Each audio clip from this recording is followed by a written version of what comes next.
Flower Stealing Master Chapter 943 to Chapter 1009. Pucha Elihu's expression froze and she couldn't react for a moment. What did you miscalculate? Wanyan Xianxia mimicked her expression and sighed deeply. Mother, have you forgotten that my surname is Wanyan? Yeah, so what? Pucha Elihu was confused. Right now, Song Qingshu's identity is Wanyan Shui.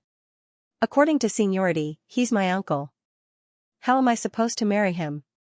Wanyan Xianxia tilted his head and looked at his mother. Pucha Elihu's expression finally changed. It turned out that she had subconsciously been thinking about her daughter and Song Qingshu's marriage, but she had forgotten that Song Qingshu's true identity could not be revealed. His public identity was Wanyan Shi, so how could he take a niece from the same clan into the palace as a concubine? As for Wanyan Ping, this wasn't a problem because she was Wanyan Shi's biological sister. As a princess, she lived in the palace. Who would know what they did in the palace? After she got pregnant, they could casually place their son under the name of a concubine. The entire palace would be under their control, so how would the court officials know? Was she really going to miss this once-in-a-lifetime opportunity? Pucha Elihu wasn't willing. A crafty smile suddenly appeared on Wanyan Xianxia's face. Mother, it's not like there's no way. What way? Pucha Elihu's eyes lit up and she hurriedly asked. Wanyan Xianxia put his hands behind his back and tiptoed to his mother's ear. Mother, although I can't marry into the palace, you don't have this restriction. You can marry him. I don't mind having a younger brother. With that, he ran away while giggling. Pucha Elihu's expression became very interesting. Her charming oval face flushed red as she angrily said, "You damned girl, how dare you make fun of your mother?" Wanyan Xianxia was a martial artist. Even if he didn't use his lightness skill, Pucha Elihu wouldn't be able to catch up to him. Seeing her daughter giggle and disappear without a trace, Pucha Elihu stomped her feet angrily like a young girl. However, after calming down, she suddenly became absent-minded. Entering the palace by herself might be a solution. She and Wanyan Laoshi was not related by blood and had been single for many years. According to the customs of the Jin kingdom, it was normal for a woman to remarry, so she did not encounter much resistance when she entered the palace. Furthermore, she was from the Pucha family, and a marriage alliance would tie the interests of both parties even more tightly. Of course, she wasn't really going to marry Song Qingshu. It was just a cover. After all, even if she really gave birth to a son for Song Qingshu, without the Wanyan bloodline, how could he have the right to fight for the throne with Wanyan Ping's son? The matter of having a son with Song Qingshu still fell to Xianxia. Pucha Elihu thought it through clearly. Since Xianxia couldn't enter the palace openly, then everything could only be done in secret.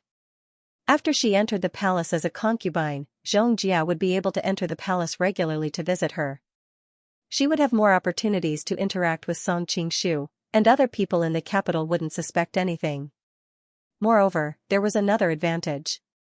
After Xianxia gave birth to a son for Song Qingshu, her identity as a concubine could cover up the legitimacy of the child's identity, but this way, Xianxia's sacrifice is a little too great.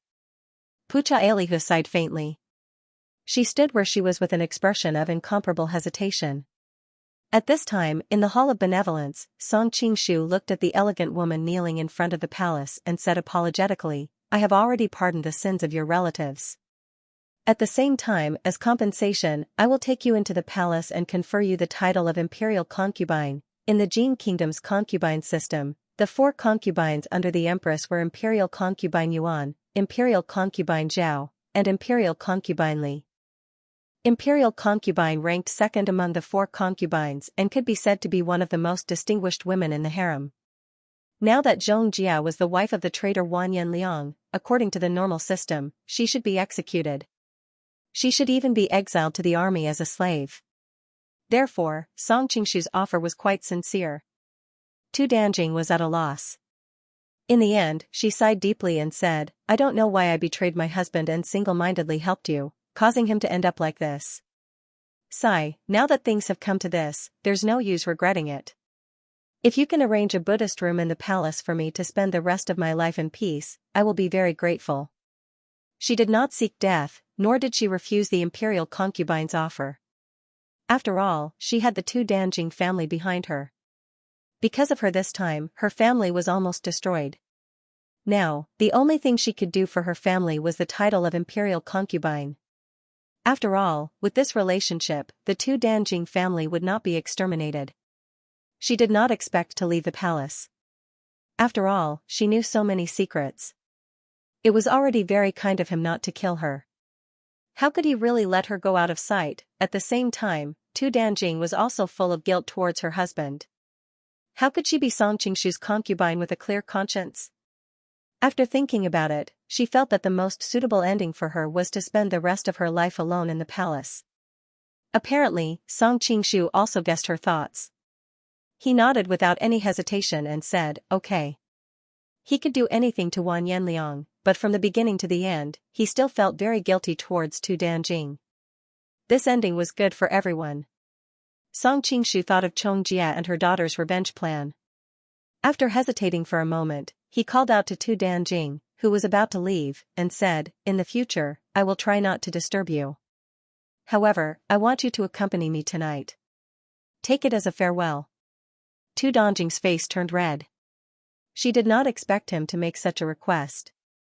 However, since she had accepted the position of imperial concubine, it was natural for her to sleep with the emperor. She hesitated for a moment before nodding slightly and replying in a soft voice, as you wish.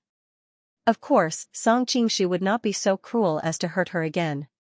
However, if Xianxia and her daughter wanted to take revenge, they had to let Wan Yanliang know about the whole thing. As such, they could only hide it from Tu Danjing and let her cooperate unknowingly. As long as she never knew the truth, she would never be hurt. When night fell, Song Qingshu carried the blindfolded disciple Danjing into the laundry yard. No one knew what had happened during this time. They only knew that Pucha, Elihu, and Wanyan Zhongjia had left the imperial palace with flushed faces. At the same time, there was no longer that gloomy expression on their faces. Over the next few days, Song Qingshu methodically took over the power of the court. He placed his trusted aides in all the key departments and filled the power vacuum caused by the coup that night. One day, while he was reading through the memorials, someone suddenly came to report that Wan Yanliang's top strategist, Xiaoyu, wanted to use an enormous secret to protect his life. End of this chapter. On the night of the coup, Xiaoyu was sent by Wan Yanliang to work with Pucha and Ahu to take control of the imperial guard. Just as they were about to succeed, the left assistant inspector Pucha Ahu returned with his troops. After a bitter battle, Pucha Ahu was defeated and his troops surrendered. Xiaoyu was also captured. Because he was one of the masterminds behind the coup, Xiaoyu knew that his fate would be extremely miserable. In his desperation, he finally thought of a way to save his life. He hurriedly told the interrogating official that he knew an enormous secret, hoping to use the secret to save his life. The interrogating official didn't dare to be negligent and quickly reported the matter to Song Qingshu. At first, Song Qingshu didn't think much of it. After all, in a desperate situation, a person would do anything to save his life. Moreover, he had Tu Danjing as his trump card. In addition, he also had Ouyang Feng and Qiu Qianren. What secret did Wan Yanliang have that he didn't know? Later on, he thought that since he had time, he might as well listen to what Xiaoyu, Wan Yanliang's #1 confidant, had to say. Very quickly, Xiaoyu was brought to the Hall of Benevolence. Song Qingshu drank a mouthful of tea served by a palace maid and indifferently said, "Speak, what is your so-called earth-shattering secret?" Song Qingshu couldn't help but think of a joke from his previous life. It was said that a certain person would dream of an earth-shattering secret every night, but when he woke up, he couldn't remember anything. In order to find out what this earth-shattering secret was, that person specially prepared a pen and paper by his bedside. When he dreamed of the earth-shattering secret again, he immediately got up and wrote it down before falling asleep again. When that person woke up the next day, he only saw 6 words on the paper: bananas are yellow. Song Qingshu secretly thought that if Xiaoyu dared to use the secret to deceive him, he would immediately find a few black-hearted uncles from the capital and let him know how chrysanthemums turned into sunflowers. Xiaoyu revealed a hesitant expression and said, "I don't know if this sinner will be magnanimous and spare the sinner's life if I tell him." In fact, up until now, he still did not understand how Wan Yanliang, who had clearly controlled everything that night, managed to turn the tables. As for Wan Yanrui's resurrection, he didn't have any suspicions. After all, people of status would often prepare a few substitutes for themselves. That night, he was probably careless and fell for Wan Yanrui's trick. Song Qingshu replied indifferently, "That depends on whether your so-called secret is that valuable or not. If you want to say it quickly." "I don't have that much time." Xiaoyu revealed a conflicted expression. He knew that he no longer had the capital to bargain. He could only grit his teeth and say, "This matter concerns the Mongolian Ruyang Manor's Princess Xiaomin. I don't know if this secret is enough to exchange for this lowly one's life." "Xiaomin?" Song Qingshu's expression changed. The change in his expression did not escape Xiaoyu's eyes. Xiaoyu immediately let out a long sigh of relief. It seemed that his life was saved. "Tell me. As long as what you say is true, I can spare your life." Song Qingshu's interest was immediately piqued. What kind of secret did it have to do with Xiaomin? "Your Majesty, you should still remember what happened in the laundry yard, right?" Xiaoyu probed. Song Qingshu gave a noncommittal grunt of agreement. Xiaoyu could only continue, "I presume your Majesty already knows that it was the Hailing Mausoleum, that Wan Yanliang sent people to do it. However, we weren't the only ones there that day. There was also Princess Xiaomin?" Song Qingshu couldn't help but reveal a disappointed expression. He had been at the scene that day and knew more than Xiaoyu. This fellow still wanted to use this to exchange for his life. As if sensing his thoughts, Xiaoyu immediately became anxious. He hurriedly said, "Because Zhao Min suddenly appeared, Wan Yanliang commissioned me to thoroughly investigate this matter. Afterwards, I finally found some clues. It turns out that Prince Su, Wan Yanyong, invited Zhao Min over. He wanted to borrow the strength of the Mongolians to help him seize the throne. In Xiaoyu's view, all emperors cared about their own throne the most. If he spoke of this matter, he would be able to help Wan Yanyong get rid of a huge hidden danger and save his insignificant life. There was absolutely no problem at all. Who knew that Song Qingshu would have a disinterested expression, that's it." Although he was very disappointed, Xiaoyu's reminder reminded him of Prince Su's matter. Leaving such an ambitious person in the capital would be a disaster sooner or later. Thus, he would make use of Xiaoyu's testimony and this opportunity to catch him in one fell swoop. Seeing Song Qingshu's reaction, Xiaoyu's heart went cold. What was going on? Why didn't he care about this at all? Then why had he revealed an interested expression before? Wait a minute, Xiaoyu hurriedly recalled the details of their conversation. Suddenly, his eyes brightened.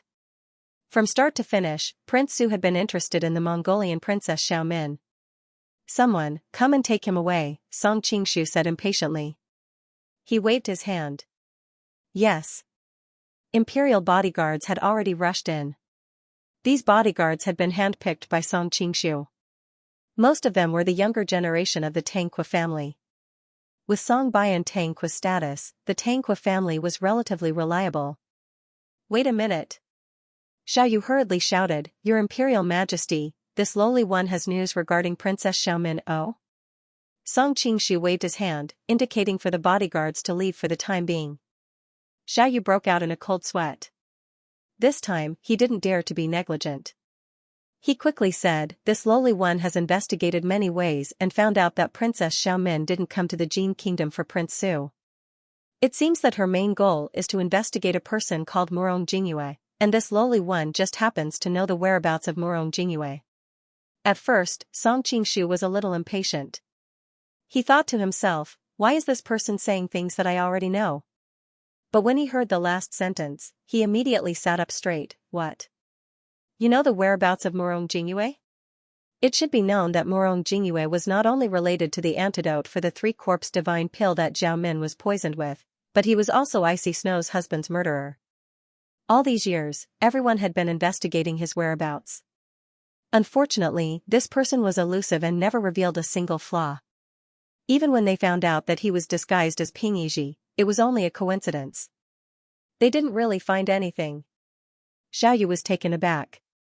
He thought to himself, you weren't so excited when you heard about Prince Su and Princess Xiaomin, why are you so interested in a person from Jianghu? But he didn't have time to think too much.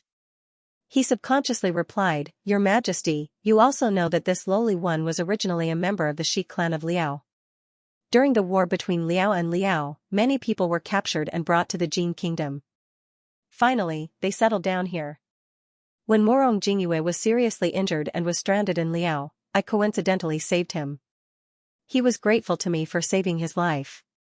He once told me that if I need help in the future, I can find him somewhere.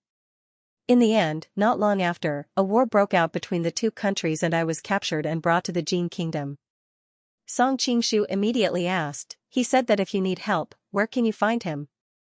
Recently, the follow-up plot is somewhat stuck, so the speed of the update has not been fast. These 2 days, there seems to be a faint feeling that my acupuncture point has been broken. It should be solved soon. I still remember what I owe.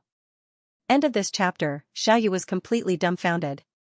As matters stood, how could he not know that the person Song Qingshu was truly interested in was not Prince Su, Wan Yanyong, nor the Mongolian princess Xiao Min, but Morong Jingyue? When I saved him back then, it was just a small effort. I didn't take his words to heart, so I don't remember going to the place he mentioned. Xiaoyu's back was drenched in sweat. He wanted to find an excuse to bluff his way out of this, but as soon as he met Song Qingshu's eyes, he felt as if he had been seen through from the outside to the inside. How could he dare to play any tricks? You don't remember? Song Qingshu was almost angered to death. What was the difference between this and not saying anything? Xiaoyu also knew that it would be difficult to stay alive with such an ambiguous piece of information, so he hurriedly added, although I don't remember the specific location, I still remember the place that he mentioned. Mail sign, mail sign, mail sign, mail sign, mail sign, mail sign, mail sign, mail sign. Oh, point is in Liao's Shangjing. In the end, Song Qingshu still spared Xiaoyu's life, but he didn't let him go because he might need him in the future. Shangjing? Looking at Xiaoyu's departing figure, Song Qingshu fell into deep thought. Logically speaking, Morong Jingyue was a despicable and shameless person. It was hard to imagine that such an evil person would know how to repay a debt of gratitude. However, according to Xiaoyu's description of that year, that was probably when Morong Jingyue was at his lowest. In his most desperate situation, he received help from others. This kindness was probably something that he would never forget. Although Morong Jingyue was an evil person, he was still human and had all kinds of human emotions. Moreover, according to his disguise as Ping Yizhi, it was likely that he had other disguises. Shangjing in Liao was far away from the Central Plains, away from the Morong family and the Poison Hand King of Medicine's sphere of influence. It was simply the perfect hiding place for Morong Jingyue, thinking that after such a long time, whether it was icy snow, the Morong family, or even the resourceful Ruyang mansion, Song Qingshu understood that his hiding place was not an ordinary one. As the saying goes, a small hermit hides in the wild, a medium hermit hides in the city, and a great hermit hides in the imperial court. He even suspected that Morong Jingyue was hiding in the imperial court of Liao. Unfortunately, Song Qingshu was currently too busy to personally go to Shangjing to verify the matter. He could only secretly write a letter and attach a unique secret code between the two of them to the Ruyang mansion. He informed Xiao Min of the matter and asked her to first go to Shangjing to verify the matter. After all, Song Qingshu wasn't just living for himself anymore. He had to be responsible for the lives and futures of a large group of people. He had a series of things to deal with in the Jin Kingdom, and he had been in the Jin Kingdom for a long time. He didn't know how the Golden Snake Camp was doing. Also, Li Kexiu, who was in charge of the 100,000 Green Camp, had sent Jiao Wan-er and Ajiu there. He didn't know how things were going, so he had to find time to see for himself. At this time, he couldn't help but rejoice that he had found several capable and beautiful confidants. Dongfang Muxue was in charge of the Qin Kingdom, Xia Qingqing and Ajiu were in charge of the Golden Snake Camp, and Su Quan and Fang Yi were in charge of the Divine Dragon Cult. If it weren't for their help, he probably wouldn't have been able to accomplish so many things even if he didn't sleep or rest. Sometimes, Song Qingshu even had some infuriating ideas, such as learning from the lions of Africa, building a large harem, and then letting the harem conquer the grasslands. Song Qingshu laughed awkwardly and collected his thoughts. Instead, he thought about an urgent problem. He could not stay on the Jin Kingdom's side forever. After he left, who should he send to take care of the situation here? Empress Pei Man was originally an excellent candidate. She was both capable and experienced. If he really left it to her, she would definitely be able to manage the Jin kingdom well. But unfortunately, Empress Peiman was also a person with a strong desire for power. Their cooperation was at most taking what they needed, and it was difficult to say that they had any real feelings for each other. If he dared to entrust the Jin kingdom to her, the Jin kingdom would probably be completely out of his control in a few months. Song Qingshu was well aware of all this. Originally, the best way to deal with Empress Peiman was to kill her with a borrowed knife. He could use Wan Yanxi's knife or kill her on the night of Wan Yanliang's coup d'état. In history, Empress Peiman was killed by Wan Yanxi. However, Song Qingshu was not a cold-blooded and heartless person. He couldn't do such a cruel thing to a woman who was intimate with him, but he also wouldn't ignore the potential threat because of his personal feelings. So, he used Wan Yanliang's hand to wipe out her influence inside and outside the palace. Now, she was only left with the status of empress, and it was difficult for her to have the opportunity to control the court like before. Compared to Empress Peiman, Gubai was much more trustworthy. Now that her husband, Tang Quobian, was dead, and they had been together for a period of time, their feelings and interests were firmly tied together. However, Gubai was too gentle and kind, and it would be difficult for her to handle the complicated court affairs. As for Pucha Elihu, she had endured for so many years and even succeeded in getting rid of Wan Yanzongan. She was indeed a very capable woman. However, his relationship with her mother and daughter was not close enough for him to entrust them with such a large business. Oh, there was also Madame Tang. A vase should have the self-awareness of a vase, not to mention she was someone else's wife. How could he get her to do things for him? Song Qingshu had a headache thinking about it. He couldn't think of a person who could have the best of both worlds. In the end, he could only give this heavy responsibility to Gubai for the time being. With Wan Yanping's help, and Pucha Elihu and Empress Peiman's help, she should be able to manage. A few days later, the imperial court approved the request from the Ministry of Justice. Wan Yanliang was publicly executed on the charge of treason. Song Qingshu did not go to see the execution. He did not even go to see the mother and daughter of Xianxia and Gubai. In any case, they had already taken their revenge in the imperial palace.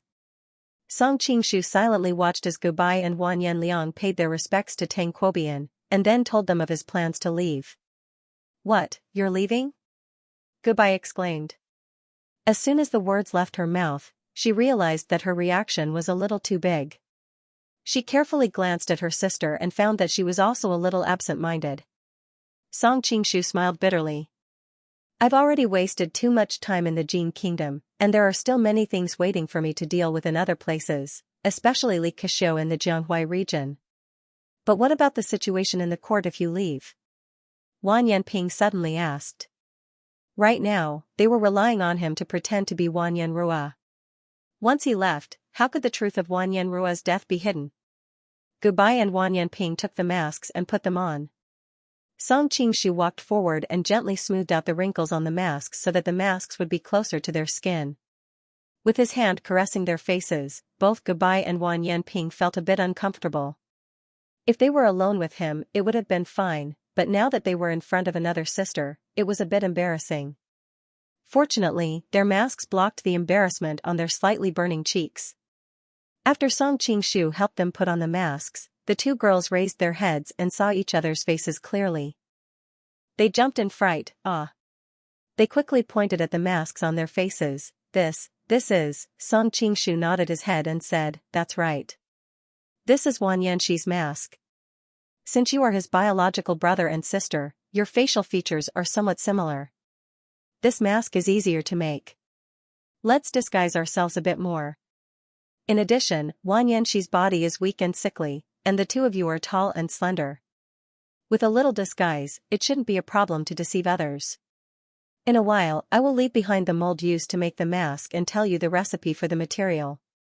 You can also make it yourself just in case." After the initial shock, the two girls finally calmed down and became curious about the mysterious masks. Gubai touched his younger sister's face. Looking at his younger sister standing there like the deceased Wan Yanshui, he couldn't help but sigh. "No wonder I didn't recognize you at all when you disguised yourself as Wugu Ci. This is too amazing. It's not as magical as you think, Song Qingshu said with a wry smile. This disguise can only deceive some unsuspecting people, and it can easily be seen through by close relatives. Didn't you recognize me before? Goodbye took off her mask and heard his words. She couldn't help but blush. How can it be so easy to see through? When I was being intimate with you, I had already sensed that something was wrong. But I didn't think too much about it. Who knew that there was such an amazing skill in this world? It was only after you revealed some flaws that I realized that you could be an imposter. Wan Yanping also took off her mask. Hearing her sister's words, she couldn't help but say gloomily, "Sister, you and brother-in-law have been married for so many years, but you can even get brother-in-law's physical characteristics wrong. Even I was tricked by this person." Goodbye touched her cheeks and felt a burning sensation. She couldn't help but retort, if you didn't have ulterior motives towards your brother-in-law, how could he have taken advantage of you? Besides, after you knew he was fake, didn't you still? This time, Wan Yanping and Song Qingshu returned to the capital together, and the two of them cooperated so well. How could the attentive Goodbye not know what happened between the two of them? Ah! Wan Yanping screamed and quickly tickled her sister. Don't say it. Seeing the two sisters fight, Song Qingshu naturally enjoyed watching from the side. Occasionally, their clothes would be torn, which made people's imaginations run wild. Soon, the two sisters discovered Song Qingshu's sinister intentions and had no choice but to stop fooling around. Goodbye tidied up her messy clothes and hair, while Wan Yanping was much more natural. She asked, "It doesn't matter if we look alike, our voices." Song Qingshu smiled slightly. "Don't worry about that. I'll teach you a way to change your voice. Although it's hard for you to reach the level where you can impersonate anyone in a short amount of time, it shouldn't be a problem to just learn Wan Yanping's voice. Hey, if you want to talk, then talk. Why are you holding our hands?" Wan Yanping was stunned. Song Qingshu said seriously, "Of course, this kind of secret technique has to be learned in a secret place." Wan Yanping thought that was true and was intimidated by him. On the other hand, Goodbye knew him better. Looking at the direction in which they were walking, she suddenly had a bad feeling. "Your so-called secret place isn't the bed, is it?" Song Qingshu suddenly had a shocked expression. "So we're thinking of the same thing?" "Bah!" Goodbye spat with a red face. "Who's thinking of the same thing as a pervert like you?" "What pervert?" Song Qingshu hurriedly corrected her. "This method of changing voices is an extremely high-level kung fu. I don't know how many martial arts masters want to learn it, but I won't teach them." Wan Yanping finally reacted. She couldn't help but be embarrassed and angry. "Don't think that we don't know what you're thinking. Let go. Don't look at an upright and great person like me with that kind of vulgar gaze." Song Qingshu puffed out his chest. "I really want to teach you kung fu." Wan Yanping couldn't help but kick him. "Don't think that we're easy to fool like a 3-year-old. Before she could finish, her toes were numbed by Song Qingshu's protective Xianxia. She couldn't help but suck in a cold breath. Song Qingshu said with a lonely expression, "I'm about to leave Jing City. I don't know how long this separation will be. Don't you want to talk to me before I leave?" His tone was extremely sad. The two sisters looked at each other and saw that the other couldn't bear it. Goodbye hesitated and said, "You can talk, but later you can't touch me." "Of course, no problem." Song Qingshu was instantly overjoyed. He hurriedly pulled the two women into the inner room. Not long after, the sisters' exclamations came from inside. "Aren't you teaching kung fu? Why do you need to use your mouth?" "Of course I need to use my mouth to change voices. But what's with your hands that are everywhere?" "I'm opening up your 8 extraordinary meridians." A few days later, the emperor issued an imperial edict. In view of the expansion of the Golden Snake Camp, the territory of Li Keqiu, the admiral of Xianxia of the Qing Kingdom, had become a piece of fat meat in the eyes of various forces. The emperor sent Tang Qibian, the admiral of Xianxia, to visit Li Keqiu in Yangzhou. The original border between the Qing Kingdom and the southern Song dynasty was the upper reaches of the Huai River and the lower reaches of the Yangtze River. The Qing Kingdom controlled the Huainan East Road and the northern part of Jiangsu, while the southern Song dynasty controlled the Huainan West Road and the southern part of Jiangsu. Li Keqiu was nominally the admiral of Xianxia, responsible for the defense of Jiangsu and Zhejiang, but he actually controlled the Huainan East Road and the northern part of Jiangsu. The admiral of Zhejiang was just an imitation of the ancient system. When the Qin kingdom was defeated, the Golden Snake camp rose up. Its sphere of influence happened to cut off the Qin kingdom's territory. After that, the Qin kingdom had to choose to stop the war with the Golden Snake camp. Although Li Keqiu had always claimed to be loyal to the Qin kingdom, people with discerning eyes could see that the Qin kingdom could no longer control this territory. Therefore, various forces tried their best to win Li Keqiu over. This time, when Song Qingshu left Daxing Prefecture under this name, it did not arouse the suspicions of the court officials. However, at the same time, the minister of Xianxia brought up the issue of the Chongyang sect. Last time, because Song Qingshu, Pucha, and Ahu returned to the capital, this matter was interrupted. This time, when Tang Qibian left the capital, the relevant officials suggested that he go to the Chongyang palace. Song Qingshu could not think of a reason to refuse, so he agreed. Chapter 4, The End of the Journey to the Jin Kingdom. Now there are 18 chapters left. In view of the recent plots, such as Pucha's Ali Tiger taking revenge on Wan Yanliang in the laundry yard, or teaching the Jebi sisters Kung Fu, there is a lot of room for development. I have decided to occasionally use related foreign chapters to replace the chapters. I think there should be no objections to having a foreign chapter replace a chapter. The foreign chapters will be placed in the V group of this book.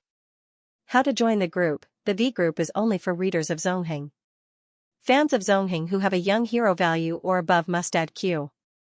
This time, the people accompanying Song Qingshu, other than the 3,000 elite soldiers, there were also Ouyang Feng and Qiu Qianren, the two great experts. Although Song Qingshu had used all sorts of methods to pull the two of them onto his ship, but friendship still needed time to develop. This time, going to Chongyang Palace on official business was a good opportunity. To Ouyang Feng and Qiu Qianren, the two did not have a good impression of Chongyang Palace. In the past, Ouyang Feng was almost crippled by Wang Chongyang in Chongyang Palace. Thus, the two were very happy to accept this mission. Additionally, the eldest daughter of the Pucha clan, Pucha Qiucao, heard that Yanghua had studied martial arts in Chongyang Palace. For some unknown reason, she insisted on following him to Mount Zhongnan. Pucha Ahu knew that his daughter was in a terrible mood because of Yanghua's rejection of the marriage, so he hoped to use this opportunity to let her relax. Currently, the Pucha clan and Tangqi clan were in the honeymoon phase of cooperation. Song Qingshu naturally did not want to reject the other party's face. In any case, with the 3,000 elite soldiers and experts like Ouyang Feng and Qiu Qianren, she would not encounter any danger. When Song Qingshu left the capital, he also brought someone with him. Ever since the night of the coup d'état, Zishan Dragon Queen Tashkis had fallen into his hands, he had not paid any attention to her and only locked her up in the palace. During this period of time, Tashkis was almost driven mad by this forgetfulness. However, as time passed, her initial apprehension had turned into numbness. Because Tang Qibian was still nominally gravely injured, Song Qingshu openly hid in a luxurious horse carriage. Tashkis was also placed inside. Other than a few people who knew of her existence, the majority of the troops did not know of her existence. The cushion made from white fox fur was extremely soft and comfortable. The floor was covered with a layer of expensive carpet that was offered as tribute from the western regions. Almost no vibration could be felt from the carriage. As Song Qingshu drank his chilled wine, he sighed in admiration at how comfortable the life of the ancient nobles was. What's more, sitting in front of him was a breathtaking beauty. Song Qingshu did not expect that he would be able to indulge in the luxury of a carriage and a beauty after returning to ancient times. His mood immediately improved. He brought his cup to Tashkis and said, "Fine grape wine in a luminous cup. Drunk on the battlefield, Lord Grim. Since ancient times, how many people have returned from battle? It is a pity that the grape wine is bright red in color. Men of my generation will not have the spirit to drink it. Such an enchanting beauty is a perfect match for this wine. Would madam like to have a taste?" Tadish snorted and coldly turned her head away. Song Qingshu was not angry. Instead, he smiled and said, "Since madam is not saying anything, I will take it that madam has agreed." After saying that, he pinched her chin and poured the rest of the wine in the glass into her red lips without allowing her to say anything. Cough, cough. Soon after, Tadish choked. Scarlet red wine overflowed from the corner of her lips and slid down her jade-like chin. Slowly, it flowed along her delicate and slender neck to the faintly discernible ravine on her chest.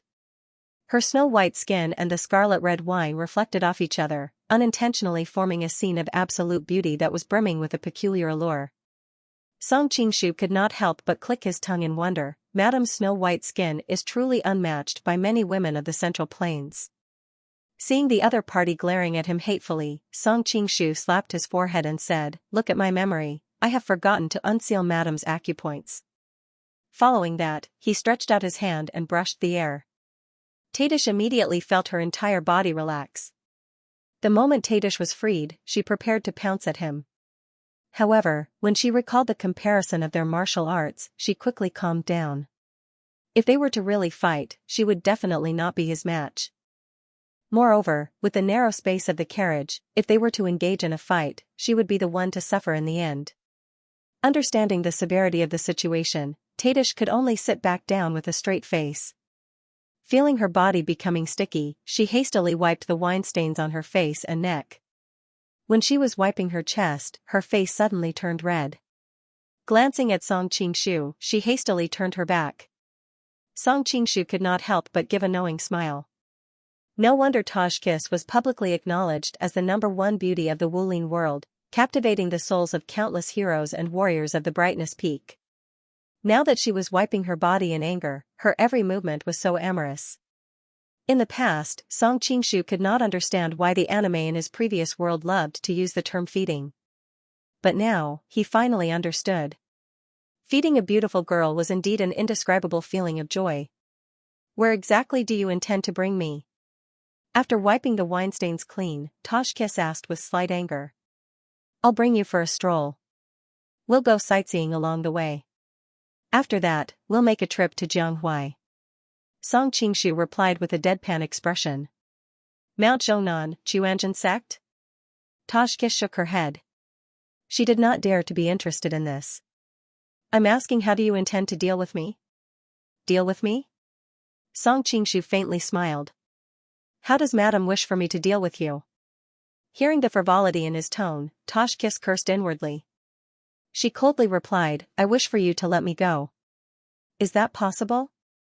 "Of course it's possible to let you go." Song Qingshu's reply was out of her expectations. "Really?" Even though she knew there was a trick, Tajkis still could not help but ask. Song Qingshu continued, "But even if I let you go, where can you go?" "You don't have to worry about that. I have my own place to go." Tajkis snorted. "Is that so?" Song Qingshu disapprovingly smiled. He analyzed the situation for her. "You came here on a mission from the Persian sect. Now that the mission has failed, Envoy Lu Yun and Envoy Miaofeng are dead. As for Envoy Huiyue, she's currently locked up in the palace. I can sell her to a brothel with a single word.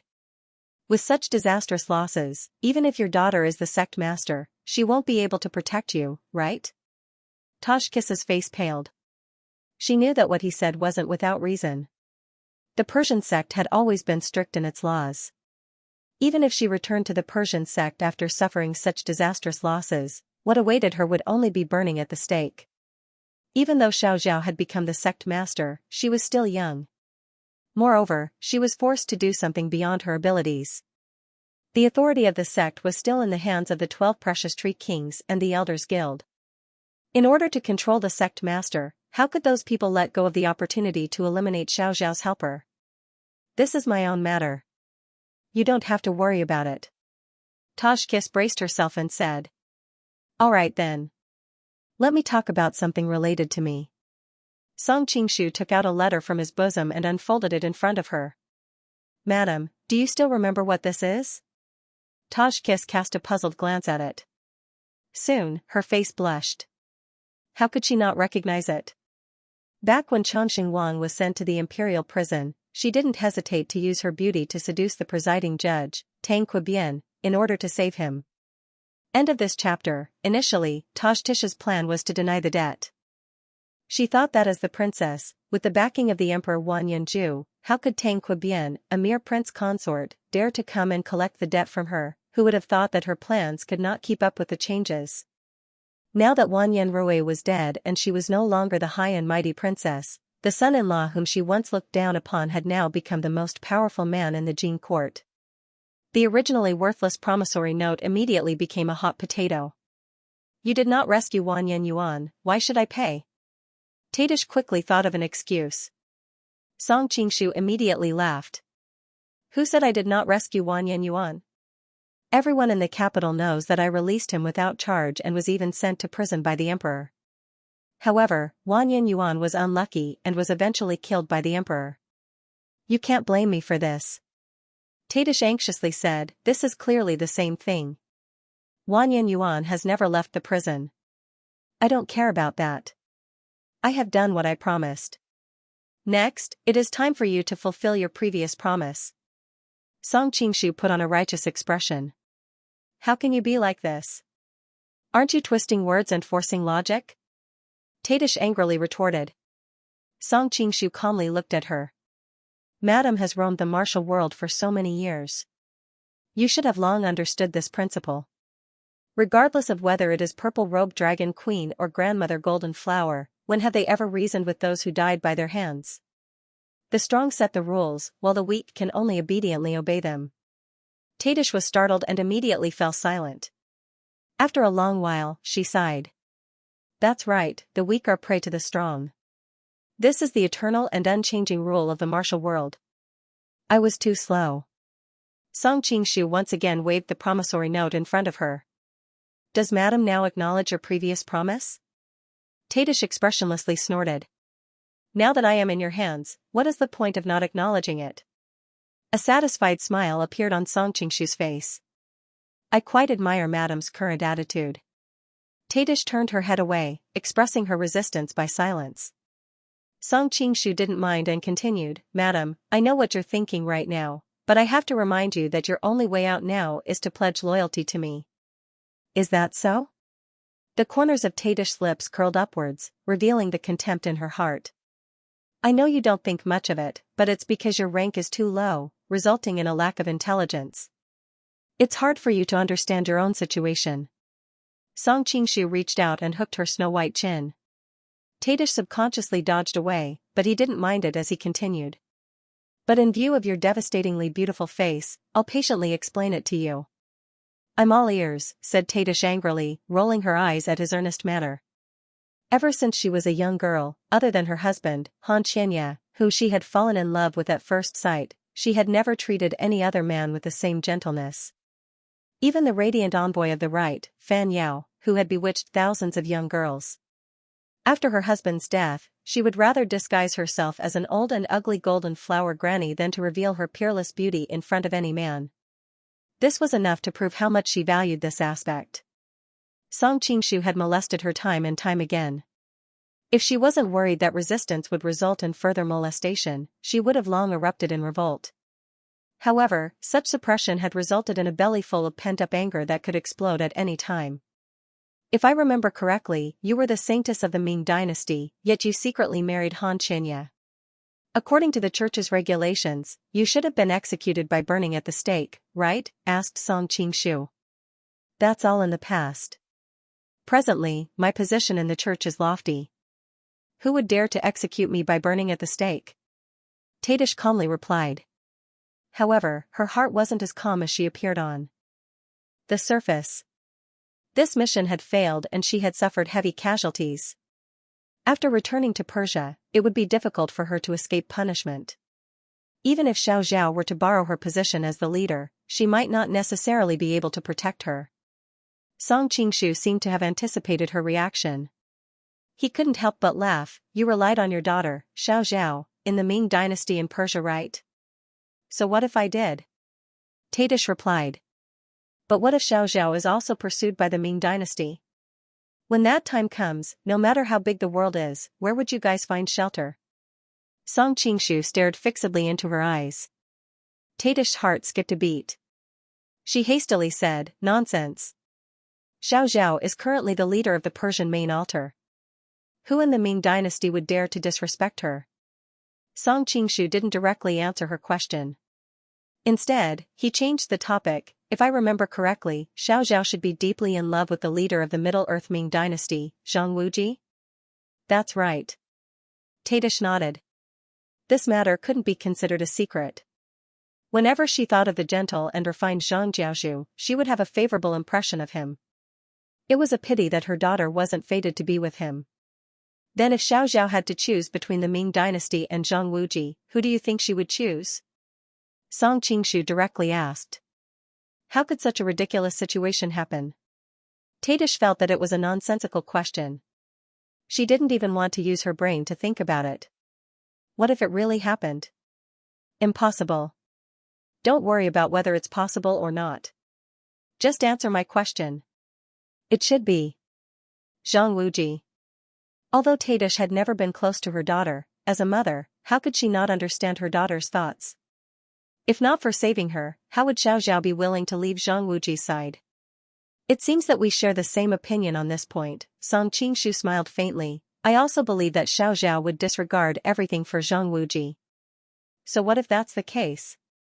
Tadish asked doubtfully. Zhang Wuji is the leader of the Middle-earth Ming dynasty. Although the Middle-earth Ming dynasty and the Persian main altar didn't get along well, under the threat of the Mongolians, both sides have long since buried the hatchet. Why would Zhang Wuji go against the Ming dynasty? Song Qingshu smiled and continued asking, you should know of your daughter's love rivals back then, right? Those who can be considered as love rivals are none other than Zhou Zhirua and Zhao Min. As for Zhu, Tadish directly ignored her. From start to finish, Zhu could never be considered as a worthy opponent. Zhou Zhirua later married Zhu. Tadish suddenly recalled Song Qingshu's other identity, the son-in-law of the Amei faction. Only Zhao Min is left. That kid, Zhang Wuji, seems to like her a little more. But do you know that Zhao Min and him have already turned into enemies? Song Qingshu unhurriedly asked. Tadish was startled. Why?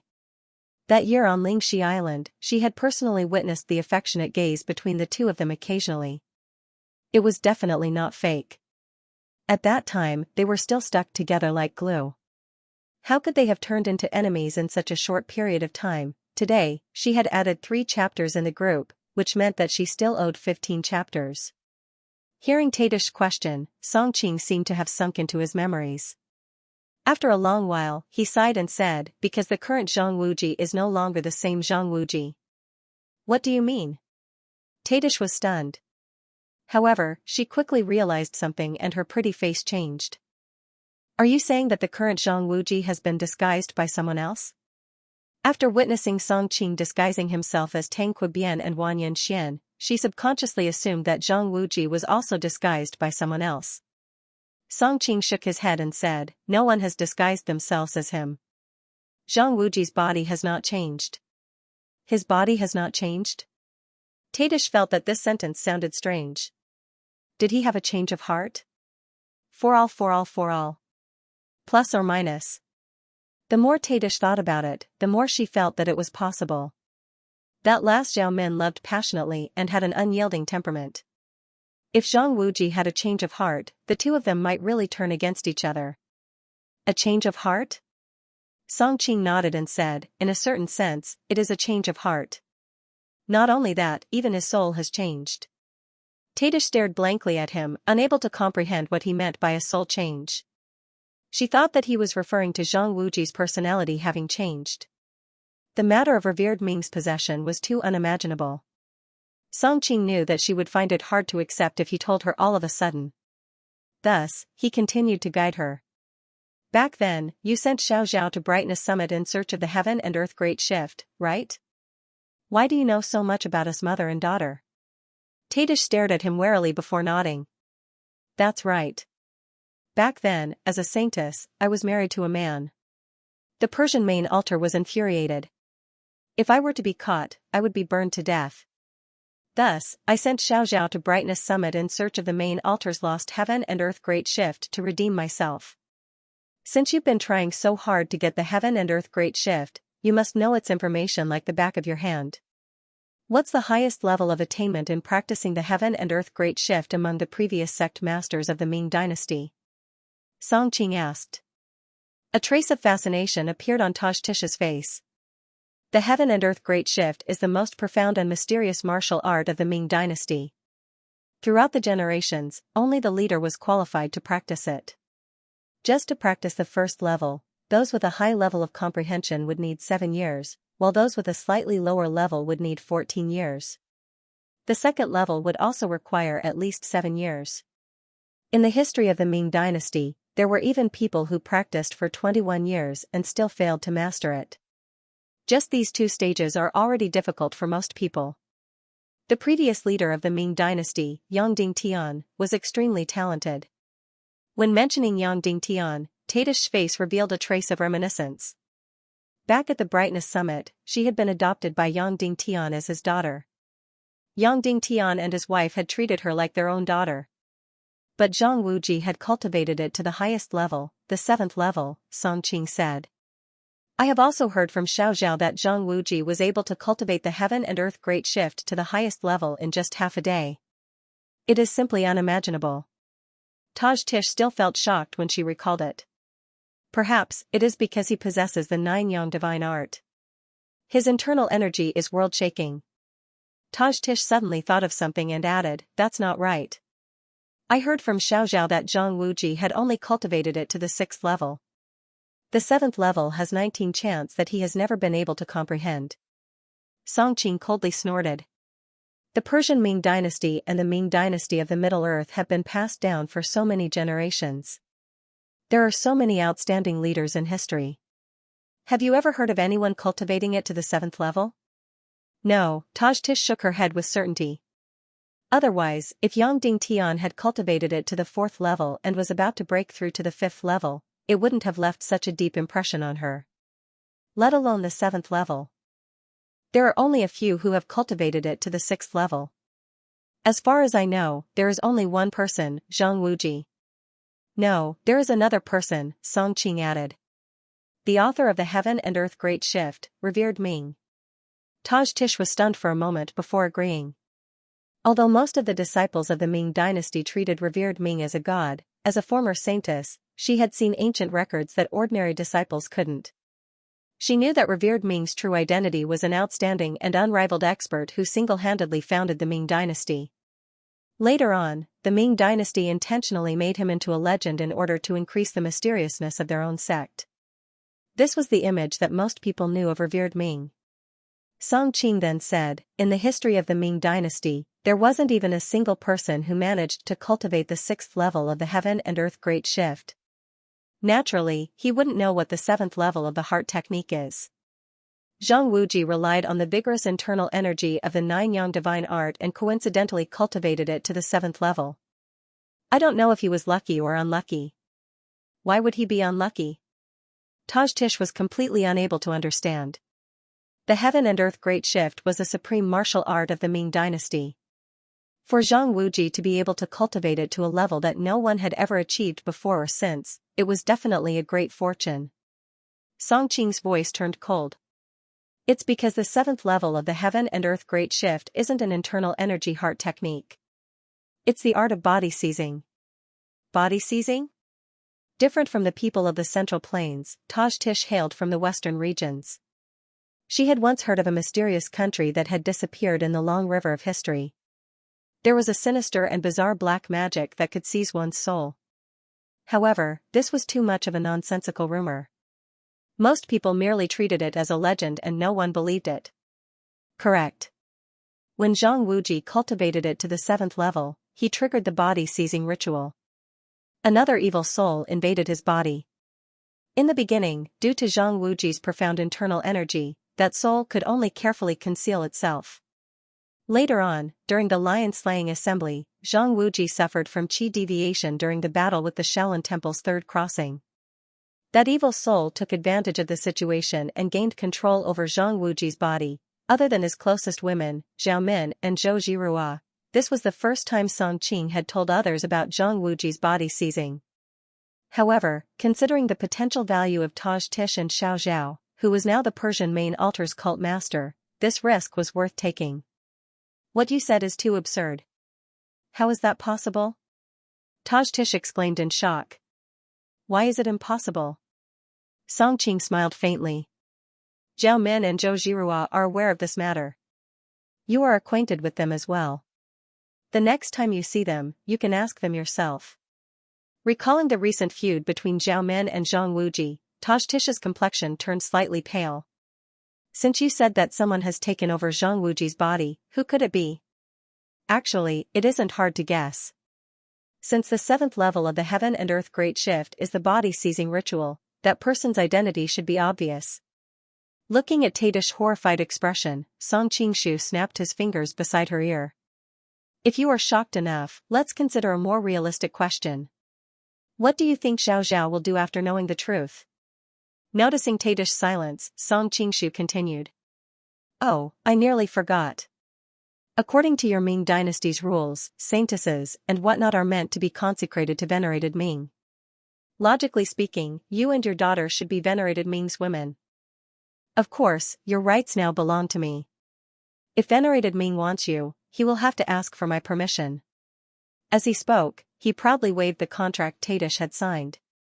Taitish directly ignored his words regarding her rights and seriously pondered over her daughter's reaction if what he said was true. Although Xiao Zhao was usually gentle and didn't seem to have any opinions of her own, that was under normal circumstances. If she were to know that something had happened to Zhang Wuji, she would definitely disregard everything. As a mother, how could she not sense her daughter's deep affection for Zhang Wuji, as for the reverence she should feel towards venerated Ming as a Ming dynasty disciple? Taitish sneered and directly ignored it. Seeing Taitish's expression, Song Qingshu smiled. It seems like we share the same opinion. Xiao Zhao will definitely seek venerated Ming for revenge. So who do you think the Persian Ming dynasty will support? Will it be the puppet maiden or the almighty venerated Ming? Of course it will be venerated Ming. Taitish coldly replied. If this was any other day, she wouldn't be sure of the Precious Tree King and the Elder Council's choice. After all, a puppet maiden was much easier to control than venerated Ming. With Xiao Zhao as the cult maiden, they would have greater authority. But now, the Mongolian Empire was on the brink of destruction. To tide over this crisis, they had exhausted all sorts of methods and even allowed themselves to return to the Central Plains. If they knew that venerated Ming had revived, wouldn't they welcome this savior with fanfare? Song Qingshu smiled. Actually, you don't have to be so conflicted.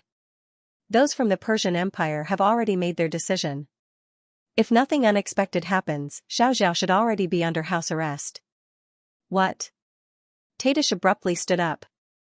Although she was rather cold by nature, Xiao Zhao was now her only relative in this world. It's not strange that you don't know about it. Presumably, when venerated Ming's order reached the Persian headquarters, you were on your way to the Middle Earth. The sea is vast, so the headquarters wouldn't have specially sent someone to inform you, Song Qingshu replied. What exactly happened? Taitish hastily asked. Only then did Song Qingshu tell her about the last time he met venerated Ming at Blackwood Cliff and how they finally shook hands and made peace. At that time, venerated Ming mentioned that he had instructed the Persian main altar to contact the western principalities and successfully ambush the Mongolian vanguard. The Mongolian general Cowardly Buhua died in battle, and 10,000 Mongolian elite cavalrymen were completely annihilated. At the same time, he sent assassins from Vulture's Nest to assassinate the Western Punitive Expedition commander Su Liawu. Even though they suffered heavy losses, Su Liawu was also gravely injured and on the verge of death.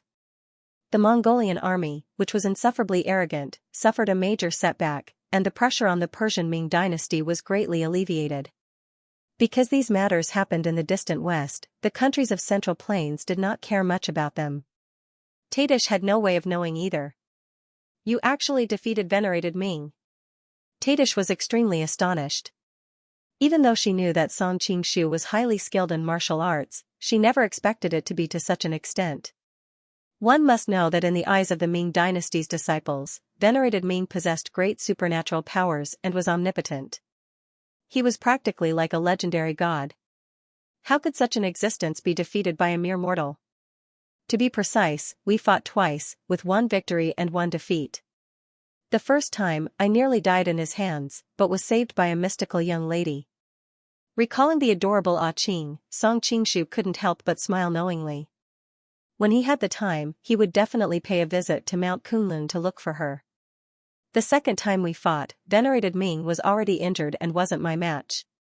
However, considering our common enemy, the Mongolians, I spared him. Tadish felt as though she was on the verge of going insane. Today, she had been bombarded by various explosive news. First, it was Zhang Wuji who was possessed, then it was venerated Ming's resurrection. Finally, it was Song Qingshu who actually defeated venerated Ming. Although she normally didn't pay much attention to venerated Ming, that was only due to her lack of piety in her faith. It didn't hinder her acknowledgement of venerated Ming's strength. To think that such a demonic godlike figure was actually defeated by Song Qingshu and even had to submit to him in order to survive, Tadish's gaze towards Song Qingshu instantly changed. Song Qingshu couldn't help but burst into laughter. Why? Do you feel that my image has suddenly become much more glorious and majestic? Do you have an impulse to devote yourself to me? Go to hell. Tadish bellowed furiously with a blushing face. She wondered what was wrong with her earlier to actually change her opinion of this hoodlum-like existence. Song Qingshu felt that she should have more or less digested everything by now. Alright, you should understand your situation now. You failed your mission, and you will be burned at the stake. Furthermore, Xiaoxiao is going against revered Ming. In this big world, I am the only one who can protect you and your mother. Tadish remained silent. She knew that Song Qingshu's words weren't false. Even if she could avoid punishment after returning to the sect, Xiaoxiao would definitely break off relations with venerated Ming when she learns of the truth. Rather than being caught unprepared, it was better to prepare early. Venerated Ming's prowess had been deeply imprinted into the bones of every Ming dynasty disciple. And Song Qingshu was the only one who had proven himself capable of defeating venerated Ming. Tadish pondered and felt that in this world, only Song Qingshu could protect her from venerated Ming. Although Mongolia was powerful, they had been enemies for many years. She subconsciously eliminated that possibility. Liao was no longer what it used to be and was also dependent on Mongolia. The Qing dynasty was currently plagued with internal and external troubles. The southern Song dynasty had been in a weakened state for a long time. As for small countries like Xianxia, Dali, and Tufan, she didn't even need to think about it. You have racked your brains to rope me in. What is it for? Tadish was well aware that there was no such thing as a free lunch in this world. Song Qingshu wouldn't take such a huge risk to help her for no reason. Madam is an outstanding beauty. Just your face alone is enough to make any man lose his rationality. Noticing Tadish's frown, Song Qingshu hastily retracted his frivolous smile and solemnly said. Actually, what I value more is Madam's ability in disguise. While I am roaming the world, I also need someone to take charge in my stead. Madam is highly skilled in martial arts and farsighted. In addition to your ability in disguise, you and I are practically a match made in heaven.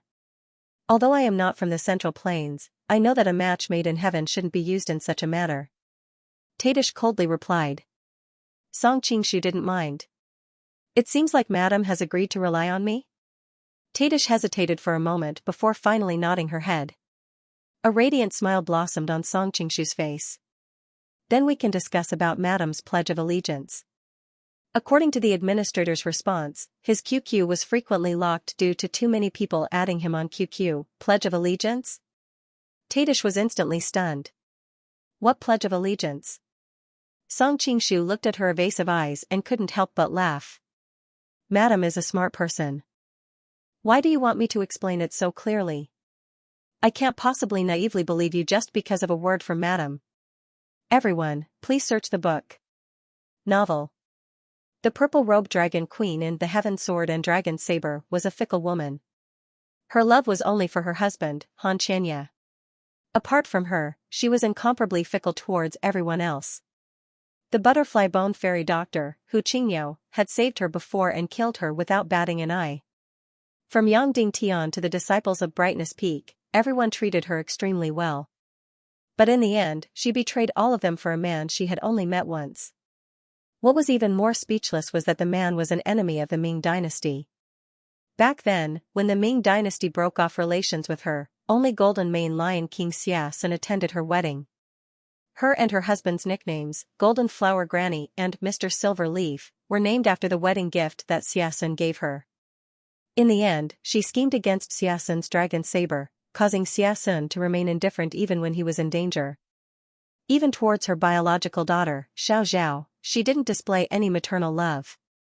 Xiaoxiao was still so young, but Tadish forced her to disguise herself as an ugly person and sneak onto Brightness Peak to steal the heaven and earth great shift. To people who weren't from the Ming dynasty, Brightness Peak was no different from a dragon's pool or a tiger's den. If Xiaoxiao wasn't careful, she would be consigned to eternal damnation. As a mother, Tadish was truly ruthless. Of course, if she was the female protagonist in the book, these problems wouldn't be a problem because many female protagonists had such a temperament. They only had their men in their eyes and didn't care about anything else. Zhao Min, Huang Rong, and the other women had similar temperaments. It was just that their men were the protagonists of the novel. Therefore, their actions were pleasing to the readers. But Tadish's husband, Xianxia, was just a bystander. From a bystander's point of view, the readers would naturally feel that she was vicious and cold. Song Qingshu wasn't sure if he was the protagonist of this chaotic world. Furthermore, it was obvious that Tadish hadn't fallen in love with him. How could he trust her so easily? Tadish quickly regained her composure. What do I have to do to convince you? Song Qingshu refilled a glass of wine and leisurely drank it while leaning against the chair. This is something that madam should consider. Tadish's complexion fluctuated incessantly before revealing a hint of bewilderment. Finally, she asked with uncertainty, otherwise, I can pledge my allegiance to you. Song Qingshu shook his finger and said, the most unreliable thing in this world is an oath. Revered Ming was the true god of all the disciples of the Ming dynasty. Every disciple who joined the sect would swear allegiance to him, but what happened in the end? Then what do you suggest we do? Tadish seemed to have guessed something and her tone became less courteous. Song Qingshu reached out his hand and embraced Tadish's soft waist, pulling her into his embrace. Pinching her chin, he spoke condescendingly, since you're willing to pledge your allegiance to me, offer your everything to me unreservedly. Ever since Xianxia passed away, Tadish had never been so intimate with a man.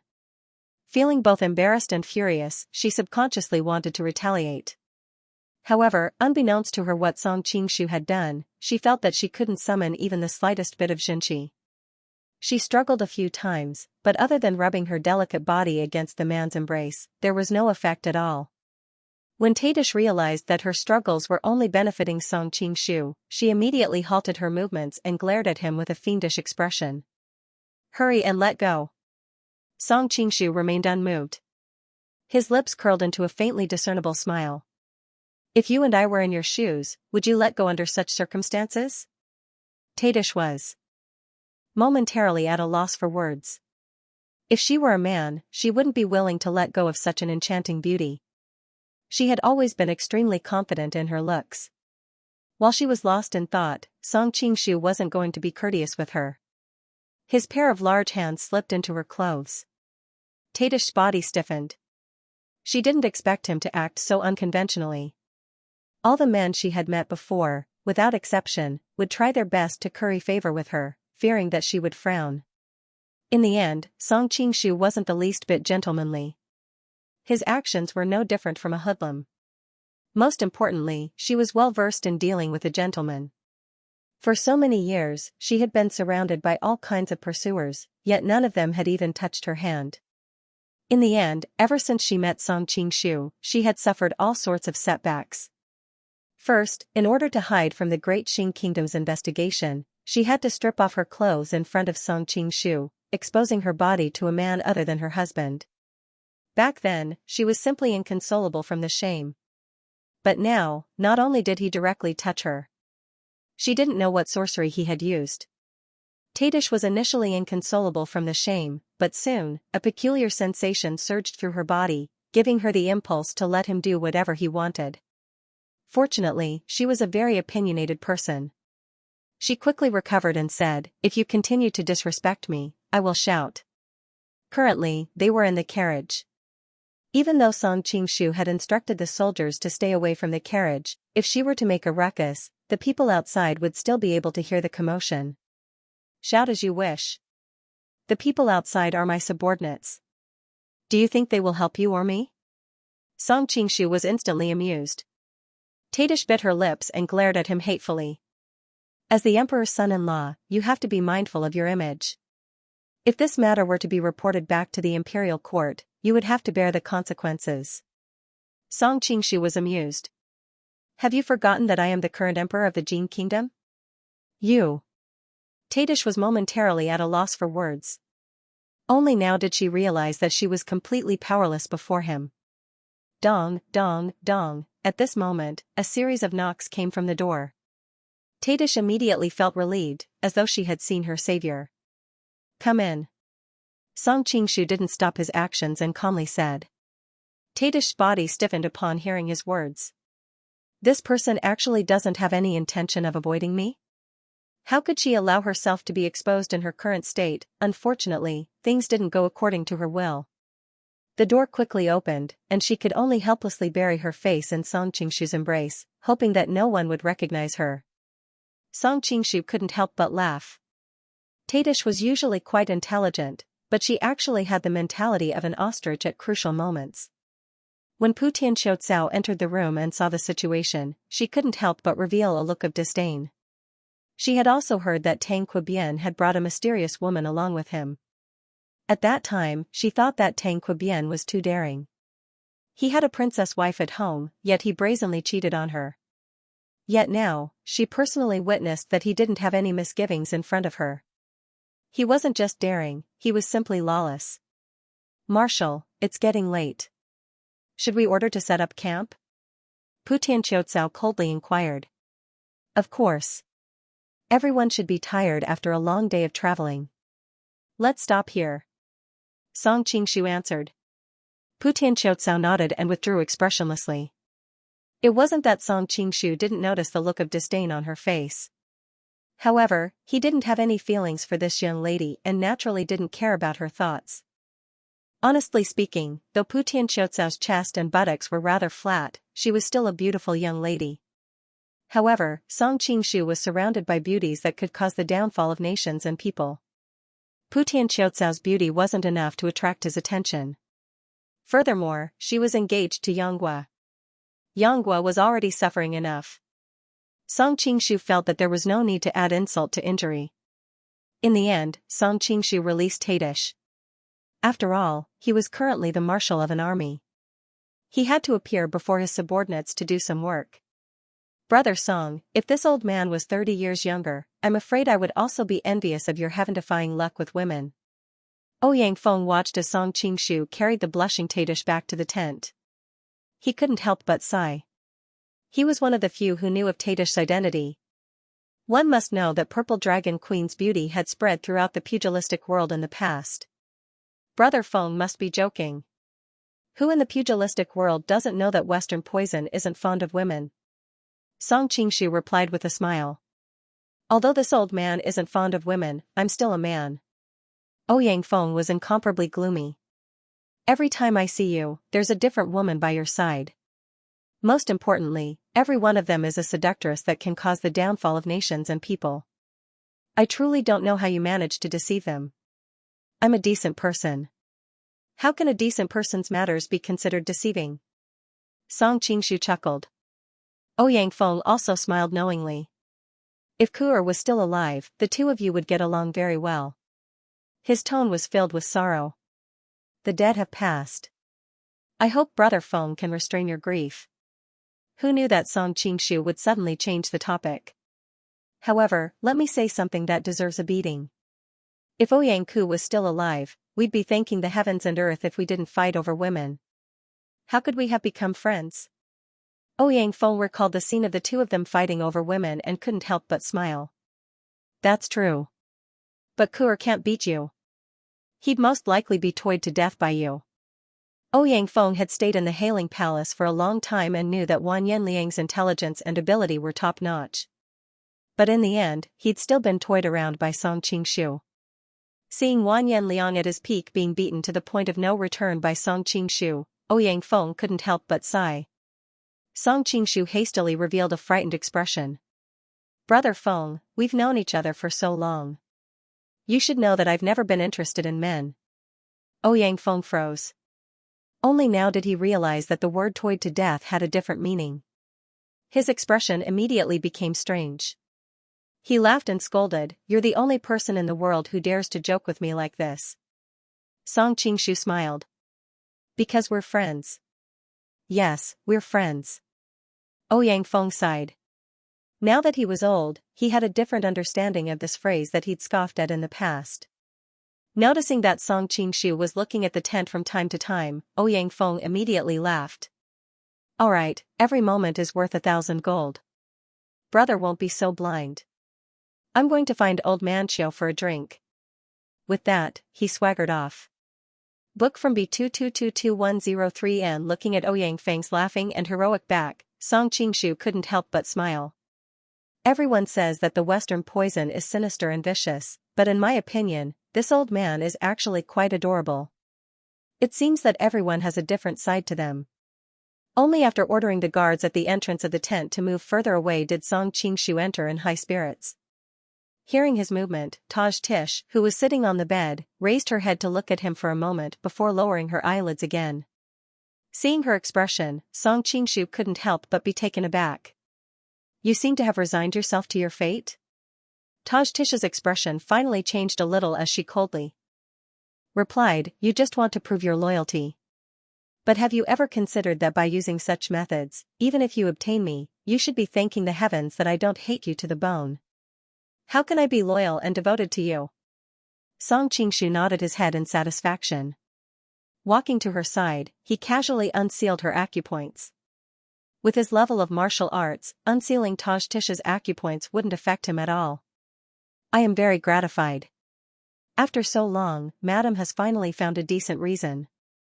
Having regained her mobility, Taj Tish subconsciously moved a few feet to the side, as if this was the only way to give her a sense of security. Noticing her small movements, Song Qingshu couldn't help but smile. "Madam, why don't you listen to a story? These years, the Ming dynasty of Persia has always been at war with the Mongols. You should be familiar with the deeds of the Mongol Khan Temujin, right? That devil? What are you talking about?" Before meeting Song Qingshu, in Taj Tish's heart, the Wisdom King was a godlike figure, while Temujin was a demon-like figure. But now, Song Qingshu could be mentioned in the same breath as those two. "It's about his harem." Song Qingshu replied.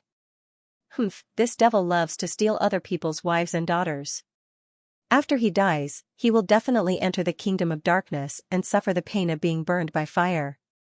The kingdom of darkness was a concept in the doctrine of the Ming dynasty. It was similar to hell. Song Qingshu disapproved of Tadish's curse. Unfortunately, Temujin believes in the everlasting heaven. With the everlasting heaven protecting him, the gods of your Ming dynasty cannot do anything to him. Seeing that Taj Tish was about to open her mouth to argue, Song Qingshu raised his hand and interrupted her. "I'm not here to discuss religious doctrine with you today. The story I want to tell you is related to Temujin's Empress Yesue. Do you know her?" Tadish was at a loss. "I only know of his first empress, Borte. Temujin had too many women in his life." Moreover, this was not the era of the internet in Song Qingshu's previous world. The flow of information was too slow, so it was not surprising that she did not know of him. Song Qingshu explained, "Empress Yesue is Temujin's third empress. Apart from the first empress, Borte, she is the most favored and trusted woman of Temujin. However, did you know that Empress Yesue's original husband was not Temujin?" Taj Tish frowned and said unhappily, "Temujin is a beast. He has stolen other people's wives many times." That's right, Yesue was indeed stolen by Temujin. Yesue's father was a Tatar, a feud with the Mongols. After Temujin defeated her father, he sent troops to search for her father's whereabouts. In the end, he found her younger sister, Yesue. Seeing that Yesue was young and beautiful, he took her into his harem. After that, Yesue tried her best to recommend her older sister, Yesue, who was 10 times more beautiful than her. Temujin was moved and sent people to look for her. At this time, Yesue and her husband led the defeated Tatar people to hide in the forest. In the end, Temujin was able to capture her and took her as his concubine. He doted on her very much. However, Yesue loved her husband deeply. She was always in a daze, missing her husband who was separated from her in the chaos of war. Hearing this, Taj Tish couldn't help but praise, "What an amazing woman." Trapped in the enemy's camp, she still kept her vows with her husband and was not moved by wealth and glory. What happened after that? Did she reunite with her husband? She was deeply in love with her husband, Xianxia, so she subconsciously put herself in Yesui's shoes and began to worry for the poor couple. They reunited, but in an unexpected way. Song Qingshu sighed and continued, one day, Temujin was hosting a banquet in the wilderness. While everyone was drinking to their heart's content, he noticed that Yesue kept sighing at a certain spot in the crowd. Temujin became suspicious. Temujin immediately ordered Macaulay to order all the spectators to return to the headquarters and raise their flags. In an instant, the surroundings became silent and solemn. All that was left was a beautiful young man with shining eyes who had no place to return to.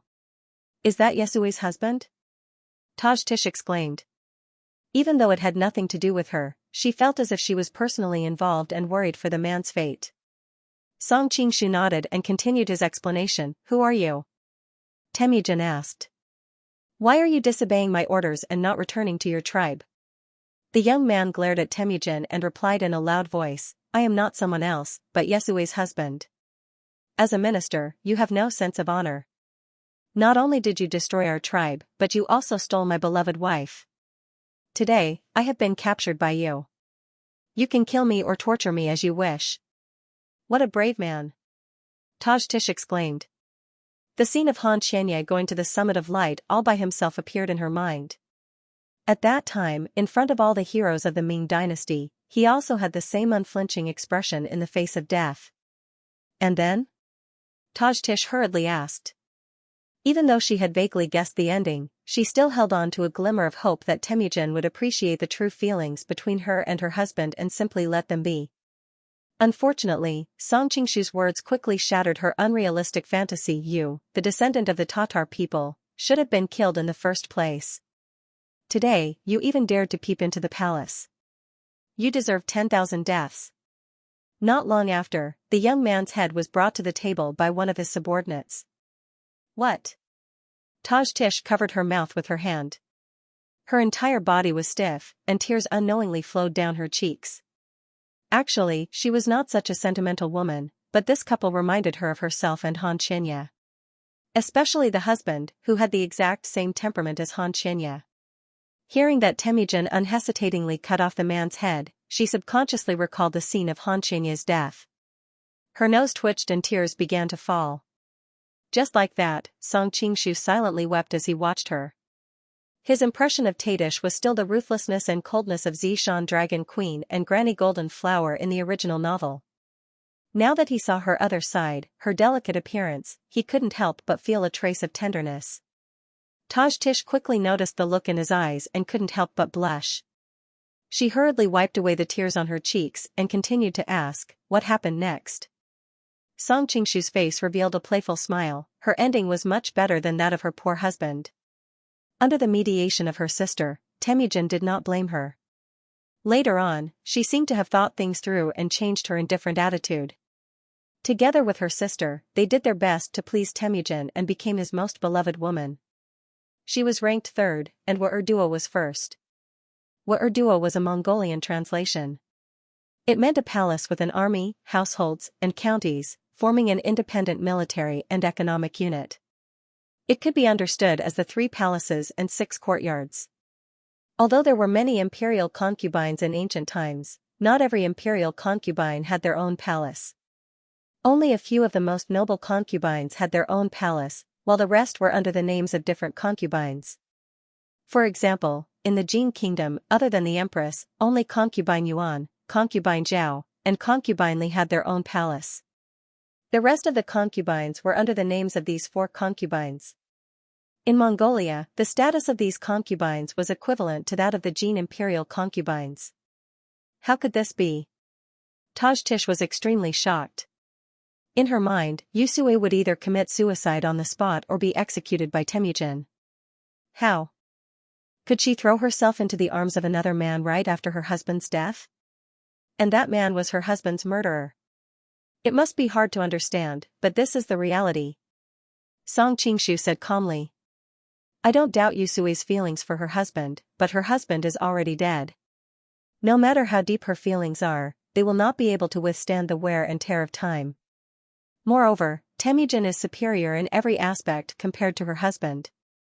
Moreover, Temujin also dotes on her. A man who is superior in every aspect, stands at the top of the world, and loves her at the same time. How many women in this world would not be moved? I wouldn't. Tajtish said angrily. Song Qingshu looked at her calmly. The reason why I told you this story is to tell you to look forward and not to wallow in the sorrow of the past. Even the man who killed Yusue's husband was able to be together with her in the end. Why can't we be together? At least we don't have any deep hatred between us. Tajtish snorted and turned her head away, not saying anything. Song Qingshu continued. Do you know what the most important reason for Yusue to fall in love with Temujin was? What is it? Tajtish had never been able to figure it out. Song Qingshu smiled. It was Temujin who slept with her on the first night he caught her. You. Tajtish had been listening attentively to his wise words, but when she heard this, her face immediately turned red with anger. Do you think I'm joking? Song Qingshu's expression turned serious. Because after that night, Temujin placed himself on the same starting line as Yusue's husband. They were both Yusue's men. If not for that night, no matter how well Temujin treated her, in Yusue's heart, he would never be on par with her husband. But after that night, everything changed. No matter how hard Temujin tried to treat her, perhaps she didn't realize it, but deep in her heart, she began to slowly accept Temujin. Thus, even when Temujin killed her husband, despite her grief, she did not overreact. Because deep in her heart, she had already recognized Temujin as her man. You are twisting words and forcing logic. Tajtish said angrily. Song Qingshu smiled faintly. After saying so much, I only want to tell you one thing. If I want to obtain your heart, I must first obtain your body. Under Tajtish's furious gaze, Song Qingshu spoke with fervor and assurance. Perhaps you will hate me in the beginning. However, as time passes, I believe you will eventually accept me. You must be dreaming. Tajtish retorted furiously. I believe in my own charisma. Song Qingshu replied with a deadpan expression. Someone as young and handsome as me, with 100,000 elite troops under my command, controlling several kingdoms, one of the best in martial arts, gentle and considerate towards women, where else in the world can one find such a man? TSK, even I am moved by your words. Tajtish was so angry that she laughed instead. I have never seen such a shameless man like you. Since that is the case, you should marry yourself. Song Qing sighed. It's a pity that I'm not a woman.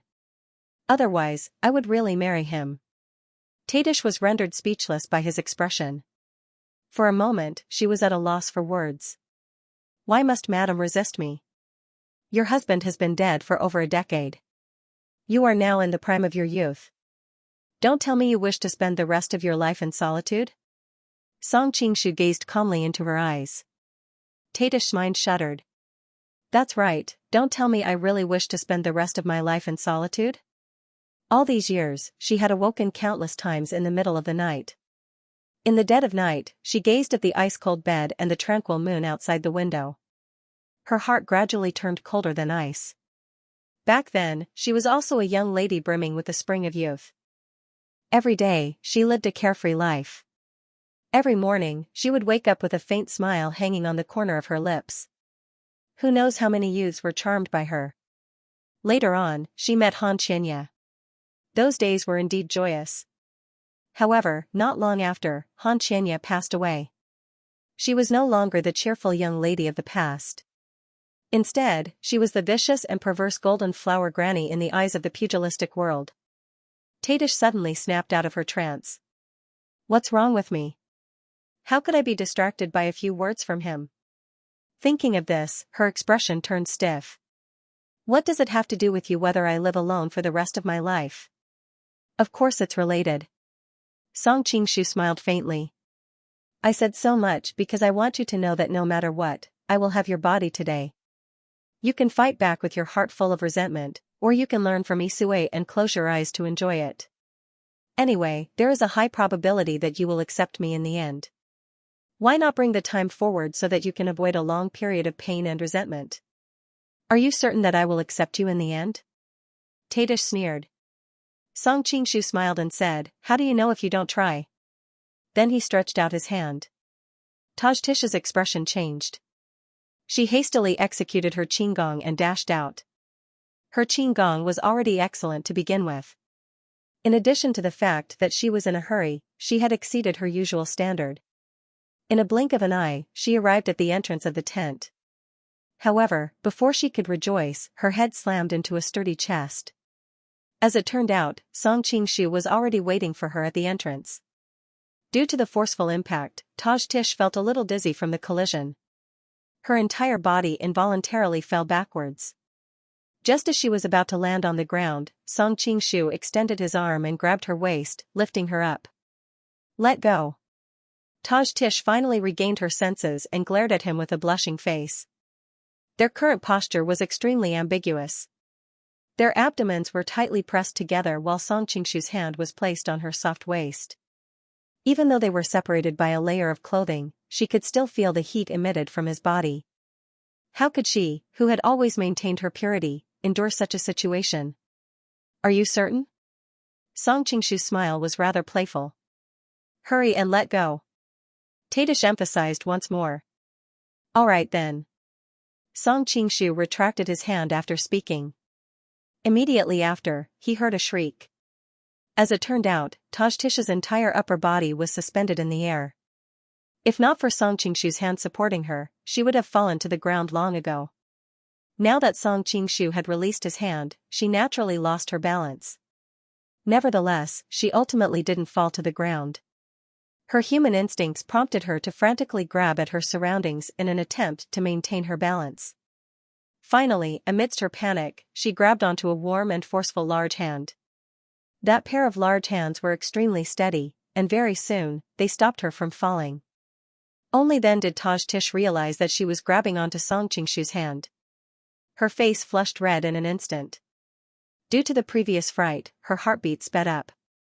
For a moment, she felt as though she had returned to the time when she first met Xianxia. At this moment, when she looked at Song Qingshu's smile, it didn't seem as hateful as before. Song Qingshu sighed inwardly. The flirting skills summarized by countless veterans in his previous world were indeed awesome. Even a woman like Purple Robe Dragon King, who had countless suitors by her side, was rendered dizzy. The feeling of standing on the shoulders of a giant was truly wonderful. Naturally, he wouldn't let go of such a good opportunity. Extending his hand, he pulled Tajtish up and slowly inched his head towards her rosy lips. Tajtish's eyelashes trembled. For some unknown reason, it was as though her brain had short-circuited. She didn't have the slightest bit of thoughts of rejection as the two lips inched closer. In the end, she gradually closed her eyes. However, just as she was about to close her eyes, she suddenly saw a black shadow pouncing towards Song Qingshu's back. She immediately snapped back to reality. In that instant, she didn't have any other thoughts and subconsciously pushed Song Qingshu away. Careful. Actually, Song Qingshu had long sensed that there was someone behind him. However, he didn't expect Tajtish to save him. For a moment, he was stunned on the spot, unable to react. Didn't she wish for nothing more than my death? Seeing that her sure kill attack had failed, the black shadow glared at Tajtish furiously. Soon after, she was awed by her peerless beauty and couldn't help but stare blankly. Tajtish originally possessed a face that could cause the downfall of nations and people. Especially now that her face was flushed with peach blossoms and her eyes were filled with affection, her charm was displayed to the extreme. Song Qingshu observed from the side. That black shadow was clad entirely in black clothes. However, with her tall and slender figure and curvaceous curves, it was easy to determine her gender. Especially the spear in her hand, it seemed rather familiar. Pear blossom spear? Song Qingshu was startled. The black shadow was a woman after all. After the initial shock, she quickly recovered and recalled her mission. She hastily raised her spear and stabbed towards Song Qingshu. Unexpectedly, when she raised her head and saw his appearance, she couldn't help but cry out in alarm. Why are you here? Long time no see, Fourth Lady. Song Qingshu couldn't help but smile wryly. Because he was teasing Tadish in the tent, he naturally wouldn't be so perverted as to use Tang Qibian's mask. Instead, he revealed his own appearance. If he were to encounter any other assassin, he could just casually silence them. However, the other party was Yang Miaozhen, who had a deep relationship with him. Hearing footsteps from afar, Yang Miaozhen knew that staying here would be dangerous. Although she was familiar with Song Qingshu, she couldn't figure out the current situation. Her years of cautiousness prevented her from placing herself in danger. Gazing deeply at Song Qingshu, she made a prompt decision to run outside. "Where do you think you're going?" Qiu Qianren's furious roar could be heard from outside, followed by the clashing of weapons. Not long after, the sounds of battle grew further and further away. Reporting to Lord Marshal, the assassin's martial arts are very high. He managed to break through the encirclement before we could surround him. Mr. Qiu is currently pursuing him. A personal guard reported from outside. Song Qingshu plainly replied, "Inform Mr. Ouyang to bring Mr. Qiu back. There's no need to worry about that assassin." "Yes." Although the personal guard was puzzled, a military order must be obeyed. He didn't dare to ask anything and hastily retreated. Song Qingshu pondered in his heart. With Yang Miaozhen's martial arts, she naturally wouldn't fear Qiu Qianren. However, if the two of them were to fight, he wouldn't want to see any mishaps on either side. Moreover, if he were to capture Yang Miaozhen, dealing with her would be a huge headache. Thus, he might as well let her go. She had only bumped into him once and lacked sufficient information. Even if she had suspicions, she wouldn't be able to determine his relationship with Tang Qibian. After settling the crisis regarding the assassin, Song Qingshu turned around and gazed at the absent-minded Tadish. He curiously asked, "Why did you save me earlier?" Tadish blankly shook her head and mumbled, "I don't know either. I just subconsciously pushed you away. It seems that deep in Madame's heart, you still can't bear to see me get hurt." Seeing Tadish's brows creasing, Song Qingshu hastily changed the topic. "Tell me about your husband." Hearing him mention her husband, Tadish's eyes gradually revealed a trace of tenderness. "Xianxia, he is the best man in the world." Song Qingshu wasn't overly hasty. Instead, he pulled out a chair and gestured for her to take a seat. He didn't lean over like before, but instead sat far away from her. Pouring a glass of wine, he handed it to her. "Amen, to be able to make a peerless beauty like Madame fall head over heels in love, Mr. Silverleaf is definitely a very good man." Seeing that he agreed with her point of view, Tadish's expression turned even more relaxed and she didn't reject the wine offered by the other party. As soon as the wine cup entered her hand, she was startled by the cold air it emanated. She thought to herself, this wine was clearly at room temperature when it was poured out. Yet, in such a short period of time, he was able to use his Xianxia to freeze it to a bone-chilling cold. His ability to control his internal energy is truly uncanny. I wonder how he managed to cultivate his astonishing internal energy at such a young age. Gazing at Song Qingshu's handsome and determined face, curiosity was piqued for the first time in her life. "There's no need for you to deliberately speak against your heart. Qianxia's martial arts are far inferior to yours, and her authority and status are far inferior. Even her most outstanding appearance." Taj Tish paused and deliberately glanced at Song Qingshu. "She may not necessarily be superior to you." Song Qingshu shook his head and sternly replied. "These are the standards of others. But I know that even if Mr. Silverleaf is an ugly freak without the strength to truss a chicken, he is still the #1 man in Madame's heart." Tadish spat, her cheeks flushed red. "I'm not blind. If he was an ugly freak, I wouldn't have foolishly followed him out of Brightness Summit." As she spoke, there was a faint smile in her eyes, as if she was recalling those sweet days back then. Seeing a smile once again appear on her face, Song Qingshu couldn't help but praise. "Madame should smile more often to not waste such a heavenly beauty. Do you know how beautiful you look when you smile?" Tadish's expression immediately turned stiff. All these years, she had heard countless praises of her beauty. Not only did she not feel a shred of joy, she even loathed it. That was because in her heart, her beauty was only appreciated by her husband alone. But strangely, upon hearing Song Qingshu's direct praise of her today, perhaps due to the sincerity in his tone, she unexpectedly didn't feel the slightest bit of anger. The only reason why she kept a straight face was because of habit. Song Qingshu suddenly sighed. It's a pity that I didn't have the fortune to meet Mr. Silverleaf. I'd really like to see what kind of person could capture Madam's heart. Tadish hesitated for a moment before saying, actually, I have a portrait of him with me. It turned out that after Xianxia passed away, Tadish's longing for him had turned into an illness. She had no choice but to transform her heart full of longing into a portrait and carry it with her at all times. Only then could she slightly pacify her sorrowful heart. Song Qingshu was overjoyed.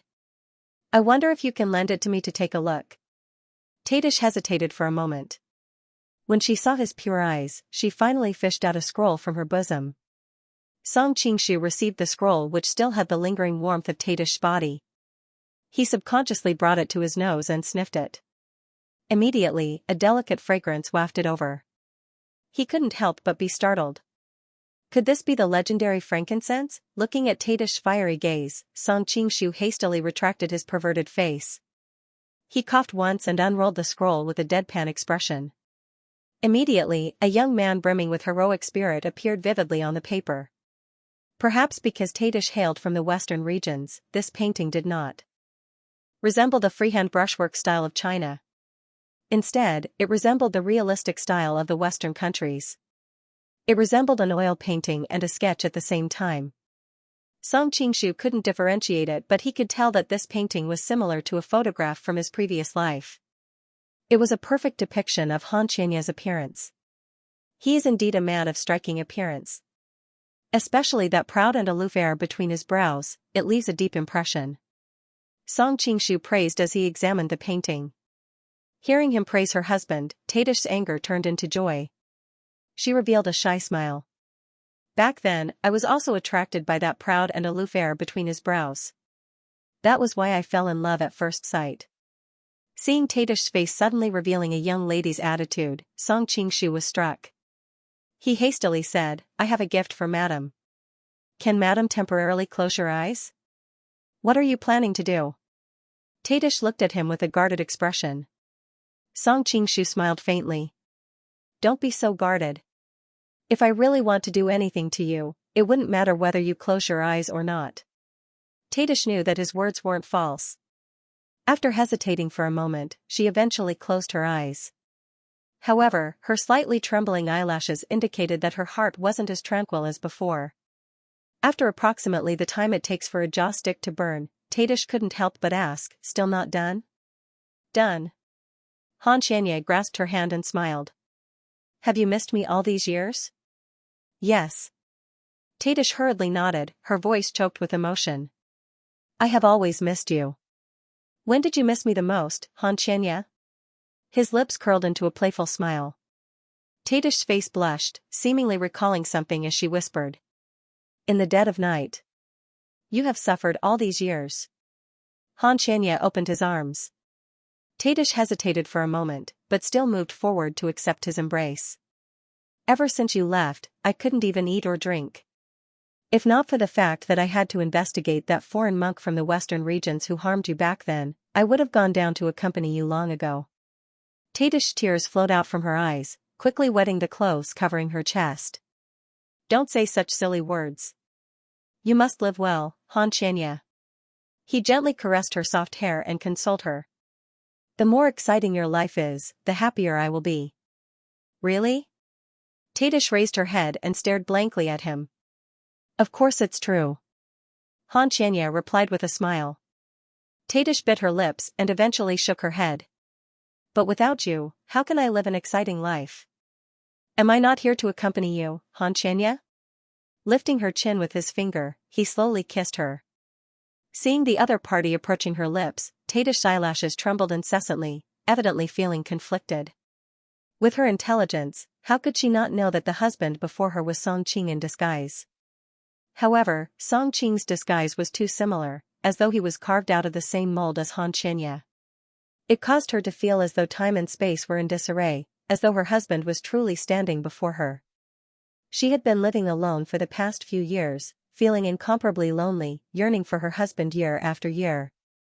Thus, even though she knew that the person before her was a fake, she was unwilling to expose him, hoping to see her husband for a while longer. However, Song Qing was obviously not someone who would remain unperturbed. How could she allow him to take advantage of her? While Tadish was hesitating, their lips had already touched, causing her almond eyes to widen involuntarily. That unfamiliar feeling made it impossible for her to deceive herself. She hurriedly pushed him away and turned her head away, muttering, "You are not Xianxia."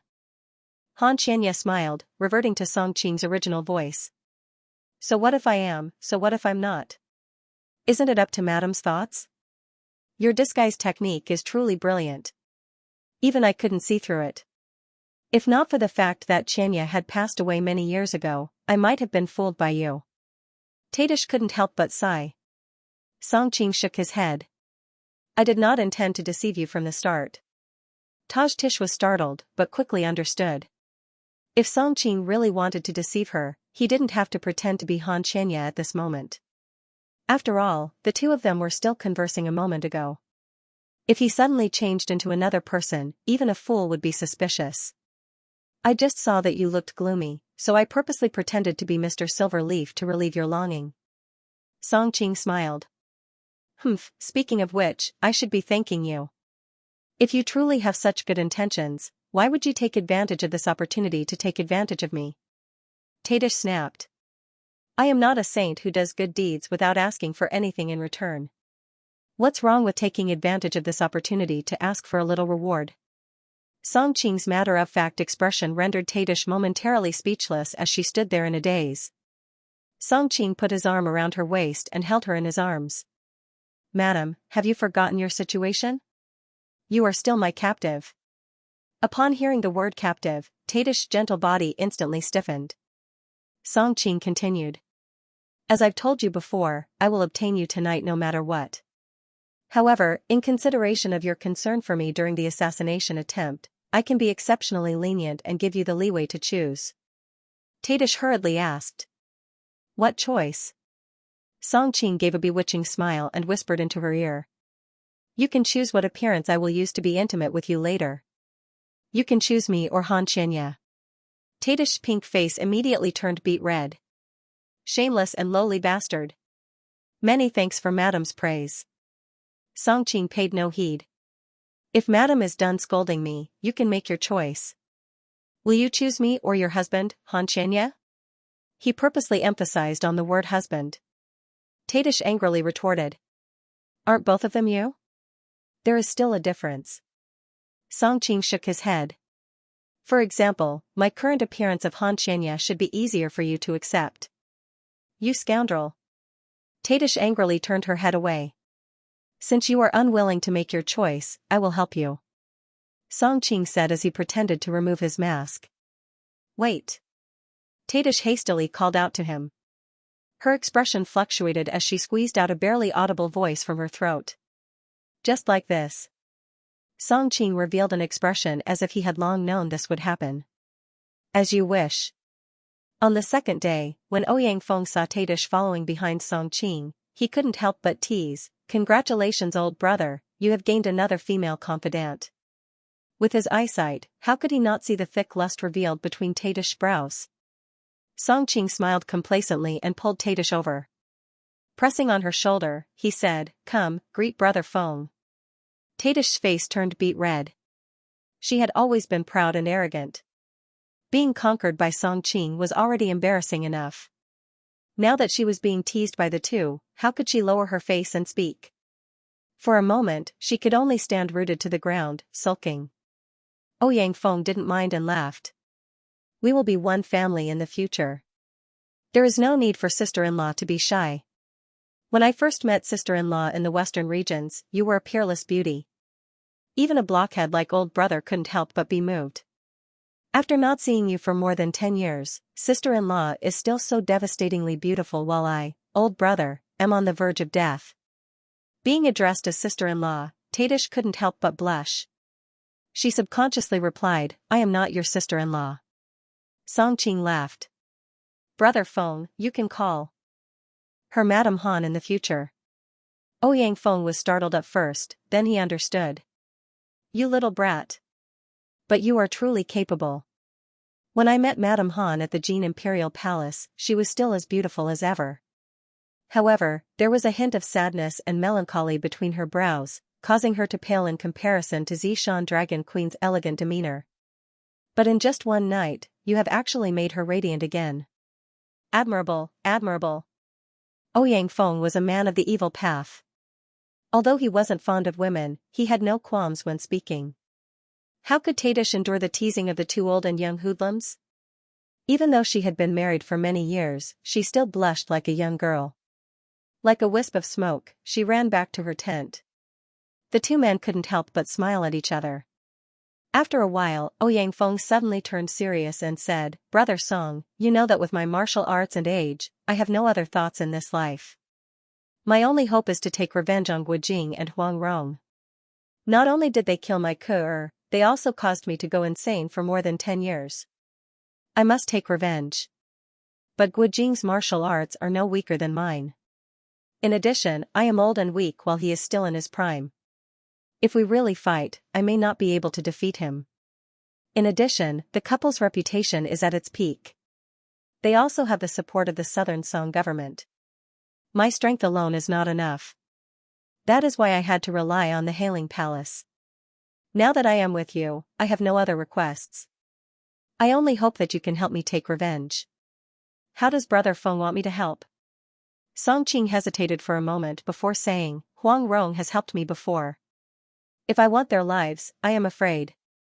Ouyang Feng shook his head. "I have known them for a long time. I know that the two of them are not people who are afraid of death. If I simply take their lives, I am afraid they won't even frown. How can that resolve the hatred in my heart?" "Then Brother Feng means?" Song Qing asked doubtfully. Ouyang Feng looked at him with a faint smile. "Boy, you are full of evil tricks.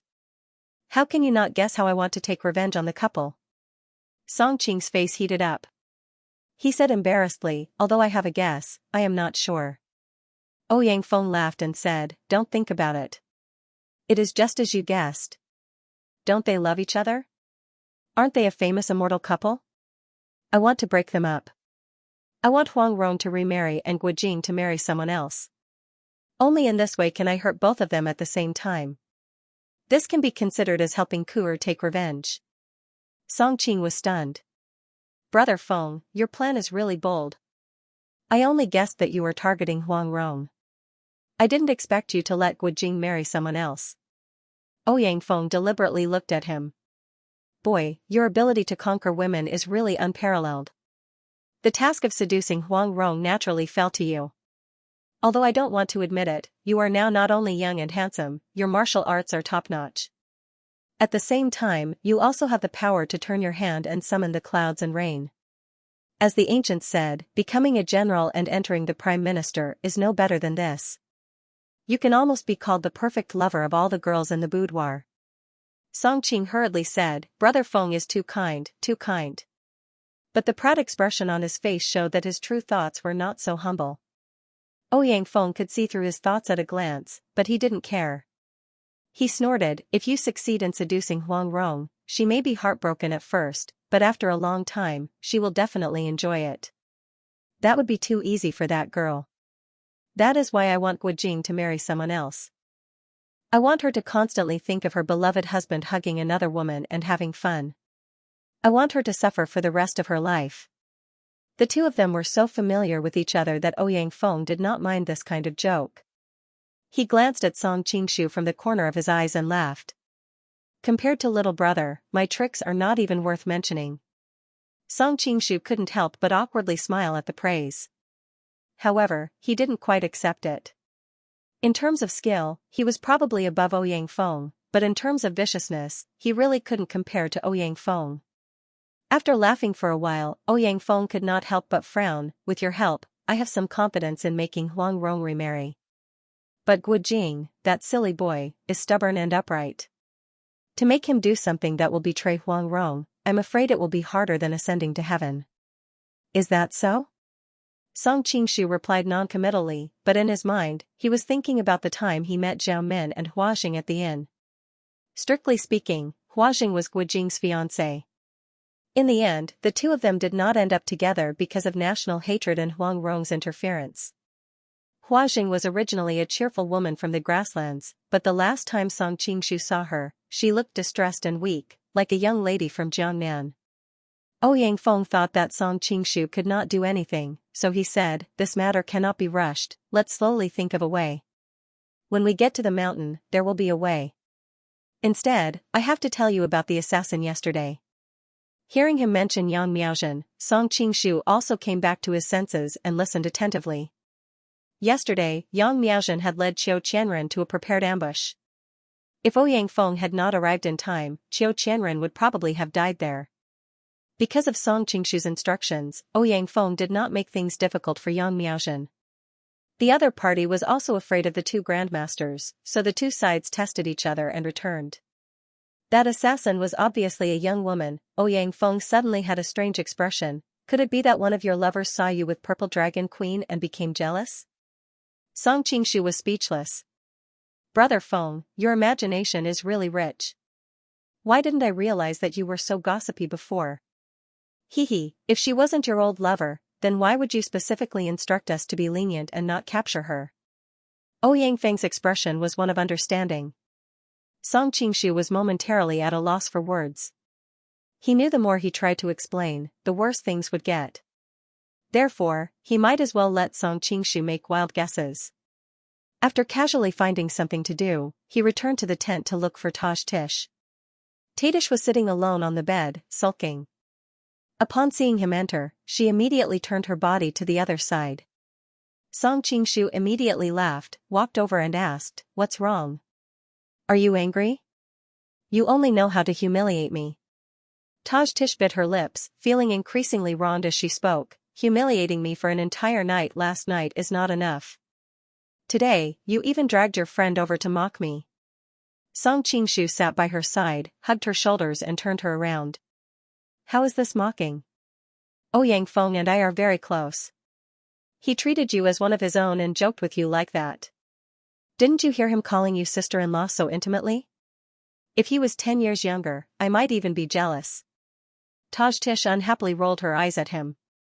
"Ouyang Feng is already so old. Don't mention 10 years, even if he was 20 years younger, there's no need for you to be jealous." Song Qingshu looked at her with a smile that wasn't a smile. "Why is that?" "Because," Taj Tish's cheeks blushed. "You know it yourself." "I really don't know." "Why don't you explain it to me, madam?" The smile on Song Qingshu's face deepened. "Perverted." Taj Tish couldn't help but spit. Song Qingshu reached out and hooked her chin. He couldn't help but sigh. "Madam is truly beautiful when you smile. It's a waste of your beautiful face to keep a straight face." "If I didn't keep a straight face, who would I be smiling for?" Taj Tish sighed with a slightly dazed expression. "Oh," Song Qingshu's expression changed. "Madam means to say that you can specially smile for me in the future?" Taj Tish blushed and hastily replied. "That's not what I meant." Song Qingshu interrupted her and smiled warmly. All right. There's no need to explain. I know that's not what you meant. However, this is my vision. I want you to specially smile for me in the future." Taj Tish felt dizzy listening to him. After a long while, she regained her composure. "You really know how to make a woman happy. If I knew you and Xianxia at the same time back then, I might really have been deceived by you."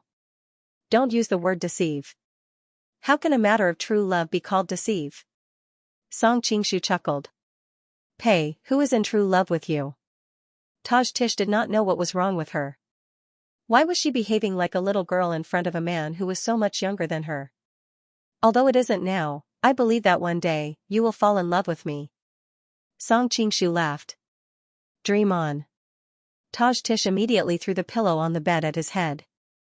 "Wow, you actually dare to murder your own husband. Are you keeping a gigolo outside? Hurry up and confess." Song Qingshu purposely put on a fierce expression as he tickled her. Taj Tish cried out in alarm. She had the intention to dodge. However, with Song Qingshu's superior martial arts, how could she possibly evade? Very quickly, she was tickled until she trembled. Her body went limp and she accidentally fell onto the bed. Song Qingshu seized the opportunity to press down on her. He laughed sinisterly beside her ear. Hurry up and tell me. What's the name of that gigolo? Is he the one surnamed Han that we met previously? Taj Tish was both annoyed and amused. Han Xianxia is my husband, all right. If you really want to talk about gigolo, you should be the one. She was tickled until she repeatedly begged for mercy. Subconsciously, she blurted out her thoughts. Oh right, it seems like I'm the gigolo. Song Qingshu said in a hindsight manner as he stared fixedly at her. Taj Tish's face turned crimson. Her voluptuous chest heaved up and down slightly. Her scattered breath blew onto his face, causing Song Qingshu's heart to itch. Feeling the softness of her body, Song Qingshu could no longer restrain himself and kissed her. At this moment, a bodyguard's voice drifted in from outside. Reporting to Marshal. The entire army is almost ready. Marshal, please board the carriage. Song Qingshu cursed endlessly in his heart, thinking how could the carriage outside be as comfortable as the rouge horse he was riding on? However, it was broad daylight now, and he was not so thick-skinned as to make 3,000 people wait for him alone in the tent. It was ridiculous. Taj Tish sat up with a blushing face. While tidying up her messy clothes, she glanced at Song Qingshu with hidden bitterness. She wondered what kind of sin she committed in her previous life to fall in his hands in this one. Especially when she recalled that he was only a few years older than her daughter, Taj Tish felt an endless headache. When Xiao Zhao sees him, should she address him as brother or uncle? How should she explain their relationship to her daughter? The entire army finally set off. For the rest of the journey, Song Qingshu would either spend the night hugging Taj Tish in the tent or bring her to his luxurious carriage during the day. Because Song Qingshu forbade anyone from approaching, the other soldiers didn't know what they were doing hiding inside. They only knew that the woman by the marshal's side was becoming more radiant by the day. Everyone secretly guessed that such a beautiful woman was the reincarnation of a vixen. Ouyang Feng's internal energy was profound. Occasionally, he could faintly hear some soft panting sounds that made him blush. He couldn't help but sigh inwardly. The new waves of the Yangtze River surpass the old. Each generation is wilder than the previous. Qiu Qianren secretly smacked his lips. His new master's abilities were truly monstrous. He was actually able to make the previously proud and arrogant Zishan dragon queen willingly become his basin. Qiu Qianren was born in the underworld of Jianghu. As a result, some of his words were contaminated with the vulgar language of the marketplace.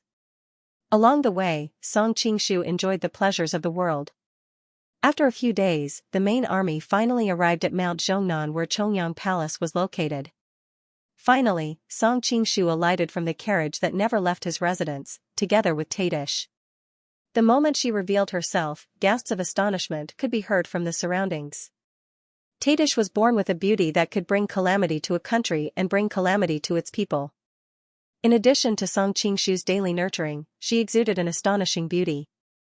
Looking at the beautiful woman with almond eyes and peach cheeks, even Pucha Qiutsao, who had always disliked Song Qingshu, couldn't help but admit that if she was a man and had such a beautiful woman by her side, she would probably hug her every day to seek pleasure. Looking at the envious and jealous gazes of the crowd, Song Qingshu's expression did not change. But in his heart, he was overjoyed. No wonder all the great heroes from ancient times liked to find beautiful women as companions. Not only did they feel good, they could also enjoy the worship and envy of the people around them. Song Qingshu coughed lightly, expelling those messy thoughts from his mind. After all, he was now the imperial marshal, so he couldn't do anything that was out of line. Thus, he looked up the mountain with a solemn expression, and began to think about the following arrangements. Song Qingshu's eyes suddenly focused. He saw a stone tablet under a pine tree at the foot of the mountain. The long grass covered the tablet, revealing the two words Eternal Spring. He walked over and brushed the grass to take a look. On the tablet was a poem. The poem said, "The boundless heavens look down upon us from above. We cannot save the suffering of the myriad spirits. Day and night, we suffer the death of 1,000 cuts. We swallow our anger and die speechlessly. We look up to the heavens and cry out loud. Peace and tranquility. We do not need to teach the creation of spirits." So it's a poem written by the son of Eternal Spring, Qiu Chuji. Song Qingshu was silent. In history, the Qianzhen sect was not an anti-Mongolian hero. Rather, they sent Qiu Chuji to seduce Temujin. Later, they became the representative of the Mongols in the Central Plains. If it wasn't for the fact that they lost to the Tantric sect in the famous debate, perhaps they would have become the official religion of the Mongols. Because of this relationship, Song Qingshu never had a good impression of the Qianzhen sect. This was especially true of Qiu Chuji. The two of them had even become enemies during the Golden Snake Gathering. But when Song Qingshu saw this poem, he had to admit that although Qiu Chuji had all sorts of problems, he at least had a compassionate heart.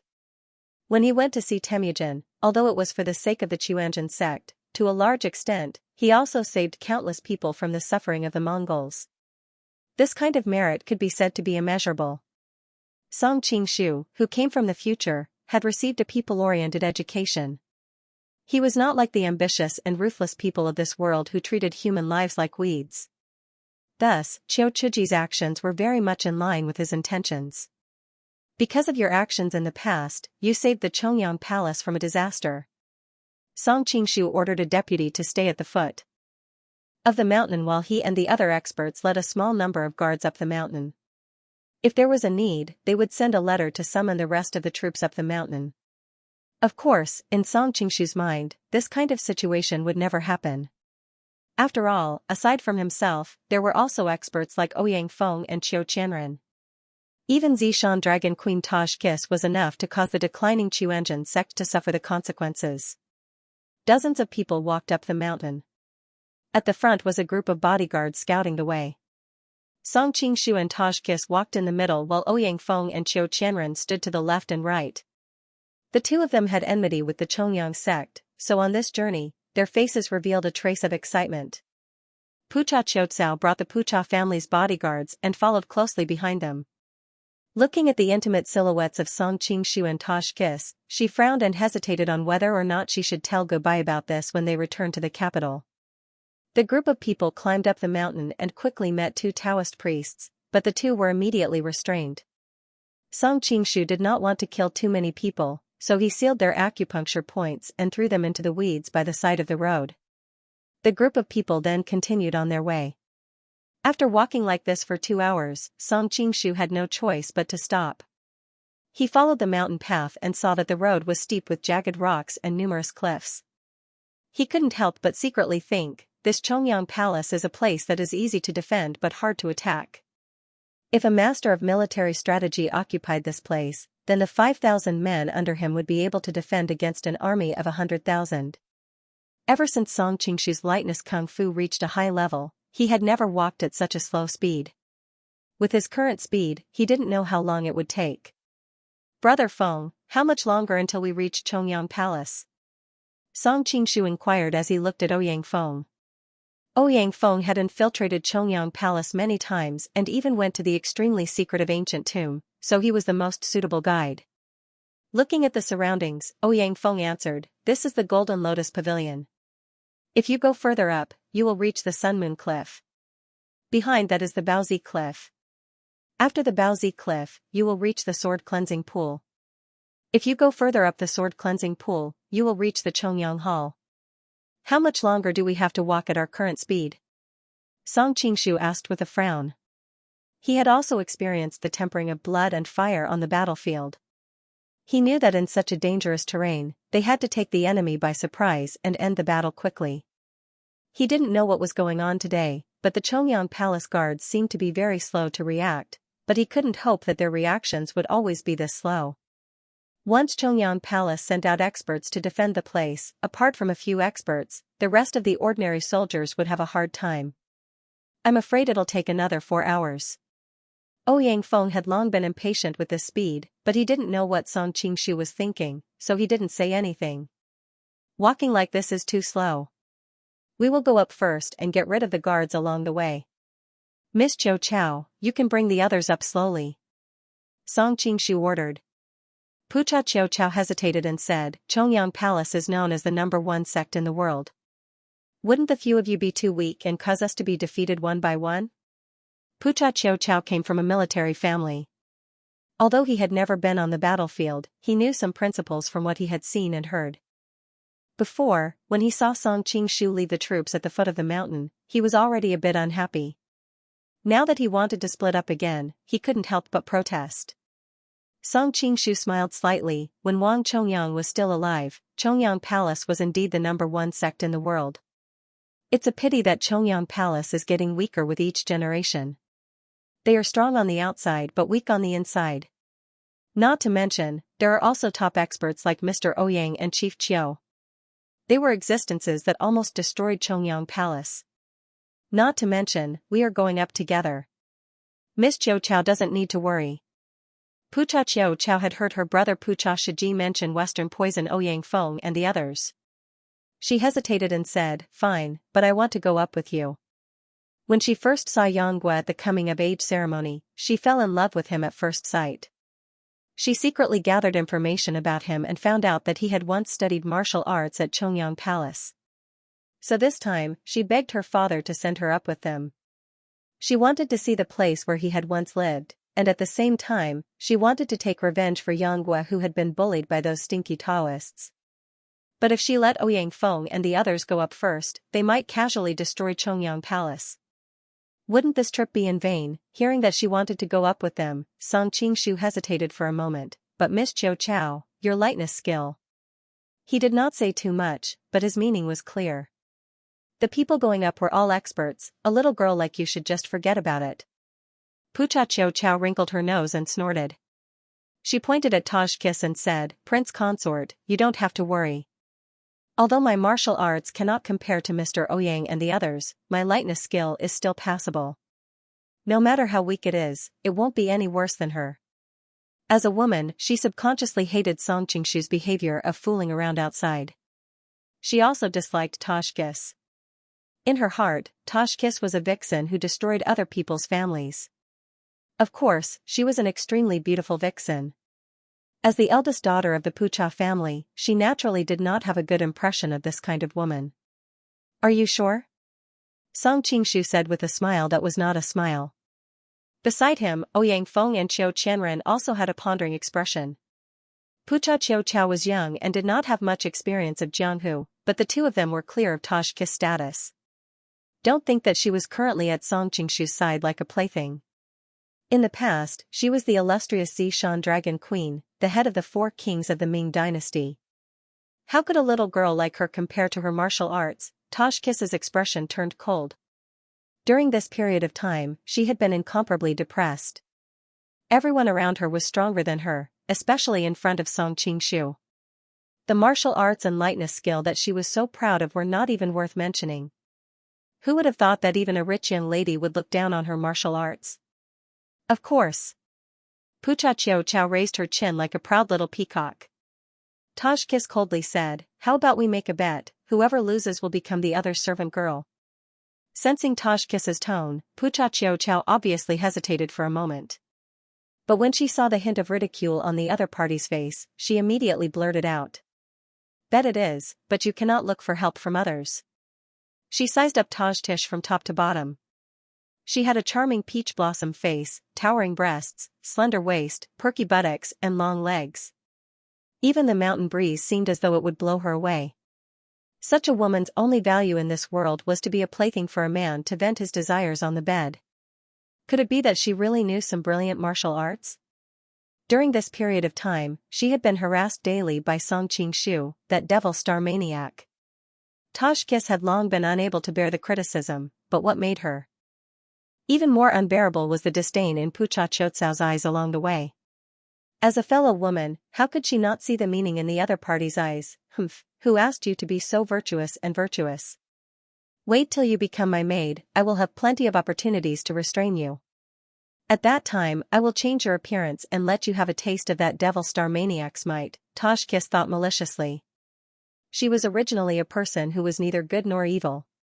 Regardless of whether it was Zishan Dragon King or Grandmother Golden Flower, they were all extreme people who killed people like scything flax. Taking revenge on a little girl like that, she did not feel the slightest bit apologetic. Pucha Chiu Chao did not know that she had already fallen into someone else's scheme. Her face was full of excitement as she prepared for the next match. Song Qingshu smiled faintly, treating it as a little joke between the two women. The journey up the mountain was already somewhat boring, adding this little interlude was also good. Then the Chongyang Palace's main hall will be the end point. Whoever arrives first will be the winner. Do you have any objections? Seeing that the two women did not show any objections, Song Qingshu waved his hand. Begin. As soon as he finished speaking, the two women simultaneously moved. Pucha Qiucao was born in a family of generals and had a long history of martial arts. Furthermore, she had an older brother who was known as the #1 young expert of the Jin Kingdom who would give her pointers at any time. Her martial arts were relatively good. Looking at the entire Jin Kingdom, perhaps among the young female experts, other than Wanyan Zhongjia, she was the strongest. Even Wanyan Ping was only on par with her. It was a pity that her opponent this time was the illustrious Zishan Dragon King of Jianghu. She floated forward as if riding the wind. With a few leaps, she had already reached the waist of the mountain, leaving Pucha Qiucao far behind. Pucha Qiucao's expression instantly turned ugly. She knew that she had fallen into her opponent's trap, but her stubborn nature made her unwilling to admit defeat just like that. She gritted her teeth and chased after him with all her might. Song Qingshu, along with Ouyang Feng and Qiu Qianren, leisurely followed behind them, admiring the beautiful figures of the two women as they competed. However, Song Qingshu's mind was preoccupied with another matter. Previously at Daxing Prefecture, he had forgotten to ask Wanyan Chongjia who her master was. He did not know which master had taught her such a high level of martial arts, allowing her to become one of the top experts of Jianghu at such a young age. It seemed that he would have to ask her properly the next time he returned to Daxing Prefecture. We've arrived at the Sunmoon Rock. Ouyang Feng's voice reached the two women's ears, reminding them of their current location. Tadish was the first to arrive. Without the slightest hesitation, she continued galloping. Not long after, Pucha Autumn Grass also arrived. He followed behind with a gloomy expression. After passing the Sunmoon Rock, the two women, one in front and one behind, leapt through the wilderness. Very quickly, they arrived at the Baozi cliff that Ouyang Feng had previously mentioned. This time, even without Ouyang Feng's explanation, they could recognize it. This was because the Baozi cliff looked extremely strange, like a woman carrying a child. After a while, they saw a large boulder blocking their path. Its shape was sinister and terrifying. It descended from the sky, like an old woman bending over to look down. Tadish frowned slightly and suddenly stopped. Just as Pucha Autumn Grass was feeling puzzled, she suddenly heard a few whistles from behind the rock. 4 Taoist priests leapt out, each holding a long sword. They blocked their path.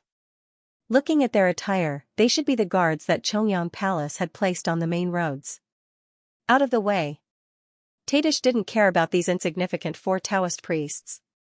She was worried that if they delayed, Pucha Autumn Grass would seize the initiative.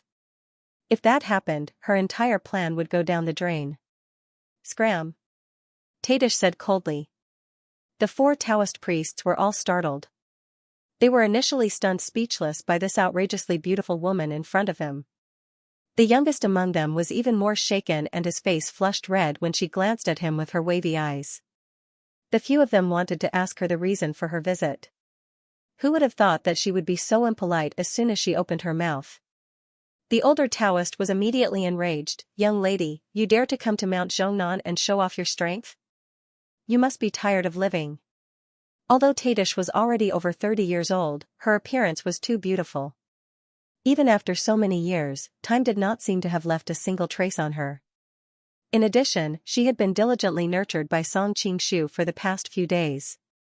Her face was like a peach blossom and her entire body released an astonishing charm. The Taoist priest did not know her background and thought that she was a virgin. Tadish coldly snorted. The Taoist priest's vision blurred. Before he could clearly see what was going on, he received a resounding slap to the face. The rest of the Taoist priests were instantly enraged.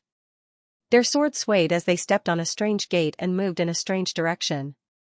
A stance of parting flowers and brushing willows stabbed towards her waist. The young Taoist priest could not bear to do this and deliberately moved his sword 3 inches to the side. Seeing that Tadish was entangled by the Taoist priests, Pucha Qiucao was delighted. Without hesitation, she overtook and ran up the mountain. Because the Taoist priests wanted to deal with Tadish, they could only watch helplessly as she rushed over. At this moment, the older Taoist priest also reacted. He raised his sword and thrust it towards her chest. The sword had always been light and agile, paying particular attention to the side. It could not be forcefully chopped and slashed like a single saber. Because of the humiliation he had just suffered, he was filled with hatred. Therefore, he did not have too many misgivings. Seeing the tip of the sword about to pierce her, Tadish did not panic. Her 10 slender fingers aimed at the tip of the sword and flicked it. A wing sound was heard.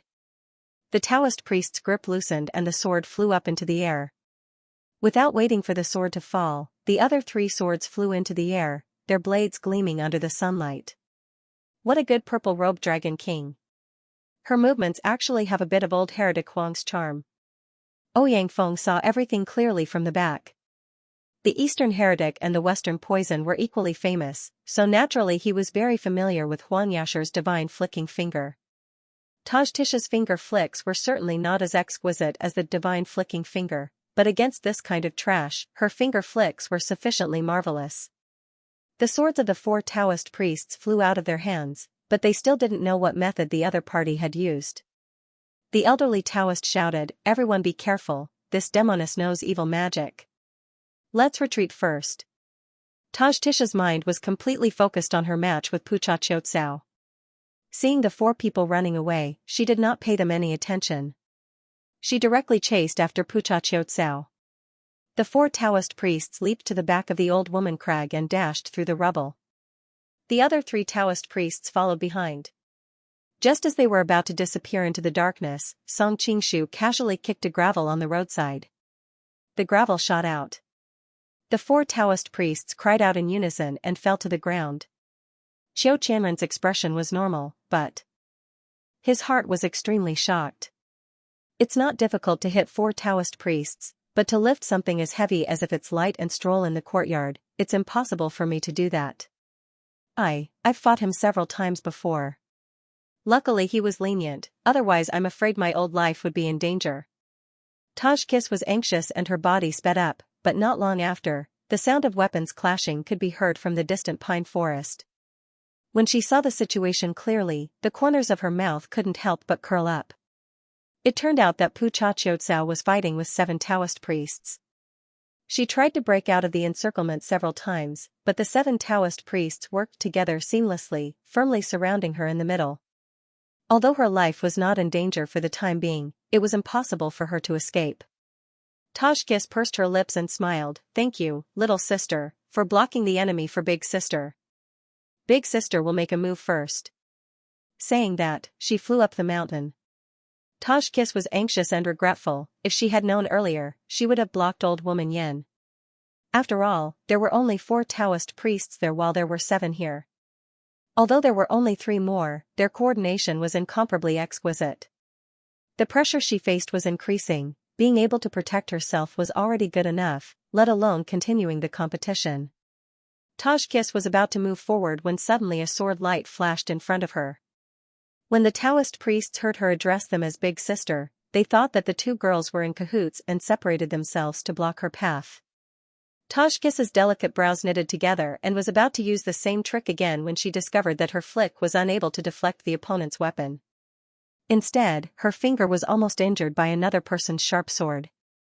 Apart from the 7 Taoist priests whose martial arts were above the previous 4, they had also formed the world-famous Big Dipper formation of Chongyang Palace. Every move's power was superimposed by the 7 of them. Naturally Tajkis was unable to move. With this delay, the 7 Taoist priests took the opportunity to surround the 2 girls in the formation, their 7 sharp swords continuously attacking the 2. Tajkis's brows furrowed deeper and deeper. She could clearly feel that her martial arts were far above those Taoist priests. If she were to fight one-on-one, she was afraid that no one would be able to withstand 3 moves from her. But she didn't know why, when the 7 of them worked together, her hands and feet were tied. Sometimes, when she was clearly about to strike someone down, the person's companions would counterattack, forcing her to change her moves. She tried several methods, but in the end, if she struck the head, the tail would respond, the head would respond, and if she struck the waist, the head and the tail would respond. The two girls were firmly trapped in the formation, their space to move became smaller and smaller, and finally, they had no choice but to face the enemy back to back. Taj Tish was inwardly furious. Were it not for Song Qingshu toying with her body like a pampered concubine, she wouldn't be in such a lack of weapons and concealed weapons. If she had a weapon, she would have been able to use her powerful internal energy to break the opponent's long sword. If she had a concealed weapon, these few Taoist priests would have died under her golden flower of life. They wouldn't have to fight like they were now. Song Qingshu and the other two were already watching from the side. Ouyang Feng couldn't help but sigh, Wang Chongyang is indeed a genius. The Big Dipper Heavenly Dipper formation he created is incomparably marvelous. It actually allowed a few people with ordinary martial arts to resist an expert whose martial arts are far superior to theirs. If the Qianxia 7 masters were to personally use it, its power would be even more extraordinary. It must be known that even the strongest of the Qianxia 7 masters, Qiao Chiji, would lose his life in a few moves if he were to face any one of the Eastern Heretic, Western Poison, Southern Emperor, or Northern Beggar. Unexpectedly, the Qianxia 7 masters were able to resist Huang Yaoshi without falling into a disadvantageous position. Ouyang Feng couldn't help but feel admiration. Song Qingshu was thinking about another problem. When Qi Jiguang battled the Woku pirates, the number of casualties caused countless history buffs to gasp in amazement. Oftentimes, the enemy would die by the hundreds or thousands while the Qi family army would only suffer minor injuries. It must be known that many of the Woku pirates were wandering samurai from the Warring States period of Japan. Among them, there was no lack of top-notch experts. In the early days, a few dozen Woku pirates were enough to sweep an entire province. There were many reasons for this heaven-defying battle, but everyone believed the most important was the Qi family army's special formation. Naturally, Song Qingshu didn't understand those formations, but there were many mystical formations in this world. For example, the Beggar Clan's Big Dog Formation, Wudong's True Martial 7 Sections Formation, Shaolin's Great Luohan Formation, and Chongyang Palace's Big Dipper Formation. All of them had the effect of allowing a group of ordinary martial arts to defeat a top-notch expert. If these formations could be integrated into the army, wouldn't his own army be invincible? Song Qingshu's eyes flashed, and he began to carefully observe the opponent's formation. If the Qianxia 7 masters were to personally use it, Song Qingshu wouldn't be able to find any flaws with his cultivation level. However, the martial arts of the Taoists before him were too inferior. After observing for a moment, Song Qingshu was able to find some clues. Taj Kiss, Autumn Grass, take 4 steps to the left, and 5 steps back. Song Qingshu opened his mouth and said. Pu Cha and Autumn Grass were still hesitant, but Taj Kiss knew how high Song Qingshu's martial arts were, so naturally she wouldn't doubt them. She pulled her along and walked towards the direction pointed by Song Qingshu. The 7 Taoists saw that they had retreated to an inexplicable place, and didn't understand what was going on. The Taoist named Tian Quan let out a low whistle, and subconsciously led the 6 paths to the left, and continued to surround the 2 people. The 7 stars of the Big Dipper were shaped like a spoon, and the tip of the spoon was made up of the 3 stars, Dubhe, Merak, and Phecda. The handle was made up of the Alioth, Kaiyang, and Yao Guang.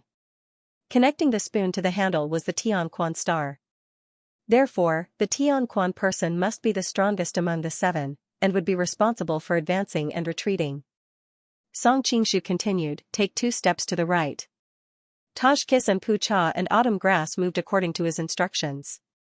The Taoist Tian Quan originally planned to use the spoon handle and the other 2 to launch an attack, but he suddenly discovered that the positions of the 2 women were extremely strange.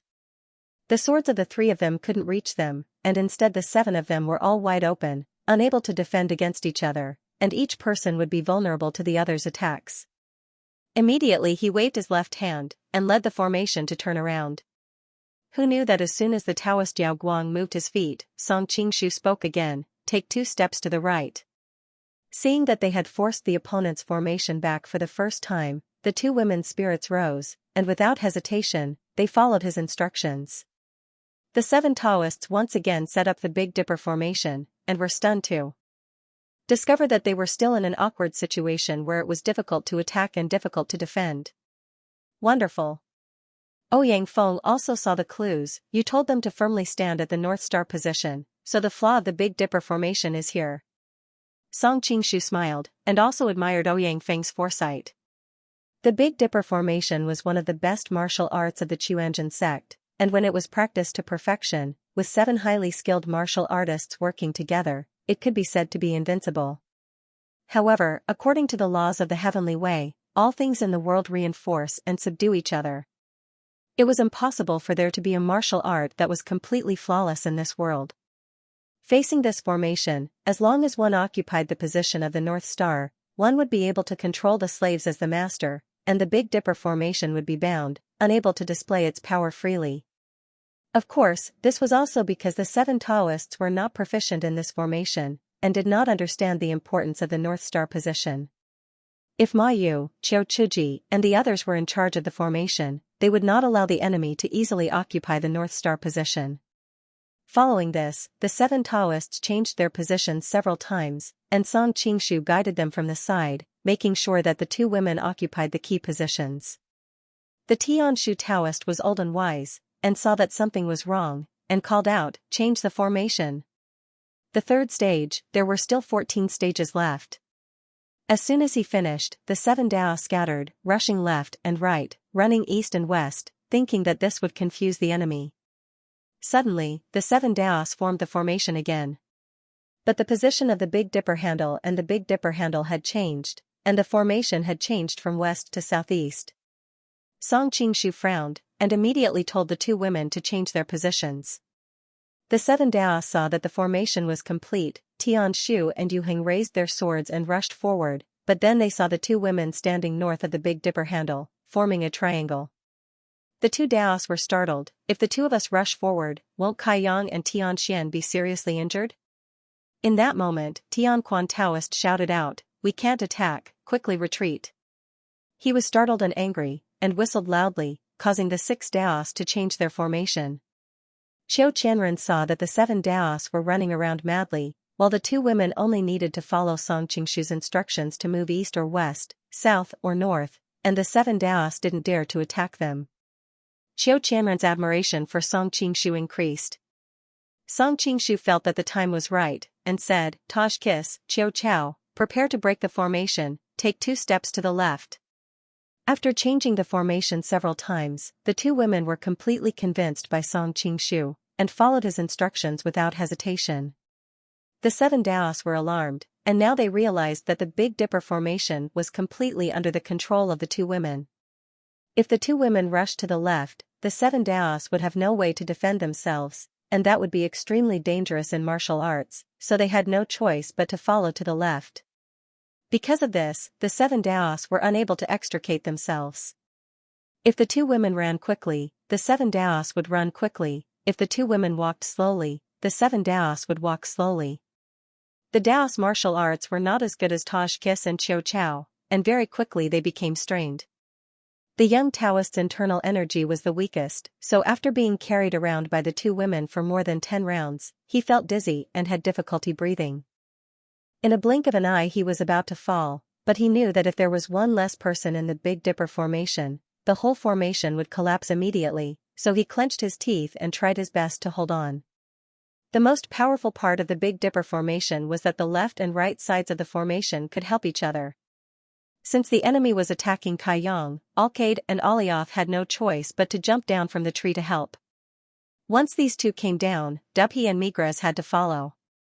In an instant, the entire formation was affected. The 2 women followed Song Qingshu's instructions, advancing and retreating freely in the formation, as if they were dancing. As soon as he took the North Star position, he quickly turned to the left side of the Big Dipper formation. The Heavens Powers Path knew how powerful they were. They didn't have the time to admire the 2 girls' beautiful bodies, hurriedly moving to the right. When 2 people fight, they must face the enemy. If the enemy goes behind them, they must immediately turn around to face the enemy. Right now the 2 women were heading towards the vital points of the Big Dipper formation. They didn't need to attack. The 7 Daos had no choice but to move the formation to face them. The 2 women remembered Song Qingshu's instructions, and kept moving to the left, not turning around. Sometimes fast, sometimes slow, sometimes straight, sometimes slanted, they kept moving to the left. The two of them firmly occupied the North Star position. The 7 Daos had no choice but to follow them to the left. The two of them ran faster and faster. In the end they were so fast that the tips of their toes touched the ground and they were already several feet away. The 7 Daos martial arts were not ordinary. Although they were in dire straits, the formation didn't become chaotic. Dubhe, Merak, Fekta, Migres, Alioth, Kai Yang and Alcade, these 7 positions were protected firmly and accurately, but they couldn't stop themselves from following the two women. Even Ouyang Feng couldn't help but cheer. Xuanzhen's disciples, they really do have some skill. The reason why Song Qingshu told the two women to use their lightness kung fu and not to counterattack was because the Big Dipper formation had a tight defense. There were almost no weak points. If they wanted to break the formation, they would have to take some risks. Right now he had already treated Taj Kiss as his pet. Her entire body was flawless. If she was left with even the slightest wound, it wouldn't be worth it. Because of that, he used a more reliable method, using the two women's lightness kung fu to exhaust the 7 Daos. As expected, the 7 Daos could barely keep up at first, but as time went on, the difference in their lightness kung fu began to show. Tianquan, Tianshu, and Aliotha's kung fu were higher, so they ran faster. The rest of the people gradually fell behind, and a gap began to appear in the Big Dipper formation. Song Qingshu smiled faintly and said a few words. The two women took advantage of that gap and injured the light-shaking realm Daos. Now that the Big Dipper formation was down by one person, it could no longer be formed. Without the formation's support, the remaining Daos were no match for the two women. Very soon, they all fell to the ground, clutching their wounds and moaning in pain. Song Qingshu smiled bitterly to himself. Autumn Grass was a Jurchen nobleman, so naturally she wouldn't care about the lives of commoners. Taj Kiss was also a character who killed without batting an eye. Previously, she had been humiliated by the 7 Daos Big Dipper formation, so it wasn't surprising that she was a little ruthless. Fortunately, the two women remembered his orders. Although the 7 Daos had suffered some serious injuries, his life wasn't in danger. After the two women defeated the 7 Daos, they looked at each other, then without saying a word, they charged up the mountain. Song Qingshu was dumbstruck. They still haven't forgotten about the competition. Women are really persistent in this aspect. Song Qingshu leisurely followed behind them with Ouyang Feng and Qiu Qianren. He saw that Taj Kiss and Pucha Autumn Grass were gradually pulling apart. Just when he thought that she had won, he suddenly discovered that Taj Kiss had stopped halfway up the mountain. Pucha Autumn Grass was secretly delighted. She hastened her steps and rushed up. However, when she reached Taitish's side, she saw the situation clearly and stopped.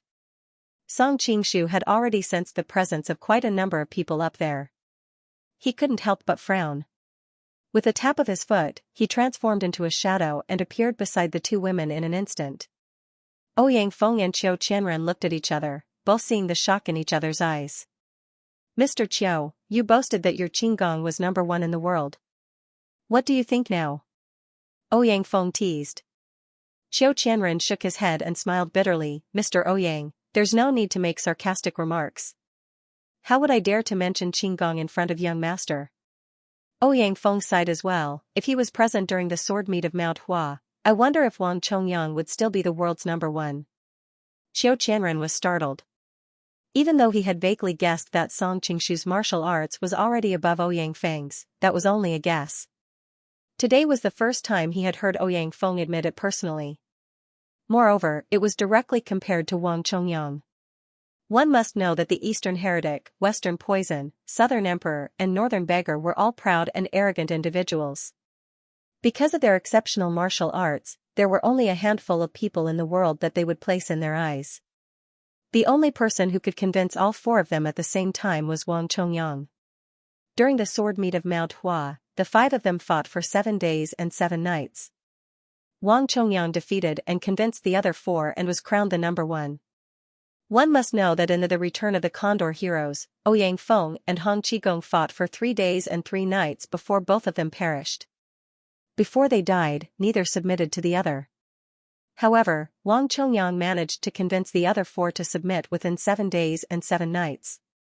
His realm was probably at least a level higher than the other 4. Song Qingshu came to the side of the two girls and found that in front of him was a large circle surrounded by mountains. At the foot of the mountains was a large pond, the water reflected the moon and flashed with silver light. This should be the cleansing sword pond that Ouyang Feng mentioned before. At this time, there were hundreds of Taoists standing in front of the pond. They all wore yellow crowns and grey robes. They held long swords in their hands and their swords flashed with dazzling light. Song Qingshu's eyes narrowed. The Taoists were in groups of 7, forming 14 Big Dipper formations. Every 7 Big Dipper formations formed a Big Dipper formation. From Tianshu to Yaoguang, the power was no small matter. The 2 Big Dipper formations, one normal and one strange, mutually reinforcing and restraining each other. Song Qingshu suddenly understood. No wonder the two of them stopped in their tracks. The Big Dipper formation had almost forced the two of them into a corner, and now the formation's power was more than 10 times stronger. Who are you? How dare you trespass into Chongyang Palace? State your name. The leader of the group was a long Taoist. Song Qingshu did not have any contact with Chongyang Palace, so he did not recognize his name. Ouyang Feng and Qiu Qianren also came up at this time. They were of high status in Jianghu, even Ma Yu and Qiu Chuji were considered their juniors. They could not even recognize people of Yin Jiping and Zhao Zijing's generation, let alone the person in front of them. Being questioned by the Taoist, Song Qingshu smiled and did not get angry. He replied, "We are the emissaries of the Jin Kingdom, we are here to bestow a title to your sect." The Jin Kingdom? Hearing his reply, the group of Taoists began to whisper to each other. The Chuanjin sect had always been righteous in Jianghu. The founder of the sect, Wang Chongyang, was also a righteous man who fought against the Jin Kingdom. As a disciple, how could they not know of this relationship? For many years, the Jin Kingdom had a lot of things to deal with, so they did not have the time to pay attention to the Chongyang sect. Therefore, both sides had lived in harmony. Why did the Jin Kingdom suddenly want to bestow a title? Although the Taoist was only a 4th-generation disciple, he was older and more knowledgeable. He knew that this title could not be accepted, otherwise Chongyang Palace would not be able to stand in Jianghu. However, Chongyang Palace was currently under the jurisdiction of the Jin Kingdom, and Chongyang Palace did not dare to openly rebel against the Jin Kingdom, so they still had to put on a show. The Taoist coughed and replied, "I hope you will forgive us. Today, our sect is in the midst of the new sect leader's inauguration ceremony. During this time, we will not receive any guests. You may rest at the foot of the mountain, and after our sect leader's inauguration ceremony, we will send someone to invite you. He of this, he of the palace of the sect. And he of the sect of the Jianghu. He of the sect of him." Song Qingshu nodded his head. No wonder they had set up defenses along the way. Today was the ceremony for the new sect leader of Chongyang Palace. On the way up, not only did they set up the Big Dipper formation, they also set up the 2 Big Dipper formations. This was to prevent enemies from invading. After all, Chongyang Palace was once the #1 sect in the world. Although in recent years it was getting worse with each generation, it still had its foundation. In the original, The Return of the Condor Heroes, they were caught unprepared by the Mongols. This was because 2 sect leaders were changed in one day. In addition, Zhao Zijing's faction and Yin Jiping's faction were fighting. In this world, Zhao Zijing had already been killed by Song Qingshu. There was no one to fight with Yin Jiping for the position of the sect leader. Chongyang Palace could naturally set up their defenses normally. Hearing the Taoist's words, Song Qingshu immediately understood his intentions. Before he could say anything, Pu Cha Qiu Chao spoke first. "What are you talking about? We are here to confer a title. It just so happens that your sect leader is here at the ceremony. As the saying goes, there's no time like the present. With the conferment from the imperial court, wouldn't your new sect leader be more justifiable?" The group of Taoists' faces were filled with anger. They thought to themselves, why do we need the conferment from the imperial court of the Jin Kingdom for it to be justifiable? If it wasn't for the fact that they knew the importance of the matter, they would have scolded him. The elder Taoist's face darkened. He replied coldly, "I have already said that during the inauguration ceremony, my sect will not receive any guests." Qiu Qianren coldly laughed, "What if we insist on going up?" The elder Taoist coldly snorted. He pulled out his long sword and waved it in the air. The blade of the sword cut through the air. His voice rang out for a long time, "I have the heavy responsibility of guarding the mountain. If you force your way in, then please forgive me for my rudeness." As soon as he finished speaking, the rest of the Taoists waved their long swords. 98 swords flew back and forth, stirring up a gust of wind. The light of the swords formed a dazzling net of light. Because this time Yin Jiping was taking over as the sect leader, all of the third generation disciples were his fellow disciples. Naturally, they had to personally attend the ceremony.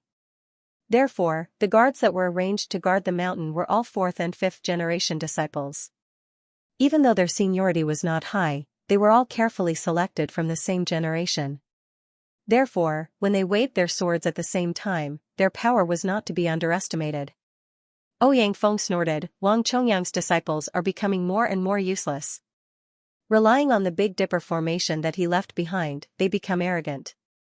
Isn't it just because they are good at bullying others? It's just the Big Dipper formation, I don't care about it." The group of Taoists was enraged. "You really talk big. If you really have the ability, you can try our Big Dipper formation." This group of Taoists were mostly young disciples. They had not seen the scene of Ouyang Feng breaking into Chongyang Palace. Otherwise, they would not be so rude. Ouyang Feng laughed, "I'll try it." As soon as he finished speaking, his entire body flashed and he pounced towards the 7 Taoists closest to him. His speed was so fast that the others did not have time to react. Even if they wanted to help, they would not be able to. Luckily, the 7 young Taoists were well trained. Almost instinctively, they moved their swords to their left hand and joined their right palms together. With the 7 of them, they managed to block his attack. Decades of experience had allowed Ouyang Feng to use his strength well. It was possible that he was even better than Song Qingshu. His ordinary palm had the effect of turning something rotten into something magical. The forward push was extremely strong, but what was even more powerful was the pull behind it. The 7 Taoists used all their strength to block his push. Unexpectedly, there was a strong force that pulled them forward. The 7 of them could not stand still and fell to the ground. Although they immediately leapt up, their faces were covered in dust and they were ashamed. The old bearded Taoist saw how powerful Ouyang Feng's attack was. In one move, 7 of his martial nephews had fallen to the ground. He could not help but be alarmed. He gave a long whistle and activated the 14 Big Dipper formations. He thought that even if the enemy's palm strength was 10 times stronger, it would still be difficult to push 98 people with just 2 hands. Ouyang Feng was surprised. He did not think that the opponent's formation would react so quickly. Also, he could see that its power was not to be underestimated. In the past, he had personally experienced the Big Dipper formation, but he had never seen this Big Dipper formation before. He guessed that Qiu Chuji and the others came up with it later. After Song Qingshu's warning, he thought that even if the Chuanjin 7 masters personally used it, he would still be confident that he could easily break the formation. But now, there were 2 formations, one positive and one negative, with a total of 14 Big Dipper positions. How could he deal with them alone? While he was hesitating, the enemy's formation had already surrounded him. Ouyang Feng snorted and separated his palms. Following the principle of capturing the leader first, he rushed towards the bearded Taoist. Who would have thought that the formation's secret was to lure the enemy to attack the commander? The smaller formations would then take the opportunity to attack from the east and west, from the south and from the north. The enemy would fall into a trap. Ouyang Feng had only run 7 or 8 steps when he felt the situation was not good. The pressure behind him increased and the 2 sides were also attacking. He was about to turn to the right when the 2 small formations in front of him sent 14 swords stabbing towards him. The positions of these 14 swords were all grasped perfectly, leaving him with no room to dodge or evade. Song Qingshu's eyes flashed. It seemed that he had underestimated the Chuanjin sect. Although apart from Wang Chongyang and Zhou Badong, it would be difficult to find any other skilled fighters, just by relying on this mysterious formation, they would be able to stand tall in Wulin. Ouyang Feng was the Western poison, so naturally he would not be affected by such a small amount of danger. He leaped forward, his right leg flew out and his left hand stretched out, kicking one of the Taoists, and at the same time he snatched his sword. Seeing the 7 swords on his right waist, He waved his left hand and the 8 swords collided with each other. A kala sound was heard and the 7 swords were broken into 2 pieces. The sword in his hand was unharmed. The sword he snatched was no different from the other swords, it was not a particularly sharp sword. But he had used his internal energy to break the opponent's 7 swords. The 2 Big Dipper formations on the side immediately moved forward to protect him. Ouyang Feng saw that the 14 Taoists had used their left hands to support their Taoist companion's right shoulder. The 14 of them had combined their strength into one. He couldn't help but become arrogant. "You think I'm afraid of you?" He waved his sword and stuck it to the 14th Taoist's sword. The Taoist tried to snatch it, but the sword in his hand seemed to be stuck to the anvil of a cauldron and did not move an inch. The other 13 Taoists circulated their internal energy and wanted to combine their strength to break the enemy's defense. Ouyang Feng felt the strength in his hand increase and laughed coldly. "Break!" His right arm shook and a kala sound was heard. It was as if he had pushed down a huge object. The 14 swords were all broken. The 14 Taoists spat out mouthfuls of blood and fell back into the formation. Their faces were filled with shock.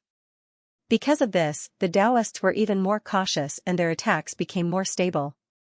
Although the 21 Taoists had lost their weapons and were heavily injured, they could still move their palms like the wind and their power did not decrease. Ouyang Feng could feel that the enemy's defense was becoming more and more solid, and he was very surprised. He did not know what new innovations Ma Yu and Qiu Chiji had made in the Big Dipper formation in the past few years, but even he felt that it was somewhat troublesome. As a matter of fact, he was the Grand Western Poison. If he casually sprinkled some poisonous powder, vipers, and the like, this formation would collapse on its own. However, he wanted to take this opportunity to understand the mystery of this formation, in case the Chuanjin 7 Masters were to activate it in the future. If by any chance some brilliant change occurred, he would not be able to disarm it in a hurry, and that would be too shameful. Therefore, from the beginning until now he did not use any heavy hand. The long-bearded Taoist saw that he was gradually gaining the upper hand, and thought that Ouyang Feng's technique would stop here. He smiled coldly in his heart, and pushed the formation even more tightly. Ouyang Feng continued to observe for a while, and saw that the opponent was not holding back anything in the Big Dipper formation. He laughed evilly, and suddenly crouched down, and moved to the northeast corner. He saw the 2 small formations in the southwest following him like a shadow. His fingertips trembled, and in the blink of an eye he stabbed his sword 14 times. 14 cold stars flew out at the same time, and each sword pierced the Yanggu acupoint on the outside of a Taoist's right wrist. Song Qingshu secretly nodded his head. The Western Poison Ouyang Feng was not known for his swordsmanship, but his martial arts had reached such a high level that he had already mastered 10,000 techniques. His sword moves just now were obviously the highest level of swordsmanship. The sword moves were like the wind, like lightning, but they did not miss the slightest bit. It was as if he had shot out 14 secret projectiles at the same time. The Taoists cried out in alarm, and then felt pain in their wrists. Their fingers lost their strength, and the 14 swords fell to the ground. Everyone was shocked, and hurriedly leapt back. They looked at their wrists, and saw that they were bleeding profusely. The tendons in their hands had probably been cut off. The long-bearded Taoist was enraged. "Your Excellency's methods are vicious." Ouyang Feng laughed coldly. "They really don't know what's good for them. I have already been merciful by not cutting off their hands." Song Qingshu laughed bitterly. He knew that Ouyang Feng was speaking the truth. He guessed that it was because of his previous orders that he didn't use too much force. After all, the tendons in their hands had been cut, and although they couldn't wield a sword, as long as they paid attention to their daily lives, they would be no different from a normal person. But Ouyang Feng had just injured their people, and to say such things to them would be too much of a mockery. As expected, the Taoists from Chongyang Palace were enraged, and the long-bearded Taoist didn't say a word. He immediately gave orders, and tightened the formation. He thought that with 98 Taoists surrounding him, even if they squeezed him to death, if they didn't turn him into meat paste, how would they be able to avenge their comrades? Ouyang Feng didn't mind. His left palm slanted, and his right palm pushed out to the left. The 7 Taoists from the Big Dipper formation caught it. Ouyang Feng rushed to the North Star position, and the second Big Dipper formation followed. At this time, there were 14 Big Dipper formations, and 14 North Star constellations. Ouyang Feng didn't have the ability to split himself, so he couldn't occupy all 14 positions at the same time. But he used his lightness kung fu, and as soon as he occupied the North Star position, he immediately moved to the second formation's North Star position. He did this a few times, and his movements were fast. To the people watching, it was as if there were 14 Ouyang Fengs. Very quickly, the Big Dipper formation started to show signs of chaos. The long-bearded Taoist saw that the situation wasn't good, and quickly gave orders for the Taoists to scatter far away, stand firm, and wait. He knew that if everyone followed the opponent's movements would be fast, and they would be able to disrupt the formation. But if they stood firm and did not move, the 14 North Star positions would be far away from each other. No matter how fast the opponent's movements were, it would be difficult for them to occupy all the positions at the same time. Xiao Qianren, who was at the side, couldn't help but exclaim, "Chongyang Palace really has a deep foundation. Any random fourth-generation disciple is so proficient in formations, and his reactions are so fast. Young master, since these Taoists are not moving, why don't we take this opportunity to go to Chongyang Palace?" Song Qingshu nodded his head. "That's a good idea. Brother Feng, I'll have to trouble you here." Ouyang Feng replied coldly, "Brother, you go first, I'll be right there." Hearing that these people didn't even put them in their eyes, the group of Taoists were enraged. The long-bearded Taoist coldly laughed, a toad yawning. What a big tone. Ouyang Feng's eyes flashed with murderous intent, so the opponent had unintentionally offended him. His famous technique was the toad stance, so sometimes Hong Qigong, Zhou Badong, and Huang Rong would call him a stinky toad. These people were fine, they had all known each other for a while, so they could be considered acquaintances. But this Taoist in front of him was only a fourth-generation disciple of Chongyang Palace. Who did he think he was? Ouyang Feng's face sank, and he squatted on the ground with his hands bent to his shoulders. His throat emitted a gurgling sound, and his stomach expanded and contracted. His entire body was like a giant toad that was about to pounce. Song Qingshu sighed, to think that Brother Feng would be so angry. These Taoists can only pray for their own good. It must be known that Ouyang Feng's havoc in Chongyang Palace was something that happened 10 to 20 years ago. The third-generation disciples that saw him in action were few and far between, let alone these Taoists. Although the long-bearded Taoist didn't recognize the toad stance, he could clearly feel the opponent's aura becoming stronger and stronger. That terrifying pressure was becoming stronger and stronger. He quickly called out, "Don't let him continue accumulating power." Everyone attacked together and interrupt him. The Taoists all responded, so the left side of the Big Dipper formation attacked Ouyang Feng's left side, the right side of the Big Dipper formation attacked Ouyang Feng's right side, trying to use the 98 people's combined strength to defeat the opponent. Ouyang Feng sneered again and again in his heart. The toad stance's greatest characteristic is that it uses stillness to counter attacks. The whole body accumulates strength without releasing it. As long as the enemy attacks, there will immediately be an incomparably ferocious counterattack. If they don't know the severity of their attacks, they will simply be courting death. Seeing the 49 Taoists on the left and the 49 Taoists on the right charging towards Ouyang Feng kicked the ground with both his legs and a loud pung sound was heard as the two forces collided with each other. The Taoists in the formation either had their arms broken or spat out blood as they fell to the ground. The long-bearded Taoist who was in charge of the formation reacted quickly, and stopped the 30 or so people. Although they didn't end up like their companions, they were still battered and exhausted. Before, he thought that Chongyang Palace was invincible because of the Big Dipper formation, but now he knew that there was always someone better than him in this world.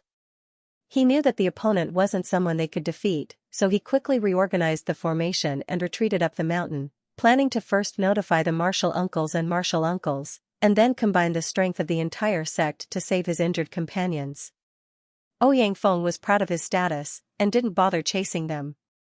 Song Qingshu's group walked to the edge of the washing sword pond and saw the 30 or so Taoists rushing in their direction. Song Qingshu couldn't help but frown.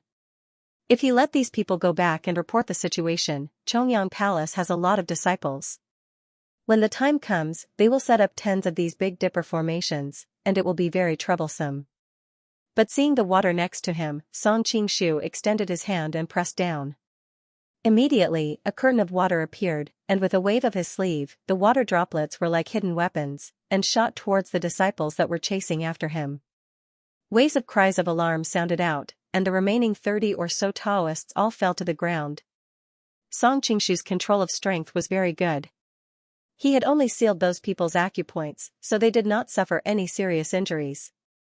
Qiu Qianren and Tadish were still fine with it since they already knew of Song Qingshu's prowess in martial arts. Instead, Pucha Qiucao's eyes were almost popping out of their sockets. Even though her brother had mentioned his prowess in martial arts, it wasn't a glorious matter for Pucha Qiucao to be defeated by Song Qingshu. Hence, she couldn't help but misunderstand that her brother was defeated by Song Qingshu. But now that she had seen Song Qingshu effortlessly subdue the 30 or so experts of Chongyang Palace, how could she not be shocked? Previously, she had personally experienced the prowess of the Big Dipper formation, but now, Song Qingshu, with just a wave of his hand, defeated an enemy that was several times more than the one she had just faced. Song Qingshu did not pay attention to the shock that his actions had caused to the young lady beside him. He smiled and said to the people beside him, "Let's go." Tadish lightly laughed, and with a tap of her toes, in a few leaps, she had already traveled over 100 feet. Only then did Pucha Qiucao react, and with a cry of alarm, she hastily chased after them. Even though she knew that the chances were slim, with her personality, she was not one to easily admit defeat. Clenching her teeth, she chased after them. When Song Qingshu and the others reached the top of the mountain, they saw that Tadish had a pleased expression on her face, and Pucha Qiucao had a dejected expression. Naturally, they knew who had won and who had lost. Someone won't go back on his word after losing, right? Tadish's lips curled into a proud smile, deliberately provoking them. I will do what I say, naturally I won't go back on my word. Isn't it just being a servant, Pucha Qiucao hated the other party to death. Her martial arts were obviously high, but she had to pretend to be a weak foxy woman, causing her to mistakenly think that the other party was only using her looks to please others. Who would have thought that she was pretending to be a pig to eat a tiger? Song Qingshu could not help but laugh. All right, everyone is just playing a little game to liven up the atmosphere, there is no need to be so serious. Before Tadish could speak, Pucha Qiucao spoke first. No, although I am a woman, I know the principle of keeping my word. A loss is a loss. Song Qingshu felt a headache coming on. Then how about this, your bet will be based on this mission, and will be automatically cancelled when you return to the capital. How about it? Pucha Qiucao was, after all, the eldest daughter of the Pucha family. If the news of her becoming a servant girl for her own concubine were to spread back to the capital, Pucha and Ahu would not look good. Currently, both parties were in the honeymoon phase of their relationship. There was no need to cause a rift over such a small matter. Pucha Qiucao was just a little embarrassed. She did not really want to be Tadish's servant girl for the rest of her life. Now that there was a way out, there was no reason for her to reject. She could not help but look gratefully at Song Qingshu, suddenly feeling that this person was not as loathsome as before. Sure, I have no objections. Tadish squinted her eyes, smiling like a fox. In any case, her plan could only be put to good use outside. It would be impossible to carry it out once they returned to the capital.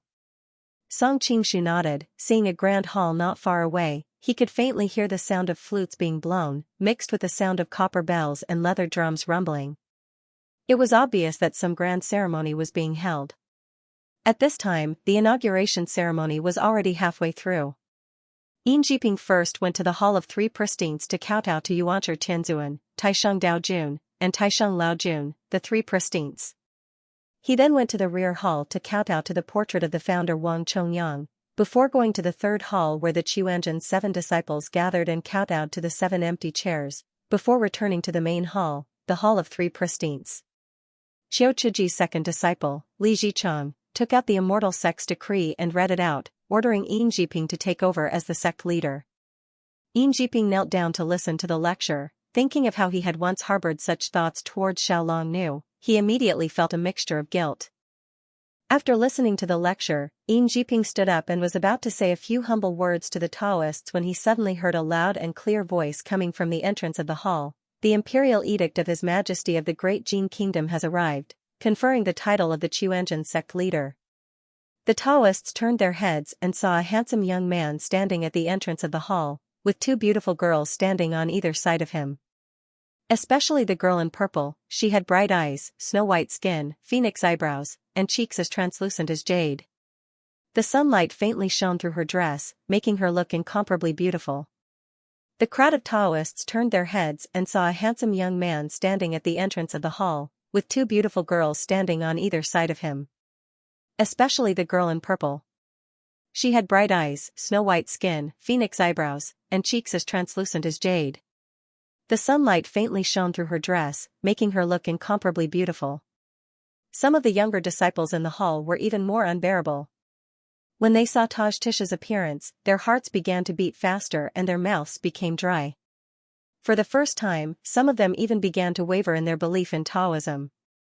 They thought that if they could get intimate with her, not to mention becoming the sect leader, even attaining Taoism and ascending to heaven would no longer be attractive. Including the 2 chapters from the past 2 days, he still owed 12 chapters. Application method for Zongheng genuine readers to enter the VIP group. First, you need to have Young Hero fan points and above, then add Q. Noticing that the gazes of all the Taoist priests in the Grand Hall were fixated on Tajkis, Ouyang Feng snorted coldly and said, Wang Chongyang's disciples and grand disciples are getting worse with each generation. They should be cultivating to become immortals, but in the end they are all lustful people. Yin Jiping's face turned red, and he couldn't help but think of Xiaolong Nu's peerless beauty. He thought, if she smiled at me, I wouldn't need to cultivate to become immortals. The other disciples couldn't help but become angry and angrily shouted, Audacious disciple, you dare to insult founder Chongyang. Yin Jiping finally saw Ouyang Feng's face and was shocked. He blurted out, Western poison Ouyang Feng. He had personally seen Ouyang Feng wreak havoc in Chongyang Palace. How could he not recognize this demon? Hearing his words, the hall was filled with gasps. Although many of them had not seen West poison with their own eyes, they all knew that he was as famous as Grandmaster Chongyang. Therefore, no one dared to speak arrogantly. Especially when they thought about how Ouyang Feng had always been at odds with Chongyang Palace, it would be difficult to settle this peacefully. Song Qingshu smiled and stepped forward, saying, Don't be nervous, Taoist masters. Today, we are here on behalf of the Imperial Court of the Jin Kingdom to confer titles to your cult, not to make trouble. Then, he winked at Qiu Qianren. Qiu Qianren nodded and walked forward. He stood in the middle of the hall and took out a yellow scroll. He opened it with both hands and read, The title of the Qiuanzhen sect leader is, Immortal Tao Grand Master, Xianmen sect leader, Enlightened Master, in charge of all Taoists. As the main hall of the Qiuanzhen sect, the entire hall was extremely spacious and could even accommodate hundreds of people at the same time. However, in such a large space, Qiu Qianren didn't seem to use much strength, but his voice spread to every corner of the hall. Everyone could hear him clearly. Based on this profound skill alone, there were probably not many people in the hall who could compare to him. Among the third-generation disciples, some of the more senior ones looked at each other. They had already recognized that this ordinary-looking old man was the famous Iron Palm Shui Shanpiao. They immediately became worried. If Ouyang Feng and Qiu Qianren joined hands, who in the entire Chongyang sect could stop them? Among the third-generation disciples, Song Defang had always been quick-witted. Seeing that the situation was not good, he quietly slipped out of the hall, intending to inform Qiu Chuji and the others who were in the Jade Void Cave. Because there were too many Taoists in the hall, with the cover of his companions, no one noticed his movements. At this point, Qiu Qianren had almost finished reading the edict. Seeing that no one was kneeling down to listen to the edict, he loudly said, Qiuanzhen sect leader, please receive the edict. Since things had come to this, Yin Jiping had no choice but to step forward and bow, saying, Our sect master Qiu Zhenren is in seclusion, and now I am taking over as the new sect master. The Jin Emperor's edict is not for me, I dare not accept it. Qiu Qianren said with a smile that was not a smile, the title was not meant to be given to Reverend Qiu. Whoever is the leader of the Qiuanzhen sect will receive the title. Yin Jiping said, I have no virtue and no ability, I really do not dare to accept it. Qiu Qianren's smile became even more strange, no need to be polite, quickly accept the edict. He had been in Jianghu for so many years, how could he not know the relationship between Wang Chongyang and the Jin Kingdom? As the disciples of Wang Chongyang, how could these Taoists accept the edict of the Jin kingdom? Wasn't that the same as betraying their master and destroying their ancestors? In reality, he was hoping that the Taoists of the Chongyang sect would refuse, then he would have a reason to kill them.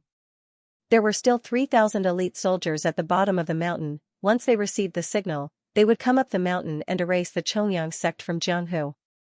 Yin Jiping was anxious, but he was after all the most outstanding person in the third generation. He quickly thought of a way to deal with this, and that was to delay. The honor has suddenly fallen, and I have not expected it. Please come to the back of the hall to serve tea. I will discuss this with my apprentice brothers. Xiao Qianren immediately laughed coldly. I don't know what is there to discuss. Song Qingshu smiled faintly. Since they want to discuss, then let them discuss it properly and weigh the pros and cons clearly. However, I would like to remind all the Taoist masters that the discussion shouldn't take too long. We still have 3,000 elite troops at the foot of the mountain. If it takes too long, they might get hungry and come up the mountain to ask for some rice, noodles, vegetables, and the like from your esteemed cult. His tone was calm, but the threat was evident in his words, causing the Taoists in the hall to change color. Of course I won't let you wait for too long. Yin Jiping forced a smile and immediately sent 4 Taoists in charge of receiving guests to invite them to the back of the hall for tea. Song Qingshu was secretly pleased, so it felt so good to use one's power to oppress others. No wonder the protagonists in the novels of his previous world wanted to be a playboy and bully others. The group arrived at the back of the hall, and just as they sat down, Toshkis coughed lightly and looked at Pucha Qiu Chao with a smile that was not a smile. Miss Qiu Chao, since you have agreed to be my servant, why aren't you coming to serve tea? You. Pucha Qiu Chao fiercely glared at her, but in the end, she bit her lips and received the tea from the Taoist and brought it to Toshkis. Here, your tea. Toshkis shook her head. Is this the attitude a servant should have? You don't even know how to say please? Pucha Qiu Chao's chest rose and fell rapidly. Just when Song Qingshu thought she was going to turn hostile, she calmed her emotions and lightly said, Please, madam, have some tea. That's more like it. Toshkis smiled in satisfaction, but she did not reach out to receive the tea. Instead, she pouted her lips at Song Qingshu. Serve young master's tea first. Pucha Qiu Chao was so angry that she almost splashed the tea in her hand at her face, but she quickly remembered that if not for Song Qingshu's help, she would have to be a servant for the rest of her life. Since that was the case, it was only right for her to serve him a cup of tea. With this in mind, Pucha Qiu Chao immediately calmed down and brought the tea in front of Song Qingshu. Young master, please have some tea. Toshkis's teasing voice sounded again. Shouldn't a servant kneel when serving tea to the master? Pucha Qiu Chao could no longer endure and angrily retorted, Toshkis, don't go overboard. After traveling for so long, she naturally knew the other party's name. However, she was not a member of the pugilistic world, so she did not know that Toshkis was the purple dragon queen of yesteryear. Moreover, even if she was a member of the pugilistic world, other than a few members of the Ming dynasty, it would be difficult for others to associate Toshkis with the purple dragon queen. Toshkis did not get angry, but smilingly said, Actually, if you were to declare in front of the entire army that you are a person who goes back on his words, you would no longer need to be a servant. Pucha Qiu Chao had never hated a person so much, especially a woman. She laughed coldly in her heart. She is just a concubine of the prince consort, a woman who cannot see the light of day. The source of Tang Qibian's power is his princess wife. Once we get back to the capital, I'll tell the imperial family what happened along the way, and let the emperor and princess know that their beloved son-in-law has a mistress outside. I don't believe Tang Qibian can still protect you. With this thought in mind, Pucha Qiu Chao felt much better. She went to Song Qingshu and knelt down, calmly saying, Young master, please have some tea. Song Qingshu felt a headache coming on. Toshkis had humiliated Pucha Qiu Chao in such a manner, how could she let it go? But Toshkis had always been a proud and willful person.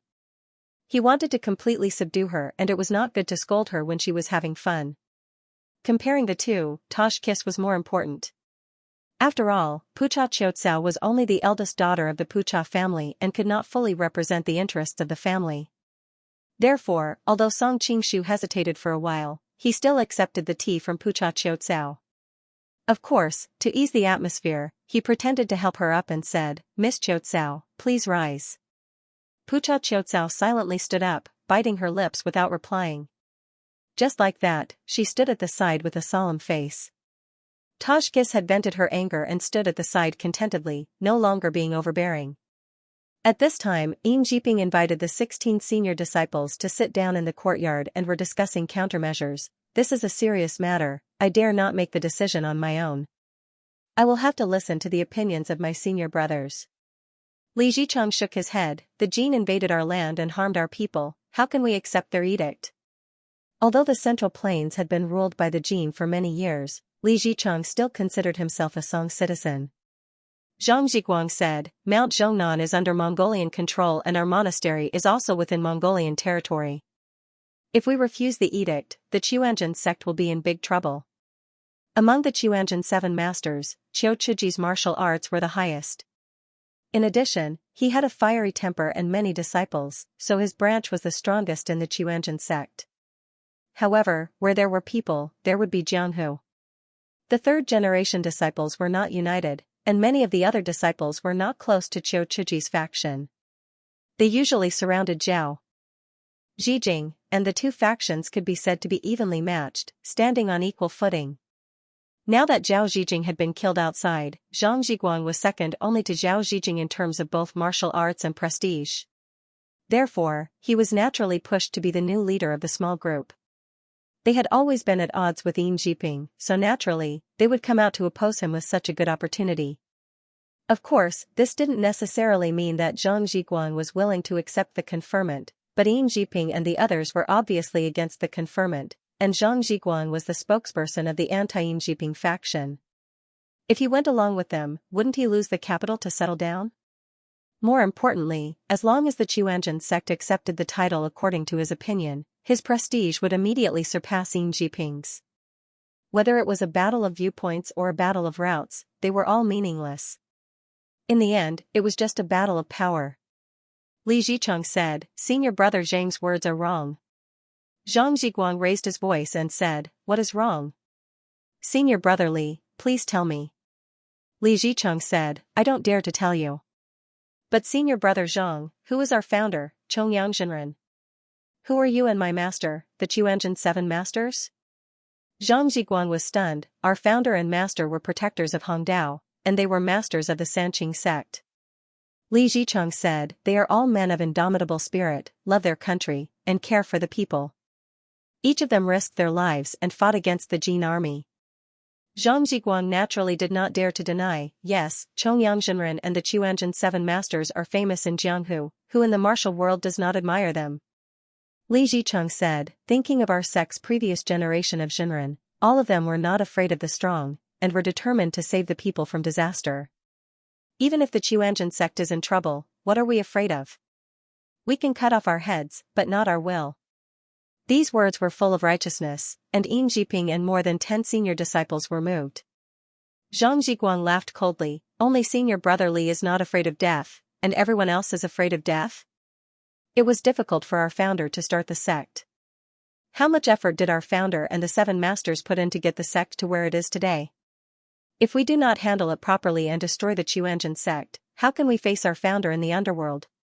When the 5 masters come out, how are we going to explain it?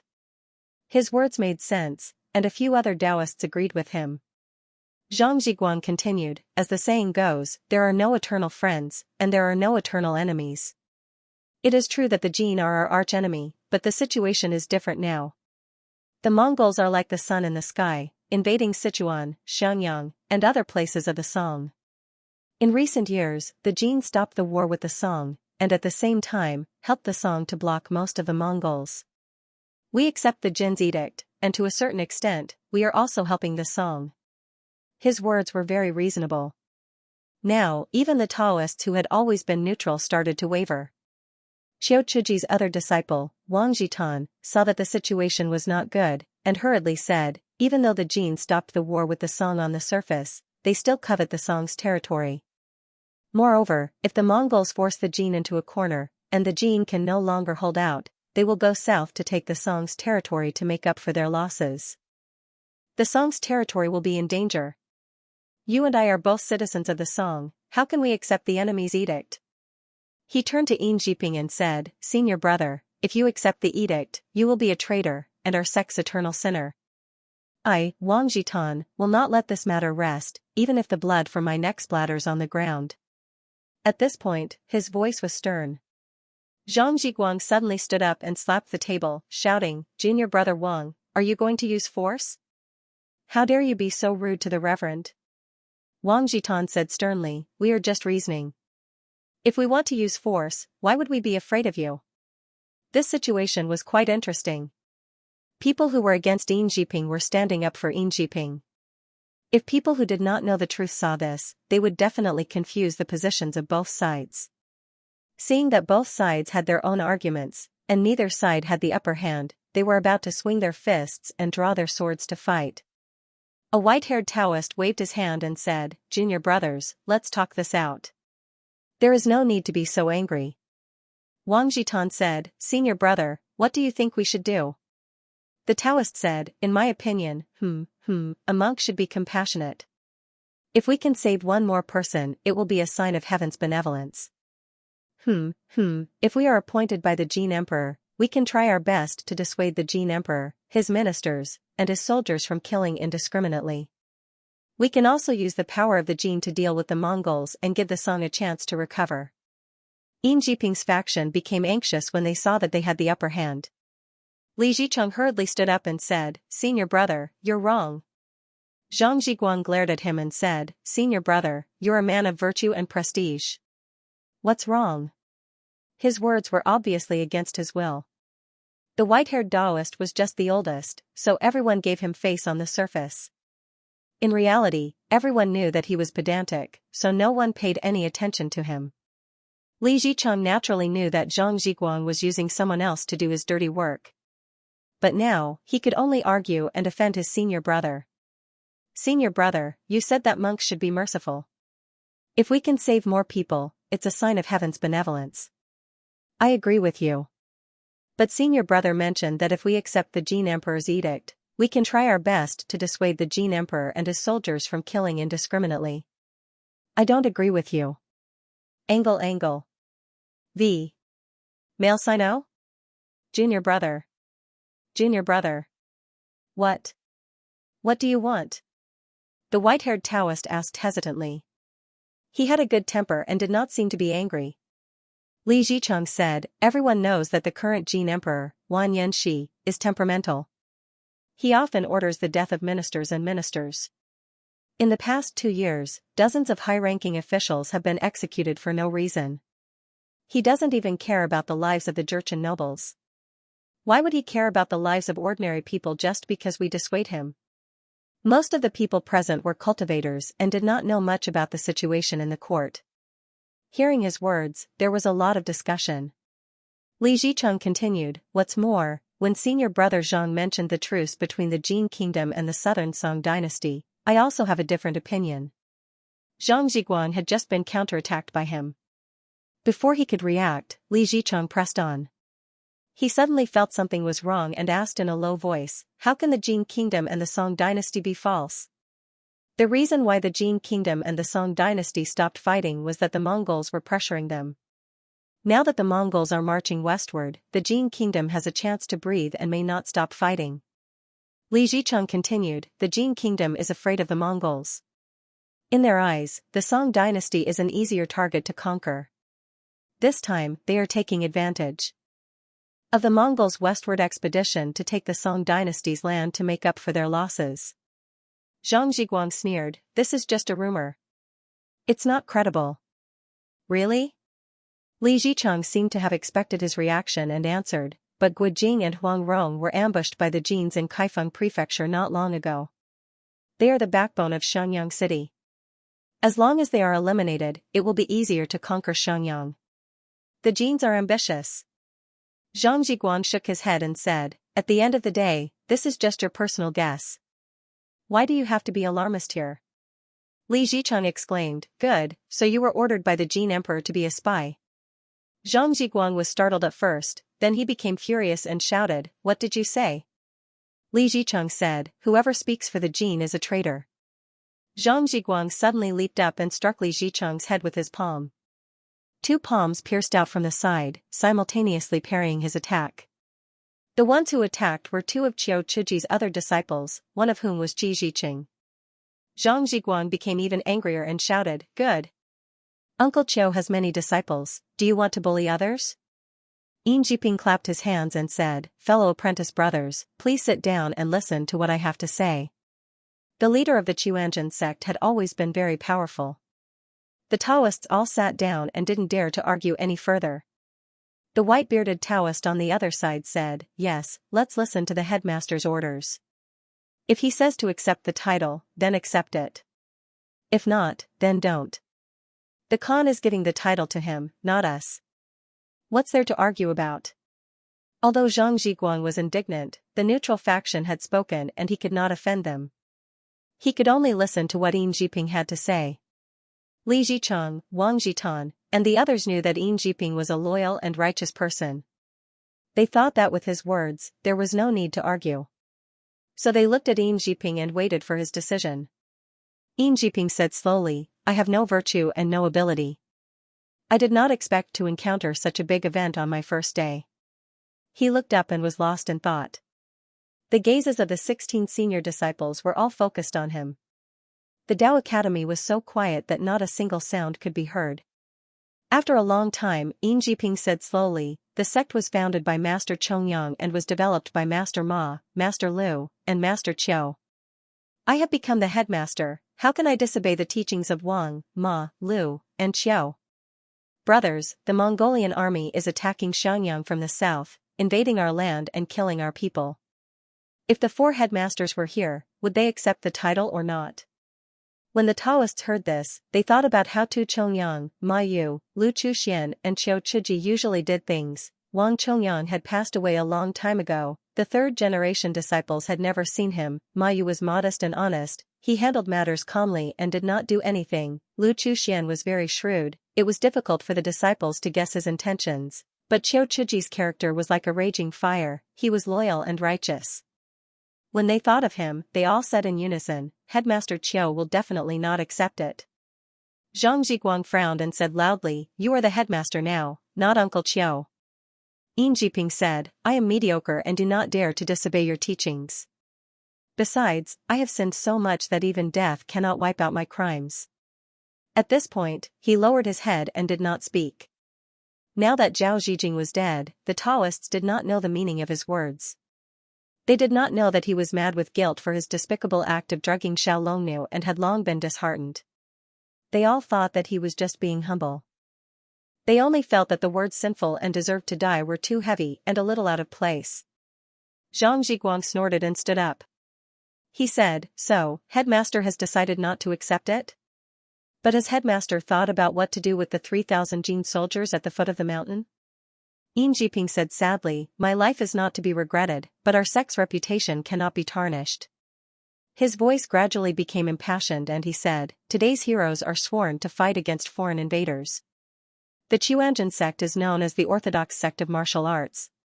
If we surrender to the Jin, how can we face the heroes of the world?" The Taoists cheered. Li Zicheng, Wang Jitan, and Qi Ziqing said loudly, "Headmaster brothers' words make sense." Zhang Zhiguang and the others immediately lost face. But Yin Jiping was the headmaster and Qiu Chiji's faction was powerful. Now that they had the support of the neutral faction, they could not oppose it even if they wanted to. Yin Jiping stood in the middle and ordered his brothers to stand guard beside him. He also sent someone to fetch weapons for emergencies. Then he said, "Invite the Jin's messenger." Yin Jiping replied, "The Jin and the Great Song are now enemies, how can we, the people of the Great Song, accept the title of the Jin? Please return, when we meet again on the battlefield, we will meet again." These words were said very happily, many of the Taoists in the hall cheered loudly. Chongyang Palace's reaction was within Song Qingshu's expectations. The reason why he gave them time to discuss was because he wanted to stall for time for the guards to come up the mountain.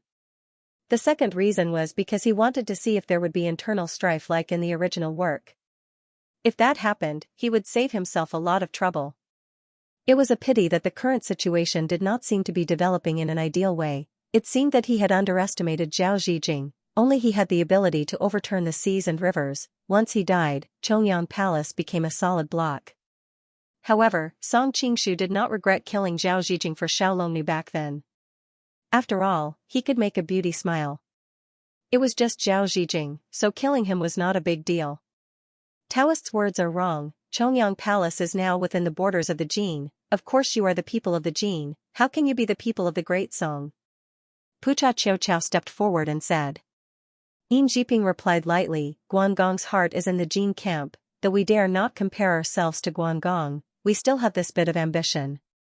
As if to support his words, the surrounding Taoists all raised their swords and surrounded Pucha Qiu Chao and the others. Song Qingshu listened and nodded his head. This Yin Jiping was quite a character. Actually, in the original book, other than his unforgivable crime of sullying Xiaolongnu, he was a top character in all other aspects. In this world, because of the butterfly effect, Yin Jiping was instigated by Zhao Zhijing to drug Xiaolongnu, but he did not succeed, so Song Qingshu saw him in a much better light. Pucha Qiu Chao's blade was in front of him, but he showed no fear. He laughed coldly and said, You all acted rashly today. You don't know what's good for you. The great foundation of the Qiuanzhen sect will be destroyed. What a pity, what a pity. Yin Jiping said, The mountains and rivers of the divine prefecture are already in ruins. What can we, a mere sect, do? If mist doesn't leave quickly and someone is rude, I might not be able to restrain them. Qiu Qianren had long lost his patience and suddenly interrupted coldly, How rude. This old man wants to see. He had been relying on Song Qingshu for so long, but he had not made any progress. His sense of crisis was getting stronger and stronger. Last time, he finally had a chance to capture the assassin who had escaped, but who knew that the assassin would be Yang Miaozhen, who was invincible in the martial arts world in the Central Plains with her pear blossom spear. Not only did he not manage to capture the assassin, but he was also nearly captured by the people who were lying in ambush, causing him to lose face. There was no way he would let go of such a good chance to render a meritorious service this time. As soon as he finished speaking, he suddenly stretched out his long arm and attacked Yin Jiping. He had already seen clearly that Yin Jiping was the core of the Qiuanzhen sect. As long as he captured him, the Qiuanzhen sect would have half of their control. Yin Jiping was surrounded by Qiu Chuji's fellow disciples. Seeing this, Wang Jitan and Qi Zhiqing hurriedly raised their swords. Qiu Qianren sneered, grabbed left and right, snatched the swords from Wang Jitan's and Song Defeng's hands, and with a schwa sound, the sword in his right hand stabbed towards Li Zicheng. Li Zicheng raised his sword to block, but felt his arm go slightly numb. He quickly circulated his internal energy to resist, and with a clang sound, the sword in his hand broke into two. Qiu Qianren snatched the sword, shook it, and was extremely fast. It only took a moment, and then with a wave of his sleeve, both palms struck out, knocking away the swords of the 4 senior Qiuanzhen disciples who came to help. With 3 moves, he defeated 7 of the Qiuanzhen sect's masters. The hundreds of Taoists in the hall were all aghast. They could not tell that this ordinary old man's martial arts were so high. But at this time, Yin Jiping had already raised his sword to attack. This move, the great river flows east, was one of the most powerful moves in Qiuanzhen swordplay. The blade cut through the air, making a chi-chi sound, and headed straight for Qiu Qianren's chest. Qiu Qianren's eyebrows twitched, and the sword in his left hand met it. When the swords met, the 2 swords immediately broke into 4 pieces. In the blink of an eye, Qiu Qianren had defeated 7 of the Qiuanzhen sect's masters, and the movement of his internal energy was difficult to avoid. But Yin Jiping's timing was very good, and so they were evenly matched. Qiu Qianren was slightly startled, and couldn't help but praise, Qiu Chuji has found a good disciple. He wanted to go forward again, but Li Zicheng and Wang Jitan had already exchanged swords from their companions, and called the other 5 senior disciples to form the Big Dipper formation, and immediately surrounded him. Although Qiu Qianren's martial arts were strong, once this formation was activated, its power was extraordinary. Moreover, the 7 senior disciples' internal energy was not comparable to the 4th or 5th generation disciples on the mountainside, so naturally it would not be easy for Qiu Qianren to occupy the position of the Big Dipper star. He saw the formation change, and the 7 Qiuanzhen Taoists weaved left and right, and couldn't help but be confused. Pucha and Qiu Chao had already retreated to a corner of the hall. Seeing that the situation was not right, Without waiting for Song Qingshu's consent, he quickly took out a horn and blew it. Two Taoists rushed forward, wanting to snatch the horn, but Song Qingshu waved his hand and casually blocked them. The sound of the horn was quickly heard. Yin Jiping knew that he was calling for reinforcements, and couldn't help but be roused. He called out, "Brother Yu Daoxian, Brother Wang Zhijin, take 3 other brothers and quickly go to the Jade Void Cave at the back of the mountain to help Brother Sun guard it, to prevent outside enemies from disturbing the 5 masters' meditation. Brother Chen Ziyi, take 6 people to guard the front of the mountain, Brother Feng Zhiqi, take 6 people to the left mountain, Brother Lu Downing, take 6 people to the right mountain." The ones guarding the front, back, left, and right were Qiu Chiji's disciples. Yu Daoxian, who was guarding the Jade Void Cave, was a disciple of Lu Chuxian, and Wang Zhijin was a disciple of Hao Datong. Lu Chuxian and Hao Datong were both meditating in the Jade Void Cave, and Yu Daoxian and Wang Zhijin's martial arts were high, and they were upright people. Even if they had ulterior motives, they would not harm their masters. In a short while, Yin Jiping had arranged everything in an orderly manner, and all the important places were guarded. Moreover, they were able to coordinate with each other, and even if a large number of troops came, it would be difficult to attack in a short time. The disciples saw that his eyes were like lightning, and that he was calm in giving orders. There was a sense of dignity in his orders, and no one dared to disobey him, and they all accepted their orders and left. Song Qingshu didn't mind and laughed, and let Yin Jiping do as he pleased. Anyways, along the way up the mountain, they had already destroyed the defenses, and the dozens of bodyguards that accompanied them were guarding the mountain. How could it be easy for the Chongyang Palace Taoists to take them back? The 3,000 troops would be able to attack the mountain in no time. But he didn't want to destroy the people. If he could settle everything before the Jin army arrived, that would be the best. With a casual movement, everyone in the hall felt their vision blur, and Song Qingshu was already standing by Yin Jiping's side. Yin Jiping turned pale with fright, and just as he was about to draw his sword to protect himself, his opponent's hand pressed down on his shoulder, and he couldn't summon any qi. Xuanzhen sect's people, listen up, if you don't put down your weapons, your sect leader will immediately lose his life. Song Qingshu said in a deep voice. Suddenly, he heard a woman's cold voice say, "Wait, you're not allowed to attack, let me kill this person." Today, he went to a forum to search for the book's comments, and saw that a certain pirated reader was coldly scolding the book, and at the same time telling others not to read the book, and immediately felt a bit stifled. It's normal for some readers not to like the book, after all, everyone has different tastes. But the public has hundreds of thousands of words, and it's enough to judge whether or not they like it, and if they don't like it, they can just give up. If it's an original reader, if they have any opinions about the book, I will humbly accept them, and try to correct them. But some people read pirated copies, and then go around slandering the book. Isn't that a bit too much? They say, my RMB is only used to support the author I like. If you don't like the book, no one is forcing you to read it. You've already read millions of words, and when you're accused of reading pirated copies, you say you don't like it at all, and even look down on those who read the original. Since I've already said this, there are some things that I can't not say. This book has been written for more than 2 years, and old readers should know that besides last month, I haven't asked for monthly votes, and I haven't said anything about the original or pirated copies. I've always adhered to the principle of those who have the money to support the book, and those who don't have the money to support the book. But how many people know the bitterness of this period? From the beginning of the book's publication in June 2014, the royalties for June were 138, July, 1068, August, 544, September, 654, October, 132, November, 198. After that, the royalties averaged around 500 each month. It wasn't until April of this year that the entire internet started cracking down on piracy, and verticals traffic increased. Only then did the results of my book slowly improve. I received a very good recommendation in the past 2 months, and the results of my book rose again. Originally, writing books was just a hobby, and the investment and returns were not proportional, so I didn't really care. Until one day, when I was chatting with a reader of this book, he complained that I was updating too slowly, and went to Qidian to write a novel with a similar theme. The traffic at the starting point was much higher than verticals, and his royalties were more than 20 times mine. At that time, to be honest, it was quite a blow to me. But the only thing I could do was to persevere and share the world in my heart with the readers.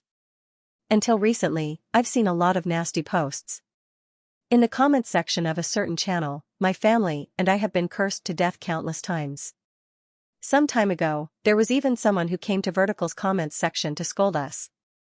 I feel that I can't stay silent anymore. I don't care about those who read pirated copies, but please don't scold me while reading pirated copies, and don't insult the author's family. There are also many readers who have spent money to read their original version. Regrettably, I have to say that apart from subscribing to Vertical and Horizontal, the author doesn't receive a single cent of the money you spend.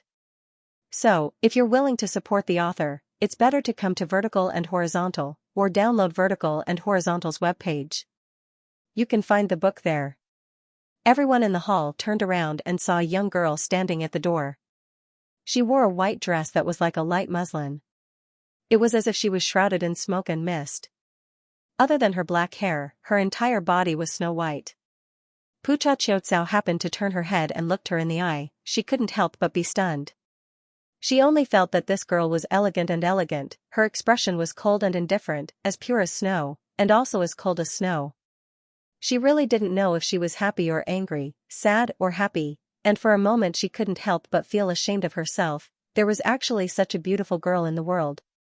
Song Qing recognized the other party's appearance, and his expression became extremely strange. It seemed that he and Xiaolong Nu were really fated to run into each other like this. It had been a while since they last met, but his sister-in-law was still as beautiful and refined as ever. Icy Snow was her senior sister, and Xiaolong Nu could be considered as his sister-in-law to a certain extent. However, now that he was disguised as Tang Quebian and had a full beard, it would be impossible for anyone to recognize him. Ouyang Feng looked at the young girl in astonishment. He also recognized Xiaolong Nu's identity. Back at the inn, he had witnessed Xiaolong Nu chasing after Yin Jiping and Zhao Zijing. She had displayed her invincible might and defeated a group of Mongolian grandmasters. He had a deep impression of her swordsmanship. Once he thought of her other identity, Ouyang Feng's mood became even more complicated. Ever since he regained consciousness on the Divine Dragon Island, he couldn't help but think of his father who had killed Ouyang Ku when he saw Yanghua again. Therefore, he loved and hated Yanghua, his adopted son. It was the same for Xiaolong Nu. On the one hand, he felt gratified to see his future daughter-in-law so beautiful. On the other hand, he didn't want Yang Kang's son to have such a perfect lover. On the other hand, Taj Tish was deeply shocked. One must know that ever since she came to the Central Plains, she had always been an existence that could suppress all other beauties. Although she had never paid much attention to her appearance, she was extremely conceited about it. This was the first time she had encountered an opponent that was on par with her. Especially when she sensed the frigid immortal-like aura that was unknowingly emanating from the other party, even she, as a woman, could not help but be moved. If these people could be said to be able to objectively appreciate Xiaolong Nu's beauty, Yin Jiping's chest felt like it had been hit by a heavy hammer. He stared at her in a daze, unable to distinguish north from south. Song Qing noticed his abnormality and couldn't help but secretly shake his head. This Yin Jiping could be considered a romantic. Unfortunately, he didn't have the life of the protagonist, but he got the protagonist's disease. How could he have a good ending? Since Miss Long has spoken, then I'll leave this stinky Taoist to you. Song Qing loosened his grip on Yin Jiping, but he did not seal his opponent's acupoints.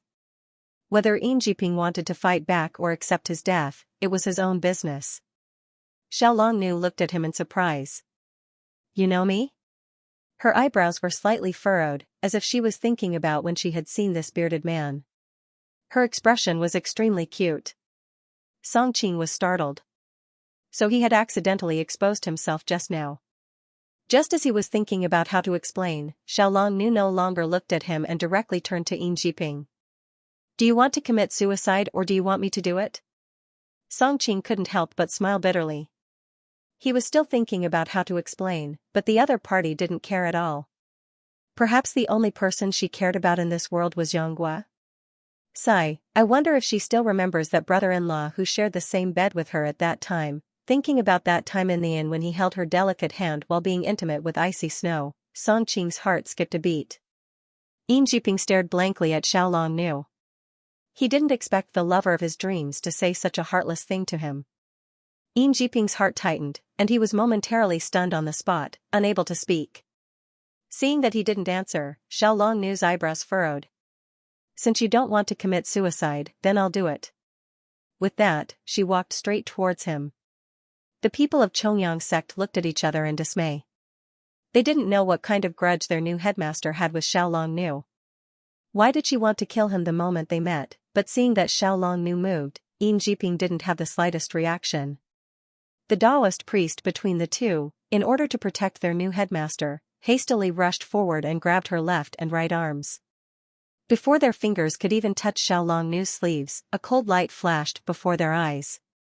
They felt a sharp pain in their wrists and hastily leaped back. The two swords at their waists had been pulled out by Xiaolong Nu. In that instant, their wrists were hit by the swords. Half of their wrist bones were broken and blood was dripping down. Xiaolong Nu's attack was so fast that the bystanders couldn't see clearly how she snatched the swords. The two Taoist priests had already escaped with injuries. Everyone couldn't help but be stunned. Song Qing, Ouyang Feng and Qiu Qianren were still fine. After all, they had seen Xiaolong Nu's moves at the inn. But Taj Kis and Pucha Qiutsao were extremely shocked. Today, Pucha Qiutsao had met two women who were 100 times more beautiful than her and whose martial arts were far above hers. It could be said that she had suffered a heavy blow. Taj Kis was also extremely afraid. She was the head of the 4 great guardian kings of the Ming dynasty and was a top expert in Jianghu. But just now, she didn't see how Xiaolong Nu made her move. If her sword had been aimed at her, would she have ended up like the two Taoist priests? But the ones who were most shocked were the Chuanjin Taoists. Previously, for Grandma Sun and Yanghua, Xiaolong Nu wreaked havoc in Chongyang Palace. Many of the people present had seen her move. But at that time, although her martial arts were high, it wasn't as high as it was now. Another fat Taoist priest shouted, "Everyone attack together. We have the advantage in numbers, how can we be afraid of this little witch?" Wang Jitan and the other third-generation disciples heard this and frowned. After all, Chongyang Palace was a righteous sect. If they were to use numbers to bully a weak and delicate young girl, it would be a scandal. But they were also clear that no one could win in a one-on-one fight. So even though they were hesitant, no one said anything to stop them. The fat Taoist priest thought that no matter how strong Xiaolong Nu's martial arts were, she was still a young girl. If everyone attacked together, they would win. So he took the lead and thrust his sword at Xiaolong Nu. Who knew that the tip of Xiaolong Nu's sword would tremble? His left wrist, left leg and right leg were all struck. With a loud roar, he fell to the ground. These 4 strikes were even faster. Even Ouyang Feng's expression changed. His opponent's attacks seemed to be 3 times faster than last time at the inn. At this time, the rest of the Taoists couldn't hold back and rushed forward. They saw her white dress fluttering and the cold light flashing. Xiaolong Nu's 2 swords were like 2 silver snakes that slithered around the center of the main hall. Ding dang, Chong Lang, oh no, sounds rose and fell. In a moment, the long swords in the hands of the Chuanjin Taoists fell to the ground. Everyone's wrist was struck. The most amazing thing was that she was using the same stance, jade bracelet on white wrist. When the Taoists saw her sword flash past their eyes, they felt a sharp pain in their wrists. They were helpless and had no chance to fight back. Because the Taoists had subconsciously escaped, there was no obstacle between Xiaolong Nu and Yin Jiping. Thinking of his and Zhao Zijing's dirty tricks, Xiaolong Nu's face turned cold. She raised her sword and pointed it at Yin Jiping's chest. "Why don't you resist?" Xiaolong Nu frowned. Yin Jiping smiled bitterly, "Miss Long, I really have wronged you. If I can be forgiven by your sword, I would be more than happy." Ever since he met Xiaolong Nu, it was as if he had been possessed. He dreamed of her day and night, and was later egged on by Zhao Zijing. In a moment of confusion, he ran over and drugged Xiaolong Nu. Afterwards, it was too late for regrets. He only felt that he had profaned the lover of his dreams. He was simply ashamed and resentful.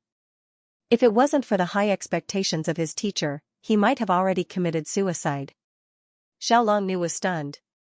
She didn't expect him to want to die. She had never killed anyone before, so she hesitated. "Chief, you mustn't." Seeing that Yin Jiping was willing to die, Li Zicheng, Wang Jitan, and the others were anxious. Although Zhang Jiguang, Shen Jifan, and the others also looked anxious on the surface, they were secretly overjoyed. They could not wait for Xiao Longnu to stab him with her sword. "You don't have to say any more." Yin Jiping waved his hand at them. He was the chief after all. Although the other Taoists didn't understand, they didn't dare to disobey his orders. They could only stop. Yin Jiping turned around and looked at the beautiful face of the girl in front of him. His eyes flashed with a hint of infatuation. "Miss Long, I only have one wish before I die. I hope you will grant it." "Say it." Xiao Longnu replied lightly. "I know that I have sinned deeply and I have let you down. My only wish is for you to forgive me before I die. Then I can rest in peace." Yin Jiping said with great sadness. The entire Three Pristines Hall was filled with a sad atmosphere. Xiao Longnu was startled. She suddenly remembered the conversation between him and Zhao Zijing. A thought flashed through her mind: Guerrer has such deep feelings for me, and he swore that he would never change his heart. But he suddenly decided to marry Miss Gua and abandoned me without any care. He must have known that I was almost defiled by this bastard and despised him. She was simple-minded. Although she had been following Yin and Zhao, she had never thought about this matter. Now that she was reminded by Yin Jiping, the pity in her heart immediately turned into hatred. Her anger increased even more. "Tell me how I can forgive you." Gritting her teeth, she thrust the sword in her right hand towards his chest. However, she had never killed anyone in her life. Although she was filled with grief and indignation, she could not help but hesitate when the sword reached his chest. Hearing that she wasn't willing to forgive him, Yin Jiping's eyes immediately darkened, and he was disheartened. He simply moved his body forward, and just happened to touch the tip of the sword. The sword pierced through his chest. Sect leader. Witnessing this, all the Taoist priests in the main hall were dumbfounded. "Jiping!" Qiu Chuji's angry roar suddenly came from the back of the main hall. Everyone looked back and saw 5 Taoists rushing out from behind the statues. It was Qiu Chuji, Lu Chuxian, and the other Qiuanjin 5 masters. It turned out that Song Defang had quietly slipped away to the Jade Void cave in the back of the mountain to find his masters who were in seclusion. Li Zicheng, Wang Jitan, and the others were overjoyed to see this. They suddenly had a pillar of support in their hearts. Choking with sobs, they called out, "Master," and rushed forward. Qiu Chuji had just arrived when he saw his beloved disciple die a violent death. His heart felt like it was being cut by a knife. He immediately leapt forward, the fingers of his left hand brushing against Xiao Longnu's wrist, and his right palm striking towards her face. Qiu Chuji's martial arts had always been the best among the Qiuanjin 7 masters. In this urgent situation, his palm strength was extremely powerful. Xiao Longnu happened to be in a daze.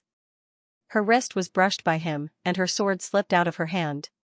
She quickly came to her senses. Without waiting for the sword to fall to the ground, she reached out and grabbed it again. Then she thrust her sword towards Qiu Chuji's chest. At this moment, Yin Jiping screamed and fell to the ground. Blood gushed out of his wound. Xiao Longnu had pulled out the sword in her left hand from his body and stabbed it towards Qiu Chuji's lower abdomen. With the 2 swords combined, the power increased greatly. Although Qiu Chuji's martial arts were profound, he was flustered after only 3 moves. Wang Qi saw that the situation was not right and rushed forward to help.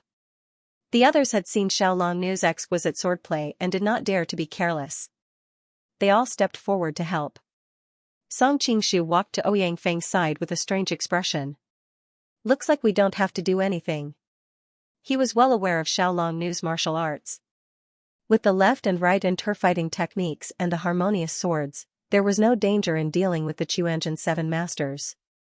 Ouyang Feng also had a strange expression on his face. "I didn't expect that the Grand Qiuanjin sect would be challenged by a weak girl." In a fight between masters, each move was a matter of life and death. No one dared to be careless. Although Qiu Chuji and the others saw Ouyang Feng and Qiu Qianren glaring at them like tigers watching their prey, they felt that the situation in the hall was strange and difficult to solve. But since the fight had already begun, how could they have time to ask questions? Unfortunately, the Chuanjin Five Masters had just come out from the closed-door training of the Jade Void Cave. When they saw Yin Jiping being stabbed, they hastily made their move and did not carry any weapons with them. Unarmed, when they encountered Xiao Longnu's marvelous sword moves, they could not help but be restrained. In an instant, Hao Datong and Lu Chuxian were both hit by the swords. Both were concerned about their fellow apprentices' safety and refused to retreat. Then there was a chi sound and Sun Bu-er's shoulder was hit. The Chuanjin disciples saw their master in danger and could not help but cry out in alarm. Li Zichang shouted, "Quickly send the weapons." At this time, the five masters' palms whistled and the disciples could not get close to them. They could only throw their swords one by one. Xiao Longnu rushed to wave her sword and each sword that was thrown flew away. The swords were long and the arms were short, so the five masters could not get a weapon. Suddenly there was a ding-dang sound, the sword in Xiao Longnu's left hand caught a long sword that was flying towards her, and abruptly sent it flying backwards. Wang Qi was caught off guard and the corner of his left eye was pierced by the sword. 4 of the Chuanjin Five Masters were injured, the outcome of the battle was clear. Li Zicheng, Wang Jitan and the others were originally full of anger because of Yin Jiping's death. Now that they saw their masters in danger, they did not care about the Jianghu rules and rushed over with their swords raised. Song Qingshu frowned and Ouyang Feng also sneered. Wang Chongyang's disciples are really getting worse with each generation. To deal with a little girl, they need a master and disciple to attack together. Li Zicheng and the others' cheeks became hot, but this time it was a matter of life and death for the Chuanjin sect. They did not care so much. They pretended not to hear and continued to rush over with their swords raised. Although their martial arts were far inferior to the Chuanjin Five Masters, they had weapons in hand and when they rushed over, they cooperated with each other and operated the Big Dipper formation. The situation was much better than the Chuanjin Five Masters. At the heroes' meeting at Desanguan, the Chuanjin Five Masters were shocked by Yang Gua and Xiao Longnu's martial arts. Afterwards, at the Golden Snake meeting, they were shocked by Song Qingshu and immediately felt a strong sense of danger.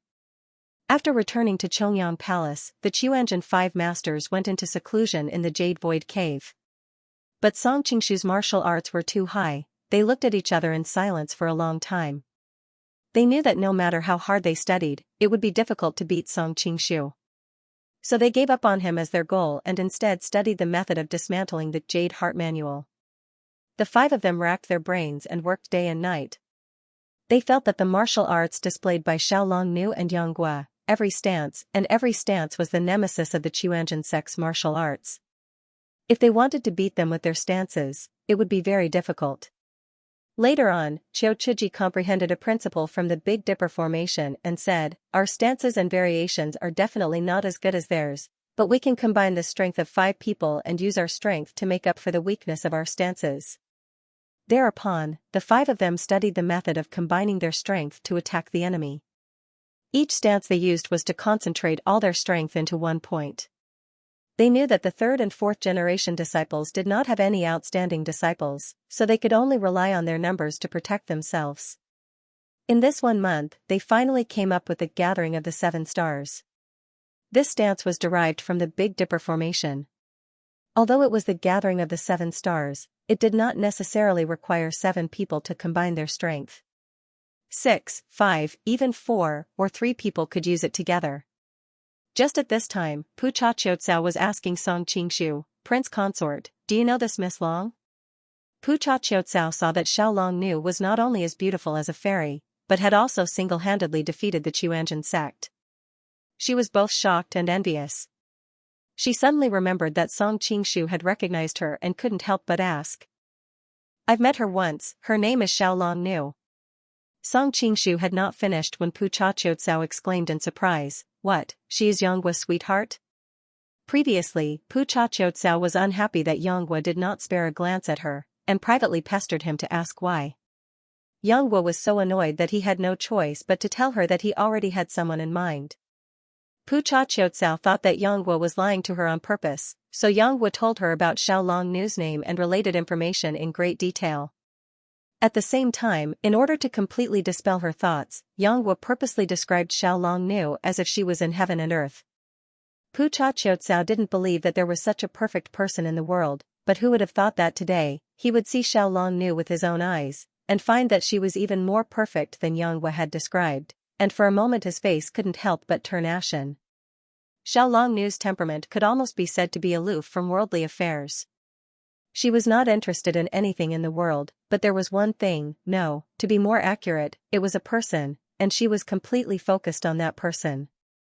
Pu Cha Qiutsao's startled cry was one thing, but the other's words mentioned Yang Hua. Xiao Longnu unconsciously turned her head, and absent-mindedly asked, Gua? In a fight between masters, life or death hangs by a thread. Xiao Longnu's distraction was like being possessed by a demon, and she didn't dodge at all, and the power of the gathering of the 7 stars was transferred to Xiao Longnu's back. Song Qingshu turned pale with fright. He had just seen that Xiao Longnu had the upper hand, and in his mind compared the battle strength of the two sides. He quickly determined that Xiao Longnu was not in any danger, and with the addition of the distraction of answering Pu Cha Qiutsao's question, when he turned his head back, it was already too late to save her. In a flash, Song Qingshu had already leapt into the middle of the Qiuanzhen 5 masters, and with a wave of his right palm, the people of the Qiuanzhen sect immediately felt a great force, and all retreated. Song Qingshu stretched out his left arm to pick up Xiao Longnu, and with a flash and a sway, he had already leapt out of the circle, and returned to his original position, holding Xiao Longnu in his arms. Xiao Longnu ignored him, and directly struggled to get up, and looked at Pu Cha Qiutsao, asking, Do you know where Gua is right now? Pu Cha Qiutsao looked at her dumbly, and for a moment didn't react, and only nodded mechanically, and then shook his head. Xiao Longnu panicked, Do you know where Gua is or not? Her agitation caused her to cough. Her clothes were stained with blood, and her body was covered in blood. Song Qingshu hurriedly interrupted her, Long Gunyang, don't be anxious, are your injuries serious? Under normal circumstances, he definitely wouldn't ask such a stupid question. After all, Xiao Longnu's current condition was that she only had 1 breath left, and whether her injuries were serious or not could be seen at a glance. But in his previous life, Xiao Longnu was the common fairy in the hearts of almost all men, and Song Qingshu was no exception. Obviously, there wasn't much affection between them, but when he saw her seriously injured, his heart was still flustered. Xiao Longnu had received a full-force attack from the Qiuanzhen 5 masters, and although it was only the gathering of the 5 stars, the power could still be said to be earth-shattering. When she first heard the news, she didn't feel any pain, but now, she felt as if her internal organs were about to turn over, and she unconsciously grabbed his hand, saying, I. Her body was in unbearable pain, and she couldn't continue. Suddenly, she felt cold all over, and faintly felt as if her soul was about to leave her body. Her hands that were grabbing Song Qingshu also slowly became limp, but she still turned her head to look at Pu Cha Qiutsao. Miss. Do you know where Gua is? Pu Cha Qiutsao was originally a little jealous of this love rival who had appeared out of nowhere, but when she saw that with her last breath, all her attention was focused on Yang Hua, she couldn't help but feel ashamed and impressed, and unconsciously shook her head. I don't know. She didn't lie. Yang Hua was forced to marry in the palace, so he found an excuse to escape, and after that, no one in the Jin kingdom knew where he went. You don't know. Xiao Longnu's expression darkened, and felt as if all the strength in her body had been sucked out. She sighed, It's a pity that I can't see Gua before I die. In the main hall, the Qiuanzhen 5 masters, the disciples, no one made a sound, and stared blankly at Xiao Longnu. During this period of time, no one wanted to make a move against them, and no one dared to make a move against them. As the saying goes, act as if there's no one else around. Xiao Longnu, under the watchful eyes of the many skilled masters and countless Qiuanzhen Taoists, was expressing her deep love for Yang Hua, treating all the strong enemies as if they were nothing, that was truly acting as if there was no one else around. When love reached the extreme, not only would one not care about dirt, nobility, riches, and splendor of the world, even life and death would be considered trivial. Since Xiao Longnu no longer thought about life and death, not to mention the Qiuanzhen Taoists in the hall, even if all the heroes of the world came, so what? It would only be death. Compared to that unforgettable love, what was death? At this time, Xiao Longnu was seriously injured, perhaps even a 3-year-old child would be able to take her life, but although her voice was weak, her body naturally had an awe-inspiring aura, with a sense of fearless bravery that no one dared to belittle. Song Qingshu held her tightly, and a steady stream of internal qi flowed into her body, and said in a low voice, "I won't let you die." With the help of his internal qi, Xiao Longnu finally recovered a bit of strength. She raised her head and looked at him curiously. "Big beard, do we know each other?" Song Qingshu felt a pain in his heart, and replied softly, "We didn't know each other before, but we will in the future." Xiao Longnu smiled faintly. "Do I still have a future?" "Of course you do." Although Song Qingshu said this, he was not so optimistic in his heart. His internal qi flowed into Xiao Longnu's body, but it was like a clay ox entering the sea, there was no effect at all. He could only barely keep her breathing, and as for healing her injuries, there was no need to even think about it. At this time, the Chuanjin people finally came back to their senses, and Qiu Chuji loudly said, "My Chongyang Palace is a place for cultivation, why have you all come to disturb us today?" Wang Chuyi's face was full of anger, and he shouted, "Miss Long, although your ancient tomb sect and my Chuanjin sect have a grudge, both sides should have ended it themselves. Why did you invite the Jin people to kill so many of my disciples?" Xiao Longnu was seriously injured. How could she distinguish right from wrong, and argue with them? Many of the Chuanjin disciples had been injured by her, and in addition, she had stabbed Yin Jiping with her sword. Whether it was the Yin faction or the Zhang faction, they all treated her as an enemy, and in this chaos, no one came out to explain the truth. Song Qingshu frowned, but at this time, saving Xiao Longnu's life was more important, and he did not want to argue with these old Taoists. He gently supported Xiao Longnu's waist, and carried her horizontally, and softly said, "Miss Longnu, let me take you to treat your injuries first, don't mind these people."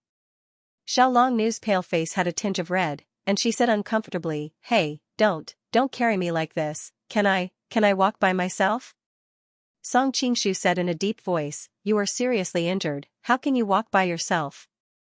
Let me carry you, so as not to aggravate your internal injuries." Xiao Longnu shook her head, "Everyone has to die, dying earlier, or later, what difference does it make? Quickly, put me down." Seeing her struggling to get up, Song Qingshu felt a headache coming on, and suddenly had an idea. "If you die earlier, you won't be able to see your Gua. Does Miss Longnu still think that dying earlier or later doesn't make a difference?" Gua. A sweet expression appeared on Xiao Longnu's face, and as expected, she gave up struggling, and quietly lay down in his arms. Tadish, who was at the side, secretly sighed. Even though this person was wearing an ugly mask, it did not affect his methods of dealing with women. Ouyang Feng's expression was even more strange. His understanding of Song Qingshu was probably even deeper than Tadish's. Seeing his future daughter-in-law being carried by Song Qingshu like this, he faintly felt that it was like a sheep entering the mouth of a tiger, but with the current situation, he could not say anything. Qiu Chiji shouted, "Preposterous, Chongyang Palace is not a place where you can come and go as you please. Disciples, set up the Big Dipper formation." Seeing his beloved disciple die in front of his eyes, he was already burning with anger. In addition to the fact that Song Qingshu's group had injured many Chuanjin disciples on their way up the mountain, if they really allowed them to strut around and leave safely, how would Chongyang Palace have a foothold in Jianghu in the future? Song Qingshu frowned. He had to heal Xiao Longnu and couldn't afford to be distracted. He said to the people next to him, "Mr. Ouyang, Mr. Qiu, I'll have to trouble you." Ouyang Feng's face was gloomy. Although he hadn't decided how to treat Yanggua in the future, Xiao Longnu was half his daughter-in-law. She had been injured by the Chuanjin 5 masters to this extent. Moreover, he had never been on good terms with the Chuanjin sect. This situation only added fuel to the fire. He coldly said, "Today, not a single person from the Chuanjin sect will live." As soon as his voice fell, he pounced toward the Chuanjin 5 masters. Qiu Chuji and the others were shocked and hastily arranged themselves in a formation to defend against the enemy. Because they had suffered a great loss in Xiao Longnu's hands with their bare hands, as soon as they had time, they took out their weapons. Therefore, when facing Ouyang Feng, whose martial art skill was higher than theirs, they were not in such a difficult situation. When Tan Chuduan died under Yang Feng's palms, the Big Dipper formation was broken. Later on, Ma Yu passed away, and the Chuanjin 7 masters were left with only 5. In order to deal with the top masters, they chose Yin Jiping and Zhao Zhijing, the strongest martial arts of the 3rd-generation disciples, as substitutes. Although their power was not as good as the real Qiuanzhen 7 masters joining hands, at least they could make up for the Big Dipper formation. Unfortunately, Zhao Zhijing was dead, and Yin Jiping's chest had been pierced by Xiaolongnu's sword. At this time, he was already on the brink of death. Qiu Chuji and the others could only call for Wang Jitan and Li Zicheng to replace them. Fortunately, the Qiuanzhen sect people had been studying the Big Dipper formation every day. Although they rushed into battle, they didn't panic. As soon as the Big Dipper formation was formed, the situation changed. Tian Quan Yuheng faced the enemy head-on, Tian Ji Kai Yang attacked from the sides, and Yao Guang and Tian Xian attacked from the back. Whoosh, whoosh, whoosh, whoosh. Ouyang Feng used 4 stances to repel the 4 people's palms. He could not help but wrinkle his brows. If the Qiuanzhen 7 masters fought him one-on-one, perhaps they would not be his match. But now that he was facing each person's palms, the situation was vastly different. Each of these 7 people's stances contained enormous strength, far more than when they were fighting on their own. Ouyang Feng launched the Spirit Snake Fist, circling around the formation, his body agilely moved, the shadows of his palms flew in the air. In the past at the Ox Village, he had seen with his own eyes how Huan Yaoshi was forced into confusion by the Qiuanzhen 7 masters. Now that he had personally experienced it, he realized how dangerous Huan Yaoshi's situation was. Wang Chongyang is really a godly person. The Big Dipper formation he left behind actually allowed his good-for-nothing disciples to fight against top experts. It could be said that he hated and respected Wang Chongyang at the same time. He hated the fact that Wang Chongyang had faked his death to break his toad technique, but he respected the fact that Wang Chongyang had a divine skill that could penetrate the heavens and penetrate the earth. He was the first person he had seen in all these years. Ah! Suddenly there was a burst of exclamations in the main hall. It turned out that many disciples in the main hall were concerned about the situation of the battle. Watching the 8 people fight, they gradually became dizzy and the sky and earth spun. They didn't know how many Ouyang Fengs were running back and forth. Those disciples' cultivation was not high enough. Suddenly their vision went black and they fell on their backs.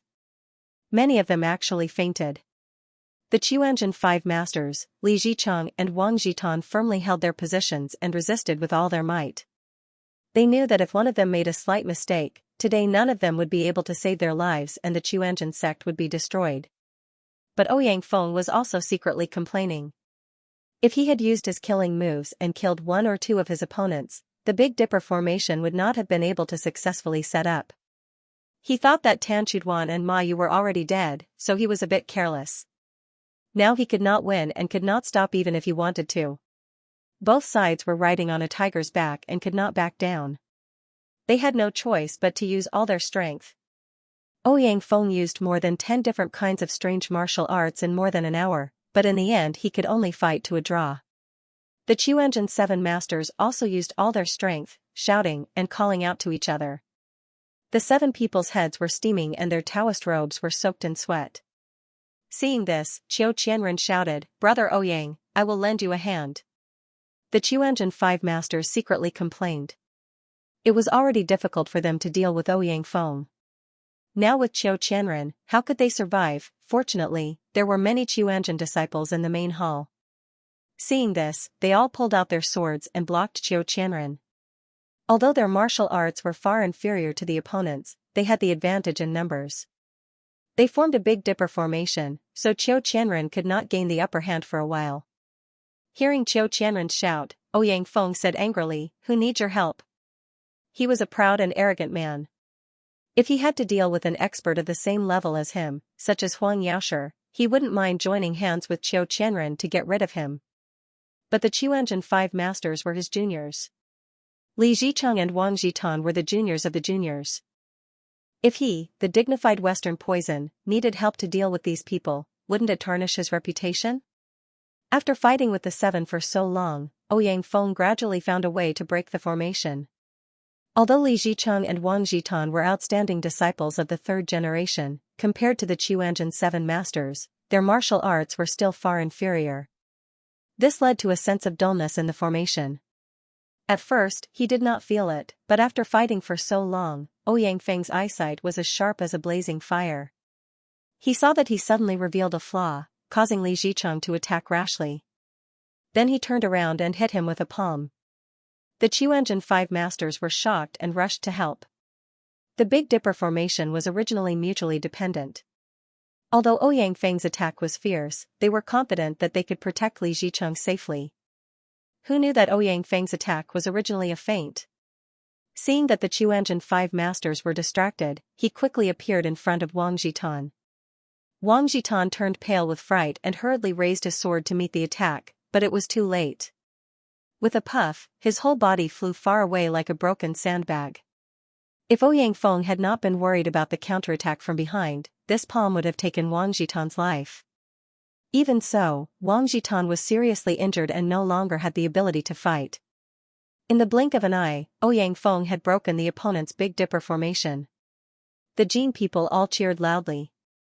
Song Qingshu said to Tajgis and Pucha Qiutsao beside him, "Let's go down the mountain first." At this time, he somewhat regretted that he was careless and did not bring the 3,000 elite soldiers up the mountain, causing them to be surrounded. Of course, if Xiaolong Nu was not in urgent need of treatment, he, Ouyang Feng, and Qiu Qianren would have been enough to defeat the Qiuanzhen sect. Seeing that they were moving towards the door of the hall, a Taoist shouted, "Don't let them go." These Taoists also saw clearly that Song Qingshu was the leader of the Jin. If they could capture him, whether it was Ouyang Feng or the 3,000 elite soldiers at the foot of the mountain, they would all be afraid to attack the rat for fear of harming the innocent. If they unfortunately let him escape and organize an army to attack the mountain, the Qiuanzhen sect would probably be destroyed today. Song Qingshu snorted and took a step forward. Immediately, 7 Taoists raised their swords and blocked him. At this time, he was holding Xiaolong Nu in his arms and had no time to make a move. He could only extend his foot and stomp on the ground. The 7 people immediately felt as if there was an earthquake. The originally hard marble floor shook like a wave. They suddenly lost their balance and fell to the ground, the swords in their hands falling to the ground. Although the people of Qiuanzhen could be considered to have experienced many formidable enemies, they had never seen such a powerful strike from him before. Zhang Zhiguang called out, "Xianji, Yaoguang rear attack." Although Zhang Zhiguang was from the Antiyin faction, he was at the same time a Qiuanzhen disciple, and understood the principle that if the skin did not exist, where would the hair attach itself to? What's more, Yin Jiping was now in grave danger. If he could seize the opportunity to make a great contribution, then he would definitely be the next headmaster. Song Qingshu thought, "I don't care how much you shout and shout, I'll just force my way out." As for Ouyang Feng and Qiu Qianren, their martial arts were high and it wouldn't be difficult for them to escape, so he didn't need to worry about them. Carrying Xiaolong Nu, she took 2 steps forward and saw another 7 Taoists blocking her way. She immediately used the same trick and stamped her foot on the ground. Who would have guessed that the 7 Taoists would have the experience of their companion earlier? This time, they were not in a hurry to rush over with their swords. Instead, they moved quickly, crossed each other, and passed by him. Even though the 7 of them were well versed in the art of formations and their movements were swift, they still let out a few cries of "Ah! Ah!" It turned out that 2 of the Taoists had been shaken by the force from the ground. One had his waist injured, the other had his leg broken. They rolled on the ground. At this moment, the 14 swords were pointed at the backs of Song Qingshu and Xiaolong Nu. 7 were pointed at Song Qingshu, while the other 7 were pointed at Xiaolong Nu. Song Qingshu frowned. Although he could deflect most of the 14 swords, there were so many Qiuanzhen disciples around. If one sword remained, Xiaolong Nu would definitely be injured. He hesitated for a moment, and 7 more swords were pointed at the right side of Xiaolong Nu. This made the situation even more dangerous. He heard a delicate shout. It turned out that Pucha Autumn Grass had made her move. Although she didn't like Xiaolong Nu because of Yang Gua, she was still a straightforward person. Just now, because of her careless mistake, Xiaolong Nu was seriously injured, she blamed herself endlessly. Therefore, when she saw that Xiaolong Nu was in danger, she didn't even have time to pay attention to the dozens of swords stabbing at her. She directly swung her sword to block the attacks aimed at Xiaolong Nu hastily. Song Qingshu hugged Xiaolong Nu with one hand and pulled her close to his body. Then, he freed his other hand and with a flick of his sleeve, broke the dozen swords that were attacking Pucha Quzeo. Pucha Autumn Grass had yet to recover from his shock. Looking at the sword tips that had fallen to the ground and were only an inch away from him, he began to feel a lingering fear. "Thank you." Even though she had never liked this prince consort, she thanked him sincerely this time. Song Qingshu shook his head. "Let's get out of here first." At this moment, another 21 swords flashed and attacked, surrounding them tightly. Tadish had taken advantage of the chaos to escape to the Grand Hall's entrance using her qinggong. Previously, she had become Song Qingshu's captive, and had lost her virginity due to his shameless tactics. Even though she had to admit that this young man, Song Qingshu, was very charming, she had roamed the pugilistic world for many years after all. What she yearned for was a free and unfettered life. How could she be willing to be the exclusive property of another man for the rest of her life? As for the grudge between Xiao Zhao and revered Ming, in her opinion, it was still too far away and wasn't an urgent matter. Therefore, she had always harbored the thought of escaping. However, she had disguised herself well, not letting Song Qingshu sense her at all. Until a moment ago, when she finally got the opportunity of a lifetime. Whether it was Song Qingshu, Ouyang Feng and the rest, they were all busy with their own affairs. How could they have the time to care about her? As long as she could step out of the Grand Hall's entrance and find a small path to descend the mountain, then henceforth, she would be free to soar in the sky, free to swim in the sea. Whether she wanted to be the Purple Dragon Queen or the Golden Flower Granny, she only needed to depend on her own will.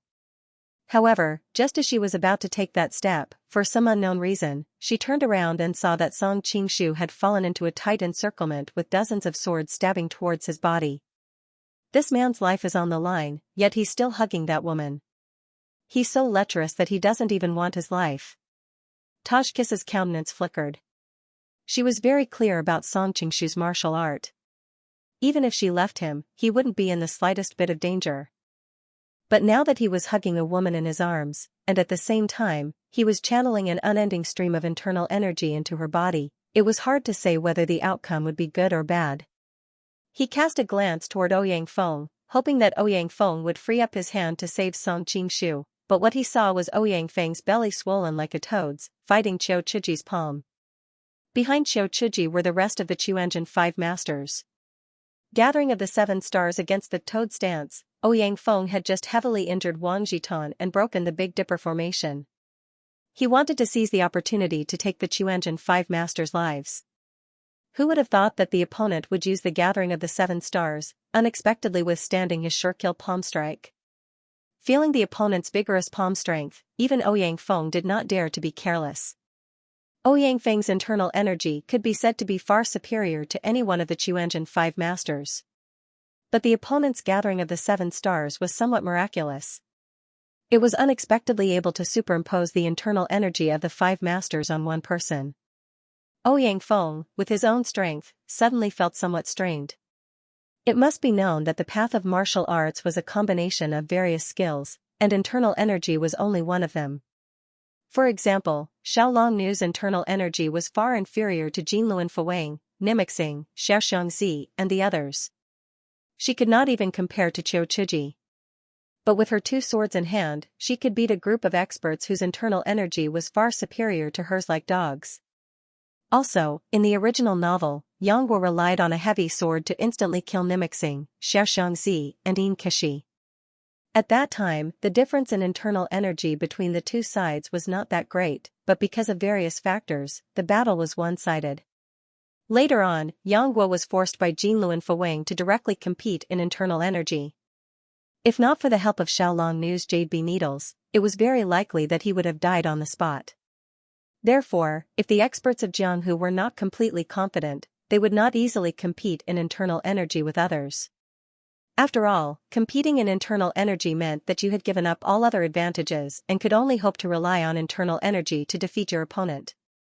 If Ouyang Feng had not underestimated the Qiuanjin 5 masters' gathering of the 7 stars, he would have taken advantage of the Big Dipper formation being broken to have countless methods of torturing and killing the Qiuanjin 5 masters. Unfortunately, he was careless and was dragged into a competition of internal energy by the opponent. His internal energy was profound and he had the toad stance in hand, so he was naturally not afraid.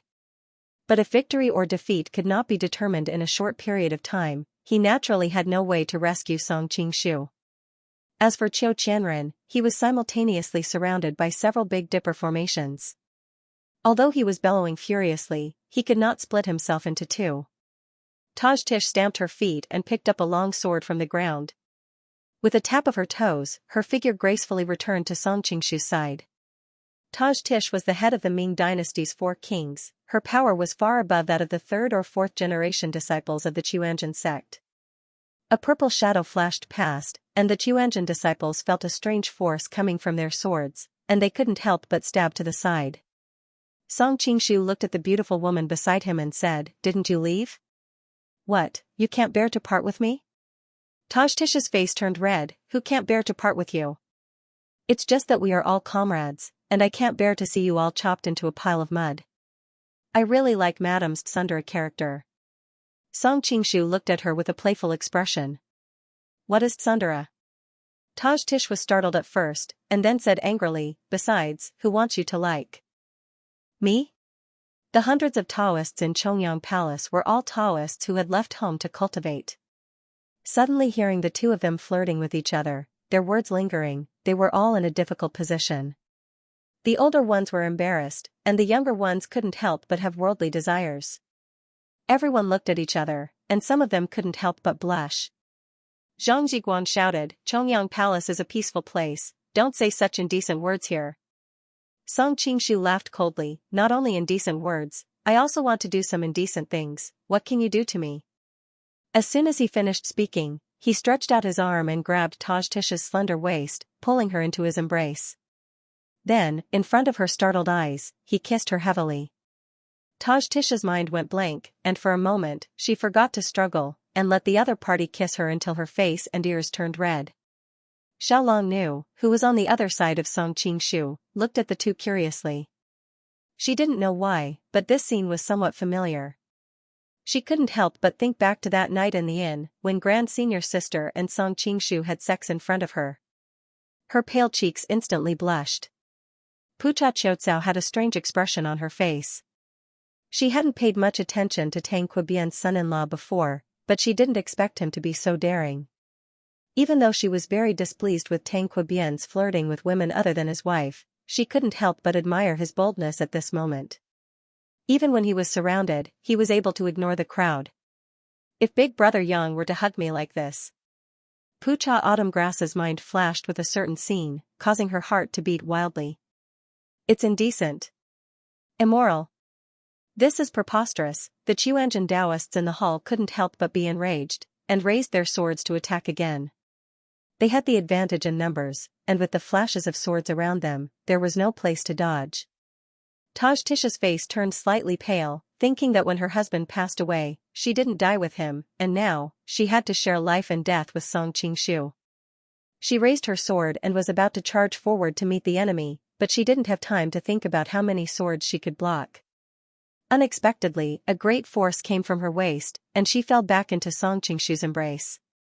His indifferent voice sounded in her ears, "Leave the rest to me." In this short period of time, Song Qingshu had barely managed to control Xiaolong Nu's injuries. With one hand holding on to Xiaolong Nu, he used his other hand to press in the air, and the dozens of swords scattered on the ground started to tremble. The Qiuanzhen Taoists also noticed the abnormality, and were bewildered. Suddenly, the dozens of swords on the ground flew into the air, and with Song Qingshu as the center, they started to revolve rapidly, forming a resplendent sword screen. The Taoists who were too close couldn't dodge in time, and their flesh was lacerated. Fresh blood flowed, and they hurriedly retreated in fear. At first, the sword screen was just it danced 3 feet away from Song Qingshu, and as they retreated, the entire circle of light expanded to nearly 10 feet. Just like that, Song Qingshu embraced Xiaolong Nu, and brought Taj Tish and Pucha Autumn Grass out of the hall as if they were taking a stroll. Along the way, no one from the Qiuanzhen sect dared to take a step closer. Taj Tish looked at the flickering sword screen, and was so shocked that her red lips parted slightly. Is this really martial arts? No wonder even revered Ming was defeated by him. But at such a young age, how did he train his martial arts to this level? Not to mention Taj Tish, even the usually calm and collected Xiaolong Nu was curiously observing her surroundings, and her eyes flickered.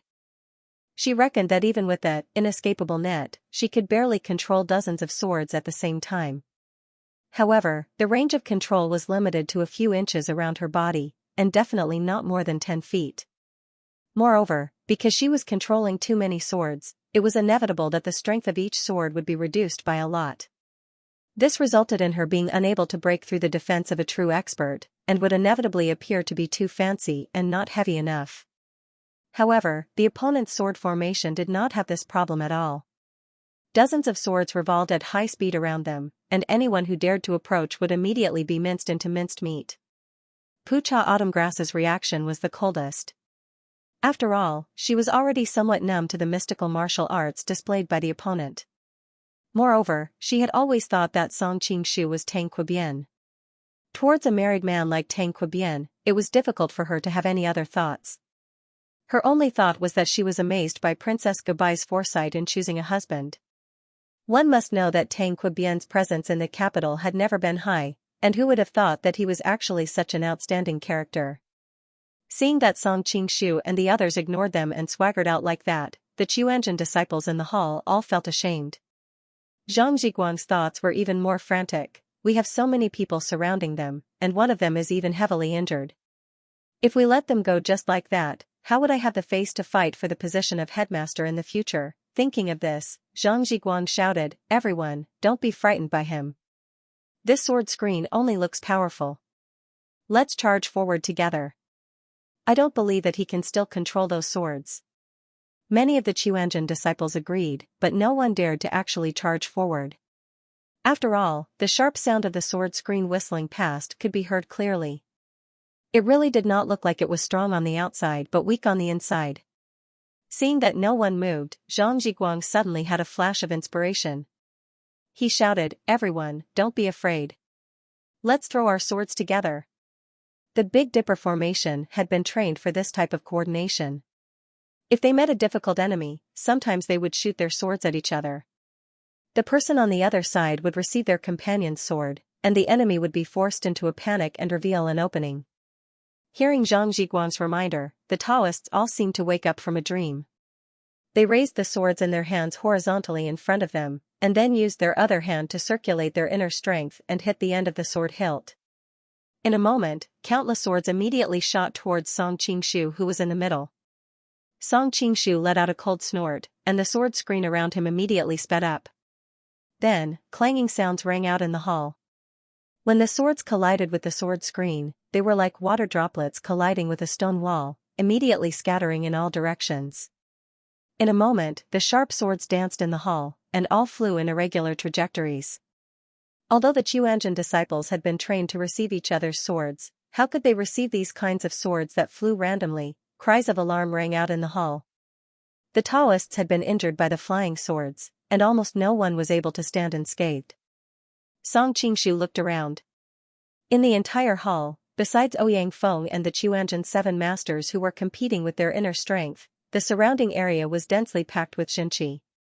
In addition, they were a bit far away. Most of their strength had already disappeared, so when they were shaken by their Xinqi, they all fell to the ground and did not affect them at all. Qiu Qianren had originally been having a headache dealing with the Big Dipper formation, but in the end, these fast-flying swords had disrupted the opponent's formation. He took the opportunity to attack and severely injure a few of the opponents, breaking the formation in one fell swoop. Song Qingshu was also incomparably shocked. He did not expect the situation to be reversed in an instant, and the entire Qianzhen sect had basically lost the ability to fight. Putting away the sword screen, Song Qingshu stretched out his foot and took a step forward. In a flash, he appeared in front of Zhang Zhiguang. He looked down at the groaning Taoist lying on the ground with 2 swords still stuck in his body. He could not help but smile mockingly. Brother Zhou's brilliant plan to bring peace to the world has resulted in a double loss. Zhang Zhiguang saw that because of his rotten idea, the entire Qianzhen sect was likely to be destroyed. He could not help but feel ashamed and wished that there was a hole in the ground that he could crawl into. Who knew that at this time, Song Qingshu would suddenly raise his voice. "Thank you for your help, Taoist priest. We were able to subdue your sect without any effort. I will not forget this contribution." "Zhang Zhiguang, you bastard. Traitor.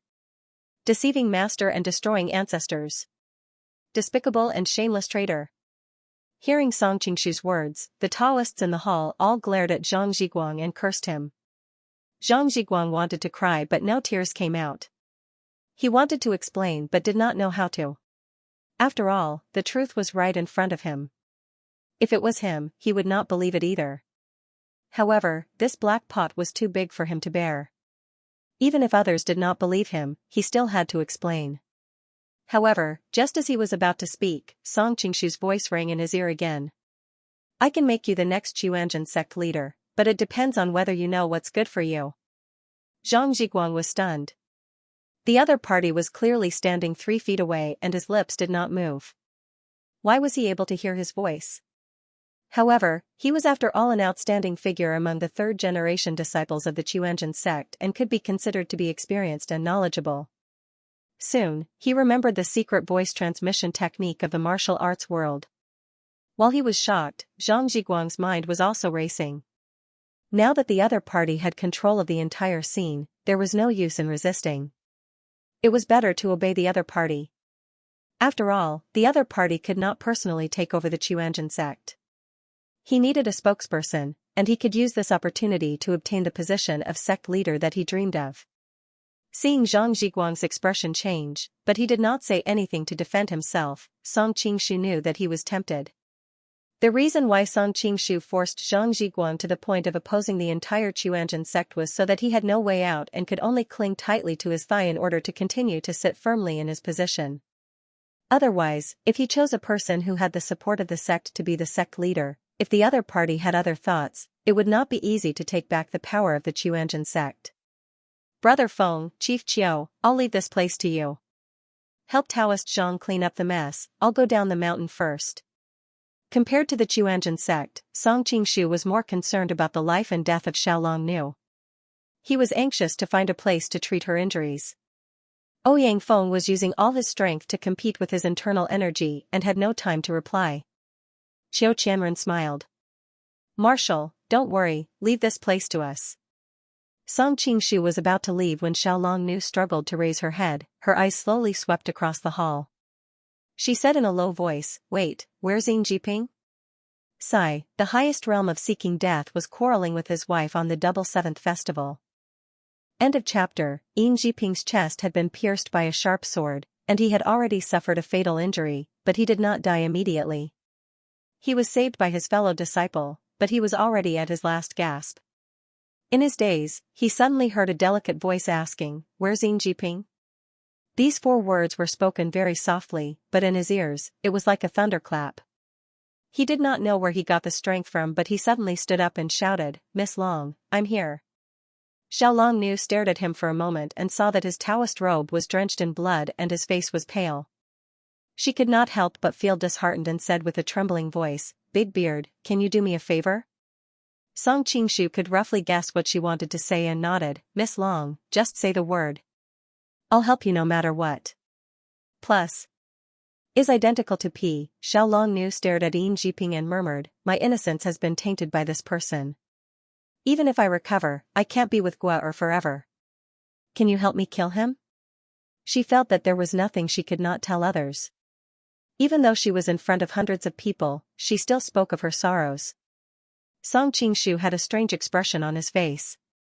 He practiced the blissful dhyana and was a master of the qi of yin and yang. He could tell whether Xiaolong Nu was a virgin or not.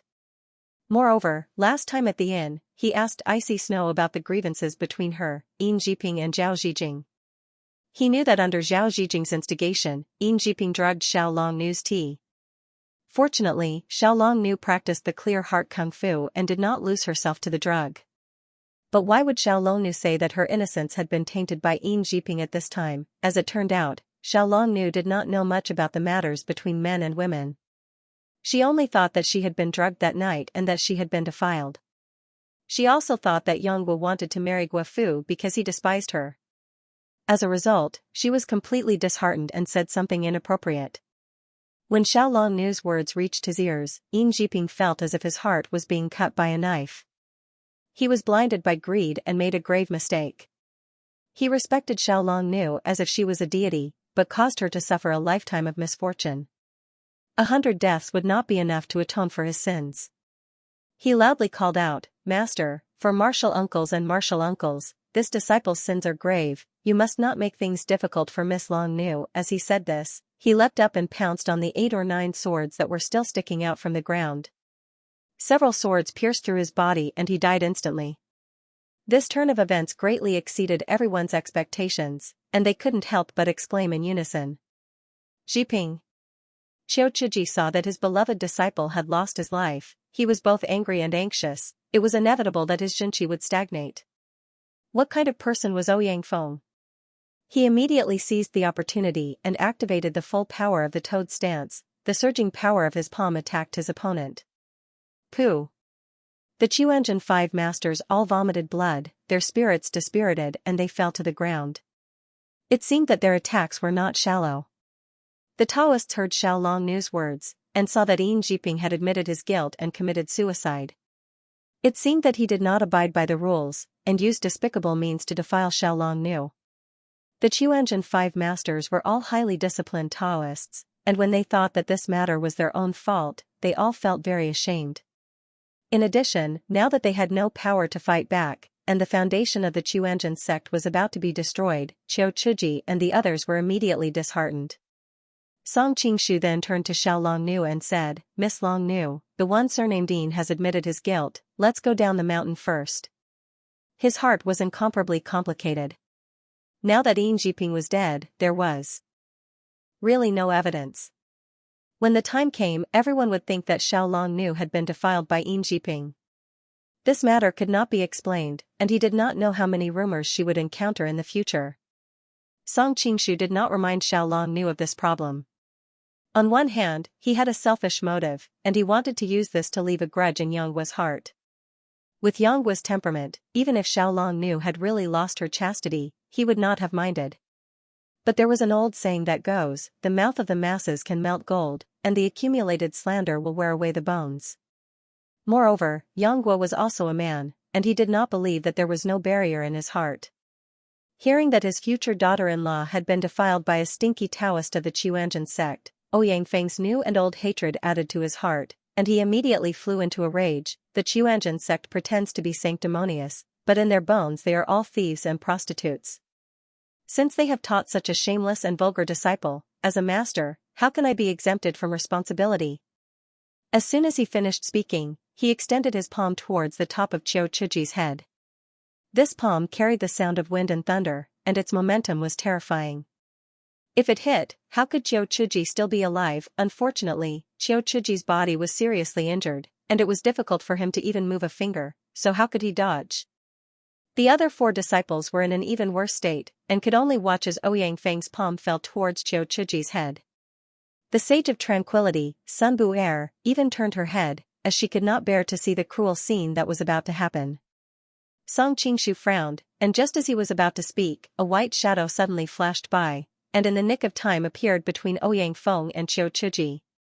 With a wave of his sleeve, he blocked Ouyang Feng's murderous palm, and then a finger pointed towards Ouyang Feng's chest. Ouyang Feng hastily used his palm to block, and as the finger and palm collided, Ouyang Feng's face turned bright red, and he quickly retreated, only stabilizing himself after retreating a distance of 10 feet. All of this happened in the time it takes for a spark to fly off a flint. In the main hall, besides Song Qingshu and Qiao Qianren, even Qiao Chiji and the others did not clearly see the exchange between the two. They only saw a white shadow flash by, and then Ouyang Feng retreating. As for what happened in between, most of the people in the hall were confused. From Song Qingshu's point of view, he could see that Ouyang Feng's hands, which were hidden behind his back, were trembling slightly. It was obvious that his injuries were not light, and he couldn't help but curiously look at that person, wanting to know who in this world could injure the Western poison Ouyang Feng in the blink of an eye. That person was very tall and wore a plain white robe. He gave off a heroic aura as he stood there, but it was a pity that he was wearing a mask, making it impossible to see his appearance. One could only tell from his snow-white hair that he was most likely not young. Although he was wearing a mask, at that moment, everyone believed that this person was handsome, valiant, and peerless when he was young. Many thanks for Senior's help. May I ask for Senior's great name? The entire Xianxia sect will remember it. Xiao Chiji finally regained his composure, and hastily cupped his hands. He didn't know why, but when he looked at this person's back, he felt that he had seen him somewhere before. The entire Xianxia sect will remember it? The white-robed old man was startled, as if he had heard something interesting, and then he shook his head. There is no need. If you can remember Master's teachings and never surrender to the Tartars, if Wang Chongyang's spirit in heaven can see it, he would be very gratified. Hearing him call his master by his name, Xiao Chiji was surprised. Is Senior a friend of my master? The white-robed old man was silent for a long time, and then he faintly sighed. You can say that. Ouyang Feng had a deep impression of his opponent's kung fu because he had personally experienced it more than once. But that person is clearly dead. Ouyang Feng looked at the other party in bewilderment, feeling a little puzzled. Song Qingshu's expression finally became serious. He could not help but ask, Brother Feng, how are you doing now? Ouyang Feng shook his head slightly. He gritted his teeth and squeezed out a few words, not so good. Not only was it not good, he could even feel the genuine qi in his body leaking out. If he had not practiced the Nining manual in reverse and changed his acupoints in a hurry, he was afraid that his opponent's finger would have broken his decades of hard work. Solar finger.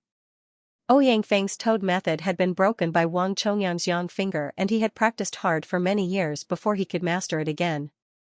How could he not recognize this kung fu? The person in front of him was obviously not Reverend Eating, nor was he one of the monks from the Sky Dragon Temple in Dali. Moreover, neither Reverend Eating nor Zen Master Kurong, who had the highest level of the yang finger in the Sky Dragon Temple, could injure him with just one move. So who was this person? The answer was obvious. Although Mr. Ouyang is known as the Western Poison in Jianghu, his behavior is worthy of being a grandmaster. He used to be an excellent person. Why did he degrade himself and become the dog of the Jin Kingdom?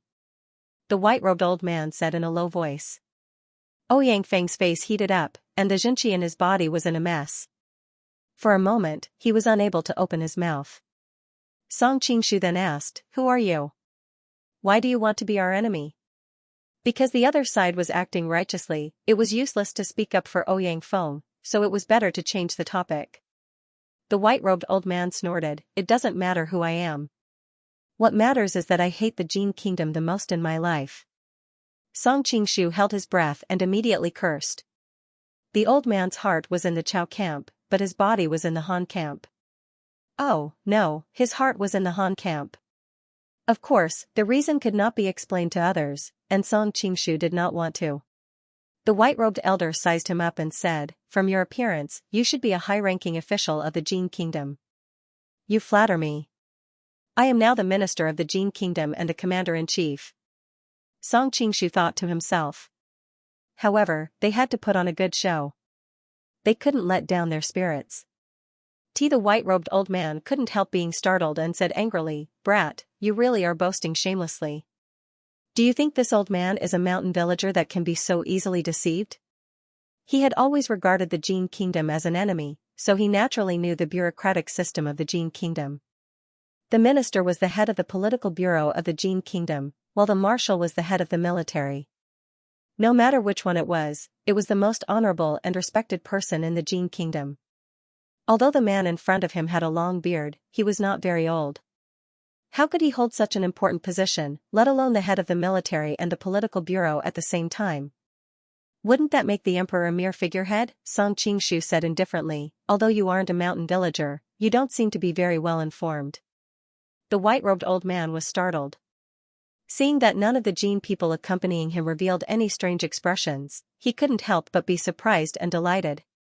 He then laughed out loud, I can wear out iron shoes in fruitless search, only to find it by chance. This old man has been fighting against the Jin Kingdom my entire life.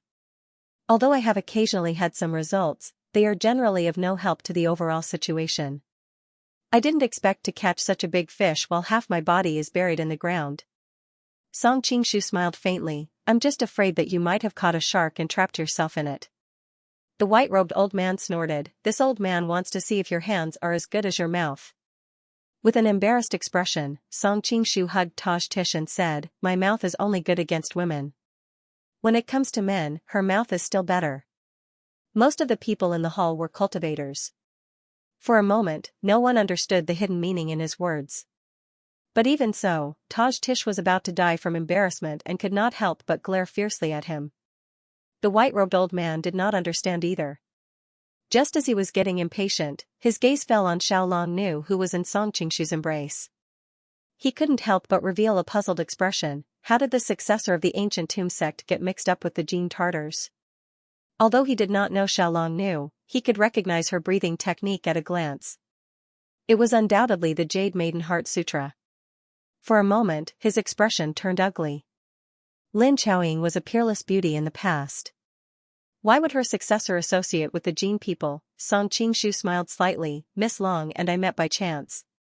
Just now, when I saw the Qianzhen sect's stinky Taoist disciples swarming forward, they bullied a weak woman. Only then did I save her. The white-robed old man carefully sized up Xiao Longnu and nodded. That's right. She was indeed injured by the Qianzhen martial arts. The white-robed old man carefully sized up Xiao Longnu and nodded. That's right. She was indeed injured by the Qianzhen sect's martial arts. Immediately, he turned his head to look at the Qianzhen 5 masters. Is what he said true? You all ganged up on her and injured her? The Qianzhen 5 masters looked at each other, embarrassed. Lu Chuxian replied, Senior, because of a momentary misunderstanding, we attacked Miss Long heavily. We are indeed very sorry. The white-robed old man said curiously, speaking of which, you are also her elders. To deal with a little girl, you need the 5 of you and the help of the other disciples? Hearing the strange tone in his voice, Lu Chuxian did not think too much about it. He subconsciously replied, Miss Long's swordsmanship is superb. In a one-on-one fight, we are far from being her match. At the same time, he revealed a look of shame. The white-robed old man muttered to himself, Lin Chaoying's successor is unexpectedly so powerful. His tone seemed to be full of annoyance and unwillingness. When these words fell into the Qianzhen 5 masters' ears, they immediately felt that they had lost their master's face. For a moment, they were ashamed. Do you know Ancestor Grandma? Xiao Longnu opened her eyes wide and asked weakly. More than just knowing her. The white-robed old man sighed and quickly regained his composure. After all, this was an important matter. He turned his head to look at Song Qingshu, frowned and said, Don't tell me you intend to hold this little girl and fight me? Song Qingshu knew that his martial arts were powerful and did not dare to be careless. He hurriedly handed Xiao Longnu to Taj Kiss and said to her and Pu Chachio Tsao, help me take good care of her. When the two women brought Xiao Longnu to the side, Song Qingshu began to focus his attention on the white-robed old man. The old man stood there casually, as if he was one with heaven and earth. Song Qingshu was secretly startled by this sight. By this time, Ouyang Feng had finally sorted out the chaotic internal qi in his body and was able to open his mouth to warn, Brother, be careful, he is. Ouyang Feng immediately stopped talking.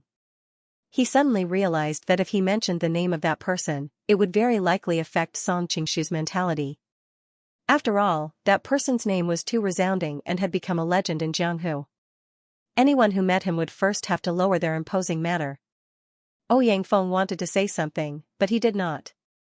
This piqued the interest of everyone in the hall. Not to mention the people of the Jin kingdom, even the people of the Quanjin sect were curious about the identity of the person who had just arrived. Unfortunately, he did not finish his sentence, which made everyone angry and anxious. Song Qingshu smiled and said, Brother Feng, you don't have to tell me who he is. Don't worry, it's hard to say who will win this fight. To be able to injure Ouyang Feng in one move, even Zhang Sanfeng could not do so. The only possibility was that the opponent's kung fu could restrain Ouyang Feng. Ouyang Feng's toad skill was very magical, but its only weakness was that it took too long to accumulate power. Therefore, to a certain extent, it was restrained by the solitary young finger, which was why there was a saying in the martial arts world, Southern fire conquers Western gold. However, Reverend Yiding's cultivation was almost on par with Ouyang Feng's. Even if their kung fu could restrain each other, there was no way he could injure Ouyang Feng in one move. As for the other masters of the solitary young finger and Dali, the strongest were all in Tianlong Temple. When Song Qingshu wanted to steal the sword manual of the Six Meridians magic sword, he fought with the monks of Tianlong Temple and knew their cultivation clearly. No one had the ability to injure Ouyang Feng. In the entire martial arts world, there was only one person who could use the solitary yang finger, and his kung fu was far above Ouyang Feng's. That was the head of the 5 uniques, Wang Chongyang. Although the martial arts world said that he was long dead, Song Qingshu would not be surprised if the 14 worlds of the book could merge together. Hearing Song Qingshu's words, Ouyang Feng was stunned for a moment, then nodded and said, "Yes, with your current cultivation, you might not be weaker than him." The white-robed old man suddenly became interested. He laughed and said, "I thought you would only boast shamelessly at such a young age, but since Mr. Ouyang also said so, then your martial arts must be extraordinary. This old man would like to see it for himself. How about this, since you are a junior in the martial arts world, I will let you have 3 moves first." Qiu Chuji hastily reminded him, "Senior, be careful, this person's martial arts are so high that we have never seen anything like it in our lives. His flying sword technique is really unfathomable." Previously, Song Qingshu was able to control more than 10 swords and move freely among the hundreds of Taoists. The impression he left on them was really too shocking. The white-robed old man didn't seem to mind. He placed his hands behind his back and proudly said, "Then this old man really wants to experience it." Song Qingshu was not happy because he could make the first move. Instead, he cursed in his heart. He had read so many novels and movies in his previous life. Whenever someone made the first move, no matter how brilliant the move was, it was just a foil to the other person. He really could not raise this flag.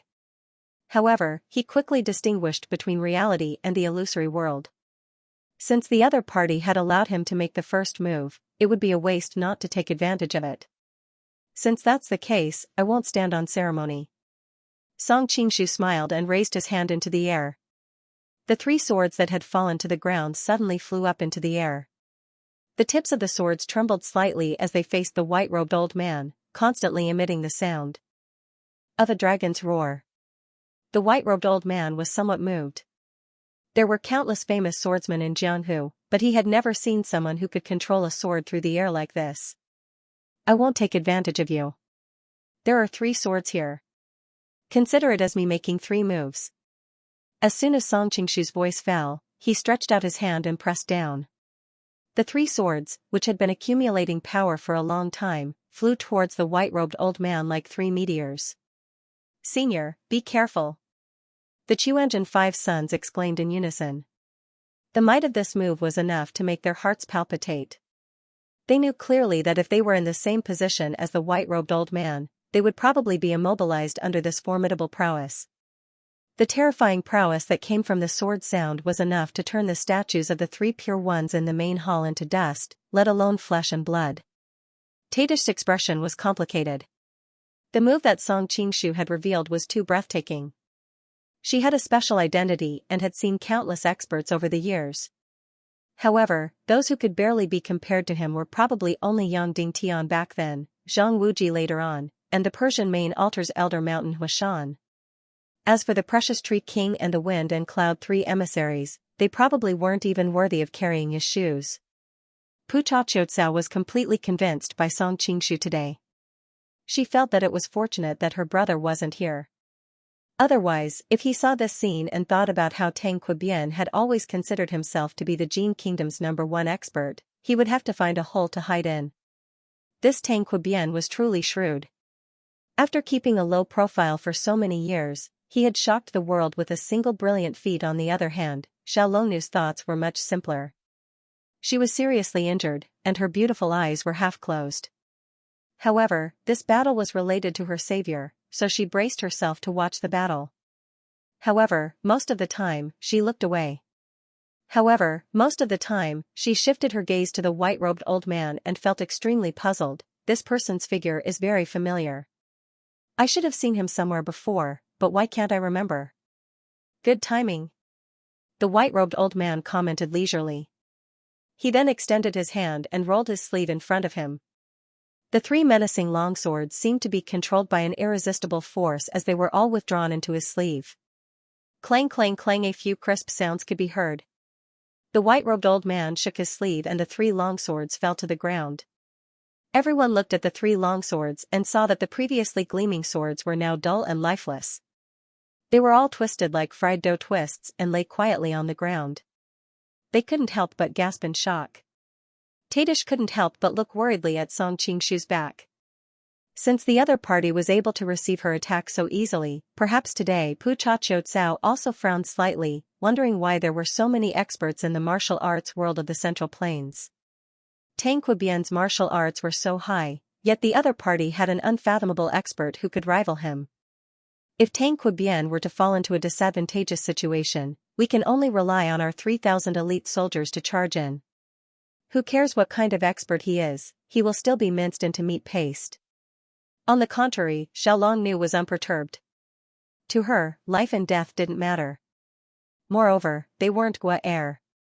Song Qingshu didn't look too surprised. If he guessed correctly, the other party was indeed that person. Naturally, this attack wouldn't be able to hurt him. The white-robed old man said in a clear voice, "Kid, your swordplay can be considered divine. It's a pity that there are too many tricks." Song Qingshu shook his head and said, "That's only because I ran into you. In the entire martial arts world, that attack just now is enough to deal with most people." The white-robed old man pondered for a moment and nodded slightly. "Not bad. In the entire martial arts world, there aren't many people who can withstand that attack of yours." Song Qingshu replied, "You've already gone easy on me. You don't have to be so courteous now." The white-robed old man smiled. "All right. Since you've used 3 swords, this old man will return 3 fingers to you." As he said this, he stretched out his fingers and tapped the air 3 times. Immediately, 3 vigorous and unstoppable air currents surged towards Song Qingshu's face. Genius 1 second. Remember if you want to go? Translator, Transin editor, Transin. Because of the fight and the flying swords, there was a hole in the roof. Because of the big fight and the flying swords, there was a hole in the roof of the Sanqing Palace. At this time, there was a wind blowing, and a few leaves fell from the roof. They were hit by the finger power of the white-robed old man and turned into dust. Therefore, although the people in the palace couldn't see the trajectory of the finger power, they could tell how powerful it was. Solitary yang finger? Song Qingshu quickly recognized the martial arts that the opponent used. The solitary yang finger was mainly used to seal people's acupoints. It was a magical technique that ordinary people couldn't undo. When practiced to a high level, it could hit the acupoints in the air and hurt the enemy invisibly. When practiced to a higher level, the finger power could break the enemy's internal zhen qi. Actually, this was very easy to understand. With the same amount of force, would a palm strike or a finger strike have a larger area of force? The concept of pressure was known in junior high school physics. The palm masters in Jianghu could often use their palm power in the air, but they were often at a disadvantage when they met with a finger power master of the same level. This was because as long as the palm wind was pierced by the finger power, no matter how strong the palm wind was, it would immediately fall apart. Of course, if they didn't hit each other with zhen qi in the air, the effect would be greatly reduced in close combat. After all, the 2 fingers were much weaker than the palm. Even if the fingers could pierce the opponent's palm, the fingers would still be broken by the palm power. Song Qingshu understood this, so he didn't use his zhen qi to protect his body, nor did he use the 18 dragons subduing palms. Instead, he stretched out his fist and punched the opponent's finger power. The people in the palace saw a layer of crystal light faintly flowing on Song Qingshu's fist. Then there was a loud bang, and the strength spread in all directions, forming a strong whirlwind in the palace. Many Chuanjin disciples who weren't strong enough couldn't even open their eyes. Song Qingshu couldn't help but thank his junior high school physics teacher. Since the palm wind could easily be broken by the finger power, then he should use a thicker fist attack. Compared to the palm wind, a thicker fist would not be so easily broken. The white-robed old man's eyes narrowed and stared at him. Demon fist? Why do you know the martial arts of the Nining manual? Song Qingshu was startled. It must be known that with his current level of martial arts, he almost didn't need to use ready-made moves. Everything was done according to his heart, and he would make corresponding changes according to the actual situation. His punch just now was a combination of Wudong, Amei, and even the 18 dragons subduing palms. Even the disciples of Wudong and Amei would have a hard time recognizing it. This chapter is not finished, please continue to the next page. After the changes, the moves would not be the same as any of their sex moves. Of course, if the white-robed old man recognized which moves of Wudong and Amei came from, Song Qingshu would not be surprised at all. After all, it was difficult to hide this from a real top master. However, the other party actually recognized his demon fist at a glance, and his punch just now was precisely based on the fist intent of the demon fist. If the fist techniques of Amei, Wudong, and Beggar sect were the surface, then the demon fist was the soul of his punch just now. However, he only took the meaning, not the shape. He didn't expect that the other party would recognize it. What Nining manual? I don't understand. Song Qingshu's identity was sensitive at this time, so he naturally didn't want to reveal too many secrets. He could only pretend that he didn't know anything. The white-robed old man snorted coldly. Originally, I was impressed by your cultivation, but as a golden man, you actually secretly learned the supreme skills of the Han people. It seems that I can't forgive you. Song Qingshu didn't mind. He imitated the rough tone of the golden man and said, if you want to fight, then fight. What's with all this nonsense? Ouyang Feng frowned and hurriedly stepped forward. I'll help you. Brother Qiu, you come too. Originally, with Ouyang Feng's reputation and status in the martial arts world, he would normally respect his identity and would never bully others with numbers. However, the person in front of him was the world's #1 central master, Wang Chongyang. In the sword duel at Mount Hua, the Eastern Heretic, Western Poison, Southern Emperor, Northern Beggar, and Central Master fought for 7 days and 7 nights at the peak of Mount Hua. In the end, the other 4 masters fought to a draw and Wang Chongyang was recognized as the first. Later, some ignorant people in the martial arts world speculated that Wang Chongyang needed 7 days and 7 nights to convince the other 4 masters. They thought that even if Wang Chongyang's martial arts were higher than the other 4 masters, it was only because he had the advantage of age. However, they didn't know that the Eastern Heretic, Western Poison, Southern Emperor, and Northern Beggar's martial arts were on par. Even if any 2 of them fought for 3 days and 3 nights, there wouldn't be a winner, let alone convince one of them. Wang Chongyang only needed 7 days and 7 nights to convince everyone. How big was the difference between the two? Moreover, there had been a total of 10 matches at the summit of Mount Hua. Other than the 4 matches that Wang Chongyang had participated in, which had ended relatively quickly, the other 6 matches between the 4 peerless masters had gone on for a long time without a clear winner. In the end, they had only stopped when they were exhausted. Therefore, Wang Chongyang only spent a day at most to convince the other 4 at the same time. However, this was the truth. Ouyang Feng only figured it out later. After all, the master of Mount Hua, Wang Chongyang, did not show his full strength in front of them. This gave them the illusion that they might surpass him. A few years ago, when Ouyang Feng met Han Qigong's words revealed that Wang Chongyang had won first place because he did not completely master the 18 dragon subduing palms and the dog beating stick technique. If they were to compete again, it was still unknown who would win. Ouyang Feng laughed coldly in his heart. In fact, he had the same idea at the beginning. Later, when he was at White Camel Mountain Villa, he painstakingly researched a set of spirit snake fists in preparation for the second sword meet of Mount Hua. Unfortunately, all of this was destroyed when he went to Chongyang Palace. At that time, when the news of Wang Chongyang's death spread, Ouyang Feng rushed to Chongyang Palace in order to obtain the Nining manual. The Chuanjin 7 masters and Zhou Badong were no match for him. He quickly arrived in front of Wang Chongyang's coffin and was about to take the Nining manual from his hands when Wang Chongyang suddenly launched an attack. As a result, he was instantly suppressed by Wang Chongyang and his toad stance was broken by his solitary yang finger. Everyone in Jianghu said that it was because he did not expect Wang Chongyang to fake his death that he was hit. But what kind of person was Ouyang Feng? The great Western Poison had dominated Jianghu for many years. What schemes had he not seen? At that time, Ouyang Feng had already guessed that there was a trap, but he could not resist the greed in his heart. He also thought that with his martial arts, it would not be difficult for him to protect himself. So in the end, he took the risk and went to Chongyang Palace. When he arrived in front of Wang Chongyang's coffin, it could be said that he was completely on guard. Unfortunately, in front of Wang Chongyang, he did not have the strength to fight back. At that moment, the martial arts that Wang Chongyang had displayed was far beyond what he had displayed during the sword meet of Mount Hua.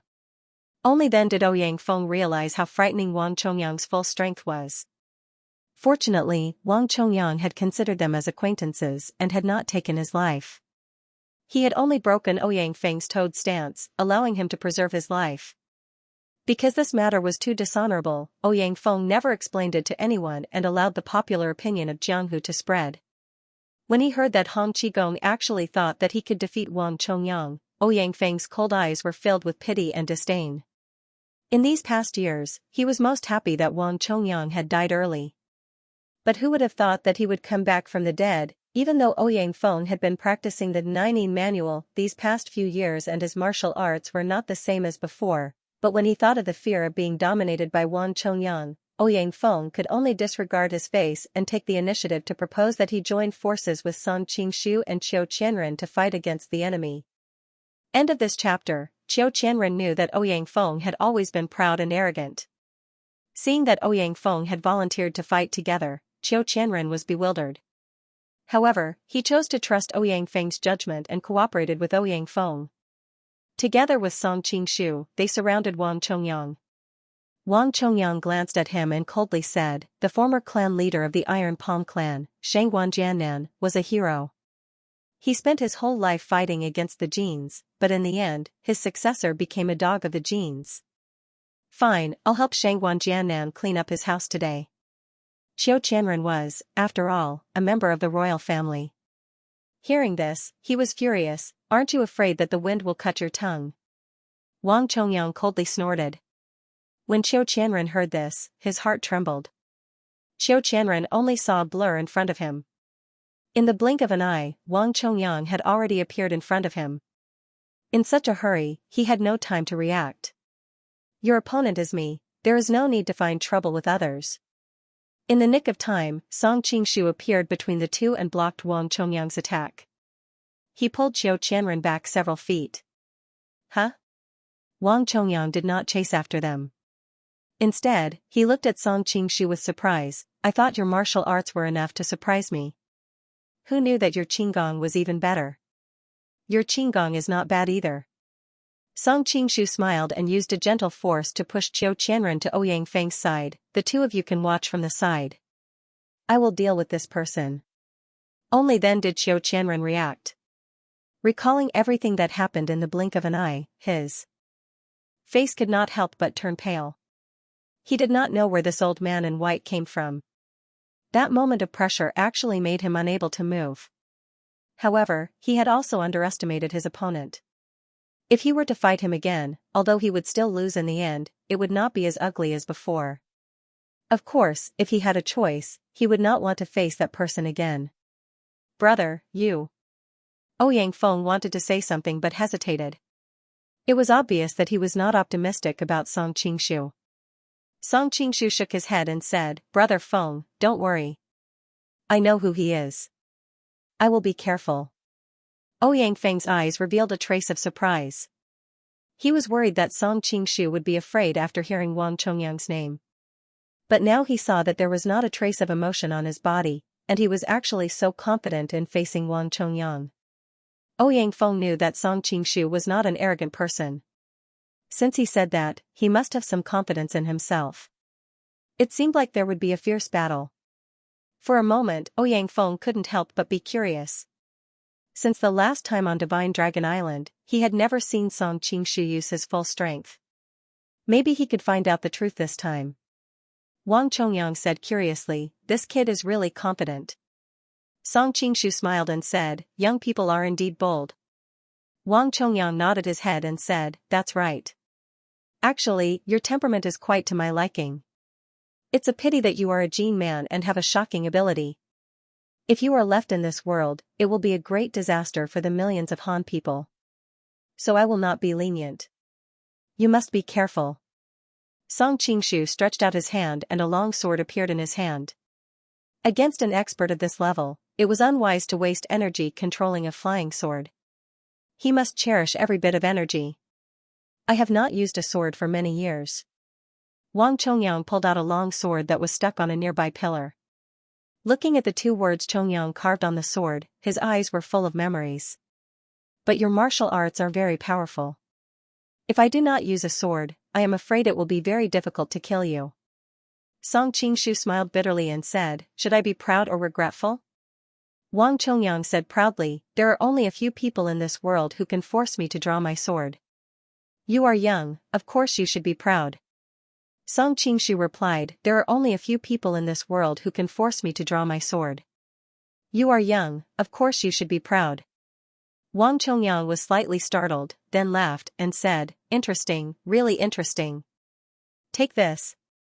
Halfway through his laughter, Wang Chongyang had already brandished his sword and stabbed towards Song Qingshu. If this was an ordinary Jianghu competition, with his status, he would not attack so quickly. Unfortunately, this competition was related to the struggle between the Jin and the Han. In his life, he hated the Jin people the most. In addition, Song Qingshu's martial arts were a level higher than those of the four masters. For the sake of the ideals in his heart, he did not care about his personal reputation. Although Song Qingshu had been talking to him, he did not relax for even a moment. Seeing him draw his sword, he quickly swung his sword to meet it. In the blink of an eye, the two had exchanged several moves. The Chuanjin five masters looked at each other. Lu Chuxian hesitantly said, brother, this senior swordsmanship seems to have the shadow of Chuanjin swordsmanship. Qiu Chuji was also carefully observing the two's moves. Among the Chuanjin five masters, his cultivation was the highest. After watching for a while, he shook his head and said, this senior swordsmanship is somewhat familiar. But looking closely, there is not one move that is similar to our Chuanjin swordsmanship. His move just now seemed to contain Shaolin and Kunlun techniques.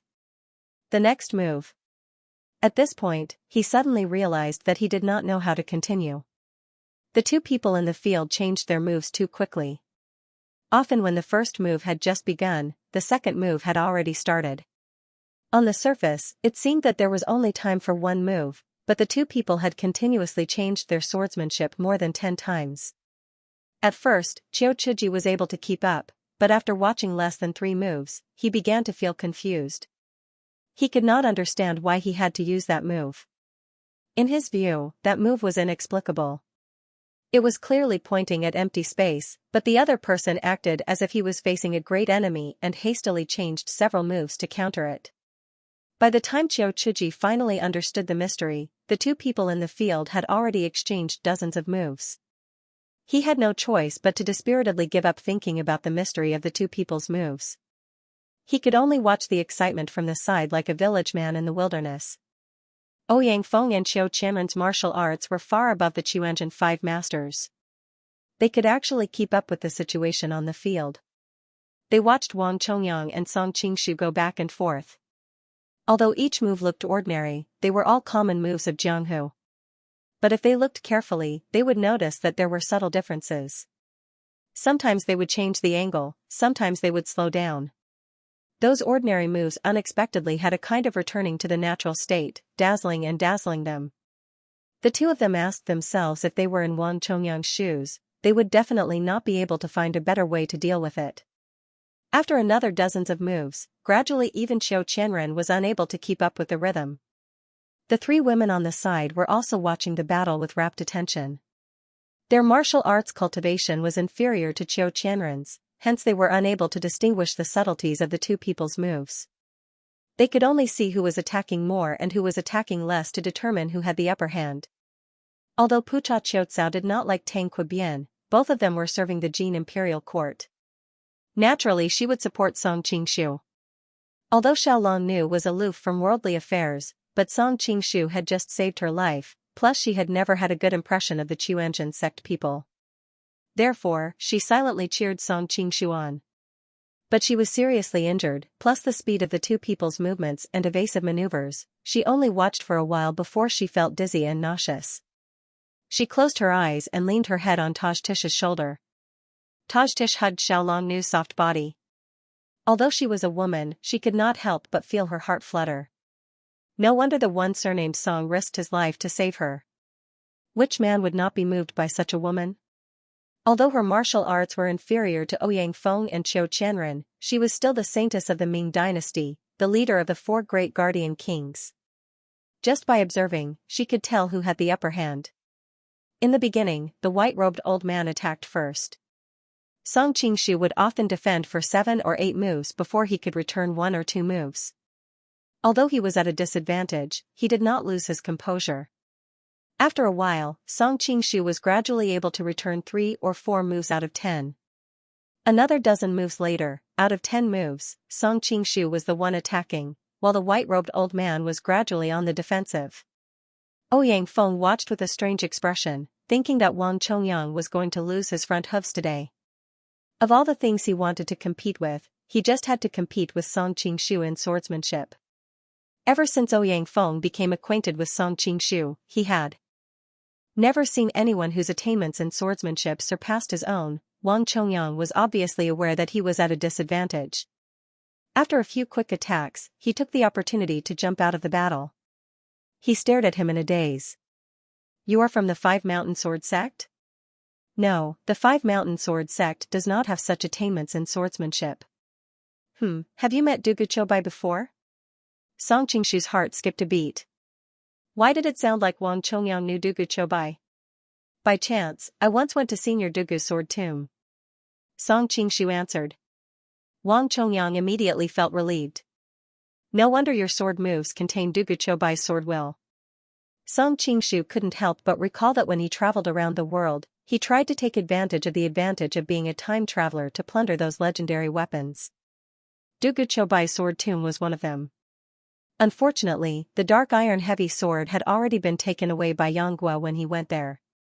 In order not to return empty-handed, he took the wooden sword from the tomb. At that time, he was quite upset because he felt that he didn't gain anything. But as his cultivation improved, he realized that the biggest treasure in the sword tomb was neither the divine eagle nor the dark iron heavy sword, but the words carved by Dugu Chobai on the cliff wall. "I have traveled the Jianghu for more than 30 years. I have killed all my enemies and defeated all heroes. There is no one in the world who can stand up to me. I have no choice but to live in seclusion in the deep valley and befriend the eagle. Alas, I have sought for a worthy opponent all my life, but I couldn't find one. I am truly lonely and embarrassed." The sword demon, Dugu Chobai. Those who were not powerful enough could only read about Dugu Chobai's arrogant and cool life from these words. Even those who were not powerful enough to understand swordsmanship couldn't read anything. But when Song Qingshu's cultivation improved and his understanding of swordsmanship reached the state of returning to the original, when he tried to recall the words on the cliff wall, all he could see was the sword will left by Dugu Chobai. "Since you have inherited Dugu Chobai's sword will, I am no match for you in terms of swordsmanship," Wang Chongyang admitted calmly. "But you have to be careful with the next move." He stepped on the Big Dipper and circled around Song Qingshu in a very mysterious way. The people in the hall only saw a blur before they suddenly realized that he had turned into 7 figures, vaguely surrounding Song Qingshu. Previously, because Wang Chongyang deliberately concealed his identity, and because the Qianzhen 5 masters thought that their master had passed away a long time ago, they did not think in that direction. But now that Wang Chongyang was forced by Song Qingshu to reveal his original skills, if they still did not recognize him, they would be blind. But they did not announce it aloud. First, they were worried that it would affect their master's competition. Second, since their master faked his death that year, there must be a reason. If the news of his resurrection were to spread, they were afraid that it would affect their master's important matter. Thinking of their master's matchless martial arts, the Qianzhen 5 master spirits were lifted. They knew that with their master here, no matter how high the enemy's martial arts were, they could only return in defeat. The Qianzhen 5 masters knew that it was a rare opportunity for their master to make a move, so they gathered their spirits and observed the battle situation, hoping to learn 1 or 2 moves from him. Is identical to comma. At Wang Chongyang's footwork was extremely mysterious, and was very different from the ordinary Big Dipper formation. Qiu Chuji and the others initially thought that this was a new formation that their master had researched. But after thinking about it, they understood. The Big Dipper formation required 7 people to operate. If their master still used the ordinary footwork, how could he use the Big Dipper formation with his own strength, seeing Wang Chongyang's silhouette weaving back and forth. It was as if one person had transformed into 7 people. Song Qingshu, who had been acting as if he was as light as the clouds and gentle as the wind, was suddenly in a difficult situation. The Chuanjin 5 masters sighed endlessly in their hearts. Only a person as talented as our Shifu could bring the Big Dipper formation's power to this level. It must be known that 7 people working together, even if they had a tacit understanding, were far less than one person's heart.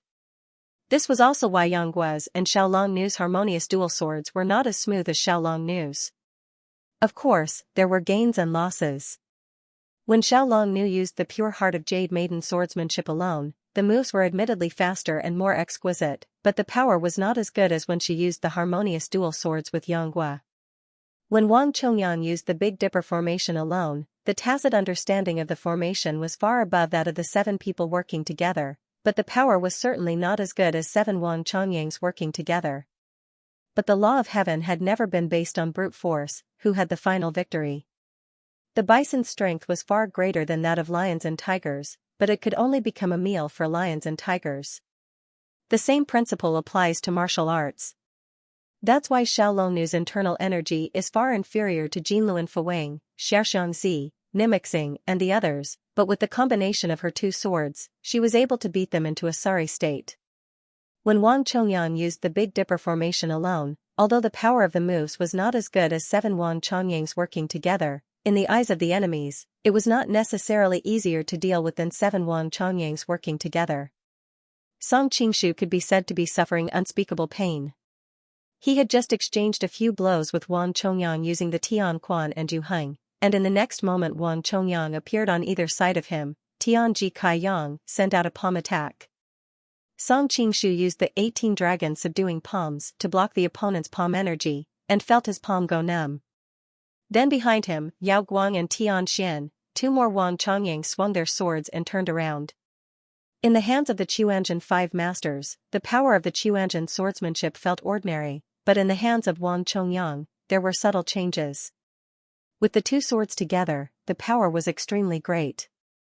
Song Qingshu had just exchanged a few moves, and the Xianxia in his body was not flowing smoothly. How could he dare to take it head-on? Song Qingshu's body quickly flashed, and using the 9 manual snake-like fox flipping lightness technique, he spun around in the formation. His body was agile, and the shadows of his sword were flying. It was a pity that Wang Chongyang had personally used the Big Dipper formation. How could he let him escape so easily? No matter how much Song Qingshu flew up and down, he was still firmly trapped in the formation.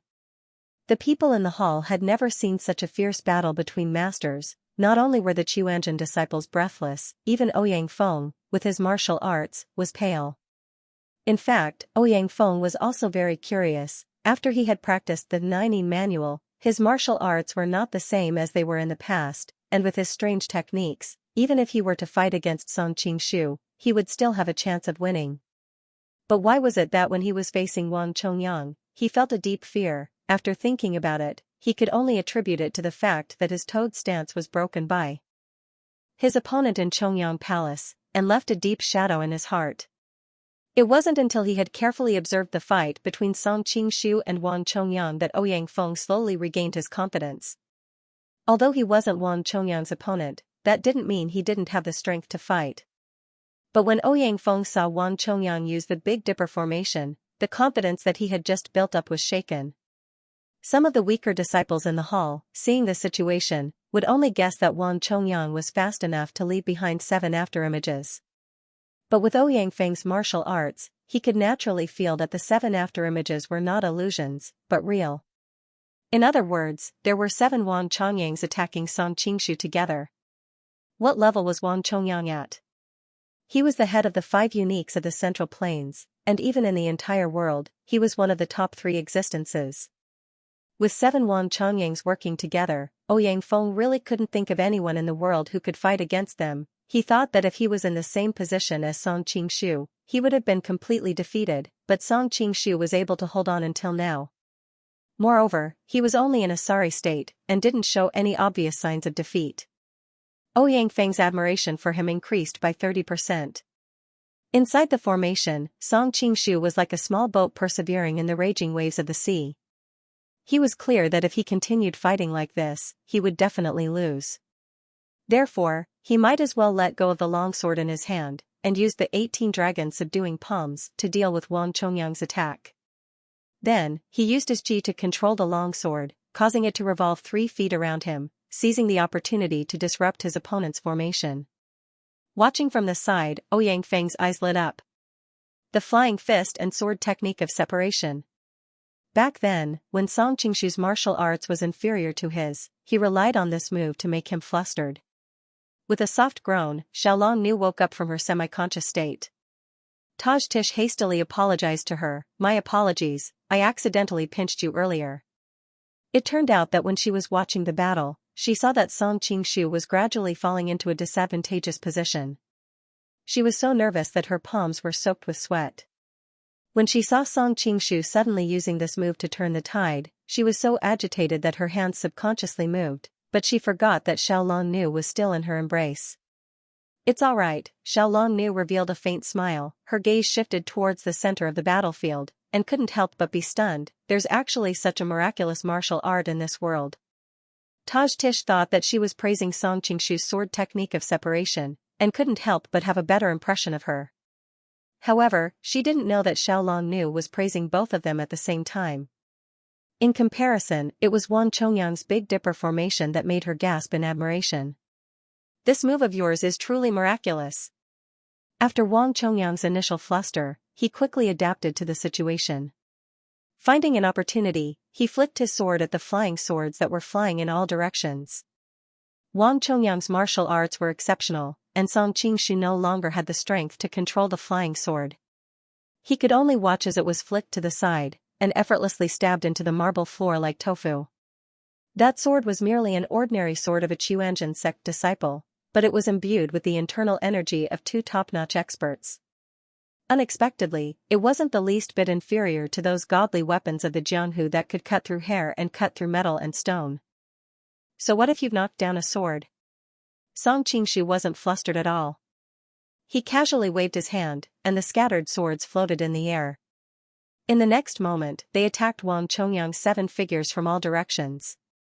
Wang Chongyang's eyes focused. He didn't intend to block the sky full of flying swords. Instead, the 7 figures simultaneously attacked Song Qingshu. He knew that these flying swords were all controlled by Song Qingshu. As long as he struck down Song Qingshu himself, these frightening flying swords would collapse on their own. Song Qingshu smiled bitterly. With Wang Chongyang's martial arts, it was actually very difficult for this kind of flying sword technique to injure him. Therefore, Song Qingshu didn't use it at the beginning, but directly fought with his opponent with one sword. The reason why he used it at this time was because he planned to use the sky full of flying swords to affect his opponent's footwork. After all, Wang Chongyang was using his own strength to complete the Big Dipper formation, so every step must have been carefully calculated. As long as he could successfully disrupt Wang Chongyang's footwork, Wang Chongyang's Big Dipper formation would naturally collapse on its own. Who would have thought that Wang Chongyang would take advantage of the moment when he was controlling the flying swords to activate the Big Dipper formation to attack him, forming a sure kill situation? "Ah!" Tadish cried out in alarm. How could she not understand the current situation? Although the sky full of flying swords was about to land on Wang Chongyang's 7 figures had already sealed off all of Song Qingshu's escape routes, leaving him with nowhere to run. Once Song Qingshu was subdued, the sky full of flying swords would become kites with their strings cut. How would they be of any threat? Although Xiaolong Nu's spirit was dispirited, she similarly looked at Song Qingshu with a nervous expression.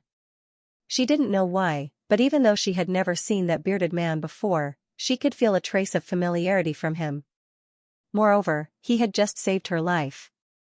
Although Pucha Qiutsao didn't make a sound, her trembling body had already revealed her true feelings. She constantly looked at the Grand Hall's entrance, wondering why the 3,000 elite troops at the foot of the mountain had yet to arrive. "Once this matter is over, I will definitely punish that Deputy General severely." Ouyang Feng clenched his fists tightly, accumulating the power of the toad stance. He knew that once Song Qingshu was defeated, given the grudge between him and the Qianxia sect, he would definitely not have a good ending. He planned to disregard the principles of the pugilistic world and join in the battle to lend a helping hand to Song Qingshu. Unfortunately, Wang Chongyang's Big Dipper formation was too tight, and he couldn't find any opportunity to intervene. He could only wait for the moment the outcome of the battle to be decided, and then suddenly attack. Even if Wang Chongyang's martial arts were higher than his, if he defeated Song Qingshu, his vitality would definitely be greatly injured. Ouyang Feng's attack should have a 50% chance of success. Among the 7 shadows, some used the Chuanjin swordsmanship, some used the 3 flowers gathering above palm, some used the heart-destroying palm, some used the great subduing devil fist, some used the 9 white bone claw, some used the white python whip technique with their legs, and some used the Xiantian skill to use the solitary yang finger. At this moment, even if Song Qingshu had 3 heads and 6 arms, he wouldn't be able to completely defend himself. With Wang Chongyang's strength, if he was hit by any one of the figures, even if he didn't die, he would be gravely injured. Tajtisha's expression changed. She pushed Xiaolong Nu into Pucha Qiucao's embrace, then picked up a long sword and rushed over. The north wind blows, the autumn wind is cold, whose wife will stay in an empty house? If there's trouble, I'll help. I live next door, my surname is Wang. However, Wang Baoqiang's Weibo tells everyone that old Wang is also afraid of old Song next door. Some people say that I'm a god of prophecy. In the novel's plot, Song Qingshu was about to put a hat on Wang Chongyang's head. In the end, in real life, someone with the surname Song really put a hat on someone with the surname Wang. Song Qingshu expressed that he was just an innocent bystander. Alright, the joke is over. Let's get back to the main topic. There are some things that I still want to talk about. Why do so many people like to read novels nowadays? It's because novels can satisfy the reader's desires that they can't satisfy in real life. Readers have different desires, so they like different kinds of books. Some people like to live forever and transcend life and death, so they like immortal cultivation novels. Some like hot-blooded battles and treasures, so they like fantasy novels. Some like, cough cough, so they like to read this novel. Everyone has 7 emotions and 6 desires. There's nothing shameful about it. However, the reason why humans are different from Song Qingshu, oh no, wrong, it should be animals, is because humans have a sense of propriety, justice, integrity, and morality. Student Little Song can NTR in all sorts of ways, but this is ultimately a novel. In real life, everyone has to make a choice between desire and responsibility. It's a pity that some people choose desire, so they have to bear the disdain of the entire society. Finally, I hope that the readers of this novel are all experienced drivers with correct values. At the same time Tadish charged over, Ouyang Feng's toting stance had reached its peak. Just as he was about to make his move, he suddenly froze. Tadish wasn't sure why she would disregard her own safety and charge forward. Could it be that she had fallen in love with this young man? Her entire body shuddered as she immediately rejected this conjecture. After much deliberation, she could only attribute it to her heavy investment in Song Qingshu. Even though it was passive, he was indeed a thigh she could rely on. Perhaps she and Xiao Zhao would have to rely on him to deal with revered Ming in the future. Therefore, I must not let him die now. Otherwise, wouldn't all my sacrifices be in vain? Tadish clenched her teeth as she brandished her longsword and charged in. Even though she couldn't discern who was who, she believed that no matter how hard she tried, she would still be able to affect the white-robed elder. With that, Song Qingshu would have the opportunity to turn defeat into victory. However, when she neared the battlefield, she immediately realized that she was wrong. Moreover, she was exceedingly wrong. The martial prowess of the 2 individuals was so high that the repercussions of their moves had already permeated a radius of 1 zhang. With her sudden involvement, the scattered forces seemed to have found an outlet as they surged towards her with a loud boom. Tadish's mind instantly blanked out. Regardless of who the 2 individuals were, they were existences at the pinnacle of the pugilistic world. A casual palm strike from them was enough to leave her nursing a grievance on the spot, not to mention the combined forces of 2 individuals. Xianxia, I wonder if I will be able to see you after I die. At this moment, Tadish's mind was exceptionally clear. She suddenly realized that if she were to really meet her husband, how would she explain her loss of chastity to him? Furthermore, if he were to ask about the cause of her death, could she possibly tell him that it was to save that adulterer, just as Tadish was swaying between gains and losses, a gentle force suddenly came from her waist as she fell into a warm embrace. Elder sister risked her life to save me. Little brother will definitely repay this kindness with all his might until the day he dies.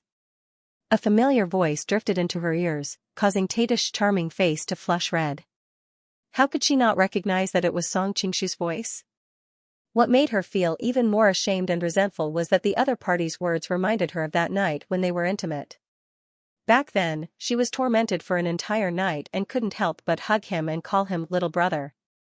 This incident caused her to be incomparably vexed after she woke up. Wang Chongyang did not take their flirting to heart. Instead, he was thinking about how they were going to escape from this deadly trap. One had to know that he had completely sealed off all his escape routes and was very confident in his heart.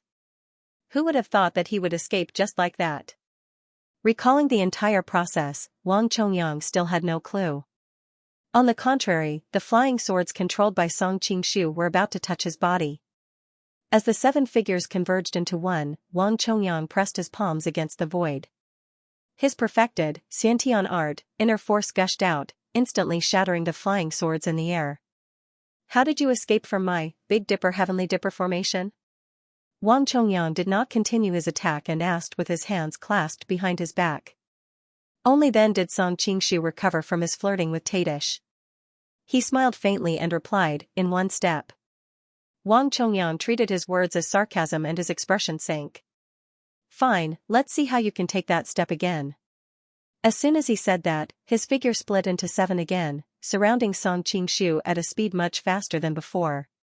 Tadish hurriedly said, hurry up and push me out. Otherwise, it will be dangerous for you to have an additional burden. Song Qingshu smiled and replied, as expected, Big Sister is still concerned about my safety. Tadish's face turned red.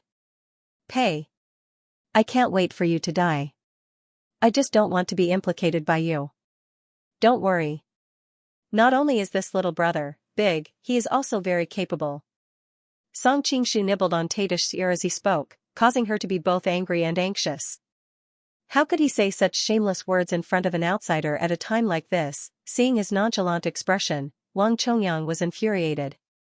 Do you really think I won't dare to kill you? However, Wang Chongyang was a grandmaster after all. Seeing that Song Qingshu was carrying a woman in his arms, he still held back a little. Even so, the 7 figures once again sealed off the other party's escape route. With a faint smile, Song Qingshu tightened his grip on Tadish's soft and well-rounded body. He then lifted his leg and lightly took a step to the side. Wang Chongyang was stunned to discover that the other party had once again jumped out of his formation and was vaguely standing at the position of the North Star. Although the Big Dipper Heavenly Dipper formation was mystical, it was impossible for it to be flawless. The position of the North Star was the formation's biggest flaw. If the enemy occupied the position of the North Star, they would be able to control the Big Dipper formation and restrict its movements. However, allowing the position of the North Star to be occupied was a mistake made by beginner formation disciples. If it were the Xianxia 7 masters, they would never allow the enemy to occupy the position of the North Star so easily, let alone the creator of this formation, Wang Chongyang, whose martial arts cultivation was 100 times higher than the Xianxia 7 masters. Wang Chongyang naturally understood the importance of the position of the North Star. Therefore, he was extremely careful when deploying the formation. If the other party had tried to seize the position of the North Star, he had already prepared dozens of countermeasures to incessantly attack the enemy. However, despite all his precautions, the enemy still appeared at the position of the North Star. Wang Chongyang did not believe it. He immediately changed the formation and attacked again. This time, he did not hold back and his movements were even faster than before. He saw that Song Qingshu, with Tadish in his arms, took a step to the side and once again appeared at the position of the North Star. How is this possible? Not to mention Wang Chongyang, even the other people in the hall widened their eyes in disbelief at what was happening in front of him. The Xianxia 7 masters might not be able to see what was happening due to their limited internal energy, but Ouyang Feng could see everything clearly. Perhaps it was because the onlookers could not see the situation clearly, but Ouyang Feng could clearly see that Song Qingshu was clearly blocked in front of him. However, as soon as he took a step, he appeared at the position of the North Star as if it was nothing but air. It was as if there were two rooms next to each other. If you took a step towards the wall in one room, the next moment you would appear in the next room. It was no wonder that even Wang Chongyang lost his composure. Wang Chongyang continued to change the formation. After a few rounds, the 7 figures suddenly turned back into one person. He stood blankly on the same spot, looking at Song Qingshu with a complicated expression. There is no need to fight anymore. I lost. At this moment, he could not help but think of the 8 words left behind in Lin Chaoying's ancient tomb. Chongyang's entire life, he was not weaker than anyone. It was such an ironic memory. Of course, the truth was that Wang Chongyang had not lost yet. In fact, he seemed to have the upper hand. If they were to fight to the death, with his decades of cultivation and experience, his chances of winning would be more than 50%. However, Wang Chongyang had his own pride. Previously, he was at a disadvantage in the sword fight, and the Big Dipper formation that he was so proud of was easily broken. Most importantly, he could not see how the enemy did it. If he still continued to pester Wang Chongyang at this stage, he would be at a disadvantage. You let me win, you let me win. Song Qingshu cupped his hands and sighed in relief. His relaxed expression and occasional flirting with Tadish were actually all an act. He purposely created a facade that he was at ease. Previously, in the outskirts of Kaifeng, he comprehended the principles of the man in the painting and vaguely touched the threshold of the law of space. Thus, he was able to achieve the effect of teleportation within a short distance. However, this move was extremely taxing on his internal energy. Even with his seemingly endless internal energy, he could not withstand such a terrifying consumption. If he were to really fight with Wang Chongyang, he would definitely be the first to collapse. It's time to think of a flashy name for this move. In the future, every time I use it, I will first shout out the name of the move. Although it sounds a little chinibu, when paired with my elegant appearance, the effect will definitely be full of pretentiousness. Song Qingshu could not help but fantasize. At this moment, Wang Chongyang's figure suddenly flickered and instantly appeared beside Xiaolong Nu. How could Pu Chaoqiao be his match?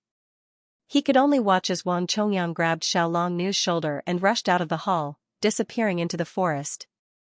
This young lady has a deep relationship with me. I'll be taking her away first. Hearing Wang Chongyang's words, Song Qingshu was instantly enraged. He hastily chased after Wang Chongyang while instructing Ouyang Feng and the rest, restrain the Qiuanjin sect members and wait for my return before dealing with them. As Song Qingshu sped through the forest, he hatefully thought, if we really want to compare who has a deeper relationship with Xiaolong Nu, how can that bastard Wang Chongyang compare to me? Wang Chongyang is at most the object of ancestor Xiaolong Nu's affection. He can't even be considered as a lover. I am her brother-in-law, the kind that has slept on the same bed as her. Cough cough, that last one doesn't count.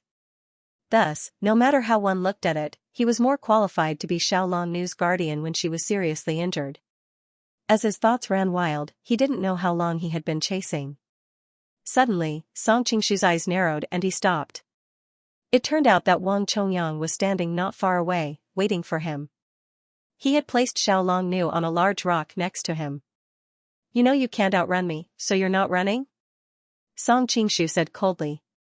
He had dared to chase because he was confident that Wang Chongyang's lightness skills were not as good as his.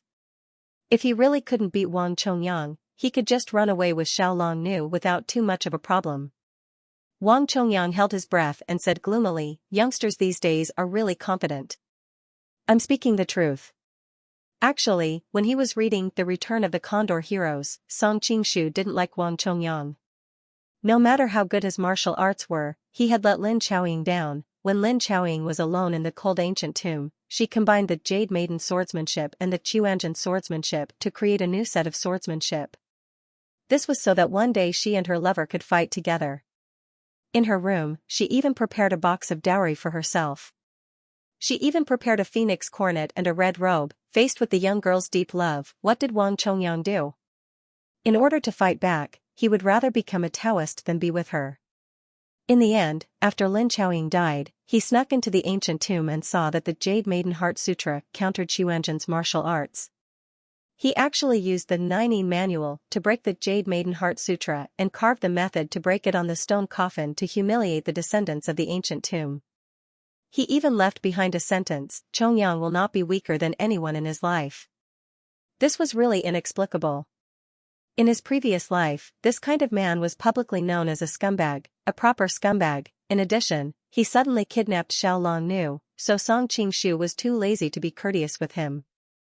Seeing the latest development of the cheating case, there was new news that Mr. Ma had moved all of Wang's cash and had taken his 2 children abroad. Damn, what kind of world is this, old Wang? I hope this is not true.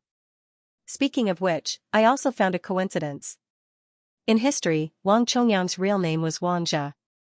In the plot, he just happened to meet Song Qingshu. Wang Chongyang's face was also gloomy. He was the world's #1, even though many top masters did not come to the sword tournament of Mount Hua. Today, he was defeated in front of a junior. More importantly, he had lost just now, so he did not have the confidence to refute. Luckily, after years of cultivation, Wang Chongyang's temper was much better than it was decades ago. Otherwise, with his competitive temper, he would definitely compete with his opponent again. Wang Chongyang coughed twice and directly took off the mask on his face, revealing a thin face. Even if he didn't like him, Song Qing had to admit that even though he was so old, he still had a heroic spirit between his brows, causing others to be unable to help but arouse the feeling of a sage-like and aloof immortal. Plus or minus plus or minus plus or minus is identical to. Greater than over equal to. Plus no wonder Lin Chaoying was so infatuated with him back then. He must have been a handsome Prince Charming when he was young. Song Qing couldn't help but criticize silently. Huh? Xiao Longnu, who was leaning against a big rock, looked at him carefully and exclaimed, "You look like Wang Chongyang." Every disciple of the ancient tomb would spit at Wang Chongyang's portrait when they entered. Even though it was only his back, there was a portrait of him in the main hall of Chongyang Palace. Xiao Longnu had been in and out of Chongyang Palace so many times, how could she not recognize him? She was pure and did not care about his reputation. Plus, the descendants of the ancient tomb had never liked Wang Chongyang, so they called him by his name. Wang Chongyang was also taken aback, but he immediately smiled and said, "Yes, I am Wang Chongyang." "Aren't you dead?" Xiao Longnu looked at him. In her heart, Wang Chongyang and ancestor grandma were of the same generation. She had always thought he was dead, but now he appeared in front of her, alive and well. It would be strange if she did not find it strange. Wang Chongyang did not mind, "It's a long story." Then he looked at Song Qing and said, "I have been waiting for you here." "Waiting for me?" Song Qing was secretly on guard. He knew that Wang Chongyang hated the golden men. If Wang Chongyang really came to kill him, it would be a waste. Noticing Song Qing's reaction, Wang Chongyang frowned, "Don't worry, I am not going to kill you." "Then what do you want?" Song Qing did not let his guard down. After all, he only had one life, and the person in front of him had the ability to threaten his safety.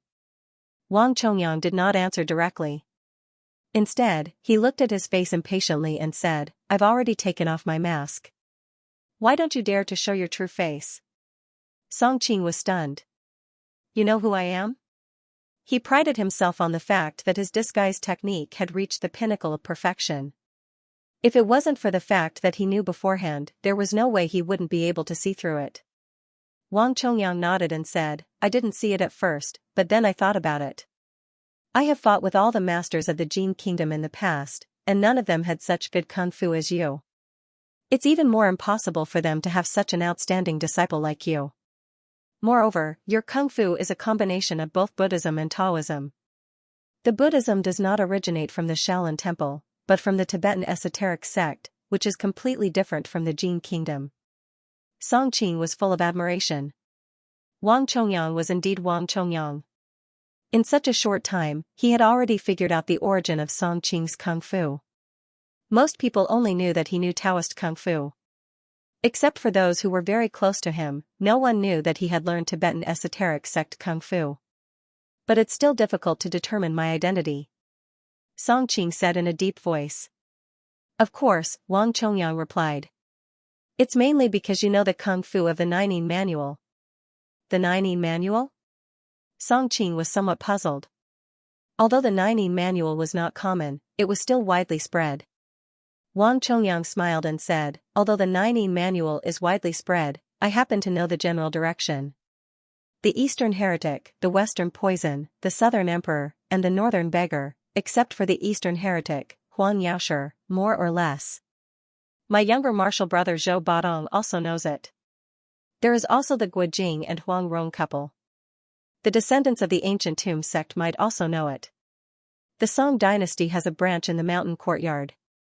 The rest seems to be the head of the Amei sect, Zhou Zhirua, and her husband Song Qing. After Wang Chongyang finished speaking, he stared straight at Song Qing. Xiao Longnu also turned her head to look at him in surprise. You are, brother-in-law? No wonder he had a familiar feeling. At this time, Xiao Longnu was seriously injured and on the verge of death. Relatively speaking, she had become somewhat weak. She thought that she would die quietly in the wilderness and never see Gua again. Just when she was feeling sad, she suddenly saw a relative. Naturally, her sadness turned to joy. She had no one to rely on in this world. Apart from Yang Gua, she only had 2 senior sisters who could barely be considered as her relatives. Li Macho had always been at odds with her, and their relationship was not very good. On the contrary, Icy Snow, the eldest senior sister whom she met later, was gentle and kind.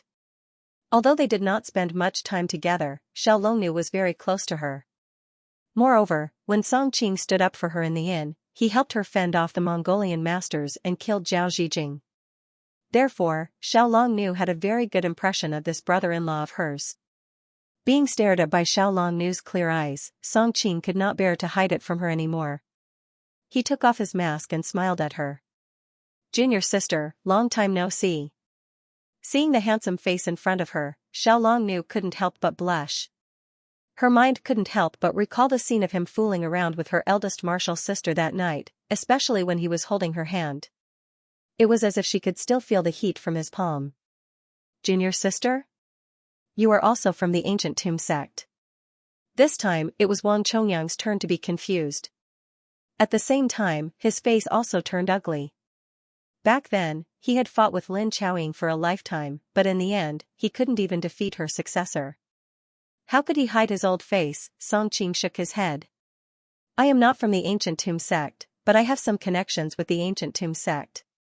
Wang Chongyang finally understood. At this time, from the foot of the mountain came the faint sound of the Jin soldiers. He knew that the soldiers at the foot of the mountain were about to attack Chongyang Palace. He couldn't help but frown. Time is of the essence, so I'll make it short. That year, I failed to resist the Jin, and I couldn't help but feel disheartened. What was even more frightening was that I couldn't see any hope, so I faked my death to escape.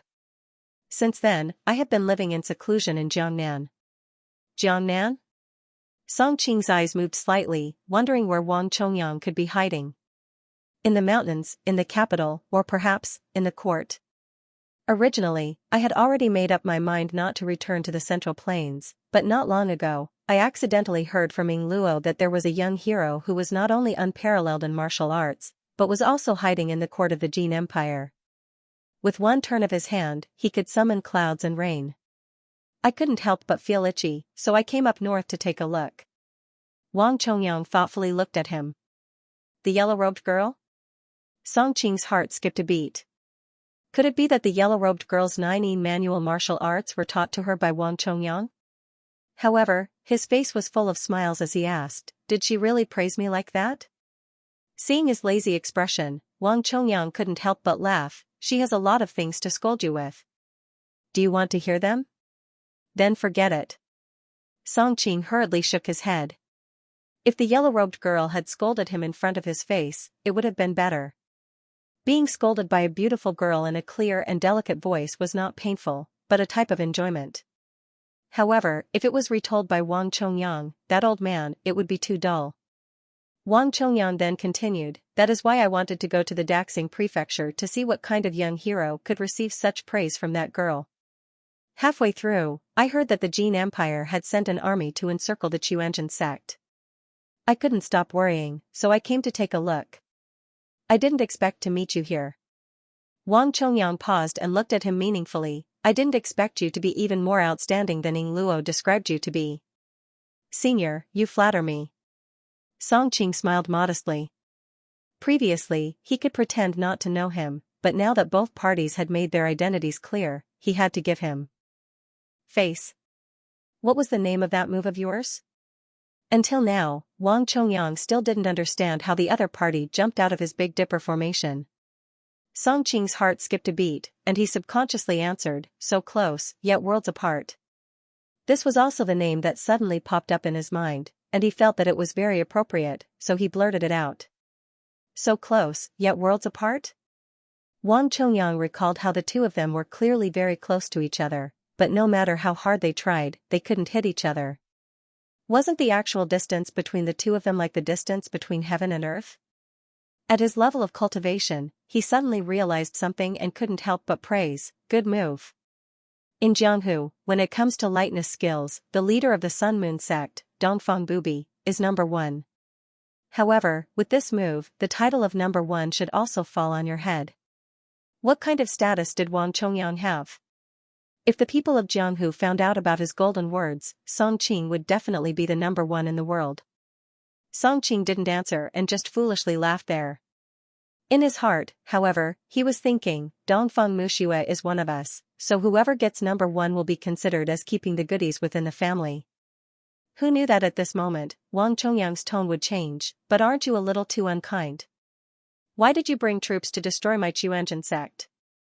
The Xianxia sect was his life's work, and seeing that it was about to be destroyed, how could he not be anxious? Song Qing smiled awkwardly, I had no choice. The imperial court assigned this task to me, so how could I refuse? Wang Chongyang snorted coldly, it's fine if you say that to others, but you want to lie to me? Now that you are the Jin Kingdom's minister and marshal, you have the civil and military power in your hands. Even the Jin Kingdom's emperor may not be able to compare to you. Song Qing smiled bitterly. Previously, when the king of Hailing rebelled, after a fierce battle, several leaders of the imperial court died. The emperor, the princes of Taizong, the princes of the royal family, and the 3 aristocratic families all kept each other in check. That's why I was pushed to this position. It's just a title, what real power do I have? Genius in a second, remember Love-Go? TalkNet, providing you with wonderful novels to read. Wang Chongyang nodded to himself. He knew that the interests of the Jin Kingdom's leaders were complicated. He did not believe that Song Qingshu could single-handedly seize the power of a kingdom. Love-Go little TalkNet. Noticing Wang Chongyang's expression, Song Qingshu struck while the iron was hot and said, actually, this time I specially accepted this task. Senior, think about it, if the other Jin people came with their armies, wouldn't the Chongyang Palace be turned into scorched earth? If I came, the damage would be minimized. Oh? Wang Chongyang's expression changed. Song Qingshu hurriedly said, you see, I purposely left the army at the foot of the mountain because I was worried that the army would come up and cause the Xianxia sect to suffer. So I only brought a few people up the mountain to persuade them to surrender. But who knew that Taoist Chiu and the others would fight the moment they saw us? In addition, little junior sister was injured. I was so anxious that I summoned the Jin troops up the mountain. Hearing that Song Qingshu had done so much for her, Xiaolong Nu was slightly dazed. In her heart, only Yang Wu was good to her, but now she found out that there was another man who was so good to her. Of course, this thought only flashed through Xiaolong Nu's mind and did not cause any ripples. Chu Ji is indeed a bit reckless. Wang Chongyang thought of his disciple's character and could not help but shake his head. Oh yes, you call her little junior sister. What is your relationship with the ancient Tomb sect? He could not help but be curious. After all, he was inextricably linked to the ancient Tomb sect. Song Qingshu answered sheepishly, it's like this. Her eldest senior sister is my confidant. Originally, he wanted to say that Icy Snow was his woman, but when he thought that Icy Snow did not want their relationship to be known by others, he changed to a more neutral term. Scarlet Serpent Deity Li Macho? Wang Chongyang frowned. Even though he was at the top of the Jianghu, he had still heard of Li Macho's infamy. Song Qingshu coughed twice and didn't explain the misunderstanding. Since Icy Snow wasn't willing to expose her relationship with him, he would just let her misunderstand. Besides, Li Macho was now on his side. In a sense, she could be considered as his subordinate. However, What Wang Chongyang said next almost choked him to death. Isn't your wife Zhou Zhirua, the head of the Amei faction? Song Qingshu blushed and didn't know how to respond. Wang Chongyang immediately came to his senses and scolded with a smile. No wonder that Lassing Luo scolded you like that. At his age, he had seen through many things. Naturally, he wouldn't take the affairs of the younger generation to heart. This time, Song Qingshu was really curious. What did she say about me? Wang Chongyang shook his head. When you go to Jiangnan in the future, ask her yourself. I won't pass on the message. Song Qingshu's face was gloomy. Okay. He didn't know when he would have the chance to see the yellow-robed woman again. How do you plan to deal with the matter at Chongyang Palace? Wang Chongyang once again focused on this matter. No matter how detached he was from worldly affairs, the Qiuanzhen sect was the culmination of half of his life's work. How could he not be concerned? Song Qingshu considered his words before replying. Can you get Priest Qiu and the others to agree on the surface? This way, I can report back and at the same time preserve the Qiuanzhen sect's decades of foundation. No. Wang Chongyang flatly refused. The Qiuanzhen sect's aim is to resist the Jurchen Tartars and save the people from disaster. How can we bend our knees to the Jin imperial court? Song Qingshu smiled bitterly. But now, the 3,000 elite soldiers of the Jin have killed their way up the mountain. I have no reason to stop them. Once the battle starts, it will be a mutual destruction. Wang Chongyang coldly replied, the Qiuanzhen disciples sacrificed their lives for the ideals in their hearts. Even if they die honorably. Song Qingshu couldn't help but admire the man in front of him. He may have some shortcomings, but when it comes to resisting the invasion of the foreign tribes, there was nothing to criticize. Song Qingshu thought for a while and said, May I ask Senior, is the restoration of the Han people more important, or is the reputation of the Qiuanzhen sect more important? Wang Chongyang was startled and unconsciously replied, Of course the restoration of the Han people is more important. If the Qiuanzhen sect were to be completely wiped out today, would it be beneficial to the restoration of the Han people? Song Qingshu continued to ask. This? Wang Chongyang immediately fell silent. Song Qingshu sighed. The greatest courage in this world is not to die for a cause, but to die for a cause and live humbly. Since ancient times, death is actually the easiest. Just close your eyes and kick your legs, and you don't have to care about anything else. On the contrary, persevering to live requires the greatest courage, because it is very likely that you will have to endure endless humiliation and face the slander and abuse of the world. Now that the Qiuanzhen sect has chosen to die rather than submit, what else can it do other than leave behind a useless reputation? Song Qingshu continued, but if the Qiuanzhen sect can bear the humiliation and protect themselves, and with me in charge of the central government of the Jin kingdom, when the time is right, we can work together to drive the Jin people out of the central plains. Isn't that more meaningful than sacrificing ourselves for nothing? Wang Chongyang's heart trembled. The phrase the greatest courage in this world is not to die for a cause, but to die for a cause and live humbly. This touched him the most. He had resisted the Jin for half his life, been the number one in the world for decades, and lived in seclusion for another half of his life, watching the world change. He was no longer the simple-minded young man of the past, but had become much more mature and wise. If it weren't for the fact that you have entered the central government of the Jin kingdom, giving me a glimmer of hope, I would rather the Qiuanzhen sect die unwillingly. Wang Chongyang finally spoke, I will let the Qiuanzhen sect accept the Jin kingdom's edict, but you must remember your mission. If one day you covet power and wealth and forget to restore the land of the Han people, I will take your life even if I have to give up this old life of mine. Song Qingshu smiled bitterly, with a number one expert like you thinking about me, how can I dare not do my best? Wang Chongyang's expression softened, do you know why I am willing to believe in you? Who asked me to be so upright? Look at my clear and innocent eyes, I am an honest young man who deceives neither the old nor the young, Song Qingshu replied seriously. Wang Chongyang was stunned at first, then he laughed, no wonder that little girl Ling Luo never cared about anyone, but after she returned, she kept talking about you. Now that I have seen you with my own eyes, I know that you are indeed different from the rest. What is the relationship between Senior and Miss Zhao?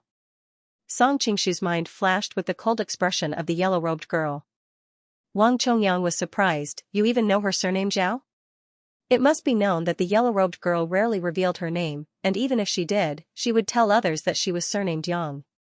Only a few people closest to her knew her real name. Is Senior Zhaoying Luo's master? Song Qingshu probed. It must be known that Zhou Jiruo's talent in martial arts was extremely high, but the yellow-robed girl, who was around the same age as Zhou Jiruo, had mastered the 9 manual. Other than Wang Chongyang's meticulous guidance from a young age, Song Qingshu could not think of any other possibility. Wang Chongyang shook his head and smiled. No, she is my best friend's disciple. Song Qingshu was shocked. Senior's good friend is? To be able to speak to Wang Chongyang as an equal, and to be referred to as his best friend, this person's martial arts and identity were probably not below his. It must be known that Eastern Heretic, Western Poison, Southern Emperor, and Northern Beggar had a deep relationship with him, but none of them could be called his best friend. Wang Chongyang smiled, but did not say anything. When you come to Jiangnan in the future, perhaps you will have the opportunity to meet. Seeing that the other party was not willing to say, Song Qingshu could not force him, and could only make wild guesses. At this moment, Xiaolong Nu, who was leaning against a large rock, suddenly coughed violently. Bright red blood gradually spread on her snow-white dress, like bright flowers. Song Qingshu hurriedly ran over, and while holding her hand, he transferred his Xinqi to her, and asked, "Little junior sister, how do you feel now?" Xiaolong Nu's hand was incomparably delicate, and at the same time, it had a natural cool air, extremely comfortable to the touch. However, Song Qingshu did not have the time to pay attention to this, as he was examining the injuries in her body. Feeling her chaotic meridians, Song Qingshu could not help but frown. At this time, Wang Chongyang also came to her side, and an incomparably vigorous Xinqi was transferred into her body. With the two great experts working together, she finally stabilized her injuries. This girl's injuries are quite troublesome, Wang Chongyang said with a frown. With his friendship with Lin Chaoying in the past, of course, he did not want to see anything happen to her descendants. Song Qingshu said in a bad mood, "Isn't this the work of those few disciples of yours?" A few old men with white beards actually joined hands to deal with a little girl, and even used such a heavy hand. If it were not for you today, none of them would even think of living. You're so young, where does your killing intent come from? I'll be responsible for healing you, okay? Wang Chongyang was also very depressed, with his martial arts, who would not be respectful in front of him. In the end, he met such a strange junior, whose martial arts were not below his, and who did not have the concept of respecting his master, causing him to grit his teeth and feel helpless. The key point was that this time it was indeed Qiu Jichu and the others' fault. The 5 of them joined hands to fight Lin Chaoying's disciple. As the master, Wang Chongyang really did not have any face. Song Qingshu was overjoyed. "Senior, do you have a way to cure her?" Actually, he could also save her himself. The joyous Zen technique was miraculous in treating internal injuries, but even if he thought with his toes, he knew that Xiaolong Nu would definitely not agree to this method. Although little student Song was greedy and lustful, he still paid attention to his table manners. "At this time, you're calling me senior?" Wang Chongyang glared at him impatiently. "This girl's injuries have been temporarily suppressed by me. Let's go back to Chongyang Palace first, then I'll teach you how to cure her." Wang Chongyang was still worried about the safety of the Qianzhen sect. After all, with the Jin soldiers coming up the mountain, there were also Ouyang Feng and Qiu Qianren in the main hall. No matter who it was, they were irreconcilable enemies with the Qianzhen sect. In addition, the Qianzhen sect had now lost the ability to resist. If the other party really attacked, the Qianzhen disciples would really be in danger. "Teach me how to cure her?" Song Qingshu suddenly had a strange expression on his face. Could it be the golden finger of Kato Taka? Oh no, the solitary sun finger? Genius. 1 second. Remember if you want to go? TalkNet, providing you with wonderful novels to read.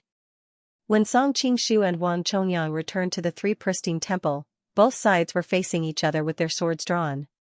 Although everyone from the Qianzhen sect was more or less injured, because of Wang Chongyang's appearance, they were in high spirits. Coupled with the fact that they had the advantage in numbers, they were not at a disadvantage. Love go small talk netku?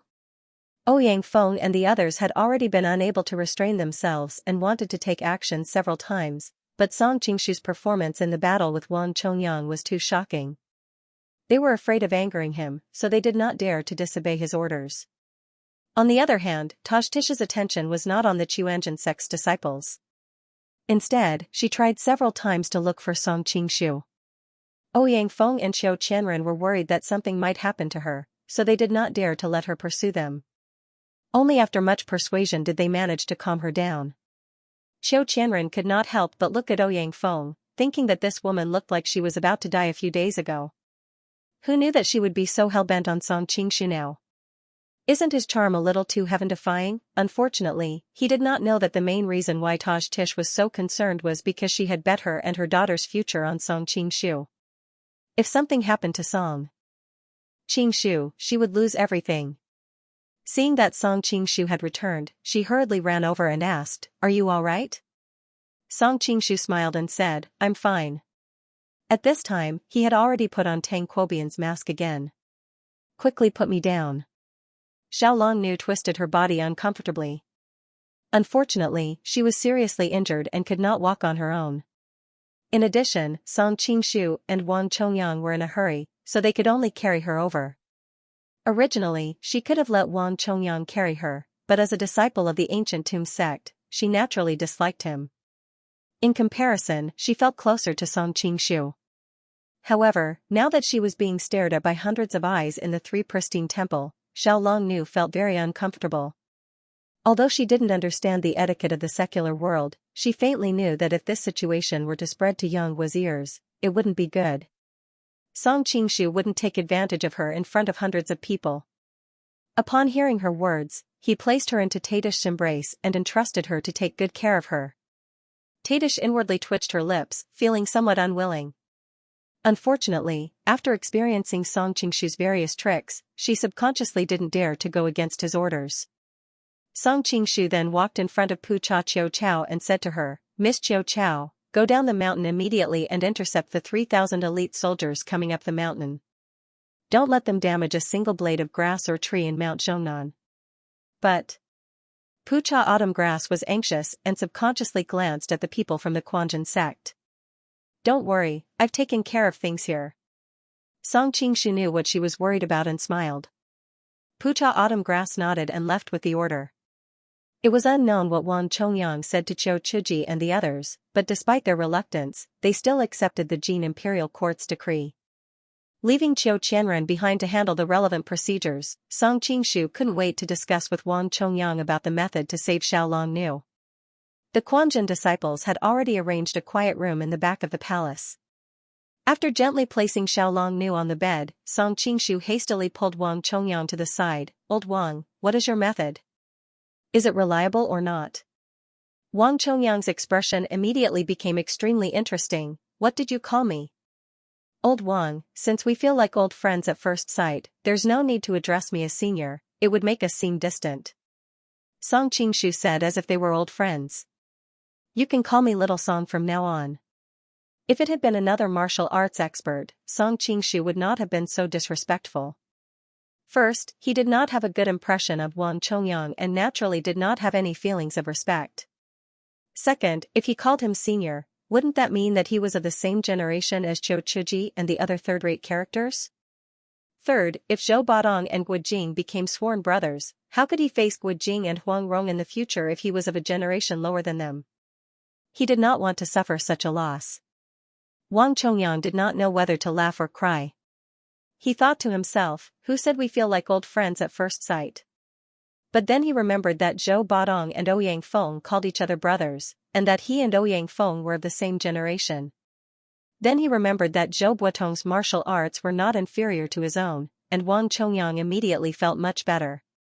In the world, the best internal energy to heal internal injuries is the Nining Manual. It's a pity that Xiao Longnu's injuries are too severe. "The Nining Manual's healing manual can't help her," Wang Chongyang replied. Song Qingshu was stunned. "Old Wang, you just said that you would help me save her. Are you trying to fool me?" Wang Chongyang glared at him. "When have I, Wang Chongyang, ever lied to anyone?" Song Qingshu cursed inwardly. This guy was really thick-skinned. He had faked his death twice and still had the nerve to say that he had never lied to anyone. Of course, now that he had a favor to ask of Wang Chongyang, he only dared to say these words in his mind. Wang Chongyang said, although the 9E manual's treatment of internal injuries is miraculous, it is still far inferior to Reverend Eating's solitary yang finger, which can bring the dead back to life. Song Qingshu frowned. Where can I find Reverend Eating now? Now that Xiao Longnu was seriously injured and could not bear the fatigue of a long journey, and he himself had important things to deal with, he was afraid that he would not have time to take Xiao Longnu to treat her injuries. Wang Chongyang smiled. Reverend Eating is not the only one in the world who can use the solitary yang finger. Only then did Song Qingshu remember that Wang Chongyang had exchanged the Xiantian skill with Reverend Eating for the solitary yang finger, and he had used it several times when they fought just now. He couldn't help but be overjoyed. I almost forgot that you can use it too, old Wang. Wang Chongyang was very upset that he kept calling Wang Chongyang old Wang. He continued, but now I have a problem. Using the solitary yang finger to treat people consumes a lot of internal energy. After that, the practitioner's vitality will be greatly damaged, and it will take at least 5 years for him to regain his internal energy. Wang Chongyang pondered for a while before he continued, I'm old now, and I may not be able to live for another 5 years after I save her. But I still have a lot of unfinished business, so before I save her, you must promise to do 3 things for me.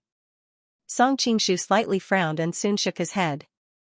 Wang Chongyang looked at him in surprise. You don't want to save her? In his opinion, using the solitary yang finger to save someone was a great sacrifice for him, and this was already a very fair request. It's not that I don't want to save her, but I don't need you to save her. I'll save her myself. Song Qingshu's current identity was complicated, and it could be said that if he were to make one move, the whole body would be affected. He really did not want his hands and feet to be bound by this promise. How could something that even Wang Chongyang could not forget be easily accomplished? You also know the solitary yang finger? Wang Chongyang asked curiously. Don't you know it? Why don't you teach me? I'll save her. I'm young, and my body is good. Even if my vitality is damaged, I can quickly recover, Song Qingshu answered. Wang Chongyang looked at him in a daze and didn't say anything for a while. Song Qingshu's heart moved, and he deliberately provoked him. Old Wang, don't tell me you're reluctant to teach her? You should know that Xiao Longnu is your old Lin Qiaoying's disciple, and she was injured by your good-for-nothing disciples. When you meet Lin Qiaoying again in the future, how will you face her? Wang Chongyang blushed. What do you mean by old? Don't talk nonsense. I'm hesitating not because I'm reluctant, but because the solitary yang finger is a secret of the Duan family of Dali, and I can't teach it to others without Reverend Eating's permission. Secondly, even if I teach you now, it's useless. To save someone with the solitary yang finger, you have to practice it to a very high level. By the time you learn it, Miss Long will be long gone. Song Qingshu was relieved. I see. Old Wang, don't worry. Reverend Eating is a merciful man. Compared to human life, sectarian bias is nothing. Even if Reverend Eating were here, he would also agree to teach you the solitary yang finger. Wang Chongyang shook his head.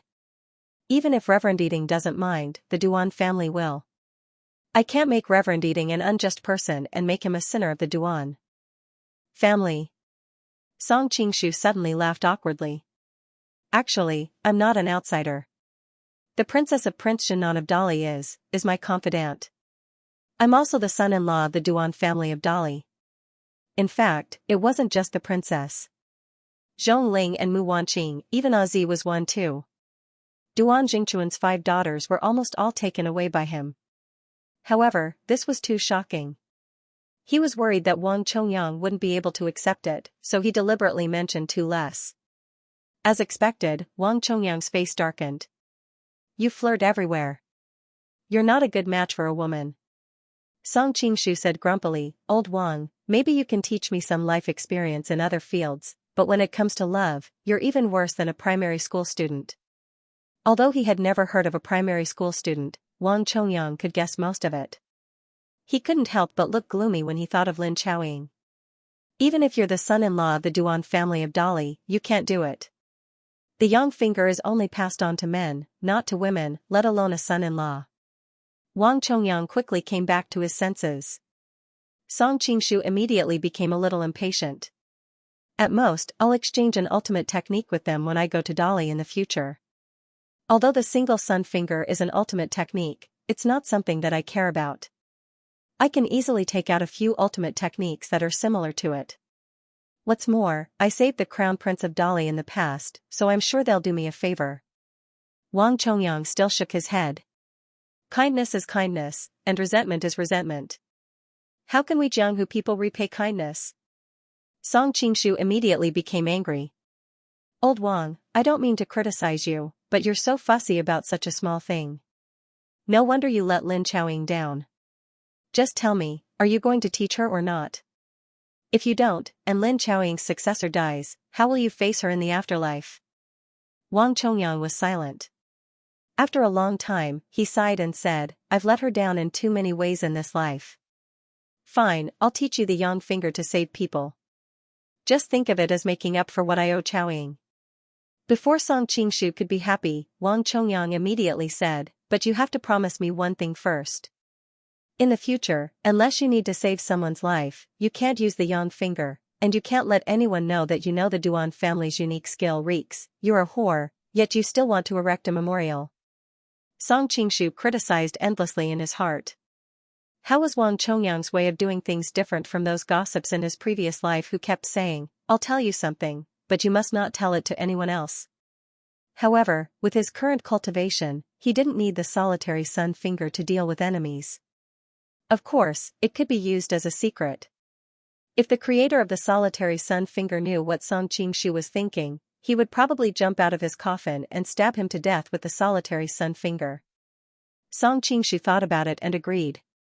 All right, I promise you. Wang Chongyang nodded, but he soon thought of a key problem. The solitary sun finger is the ultimate skill of the Duan family of Dali. It takes decades of hard work to master it. Even a genius like Reverend Eating spent 30 years to use it to save people. Won't it be too late for you to learn it now? Song Qingshu smiled. They needed decades of hard work to be considered proficient mainly because they didn't have enough internal energy. They needed time to accumulate enough internal energy. I'm different from them. My internal energy is more than enough to practice the solitary sun finger. In the original book of the Heaven Sword and Dragon Saber, the cultivation instructions for the Heaven and Earth Great Shift also said that it would take decades to master one level. However, Zhang Wuji reached the highest level in half a day with his extraordinary internal energy. In the end, it was all about internal energy.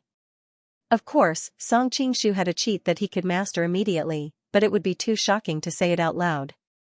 It was better to use this reason to make Wang Chongyang feel that it was more reasonable. Wang Chongyang agreed with him. When he got the solitary sun finger from Reverend Eating, he learned it quickly. He didn't need decades of hard work to master it like the disciples of the Duan family of Dali. Alright then, I will now teach you the solitary yang finger's incantation. Listen carefully, Wang Chongyang said slowly. The three yangs are separated and reunited. Before the sun opens, Yangming is closed, and Xiaoyang is the pivot. The three meridians must not lose each other. Fight but do not float. When Wang Chongyang finished reciting the incantation, Song Qingshu's heart skipped a beat. He felt several streams of pure and gentle zhenqi running amok in his body. Subconsciously, he pointed to the side, and a finger-sized hole appeared on the pillar that was as thick as a person's arms around it. Wang Chongyang stood aside in a daze. Years ago, he had the internal energy of the Xiantian skill and the Nining manual, and he had won the first place in the sword competition on Mount Hua. Even so, it took him several months to learn the solar finger from Reverend Eating. However, this brat had learned it only after listening to the formula once. And judging from his strength, he seemed to have reached the third level. In the entire Duan family of Dali, except for Reverend Eating, no one else could compare with him in the solar finger. Thank you, old Wang, for bestowing the merit. Song Qingshu was overjoyed. You just have to remember your promise just now. Wang Chongyang shook his head dispiritedly. My wish to go north this time has been fulfilled. I don't want to be entangled by those disciples, so I'll take my leave first. Song Qingshu hurriedly said, Hey, you still haven't told me how to use the solar finger to treat internal injuries. Use the solar finger to open up all the meridians in her body, and her internal injuries will be healed. Wang Chongyang had already disappeared into the distance after saying this.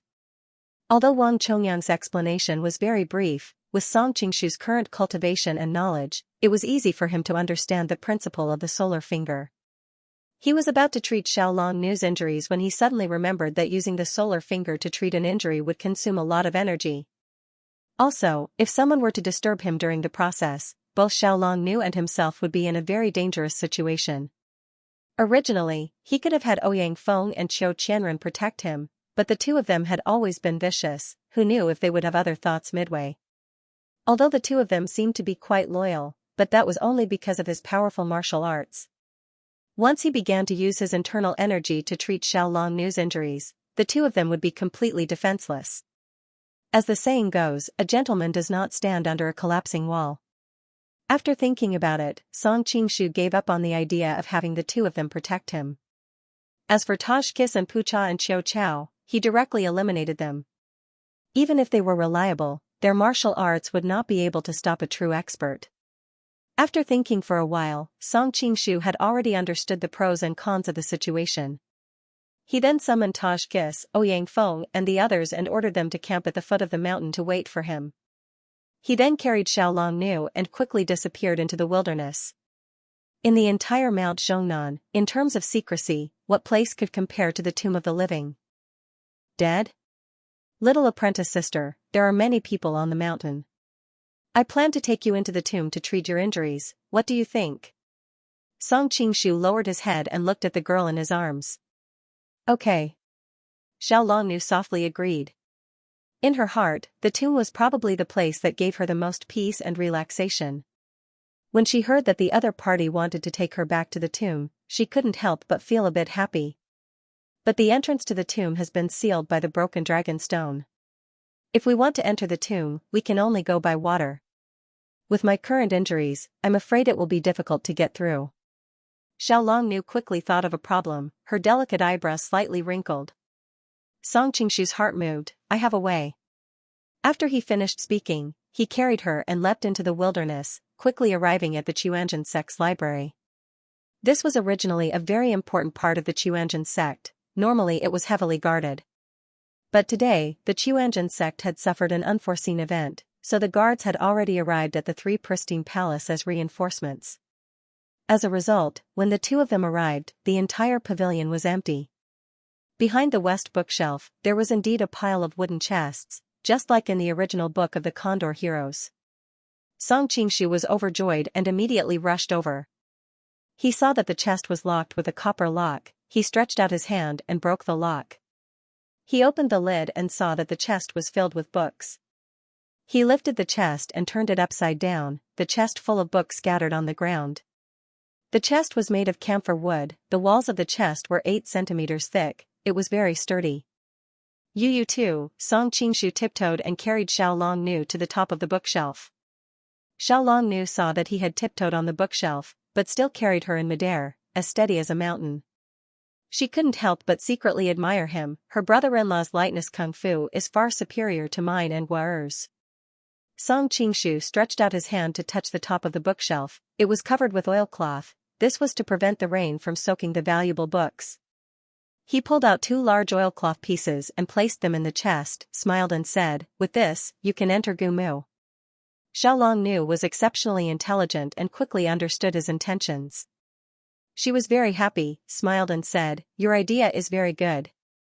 One must know that Xiaolong Nu was usually as cold as ice, apart from Yanggua, she didn't care about anyone else. Song Qingshu saw that her lips had a light smile and her soft voice was very soft, he suddenly felt pity for her, he thought that no matter what, he had to save her life.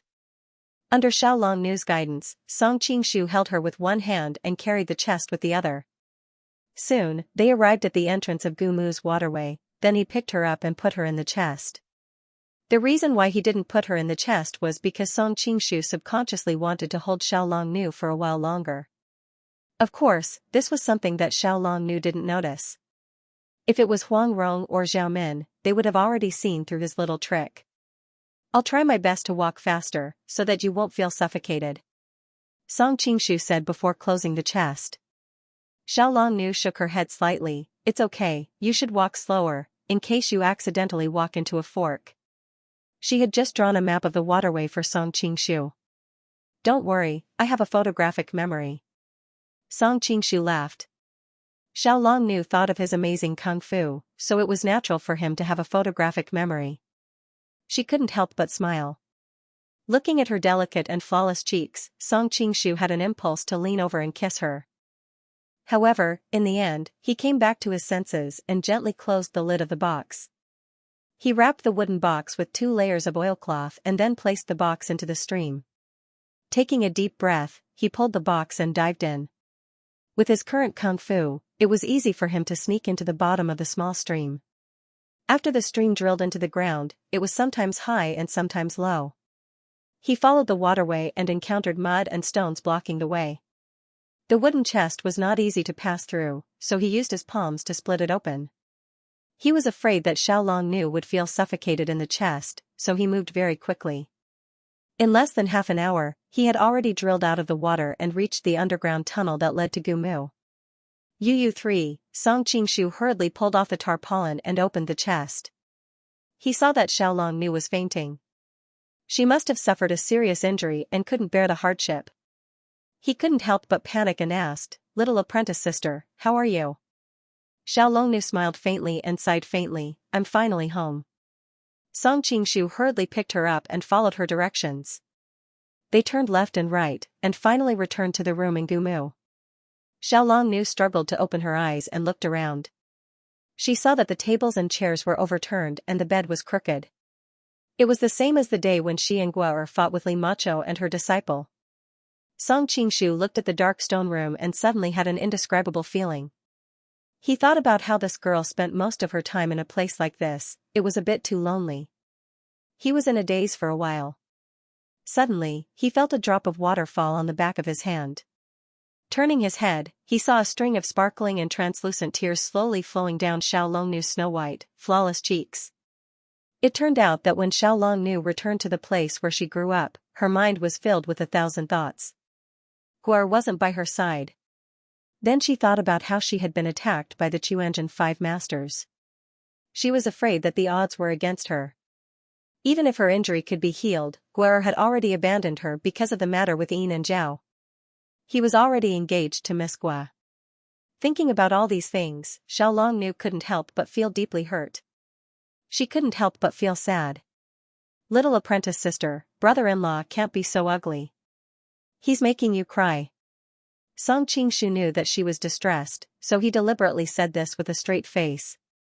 He had long since returned to his original appearance. Naturally, he wasn't ugly at all. Xiao Longnu was startled at first, then she laughed and said, "Is this how you tricked apprentice sister?" Her laugh was like the melting of ice and snow, and the blooming of 100 flowers. Song Qingshu was momentarily stunned. Song Qingshu placed her on a chair and ran to the room next door. Looking at the layout of the room, it should be Sun Popo's room. He dismantled her bed and moved it next to the chilled jade bed. He laid out the bedding and helped Xiao Longnu onto the bed to sleep. Seeing the jars of jade honey in the room, Song Qingshu's eyes lit up. This was all natural honey, it wouldn't go bad even after a few years. He poured half a bowl of honey, mixed it with water and fed it to Xiao Longnu. Xiao Longnu's pale face finally had some color. "Thank you."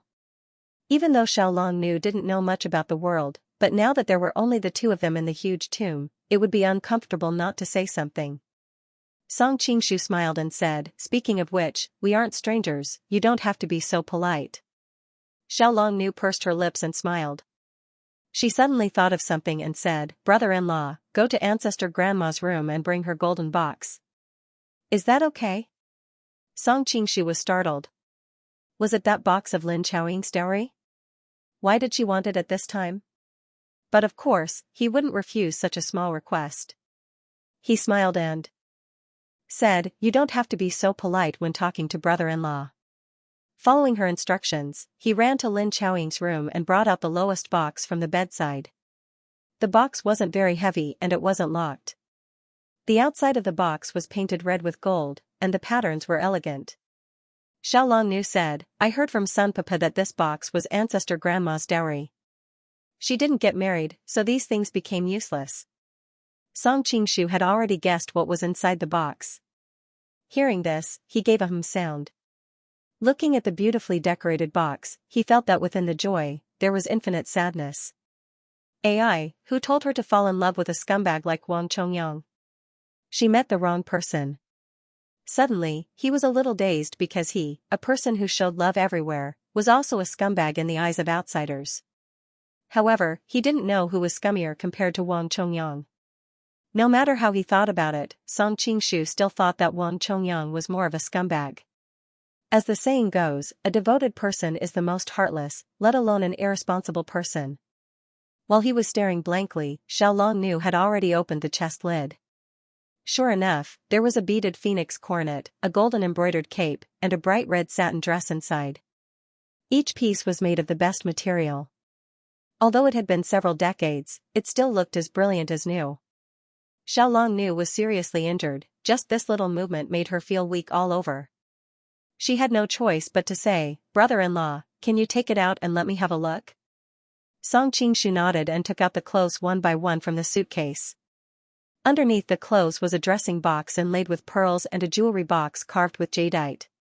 The rouge and face powder in the dressing box had long since dried, and there was still half a bottle of fragrant oil left. As soon as the jewelry box was opened, their eyes lit up. They saw beaded hairpins, jade ornaments, and jewel earrings. They were all brilliant and beautiful, sparkling. Xiaolong rarely saw jewelry, so she did not know how valuable these ornaments were. Song Qingshu, on the other hand, was slightly stunned. He saw that the ornaments were exquisitely inlaid and the style was elegant. Each piece was not only made with great effort, but also very expensive. It was rare to see jewelry of such quality in the Jin Kingdom's palace. Lin Chaoying was just a Jianghu person. Even if she was highly skilled in martial arts, how could she get so many expensive ornaments? His first thought was that Lin Chaoying might have learned from Huang Yasher's disciple and went to the southern Song dynasty's palace to steal. But he quickly denied this speculation. These jewelry were used as dowry. How could a woman use stolen goods as her dowry? At this time, Xiaolong suddenly asked, "Brother-in-law, I'll dress up as a bride. What do you think?" Song Qingshu's heart swayed. He didn't understand why she wanted to dress up as a bride. Was she interested in him? He hurriedly replied, "I'm tired today. I'm going to rest for the night. I'll dress up tomorrow." Xiaolong shook her head and said, "No, I'm worried that I won't live to see tomorrow. I want to wear the wedding dress before I die." Song Qingshu thought, "As long as I'm here, I won't let anything happen to you." However, seeing that the other party's attitude was firm, and that he also wanted to see how beautiful Xiaolong looked in her wedding dress, he agreed after a slight hesitation. Xiaolong pursed her lips and smiled. She picked up the rouge, mixed some honey water, and dressed up in front of the mirror. This was the first time in her life that she had applied rouge and powder. Her face was pale, so she didn't need to apply makeup. But because of her serious injury, her cheeks were pale. She applied a light layer of rouge on her cheeks, which really made her more beautiful. She took a break and picked up the comb to comb her hair. She sighed and said, "I don't know how to comb my hair." Song Qingshu's heart swayed and blurted out, "How about I help you comb it?" Xiaolong looked at him in surprise, "Do you know how?" "Of course," Song Qingshu said proudly. He had so many female friends. Usually, he would fool around all night. The next day, he would often draw their eyebrows, comb their hair, and so on. Even though his technique was very rusty in the beginning, he had many opportunities to experiment. After a while, he could be considered as an expert. Then, okay. Xiaolong faintly felt that something was wrong. But she didn't have the concept of etiquette, so she hesitated for a moment and then agreed. If it was any other woman in the world, she would never let a man other than her husband touch her hair. Song Qingshu came from the future, so he didn't think much of it. Of course, even if he knew there was such a taboo, he wouldn't care about it. When he arrived behind Xiaolong, Song Qingshu saw that her waterfall-like hair was black and beautiful, shining like a mirror. He couldn't help but exclaim in admiration. He picked up the comb and began to comb her hair. "Junior sister, you are so beautiful." Looking at the fairy-like reflection in the mirror, Song Qingshu couldn't help but sigh. "Really? Xiao Longnu's eyebrows showed a trace of happiness, but it quickly wrinkled again. But Guo has never praised me like this. Song Qingshu thought that this little brat Yanghua was like a Casanova when it came to other women, but in front of Xiao Longnu, he was very dull. No wonder in the original work, the two of them clearly loved each other, but experienced so many twists and turns and tribulations. Young hero Yang must have wanted to praise you a long time ago, but junior sister, you were his master before. He respects you, so he was too embarrassed to say it. At Song Qingshu's current level, he naturally disdained to stab his rival in love behind his back. Instead, he spoke for her. Really? Xiao Longnu asked in surprise. Hearing Song Qingshu speak for Yanghua, she subconsciously felt closer to him. Of course it's true. Song Qingshu stroked her soft long hair again and again. Little junior sister, I've combed the hair bun. What do you think?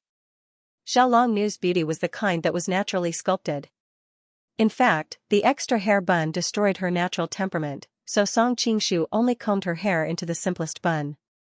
Brother-in-law is not only skilled in martial arts, but he is also so gentle and considerate. Senior sister is really lucky. Xiao Longnu smiled, picked up the earrings on the table and put them on. She inserted a pearl hairpin and a pair of jade bracelets on her wrist.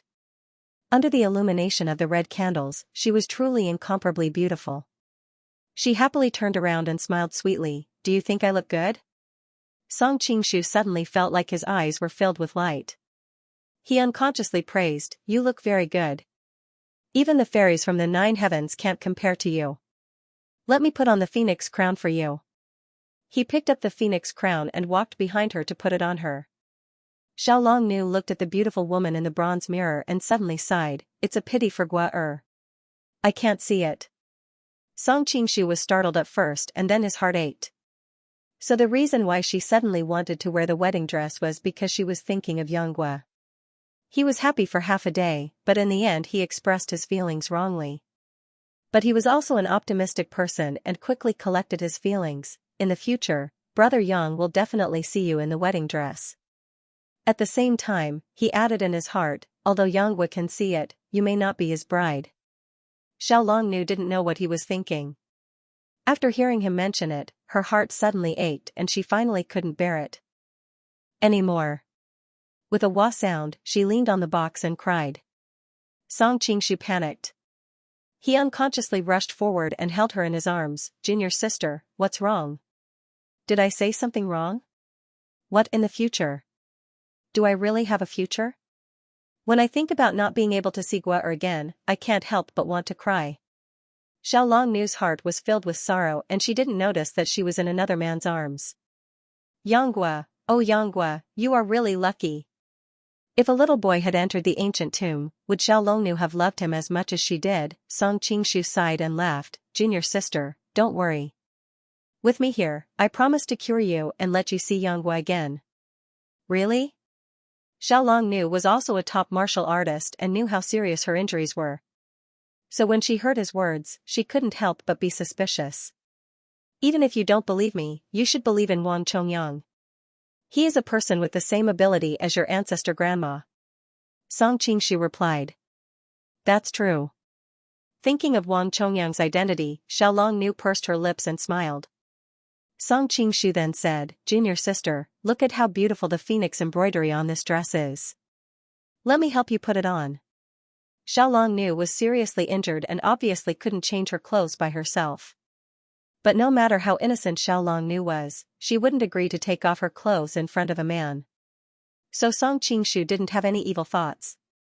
He just supported Xiao Longnu's body and put the golden embroidered red dress over her white dress that was stained with blood.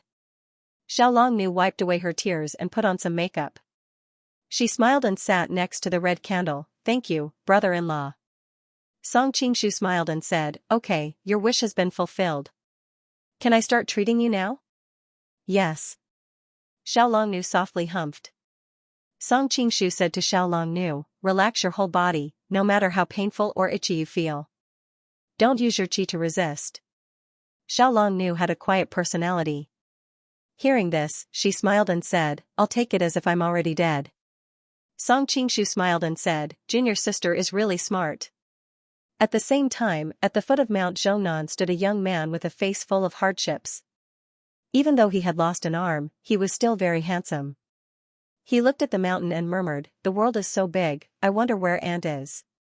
Since we are passing by Mount Zhongnan, why don't we go back to Gumu?" As for the issue of the recent slow update, it was mainly due to the combination of the plots of each country. This was because the book involved the Song, Liao, Jin, Yuan, Qing, Xianxia, Tubo, Dali, Korea, Hui, and various countries in the western region. Although the author could only be considered a dabbler in history, he still wanted to match some of the historical events and characters of each country. Currently, the biggest problem is that even though the general plot of each country has been designed, it's quite a headache to integrate the events of so many countries into a perfect whole. I have been working on this during this period of time, so the updates have been a little slow. Fortunately, there are already some signs of progress. The day of opening the conception and governing vessels should be coming soon. Thank you everyone for your support. At this time, the two in the ancient tomb did not know that Xianxia had already arrived at the foot of Mount Zhongnan. Song Qingshu told Dragoness a few things to take note of, and then began to treat his injuries. He first found a new candle to burn to make it easier to calculate the time. Then he helped Dragoness to sit on the bed, and he himself sat cross-legged opposite her. Apart from Xianxia, Dragoness had never been so close to a man. Seeing Song Qingshu's face within arm's reach, she could not help but feel uneasy. Fortunately, after Song Qingshu sat down, he closed his eyes and lowered his eyebrows, and began to circulate his internal energy. Only then did Dragoness's flustered heart slowly calm down. Song Qingshu went through the details of the solitary young finger once more, thinking that saving Dragoness should not be a problem. Only then did he start to consider the problem of yuan qi consumption after saving Dragoness. Years ago, Reverend Yiding, one of the 5 uniques, failed to save Huang Rong, and was unable to use his internal energy for 5 years. Of course, Song Qingshu did not want to make such a tragedy. In today's world of great competition, there were too many times when he needed to use his martial arts. Dragoness was the dream lover of almost every man in his previous life. After coming to this world, Song Qingshu finally had the opportunity to see her in person, and his feelings for her were also different from those of ordinary people. However, Song Qingshu now had too many responsibilities on his shoulders. If he caused his other close friends to become widows for the sake of a dragoness, he naturally would not do it. Fortunately, he remembered that in the original work, Reverend Yiding used the 9E manual to greatly reduce the time needed to cultivate his internal energy. He was already very familiar with the 9E manual, and he also had the blissful Diana to replenish his internal energy. If the consumption was too great, he could just torment Taj Tish a few more times, and he would be able to replenish it. After thinking through the pros and cons, Song Qingshu gradually calmed down. When the candle was about an inch long, he suddenly jumped up, his left palm on his chest, and his right index finger slowly pressed against the Baihui acupoint on Dragoness's head. Dragon Lady's body involuntarily jumped slightly as she felt a gust of hot air coming down from the door. As soon as Song Qingshu's finger passed through, he immediately retracted it. His body did not move, but the second finger had already reached the back acupoint, 1 cun and a half fen behind her Baihui acupoint. Then Changjian, Naohu, Fengfu, De Jue, Tao Dao, Shenzhu, Ling Tai, all the way down, poking her soft and supple body. Song Qingshu's heart could not help but tremble. With a groan, the dragoness let out a painful moan. Song Qingshu was startled. He knew that evil thoughts had arisen in his heart, causing his true qi to become unstable. He quickly gathered his thoughts and continued to touch her body. By the time the candle was half burnt, Song Qingshu had already opened up the 30 major acupoints of her governing meridian. He used his lifetime's worth of internal energy to help Dragoness open up her 8 extra meridians. If Reverend Yiding had seen all this, he would have been dumbfounded. Song Qingshu's finger movements were smooth and natural, his arm movements were elegant and graceful. He had used 30 different techniques to open up the 30 major acupoints. Each technique was grand and imposing, each with its own style. Reverend Yiding had been studying the one yang finger for 10 years, but he was only at this level. Song Qingshu had just learned the one yang finger, but he was able to use it so skillfully. After opening up the governing meridian, Song Qingshu sat down to rest for a while. He took the opportunity to ask, "Apprentice sister, how do you feel now?" I feel very hot." Dragon Lady answered with a red face. At first she did not feel it, but when his fingers touched her body, she seemed to feel a surge of heat rising up from the depths of her body. But since she was a child, she did not pay much attention to it. Who knew that every time Song Qingshu pressed one more pressure point on her, she would feel the heat in her body increase by a bit. In the end, her cheeks were flushed and she was extremely shy. Her whole body felt soft, as if all the bones in her body had melted. If the man behind her was Gua she might have already fallen into his arms. Song Qingshu did not notice her abnormality. He smiled and said, "Apprentice sister, don't worry. This is my internal energy entering your body. You are just not used to it yet." Dragon Lady's internal energy was yin, but Song Qingshu's was a balance of yin and yang. Although it was not enough to hurt her, it was still a little hot compared to her own internal qi. Dragon Lady nodded. She did not have any evil thoughts, so she just thought it was a normal reaction. She closed her eyes again. Song Qingshu reached out and gently pushed her shoulder, turning her body around to face him. When he was about to open up the 25 major acupoints of her Ren meridian, he suddenly froze. The governing meridian was located on the back of a person, so it was fine. But the Ren meridian was located on the front. Many of the 25 major acupoints were located in sensitive areas, such as the chest or the abdomen. After hesitating for a while, Song Qingshu decided to inform Dragon Lady first. Hearing his words, Dragon Lady let out a cry. Even if she did not understand the affairs of the world, she knew that these places of a woman should not be touched by a man. Noticing the expression on the Dragon Lady's face, Song Qingshu cursed inwardly. If she was determined to refuse treatment, she would probably die here today. This is an emergency. Apprentice sister, please excuse me. He did not wait for her to react and reached out to open up the 25 major acupoints of her Ren meridian. To show that he did not have any evil thoughts, Song Qingshu used a fast hand this time. Dragon Lady saw his arm tremble like a dragonfly on water. Before he even took a breath, he had already finished opening up the various acupoints of her Ren meridian. Although these 25 moves were as fast as lightning, there was not the slightest deviation. Dragon Lady was amazed and thought, there is actually such a skill in the world. Because when Song Qingshu's fingers touched her body, she did not feel the slightest bit offended. Therefore, she was filled with admiration and was not as shy as she was at the beginning. Song Qingshu wiped the sweat from his forehead and was about to open up her yin linking meridian when he suddenly froze. If the acupoints of the Ren meridian were awkward, then the acupoints of the yin linking meridian were extremely awkward. Just by imagining it in one's mind, the yin linking meridian started from the inside of the leg, went up the inside of the thigh to the abdomen, connected with the Tai meridian of the foot, passed through the chest, and met with the Ren meridian at the neck. Song Qingshu stammered, "Apprentice sister, next I want to open up your yin linking meridian." When Dragon Lady heard this, a layer of red appeared on her pale face. As a person of the martial arts world, how could she not know which acupoints were on the yin linking meridian? Song Qingshu hurriedly said, "In the eyes of a doctor, there is no gender. Apprentice sister, I am a doctor now, I do not have the slightest bit of obscenity." The dragoness replied, "I naturally trust brother-in-law." Previously, Song Qingshu had treated her extremely politely and did not offend her in the slightest. In addition, Dragon Lady had a pure heart and subconsciously thought of him in a good light, so she almost did not hesitate to believe him. "Apprentice sister, lie down first. I will open up one of your acupoints in this position." Because the yin linking meridian extended from the leg to the neck, lying flat was the best position. Dragon Lady made a sound of agreement, and Song Qingshu supported her and gently placed her on the bed. Noticing the slight rise and fall of her chest, Song Qingshu was worried that it would affect the accuracy of his treatment, so he hurriedly looked away. Starting from the Zhubin acupoint, Song Qingshu held Dragon Lady's slender foot and could not help but feel his heart skip a beat. He hurriedly gathered his thoughts and stretched out his finger, pouring a thick inner force into her body.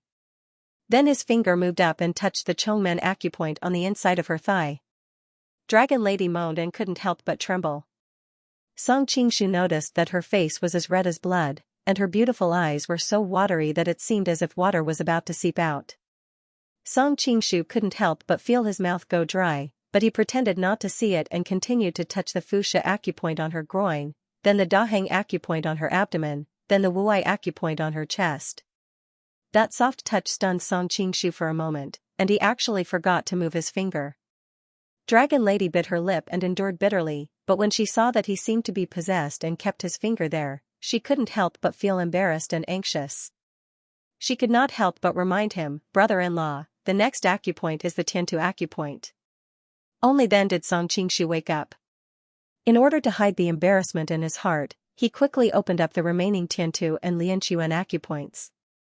At the same time, he cursed incessantly in his heart, Reverend Eating, that old pervert. When he was treating Huang Rong, didn't he touch her from head to toe? Even though Huang Rong was not his wife, Song Qingshu still felt very unhappy. But he had misunderstood Reverend Eating. Reverend Eating was an eminent monk, how could he be so unscrupulous as him? When he treated Huang Rong that year, Reverend Eating was standing 10 feet away from Huang Rong's sensitive acupoints, for example, the yin linking meridian. Reverend Eating used his profound finger strength to open up the acupoints on Huang Rong's body from a distance of 10 feet. Of course, Song Qingshu had also just learned the solitary yang finger. Although he was quite familiar with it, he was still not as good as Reverend Eating. That was why he didn't remember that he could also use his finger strength to open up the acupoints. Of course, even if he remembered, he was a bastard who didn't take advantage of others, and in the end, he would still pretend that he didn't remember. After the episode just now, the tomb was suddenly filled with an inexplicable atmosphere. Song Qingshu coughed and hurriedly calmed his mind. Then he began to open up the yang linking meridian and other acupoints. The yang linking meridian started from the outside of the heel, went up through the external malleolus, followed the Shaoyang meridian of the foot, went up to the hip joint, passed through the side of the ribs, from the back of the armpit to the shoulder, to the forehead, and finally to the governor meridian of the neck. The acupoints on the governor meridian were much more normal than the yin linking meridian. Song Qingshu quickly opened up the 32 acupoints of the yang linking meridian, and finally the fengqi meridian on her neck. When Song Qingshu finished opening up the yin and yang meridian, the candle had burned down more than half of the candle. Finally, the girdle meridian was left. Once the girdle meridian was opened, it was a great success. The 7 extraordinary meridians were connected from top to bottom, but the girdle meridian went around the body, around the waist, like a belt, so it was called the girdle meridian. By this time, Song Qingshu felt the internal energy in his body had been consumed. He couldn't help but sigh, even with my current internal energy, I can't hold on much longer. No wonder Reverend Eating could only use the solitary yang finger to save someone once. This consumption was really too great. Song Qingshu took a deep breath and stretched out his finger to slowly open her Zhangmen meridian. The girdle meridian had 8 acupoints. Song Qingshu's movements were very slow, as if it was very difficult. His mouth was panting, his forehead was dripping with sweat, his body was swaying, as if he couldn't hold on any longer. At this time, the dragoness's eyes were closed, her clothes were soaked with sweat. She frowned and bit her lips, trying to endure the pain. Song Qingshu saw her face was gradually turning red, his heart was delighted, he knew he was about to succeed. Hastily he increased his internal energy to activate the solitary yang finger. Who would have thought that the redness on her cheeks became more and more intense, until her cheeks were like fire. Song Qingshu's nose suddenly smelled a delicate fragrance that was neither orchid nor musk, he couldn't help but look at the woman in front of him with astonishment. Song Qingshu was dumbfounded.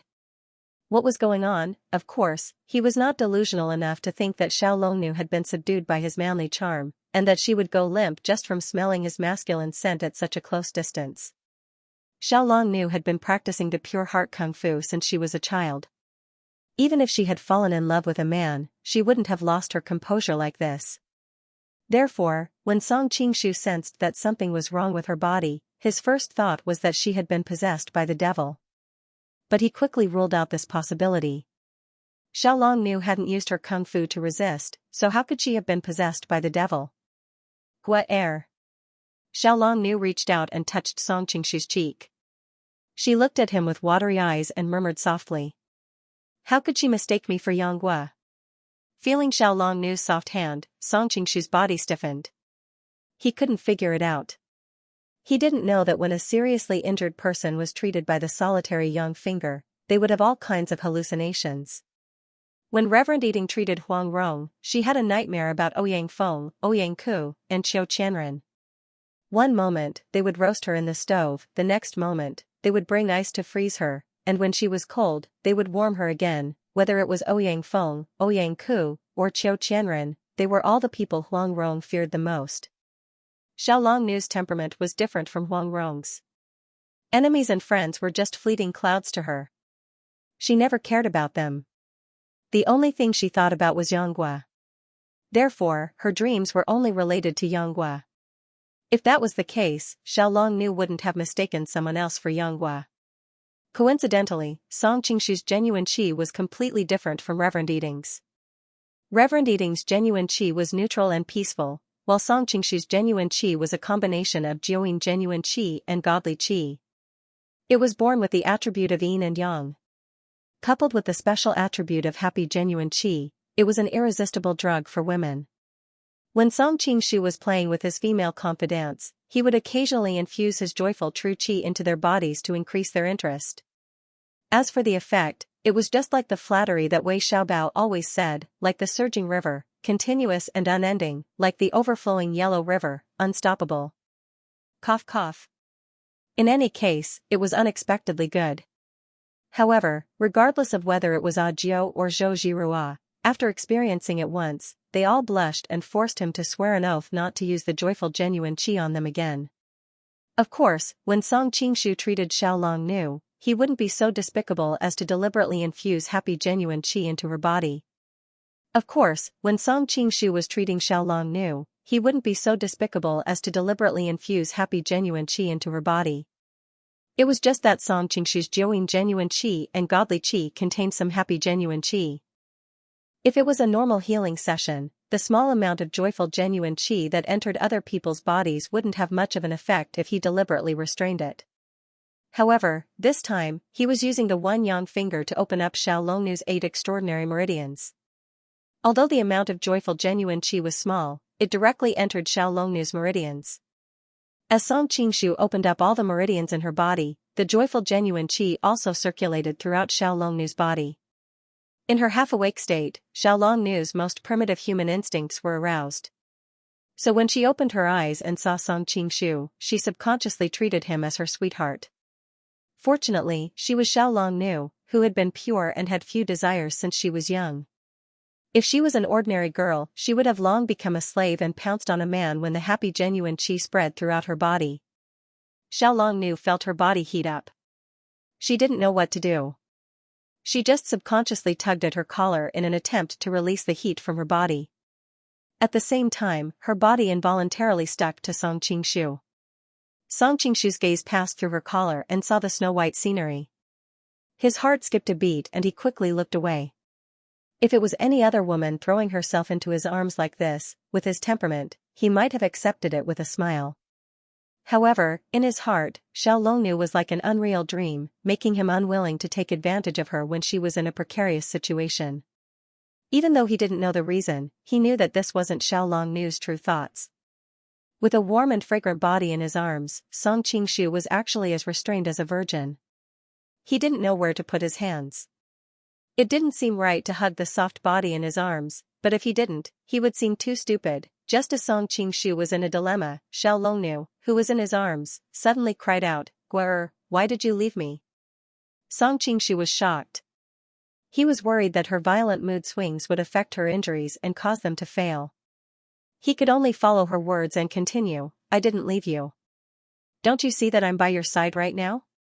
Xiaolong Nu continued, "Actually, I don't blame you for leaving me. How can I compare to Miss Gua? She's beautiful and comes from a prestigious family. She's also the daughter of your most respected Uncle Gua." Song Qingshu hurriedly interrupted her, "Don't talk nonsense. In my heart, even 1,000 Miss Gua can't compare to a single finger of yours." This was his heartfelt words. However, in Xiaolong Nu's ears, it sounded like he was expressing his feelings to her. Really? Xiaolong Nu was overjoyed when she heard this. She raised her head and asked in a sweet voice. Her eyes were watery and extremely alluring. For a long time, when Song Qingshu heard Xiao Longnu's voice, it was quiet and incomparably cold.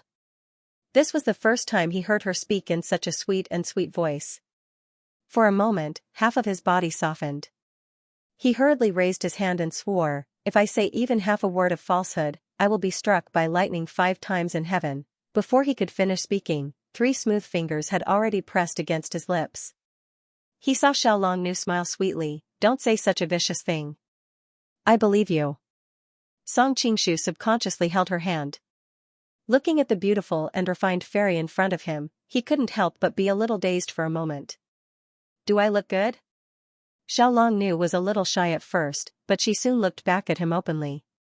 Song Qingshu opened his mouth, only to feel that his throat was incomparably dry. For a moment, he actually couldn't speak. After a long time, he only spat out 2 words, "Good." Other than this, he couldn't find any other words to describe the beauty of the woman in front of him. "Then, do you like me?" Xiao Longnu's face showed shyness, but her eyes kept staring at him nervously, as if she was afraid to hear some heartbreaking answer. "Of course I like you. If I could marry you in this life, I would really die without regrets." As Song Qingshu spoke, he suddenly woke up. He seemed to have followed the other party into the role. Sigh, Song Qingshu, Xiao Longnu's mind is not clear now. Are you also confused? At this time, Song Qingshu had completely opened up all the meridians in Xiao Longnu's body. She only needed to rest for 2 days, and she would be able to recover as before. Just as he was thinking about how to wake her up, 2 soft and moist lips suddenly pasted on his mouth. Song Qingshu was stunned for a moment. He was actually kissed by Xiao Longnu? Xiao Longnu, who had always been as pure as ice and as clean as jade, was actually so bold. His brain was still a mass of paste, but his body. Being able to make Song Qingshu respond to the beauty, Xiao Longnu's movements were jerky, but this not only did not cause him to be unhappy, but also added a trace of excitement, because this showed that this was Xiao Longnu's first kiss. Xiao Longnu's body was already soft, and being kissed by Song Qingshu in such a mature way, her body was even more delicate and soft, and her whole body was almost hanging on him. After a long time of lips parting, Xiao Longnu's delicate lips were slightly red and swollen. She reached out and hooked his neck, and her eyes were shining. "Today, I want to be your wife." Song Qingshu only felt a roar in his head. At this moment, a fairy-like girl was affectionately entangled with him. Even a well-tempered steel would be softened. At this time, reason and morality were all not important. Song Qingshu's eyes gradually turned red, and his breath became heavy, and he reached out to hug her. "Wait." Xiao Longnu suddenly pressed his chest. Song Qingshu thought that she had regained her consciousness, and suddenly felt a little annoyed. Why was he so unbearable? Who knew that what awaited him was not Xiao Longnu's scolding, but her soft and gentle voice. "I have already put on the bride's clothes, but you don't look like a bridegroom at all." Song Qingshu smiled bitterly. Not only did he not look like a bridegroom, he did not look like a bridegroom at all. Xiao Longnu leaned over and searched in the dowry box on the side. After a long time, she took out a red flower and put it on Song Qingshu's head, and said happily, "There is no bridegroom's clothes in the box, but this barely looks like a bridegroom." Song Qingshu was stunned for a moment and did not know what to say. Xiao Longnu chuckled, "What are you waiting for? I am already your wife." Song Qingshu smiled embarrassedly. Although he was very tempted, his reason made him control the primitive power in his body. Xiao Longnu saw that he was like a dumb goose, not moving at all. She pursed her lips, grabbed his hand, and put it into her loosened clothes. "Do you like it?" Xiao Longnu asked with a blushing face. Based on Xiao Longnu's usual temperament, even if she was facing Yanghua, she would not be so bold. However, now that the meridians in her body were filled with joyful genuine qi, it had been secretly growing. Unknowingly, her behavior was a little bolder than usual. Of course, from another point of view, if an ordinary woman's meridians were filled with joyful true qi, she would have long become a slut who could sleep with anyone. Xiao Longnu's actions were already the least she could do. Song Qingshu's hand was warm and soft. How could he control the primitive power in his body? With a low roar, he threw himself over. When he entered Gumu through the waterway and was heading towards his previous room, he suddenly heard a burst of soul-melting moans. His face turned red, and his heart jumped. Could it be that Limacho brought a lover to Gumu to seek pleasure? But he quickly shook his head. Although Limacho was vicious and merciless, she had always been clean and would not do such a shameful thing. Yanghua's face was ashen. In his heart, he had long treated Gumu as his and Xiaolongnu's private territory. How could he allow outsiders to touch it? It must be that damned girl Hong Lingbo. Other than him and Xiaolongnu, only Limacho and her master knew about the secret passages. Since it wasn't Limacho, it could only be Hong Lingbo. As for Xiaolongnu, Yanghua didn't even think about it. Yanghua carefully groped his way towards the source of the sound. Normally, with his personality, if he found a bunch of men and women having an affair somewhere else, he wouldn't be interested in going over to take a look. Instead, he would choose to just walk away.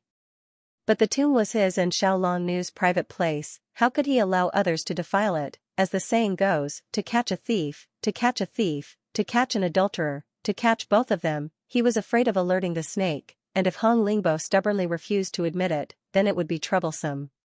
So he purposely moved towards the source of the sound. With his current martial arts, he didn't make any sound. And another sweet moan came from the passageway. Yanghua's heart jumped, thinking that Hong Lingbo was really shameless. She wasn't even ashamed to make such a loud sound. As he got closer, his eyebrows furrowed, because the sound became clearer and clearer. It didn't seem to be Hong Lingbo's voice, it sounded more like Ant's voice. It can't be, it can't be. Yanghua quickly shook his head, dispelling the scary thought in his mind. But the anger in his heart had already turned into unease. It's actually an ant's room. Yanghua clenched his fists, looking at the light coming from the room. He took a deep breath and slowly walked over. He originally wanted to rush in, but when he reached the door, he hesitated, deciding that it was better to investigate first. So he quietly came to the door, and nervously peeked in through the crack of the stone door. He saw a new bed beside the cold jade bed. Yanghua immediately recognized it as the bed in Grandma Sun's room next door, but this wasn't what he cared about. His attention was completely focused on the man and woman on the bed. The woman's body was snow white, with a head of beautiful black hair scattered on her back, the black and white intertwined to form a very impactful image.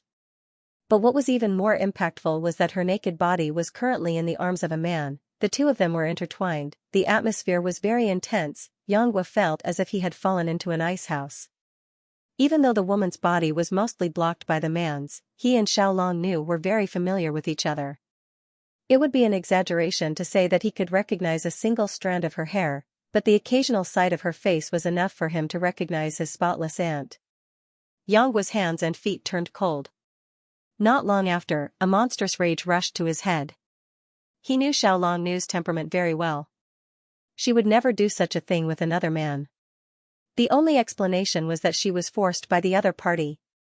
He unsheathed the dark steel heavy sword from his back. His eyes were spewing fire as he charged inside. However, he had just taken a step when he was forced to stop.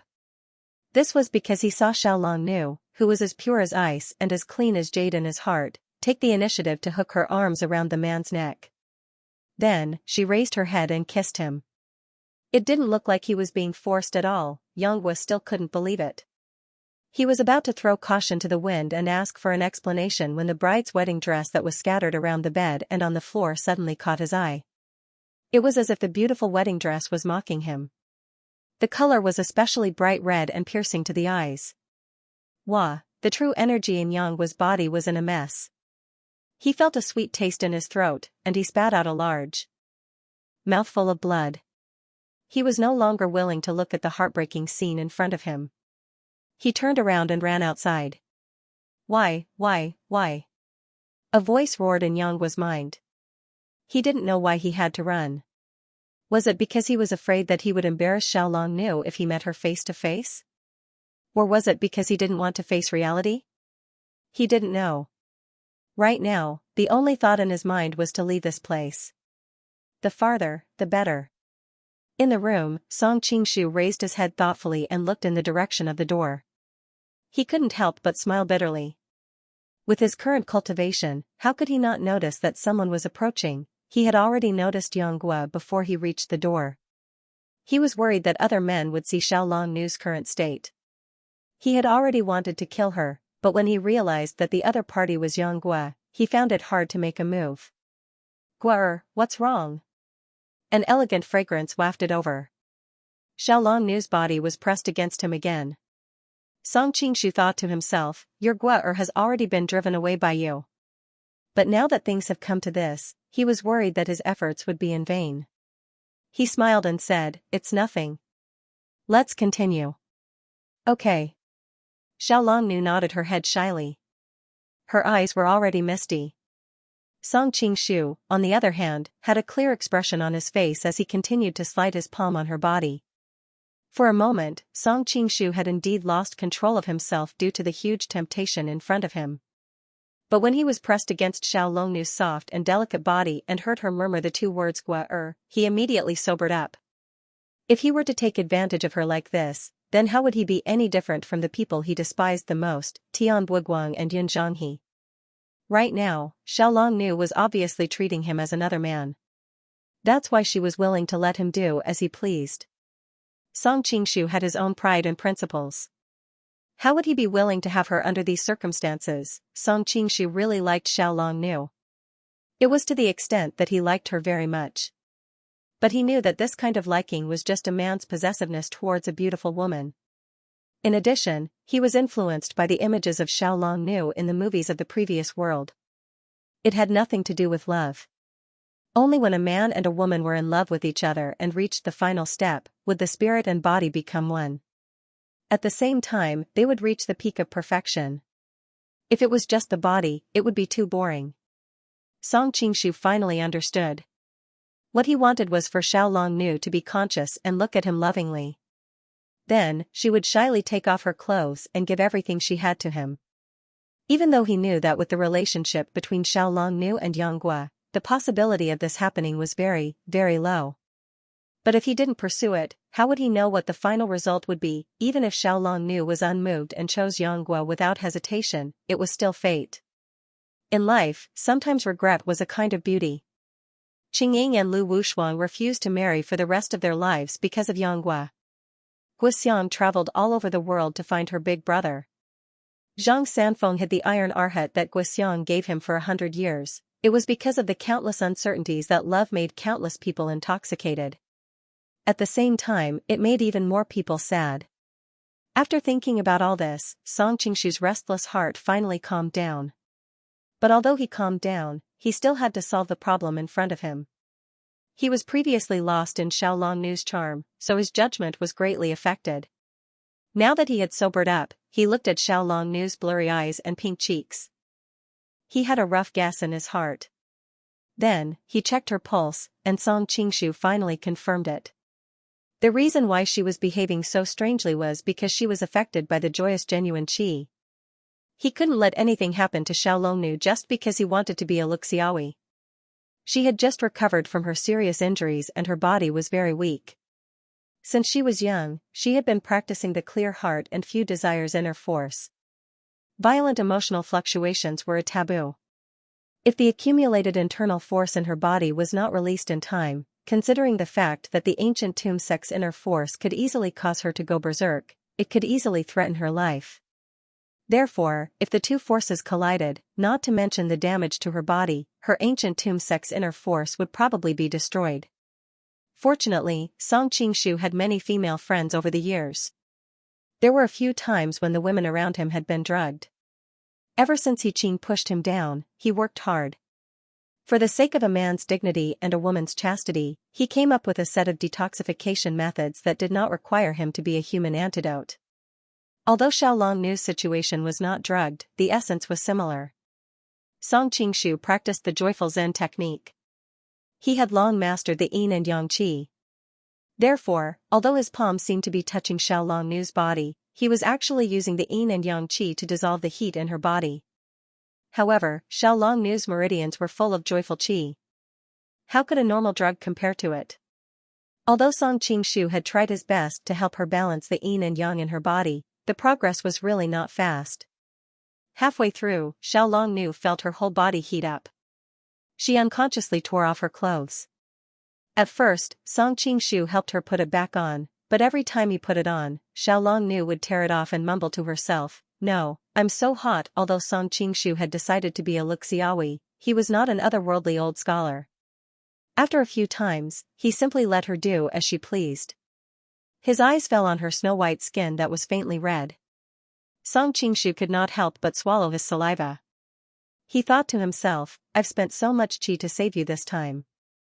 This should be my reward." Because he did not deliberately take off her clothes, Song Qingshu did not seem to feel any pressure. He even found a dignified reason: taking off her clothes would make it easier to dissipate the heat, and it would help to dissolve the agitation in her body. Therefore, Song Qingshu feasted his eyes and at the same time enjoyed the soul-stirring feeling of their bodies intertwining. At the same time, he was ready to help her slowly restore the chaotic yin and yang qi in her body to normal.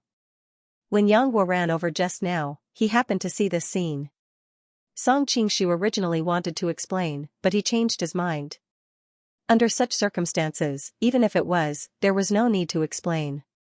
Therefore, he could only focus on treating Xiaolongnu's injuries. At the same time, he was secretly on guard against Yang Wu's sudden attack. Unexpectedly, Yang Wu turned around and ran away. Song Qingshu could not help but let out a long sigh of relief. Previously, he had used the one yang finger to save Xiaolongnu, and it could be said that he had consumed a lot of qi.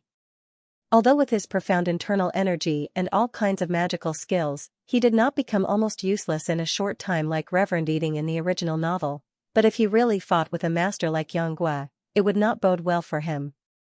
After Yang Wu ran out of Gumu, he unconsciously ran all the way up Mount Zhongnan. As a result, he ran headfirst into a thick pine tree. With a bang, the pine tree was actually broken in half by him. Yang Wu stopped and roared to the sky, "Why, why?" At this moment, a woman's surprised voice suddenly came from not far away, "Yang Wu?" Yang Wu turned his head with red eyes and saw a group of Jin warriors not far away. The leader was a pretty young girl. It was Pucha Qiucao, whom he had met at Daxing Constabulary. Pucha Qiucao had received orders from Song Qingshu to go down the mountain to stop the Jin army from attacking. After settling down the 3,000 elite soldiers, she was worried that Chongyang Palace would not have enough strength, so she brought a group of strong warriors up the mountain to hold the line and coincidentally bumped into Yang Wu. When Yang Wu had run away from the marriage in the palace, Pucha Qiucao was both angry and ashamed. She wanted to kill him, but the world was so big and she didn't know where he had gone. But now that she had seen him in person, Pucha Qiucao was shocked to find that she couldn't get angry. She was more surprised than angry. Feelings were always unreasonable. Pucha Qiucao felt a bit awkward and didn't know what to say. After thinking for a while, she finally asked, "Where have you been all this time? Many people have been looking for you." Looking at the girl who was nominally his fiancée, Yang Wu was dazed for a moment and asked, "Does that include you?" Pucha Qiucao blushed, but she was a woman of the grasslands and wasn't as bashful as the women of Jiangnan. She replied, "I've also been looking for you." Seeing her shy expression, Yang Wu couldn't help but imagine the scene of Xiaolongnu in the arms of another man. He closed his eyes in pain and squatted down on the ground, crying. Yang Wu's temper had always been stubborn. One must know that when he was bullied and humiliated by the Taoist priests of the Chuanjin sect, he never frowned, let alone cried. But this time, he couldn't help but cry. One could imagine how sad and desperate he was. Pucha Qiucao was shocked by his reaction and quickly went up to comfort him. She had only taken 2 steps when she suddenly stopped and waved her hand at the group of warriors. She ordered, "Go up the mountain by yourselves and listen to Mr. Ouyang's orders." She didn't know why, but she didn't want her lover to be so helpless and embarrassed to be seen by others. "But miss, your safety." The group of warriors looked at each other in dismay. It must be known that Pucha Qiucao was the eldest daughter of the Pucha family, and now that the situation was chaotic, if something happened to her, they would have to bear the consequences. "There's no need for you to worry. Now that the Quanjin sect has been subdued, and there's an army stationed at the foot of the mountain, how can there be any enemies?" Pucha Autumn Grass glanced at Yang Wu, blushing. "Besides, Brother Yang is here to protect me." Women were naturally sensitive. When they were in Daxing Manor, she had sensed that the other party did not like the female real name, so she quickly changed the way she addressed him. She called him Brother Yang, hoping to get closer to the person she loved. The group of warriors secretly curled their lips, thinking that with Yang current state, it was hard to say who would protect who. Even though they didn't agree, they didn't dare disobey her orders, so they could only follow her orders and ascend the mountain.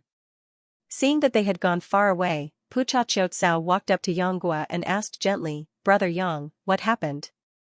Yanghua suddenly raised his head and stared at her. "Is the engagement between us still valid?" Pucha Qiutsao's heart jumped, and she said hesitantly, "Last time in the palace, you refused." Seeing Yanghua's expression change, she hurriedly added, "But this was an engagement set by the previous generation. Since it hasn't been officially annulled, then, it should still be valid." As soon as she finished speaking, her face turned as red as an apple. No matter how generous she was, it was still embarrassing for a woman to say such things. "That's good." Yanghua nodded, and pulled her towards the direction of Gutum. "Come with me to a place." "Where?" Pucha Qiutsao was startled. Yanghua didn't respond, and continued to pull her along with him with a dark expression. His eyes flashed, and no one knew what he was thinking. In Gutum, the sweat on Song Qingshu's forehead fell like pearls from a broken necklace, but he didn't have the time to be distracted. He was completely focused on helping Xiaolong clear the chaotic yin and yang energies in her body. Xiaolong was no longer clinging to Song Qingshu like before, and her emotions were much calmer. Her bright red skin also gradually returned to its usual crystalline whiteness. Xiaolong slowly opened her eyes, and her gaze also gradually returned to its usual clarity. When she saw everything in front of her, she was completely stunned. Song Qingshu smiled bitterly, "Junior apprentice sister, things really aren't as you think. Just now, when I was healing you, for some reason, you suddenly seemed to change into a different person. You became incomparably passionate, and even thought that I was Yanghua." He didn't dare to tell her the truth. If she knew that the cause of everything was his Xianxia, he really didn't know how to clean up the mess. Xiaolong still sat there in a daze, and didn't respond at all. Song Qingshu could only continue to explain, "Because your situation is special, if I didn't do anything, you might die from the fire of passion, so I tried to help you resolve the impulse in your body." Xiaolong's eyes finally moved, but she still didn't respond. Looking at the snow-white body in front of him, which was drenched in sweat, if it was in the past, Song Qingshu would freely enjoy this beautiful scenery, but the atmosphere now was extremely strange. Even though he thought he had a clear conscience, facing Xiaolong's limpid eyes, he still felt a little guilty and looked away. "Also, you took off your clothes yourself, I didn't mean to offend you at all." Xiaolong's gaze fell on the obvious hickey on his collarbone, and Song Qingshu immediately became embarrassed. He somewhat incoherently explained, I couldn't control myself at first, and almost made a big mistake. Fortunately, I stopped in time, I know." Xiaolong finally opened her mouth. After all, she wasn't really drugged. Now that she had woken up, everything that had just happened flooded into her mind like a tide. She naturally knew the ins and outs of the entire matter. Song Qingshu smiled embarrassedly, "It's good that you still remember, haha." Xiaolong's cold voice sounded again, "Can you take your hands away now?" Song Qingshu's old face heated up, and he subconsciously explained, "The fire of passion in your body hasn't been completely cleared. I cultivate the Jade Maiden Heart Sutra, so I can still control this little bit of fire of passion," Xiaolong said expressionlessly. "Sorry for offending you." Song Qingshu seemed to be scalded, and he hurriedly retracted his hands. At the same time, he turned around, no longer looking at her. After all, she was still naked.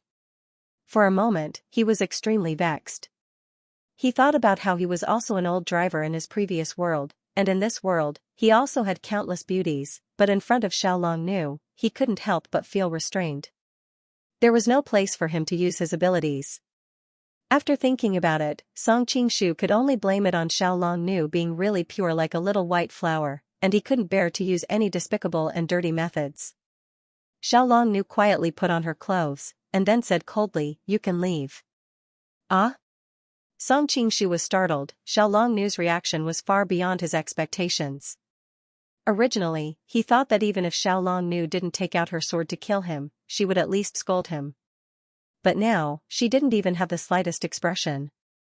Originally, Song Qingshu planned to let her stab him to vent her hatred. Of course, he would not be so stupid as to really let her stab him. After all, with his current cultivation and knowledge, it was not difficult to create a seemingly fatal injury, but in fact, it was not a serious injury. However, Xiaolongnu's indifferent reaction made him feel like he had punched empty air. Song Qingshu couldn't help but ask strangely, "You don't blame me?" "What's the use of blaming you?" Xiaolongnu faintly sighed, "Although you offended me, my life was saved by you after all. I can only blame my bitter life, I can't blame anyone else." Thinking of the words that Xiaolongnu said to Yin Zhiping in the end in the original work, Song Qingshu couldn't help but sigh that although the woman in front of him looked cold, she was an extremely kind person in her bones. "Little junior sister, I'm sorry." Thousands of words, in the end, could only be turned into an apology. Xiaolongnu shook her head, "Don't call me little junior sister in the future, we probably won't see each other again." The more indifferent the other's reaction, the more pain Song Qingshu felt in his heart. He suddenly reacted and couldn't help but be shocked. "Little junior sister, don't take things too hard, it's all my fault. If you want to kill me or cut me up, brother-in-law won't even frown." Xiaolongnu looked at him strangely, "Why would I take things too hard? I haven't even found Guaer yet." Song Qingshu almost spat out blood when he heard her words. This 3-no young girl was really insensitive. Even now, her mind was still thinking about Guaer. He was about to say something, when his expression suddenly changed. He looked in the direction of the corridor and said in a small voice, "There are people coming, and there are 2 of them." Xiaolongnu's face finally showed traces of fear. She unconsciously stood up. "I don't want to see anyone right now." Her hair was messy, her clothes were untidy, and her face still had remnants of the red from the excitement. Of course she didn't want to be seen like this. "Let's find a place to hide," Song Qingshu said. He also didn't know who was coming. He originally thought that it was Yangwa coming back, but from the footsteps he heard, it was 2 people. Yangwa was always alone, how could he have companions? Even though Xiaolongnu didn't want to have anything to do with Song Qingshu, the footsteps outside were getting closer and closer. She didn't have time to think. She took Song Qingshu and pushed open a secret door to the side. They quickly hid inside. After entering the room, Xiaolongnu silently led the way. Song Qingshu followed behind. Even though there were no candles, one of them grew up in Gumu and was familiar with every inch of the place. The other's martial arts were divine. He could see clearly in the dark. Looking at Xiaolongnu's slender back, Song Qingshu could only hope that this road would never end. Suddenly, Xiaolongnu's body stopped. Her voice was trembling. "This Gumu's broken dragon stone has already fallen. Outsiders don't know how to enter. Could it be Guaer?" "Eh?" Seeing Xiaolongnu's joyful expression, Song Qingshu didn't know how to describe his feelings at the moment. After all, when a woman was naked with another man, even if nothing actually happened, her clothes were disheveled and her hair was messy, right? At this time, shouldn't a woman's normal reaction be to be afraid of being misunderstood by her lover? So she subconsciously avoided him, but Xiaolongnu didn't think about this at all, and her face was full of joy when Yangguo was mentioned. Maybe. Probably. Song Qingshu answered hesitantly, and at the same time, he couldn't help but feel jealous. Yangguo was really lucky to be able to obtain the unreserved love of such a fairy-like woman. "I'm going to find Guaer." After Xiaolongnu finished speaking, she turned and walked back. Song Qingshu stretched out his hand, but found that he didn't have any right to stop her. He could only smile bitterly and follow behind her. Meanwhile, Yangguo pulled Pu Cha-Chiu into the tomb with only one thought in his mind. Since Ant had found another man, then he would also find another woman to show her. He was silent along the way, pulling Pu Cha-Chiu straight to Xiaolongnu's room. The scene of Xiaolongnu's snow-white body twisting in the arms of another man appeared in his mind, and Yangguo's eyelids involuntarily twitched. When they reached the door of Xiaolongnu's room, Yangguo suddenly stopped, a trace of hesitation on his face. After all, the scene inside was too heart-wrenching, and he didn't know if he could bear to see it again. But his hesitation was quickly dispelled by the anger in his heart, and he pulled Pu Cha-Chiu in. As soon as he entered, Yangguo was stunned, because the scene he had imagined did not appear. The room was already empty. Where did they go? Yang Guo was completely stunned, but the messy bedsheets on the bed reminded him of the intense battle that had just happened. "Brother Yang, you're hurting me." Pucha Qiu Chao couldn't help but cry out. Just now, after entering Gumu, perhaps because he was worried that she would get lost, Yang Guo kept holding her hand, causing her heart to beat wildly the entire way. However, after entering the room, the force on Yang Guo's hand became stronger and stronger. At first, she tried to endure it, but later on, it was too painful and she couldn't help but cry out. Hearing Pu Cha Qiushir's cry of pain, Yang Guo finally came to his senses. He hurriedly let go of her hand and returned an apologetic look. "Brother Yang, I'm a little cold." Pu Cha Autumn Grass hugged his chest, shivering involuntarily. The main entrance of the ancient tomb had been sealed by the broken dragon stone, so the only way in and out was the waterway. She was not like Xiaolong Nu, who was seriously injured and brought in by Song Qingshu in a box. She swam in with Yang Guo. Because of this, her clothes were already soaked. With Yang Guo and Song Qingshu's cultivation, their clothes would dry up just by circulating their inner energy, but Pu Cha Qiu Chao did not have this ability. Her soaked clothes stuck tightly to her body. If that was the case, it would have been fine. She had grown up on the grasslands and was skilled in martial arts. Of course, she would not be as delicate as those rich young ladies. However, Xiaolong Nu's room just happened to have a large frost jade bed that constantly emitted cold air. Being invaded by this cold air, even Pu Cha Qiu Chao, who had always had a strong body, could not stand it. "I'll find some firewood to warm you up," Yang Guo answered absent-mindedly. "Actually, there's no need to go through so much trouble. I think there are clothes here, I'll just change." Pu Cha Qiu Chao looked at the wedding dress at the foot of the bed, and her eyes instantly lit up. Since ancient times, women had always been obsessed with wedding dresses. Even the otherworldly Xiaolong Nu was no exception, let alone her. Because of this, when she saw this bright wedding dress, she was instantly tempted to try it on. She felt that the clothes on her body were sticky and did not want to wear them for another moment. At this time, Yang Guo's attention was completely focused on Xiaolong Nu. Although he heard Pu Cha Qiu Chao's words, he did not think too much of it. He only nodded slightly. "You change, I'll turn around." Pu Cha Qiu Chao's face heated up. Even though she came from the grasslands, changing clothes in front of a man was a little too bold. Looking at Yang Guo's back, Pu Cha Qiu Chao bit her lip, but her fingers still slowly moved to her clothes. Although she had not known Yang Guo for a long time, she believed that he was not the kind of lecher who would take advantage of others. Furthermore, he was her fiancé. Even if something really happened, it did not seem like a big deal. Pu Cha Qiu Chao took off her drenched clothes, exposing her youthful and energetic body to the air. She blushed as she looked in Yang Guo's direction. Seeing that he did not react, she felt both relieved and disappointed. The cold air from the frost jade bed blew on her body, and Pu Cha Qiu Chao shivered again. Not daring to delay any longer, she hurriedly picked up the bright wedding dress by the bedside and put it on. "I'm done changing," Pu Cha Qiu Chao said shyly. She had wanted to ask him if she looked good in this dress, but she felt that it was a little strange. After hesitating for a moment, she did not say it. Yang Guo turned his head, a little absent-mindedly. What entered his eyes was a pretty girl in a bright wedding dress. Staring at Pu Cha Qiu Chao's wedding dress, Yang Guo's eyes instantly turned red. The image of Xiaolong Nu in a wedding dress and in the arms of another man once again filled his mind. What's wrong? Pu Cha Qiu Chao had thought that Yang Guo would praise her for her beauty, but before he could say anything, she gradually sensed that something was wrong with him. Yang Guo's eyes became redder and redder. The girl's appearance in front of him became blurry, gradually seeming to overlap with the image of Xiaolong Nu brother Yang. Pu Cha Qiu Chao saw that he did not react, and could not help but tug on his sleeve. Who knew that this tug was like a spark falling into a pot of boiling oil? Yang Guo only felt an explosion in his head, and with a low roar, he pounced on Pu Cha Qiu Chao. "Brother Yang?" Pu Cha Qiu Chao did not expect him to have such a big reaction, and subconsciously began to push him away. Unfortunately, the difference in their skills was too great. She pushed several times, but the man on top of her did not move at all.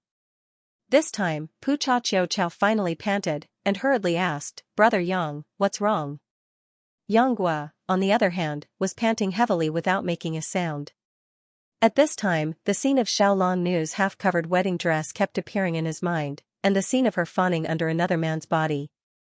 There was only one violent thought left in his mind, to crush this girl wearing a bride's dress, and then take her. Pu Xiao resisted for a while, but it was to no avail. In the end, she simply gave up, and allowed him to rain kisses on her cheeks, neck, collarbone. She did not know what was going on with Yang, and only thought that he had become impulsive because he was mesmerized by her wedding dress. In her panic, she could not help but feel bashful.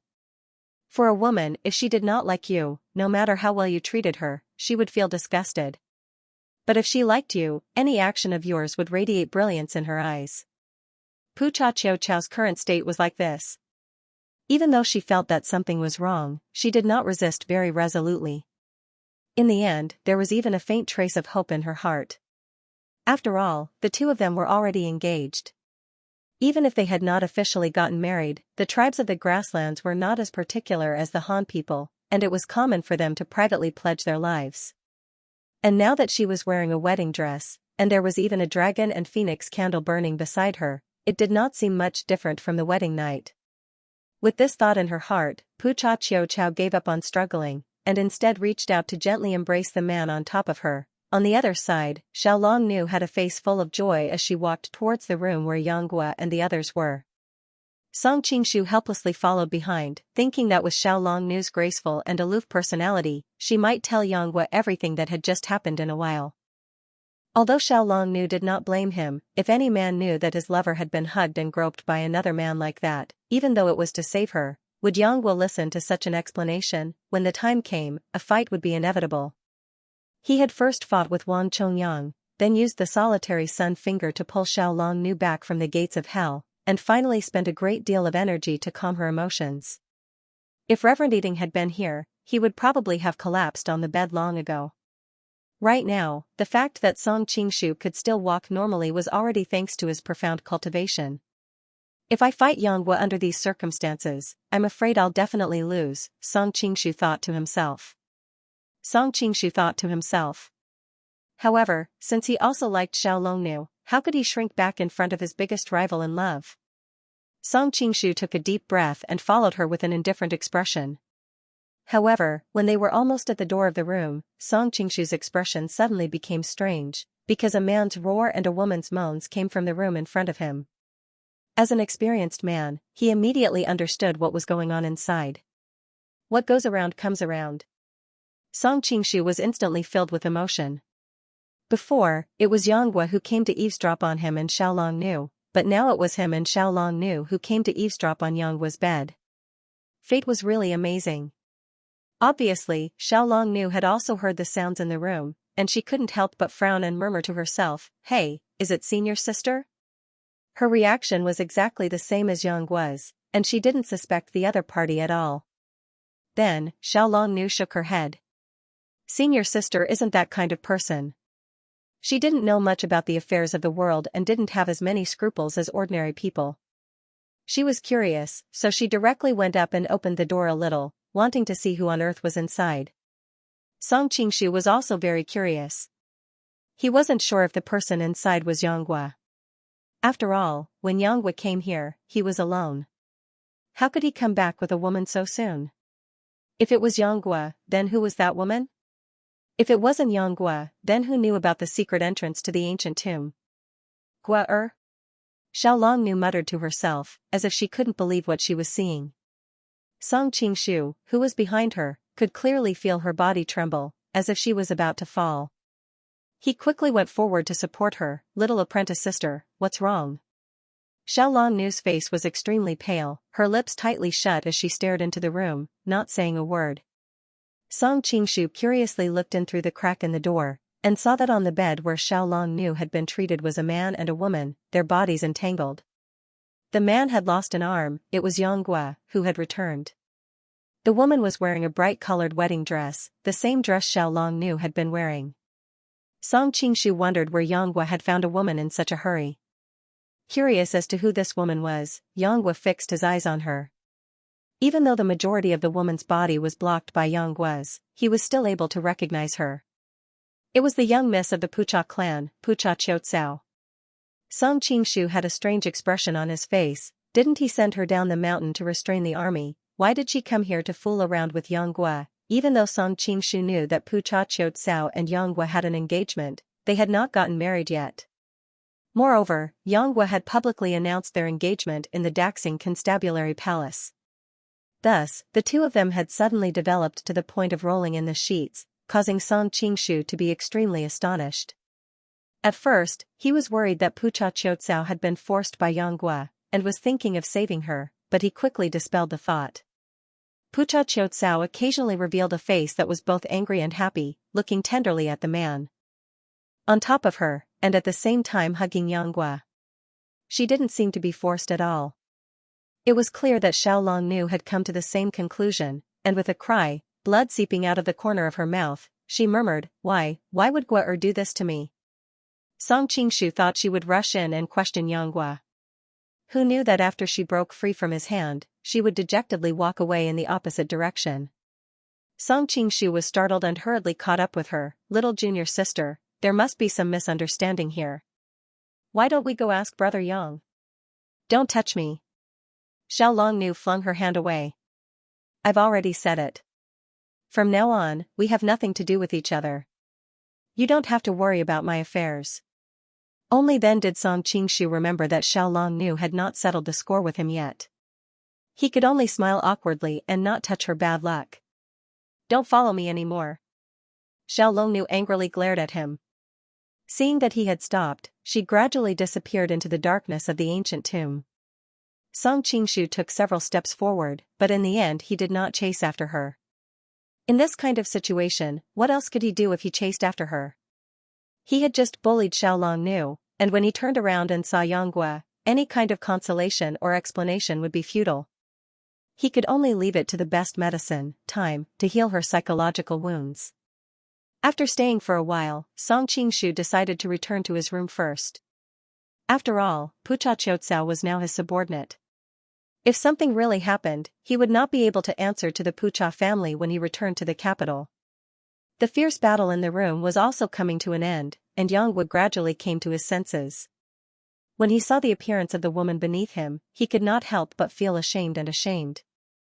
I'm sorry, Pucha Qiutsao gently pressed her lips against his, looking back at him affectionately. At this time, what I need to hear is not an apology. As intelligent as Yang Gua was, how could he not know that the woman needed a promise right now? His lips moved, but he suddenly thought of Xiao Longnu's beautiful face, and a look of struggle appeared on his face. In the end, he said in shame, I'm sorry. Then he grabbed the clothes beside him and disappeared into the distant passageway. Pucha Qiutsao did not react for a moment, staring blankly at his disappearing figure. After a long time, she finally came to her senses and could not help but curse, Yang Gua, you bastard. After cursing for a while, sorrow welled up in her heart, and she buried her head in her clothes and began to sob. You usually look quite smart, why are you so easily eaten up by others? At this time, a teasing voice suddenly sounded in Pucha Qiutsao's ears. She subconsciously raised her head and looked in the direction of the voice, only to see Song Qingshu leaning against the other side of the door, looking at her with a faint smile. Ah! Pucha Qiutsao screamed, hurriedly grabbing the clothes beside her to cover her chest. Somewhat incoherently, she asked, why are you here? Why can't I be here?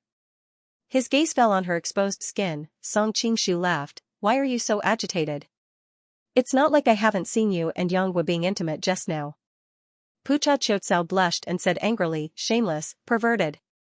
Song Qingshu gloomily said, Missy, I was originally treating someone's injuries here, but the two of you rushed in, and the moment you entered the room, you put on an X-rated show.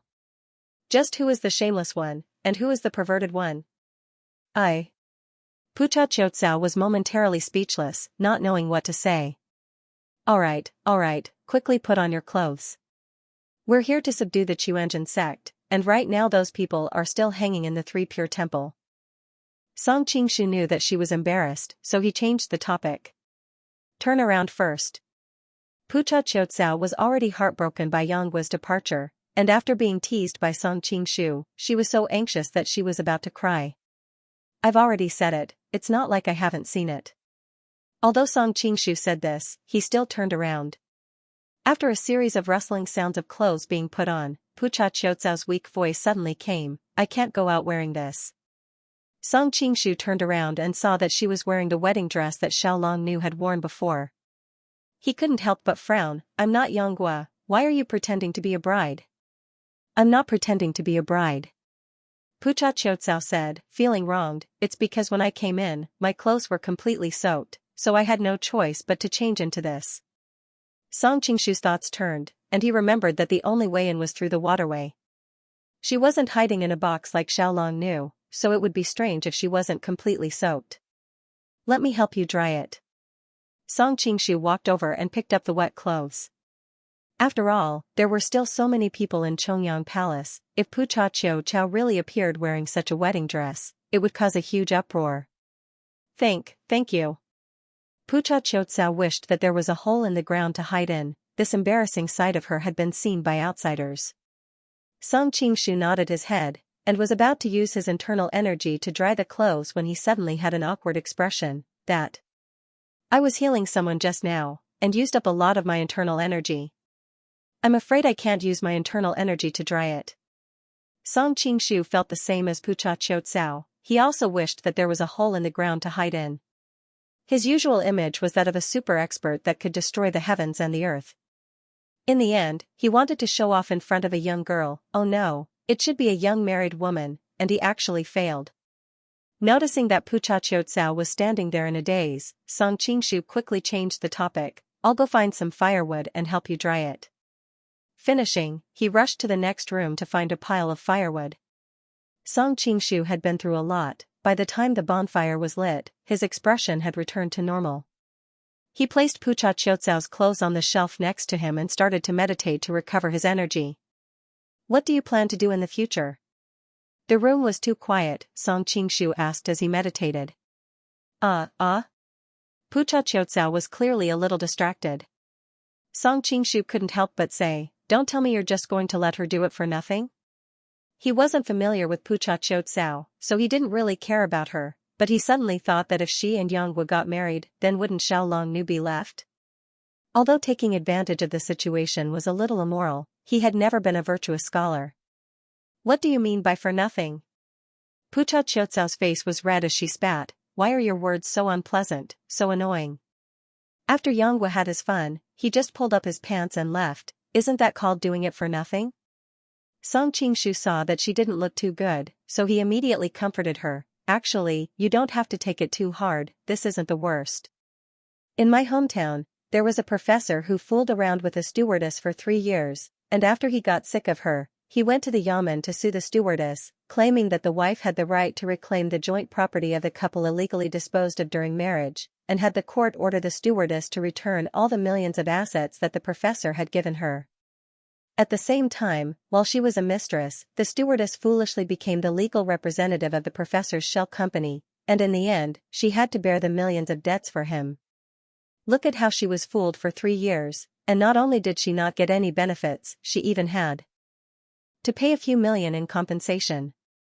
Compared to her, you're already much luckier." Pucha Qiucao was dizzy listening to him. There were too many terms in Song Qingshu's words that she had never heard before, but this didn't stop her from understanding the gist of the story, so she said angrily, "You men are just too shameless."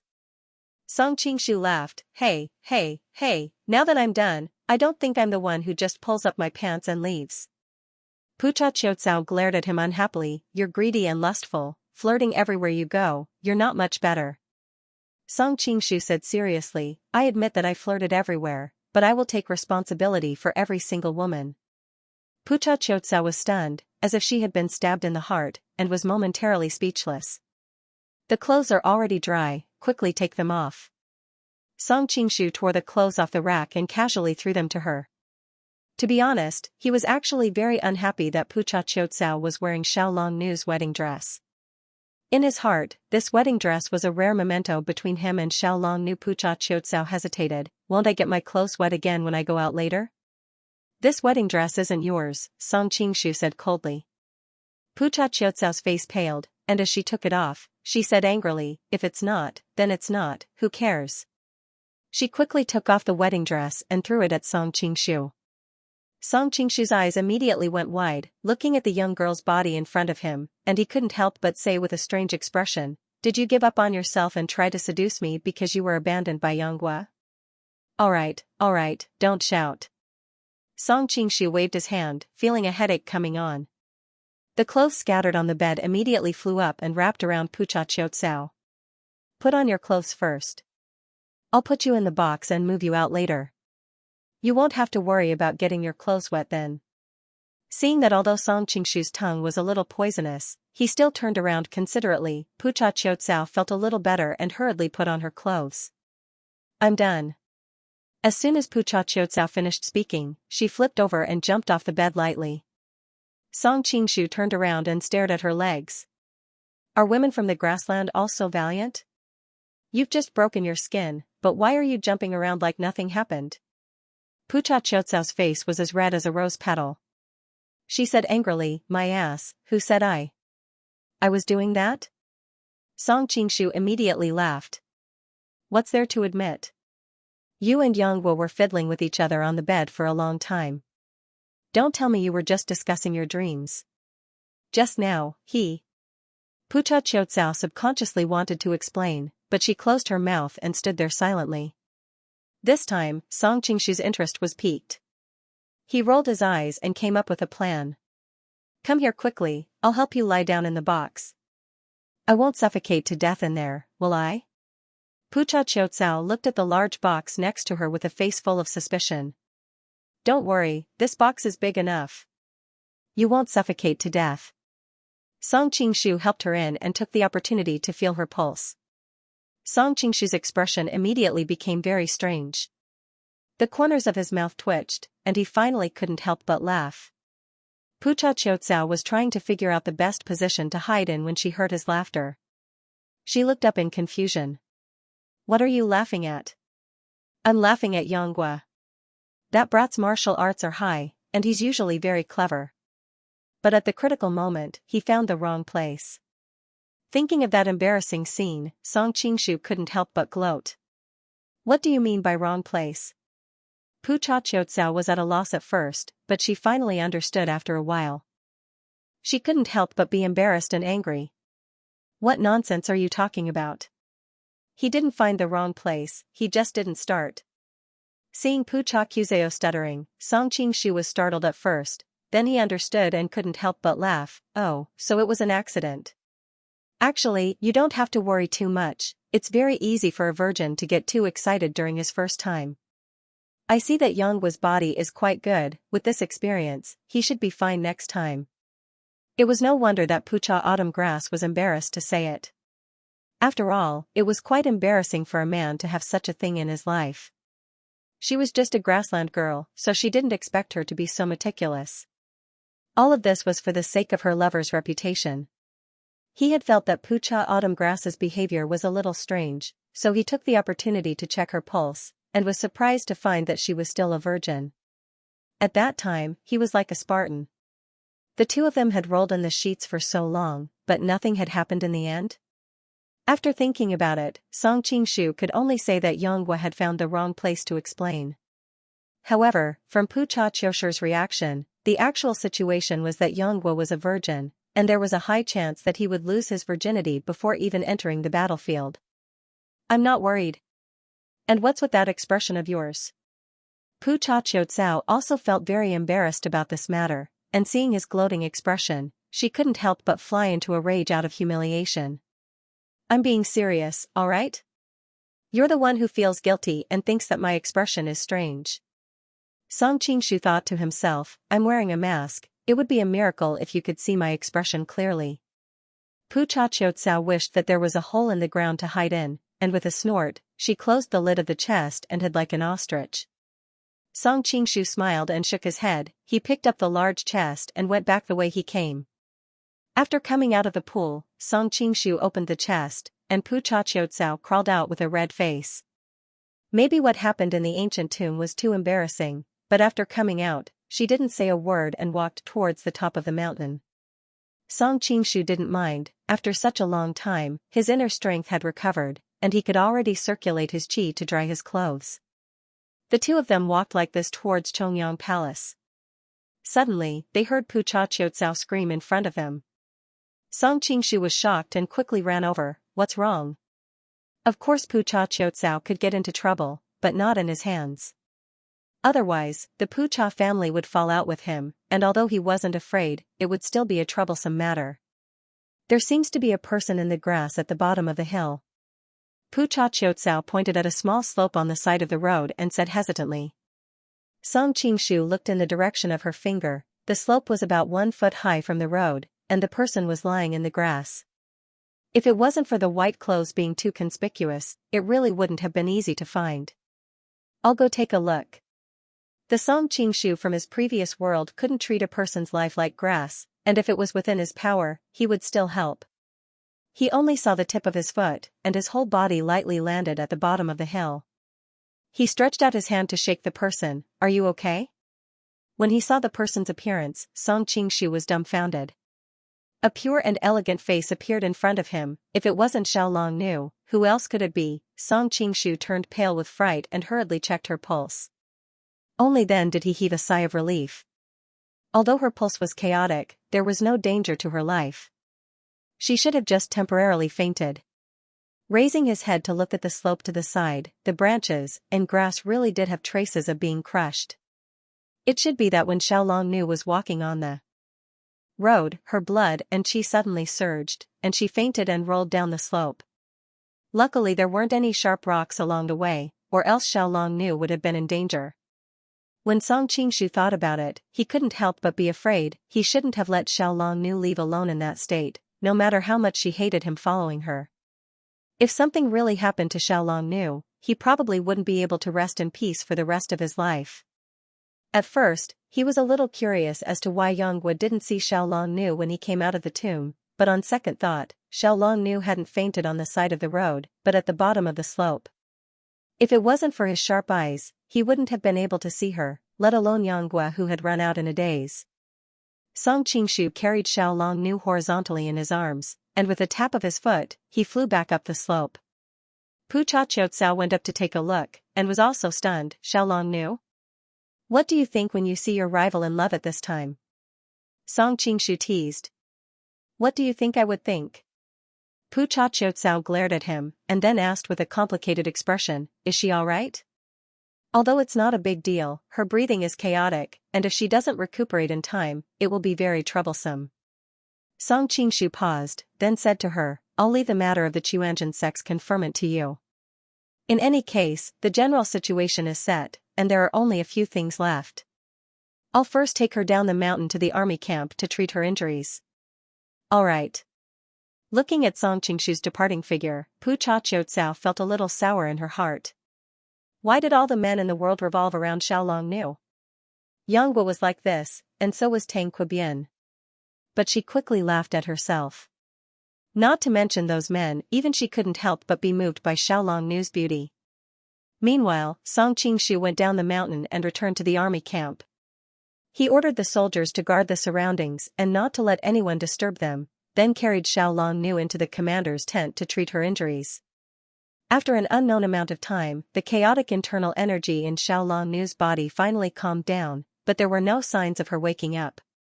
Song Qingshu knew that she had first been gravely injured and on the verge of death, then she had been consumed by the flames of passion, and then she had seen her sweetheart cheat and fall down the mountain. If it had been a normal woman, this torment would have left her crippled, if not dead. Fortunately, Xiaolong Nu's martial arts foundation was good, and with Song Qingshu's desperate efforts to treat her, she was safe and sound. But after such a series of blows, she probably wouldn't wake up without sleeping for a day and a night. Song Qingshu gently laid Xiaolong Nu flat on the bed and covered her with a thin blanket before getting off the bed. But as soon as he got off, he felt dizzy and almost stumbled to the ground. Only then did he realize that his vitality had been greatly depleted today. After the battle with Wang Chongyang, he used the solitary yang finger to pull Xiaolong Nu back from the gates of hell. Then, he disregarded his fatigue and helped her resolve the flames of passion. Now, he even helped her to sort out her internal energy. The other things were fine, but the one that took the most toll on his vitality was the solitary yang finger. After all, he was fighting against the Grim Reaper. How could the price be small? Marshal, may I come in? Tajtish's gentle voice came from outside. Since there were Jin soldiers guarding outside, she couldn't address him by his original name, Song Qingshu. Song Qingshu was startled. He subconsciously looked outside the tent and realized that the sky was already dark. He could still faintly see the flames of the campsite. So it has been so long. Song Qingshu secretly smacked his lips. Suddenly, he remembered that Tajtish was still waiting outside. He quickly replied, "Come in." Tajtish came in with a tray. Her gaze first fell on Xiaolongnu, who was lying on the bed, before shifting to Song Qingshu. "Is it worth it to put yourself in such a sorry state for a woman?" Song Qingshu glanced at Xiaolongnu's sweet sleeping posture and revealed a smile. "Of course it's worth it." Tajtish lightly snorted. "She doesn't look that beautiful to me." "How could she have bewitched you men to this extent?" "Chongyang Palace's innkeeping was like that, and so are you." Song Qingshu could not help but smile wryly. If Xiaolongnu wasn't considered beautiful, then the number of women in this world who could be considered beautiful could be counted on one's fingers.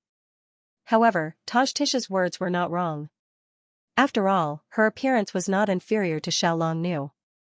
Her words were full of qualifications. What is it that smells so good?" Song Qingshu wisely chose not to argue with her on this matter. He turned his attention to the tray in her hands. Coincidentally, there was a chicken that died in a nearby farmer's house. I thought it would be a waste to throw it away, so I picked it up and stewed it into a pot of soup.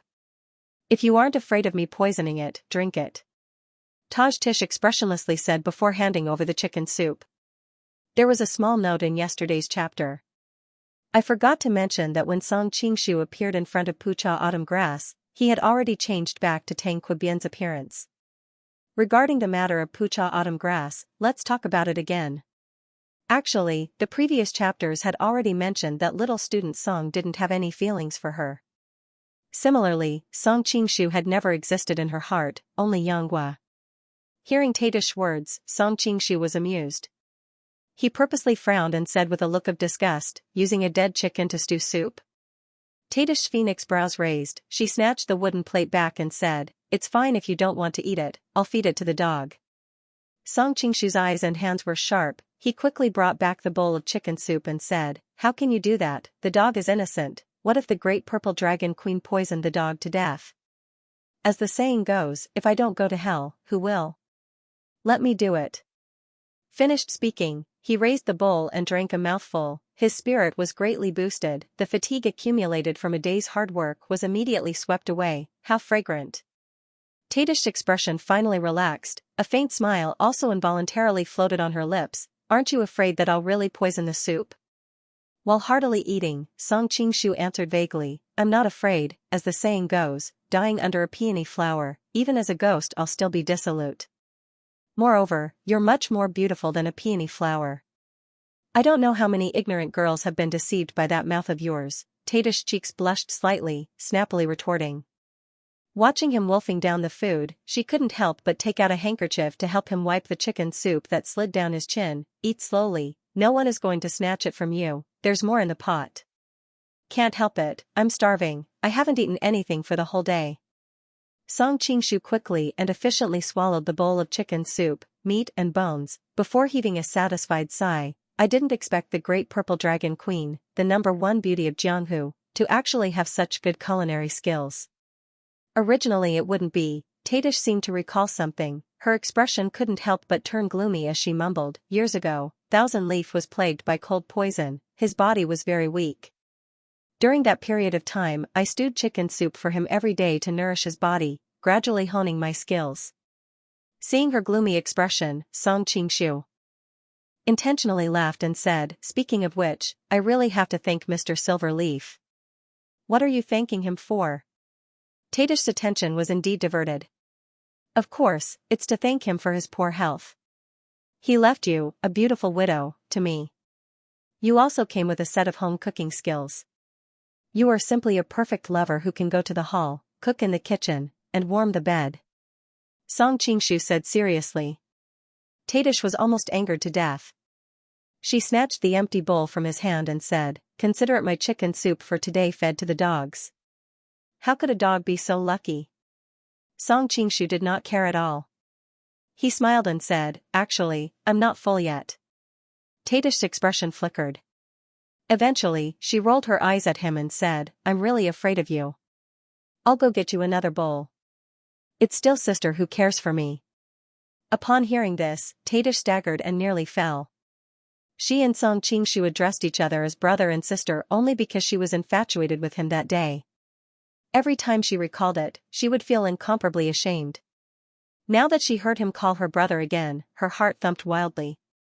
She pretended not to hear it and hastened her footsteps outside. Who knew that her hand would suddenly be pulled, and a huge force came over, causing her to involuntarily fall into Song Qingshu's arms. She only heard him say in that hateful voice, "There's no need to scoop it." At this moment, Tadish could feel his heartbeat through her clothes. She couldn't help but feel flustered. "Didn't you say you're not full yet?" "That's right. That's why I intend to eat you." Song Qingshu looked down at the beauty in his embrace as though he was looking at a delicious feast. Tadish's charming face flushed red. Even though she was no longer a young maiden who had her first awakening of love, she still couldn't withstand such fervent teasing. Her feminine modesty caused her to subconsciously struggle. "Let go of me instead." Song Qingshu hugged her tightly, experiencing the warmth and softness of her body as she struggled. He gently said, "Today at the Three Pristines Hall, you came back to rescue me. I'm very happy, that's why I want to reward you." Tadish unhappily rolled her eyes at him. "This is your reward?" "Of course, I will bestow upon you." Song Qingshu whispered into her ear, causing Tadish's face to turn as red as rose petals.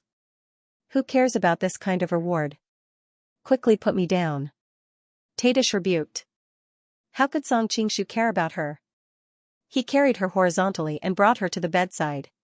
Seeing that her resistance was futile, coupled with the masculine aura from his body, Tajtish's heart palpitated and her body turned soft. "Then take off this nuisance mask, it's disgusting to look at."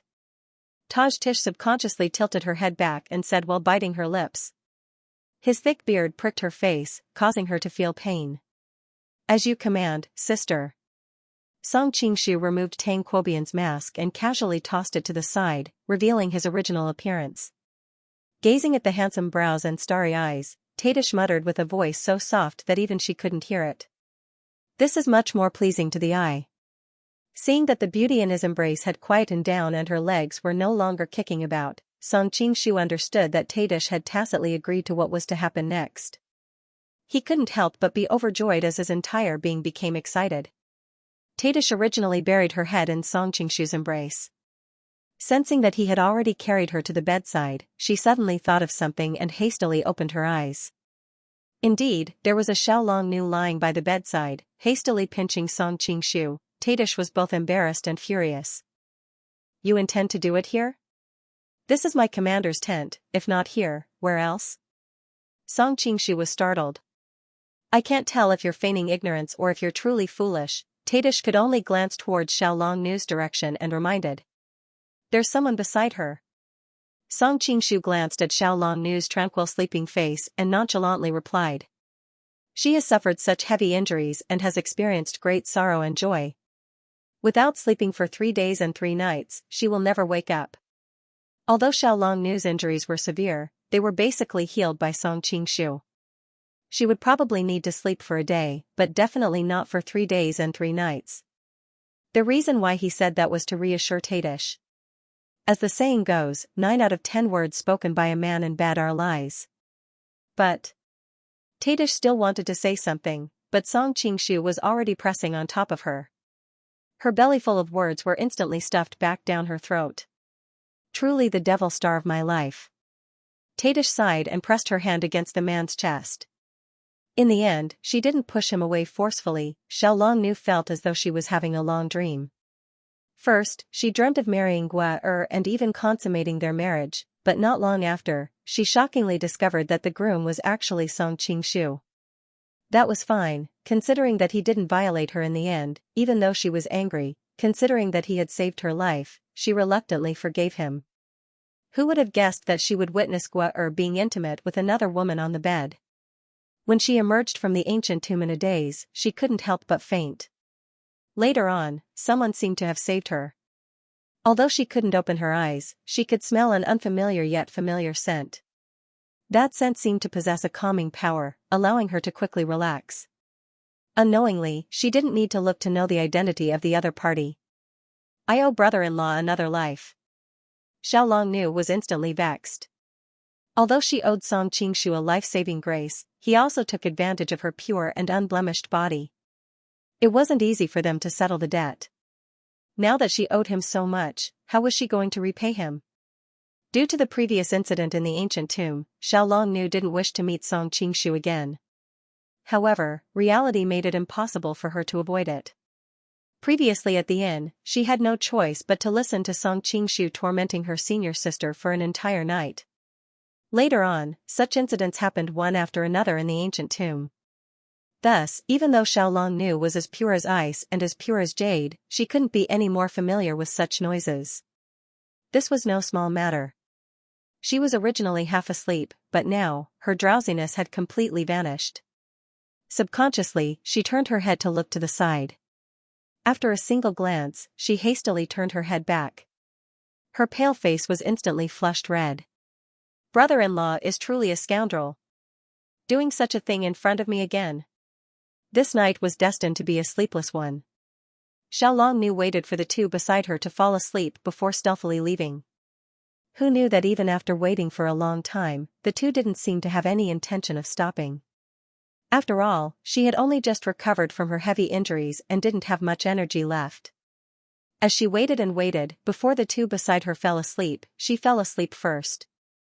Not long after the dawn of the next day, Xiao Longnu opened her eyes and took a glance at the room next door. Tajkis's shining white thighs were exposed outside the quilt. With a blushing face, she spat out a mouthful of saliva, then quietly crawled out of bed. Throughout the entire process, she bit her lips and her charming face was so red that it looked as though it would drip blood. After packing up her belongings, she opened the door and ran out of the room. She didn't even have the courage to look back. Just as Xiao Longnu got up, Song Qingshu woke up. Knowing that the current situation was awkward, he continued to pretend to be asleep. Only after she ran out did he abruptly sit up. "What's wrong?"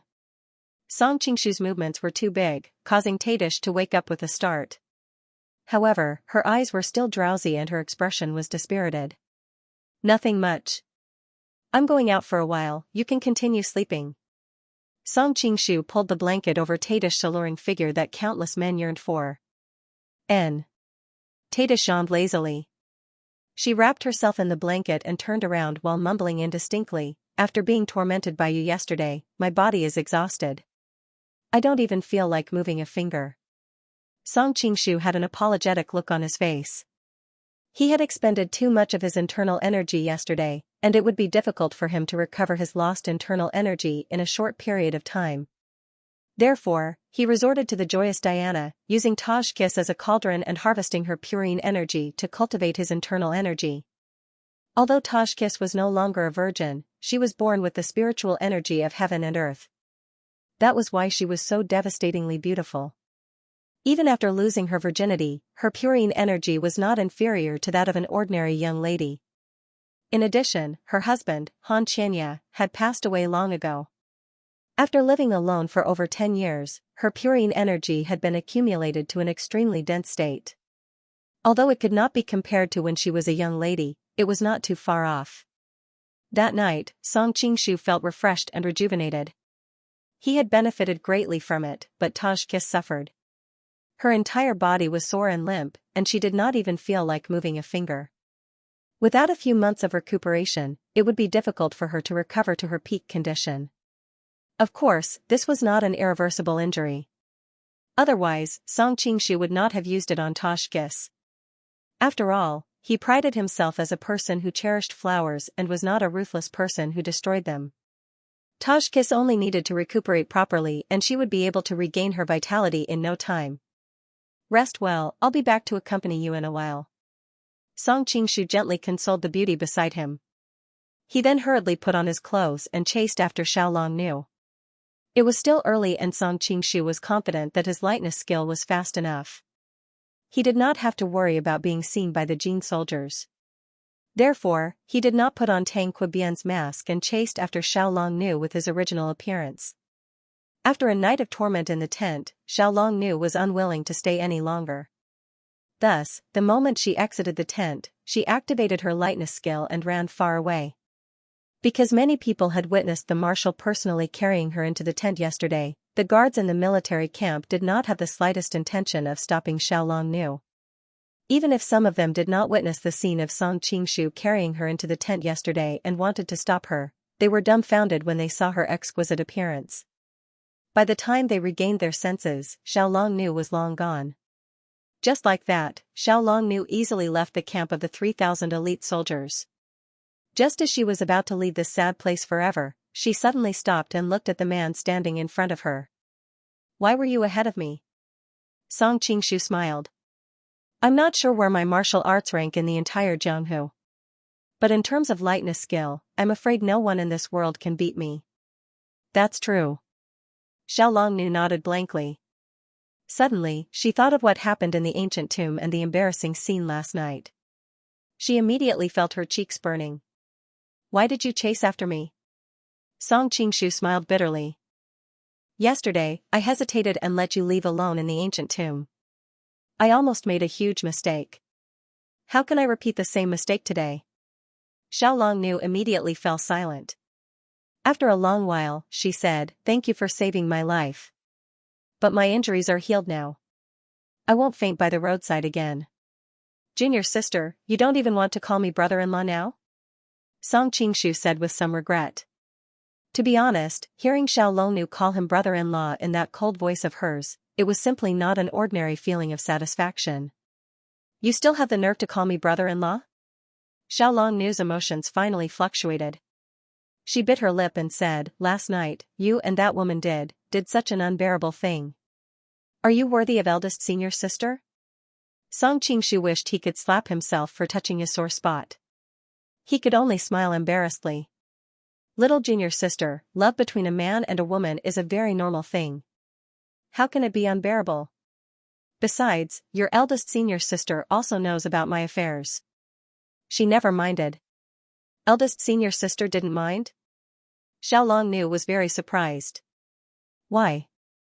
Song Qingshu also didn't know how to explain. She just didn't mind. "If you don't believe me, you can ask her next time."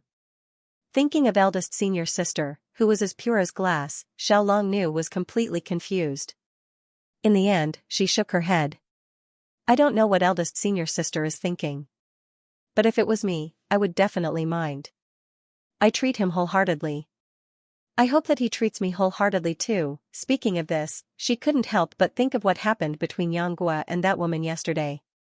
She couldn't help but cough again. Song Qingshu was shocked. He hurriedly said, "Junior sister, the ancient tomb sect's internal energy is different. Although it is unique, the drawbacks are also very obvious. For someone like you, it's easy to vomit blood when your emotions fluctuate. It's really a trap. If you don't mind, I can teach you a new set of internal energy." Before he could finish, Xiao Longnu shook her head and said, "I think the internal energy that ancestor grandma left behind is very good. What happened yesterday was just an accident. If you pay attention in the future, you won't vomit blood and faint again. Brother-in-law, you don't need to follow me anymore. I want to be alone." "Where do you plan to go?" Song Qingshu couldn't help but ask. "The mobile network is really a scam. I can't go on many websites. After all, I am a righteous and pure young man." "I don't know either." Hearing Song Qingshu's question, Xiao Longnu was at a loss. The world was so big, where could she go? Song Qingshu thought that if Xiao Longnu were to be placed in his previous world, she would definitely be a female otaku. It was more likely that she would return to Gumu. As he thought of this, he said it out loud. "Gumu?" Xiao Longnu's face showed a hint of excitement. However, she quickly recalled the scene of Yang Guo and the other women intertwining in the ancient tomb. Her heart ached and she hurriedly shook her head. "No, I won't go back to the ancient tomb." "You won't go back to Gumu? Are you going to find Yang Guo?" Song Qingshu asked tentatively. It had to be said that he had played a trick. He was worried that Xiao Longnu would be trapped by love and eventually go find Yanggua, so he asked this question on purpose. Gua er? Xiao Longnu shook her head, her face showed a hint of bitterness. He and that woman are together, they're very happy, how could I get involved? Seeing Song Qingshu's lips move, Xiao Longnu stopped him. Brother-in-law, don't ask me anymore, I don't know where I'm going, I just want to walk around and see the scenery, maybe I'll feel better.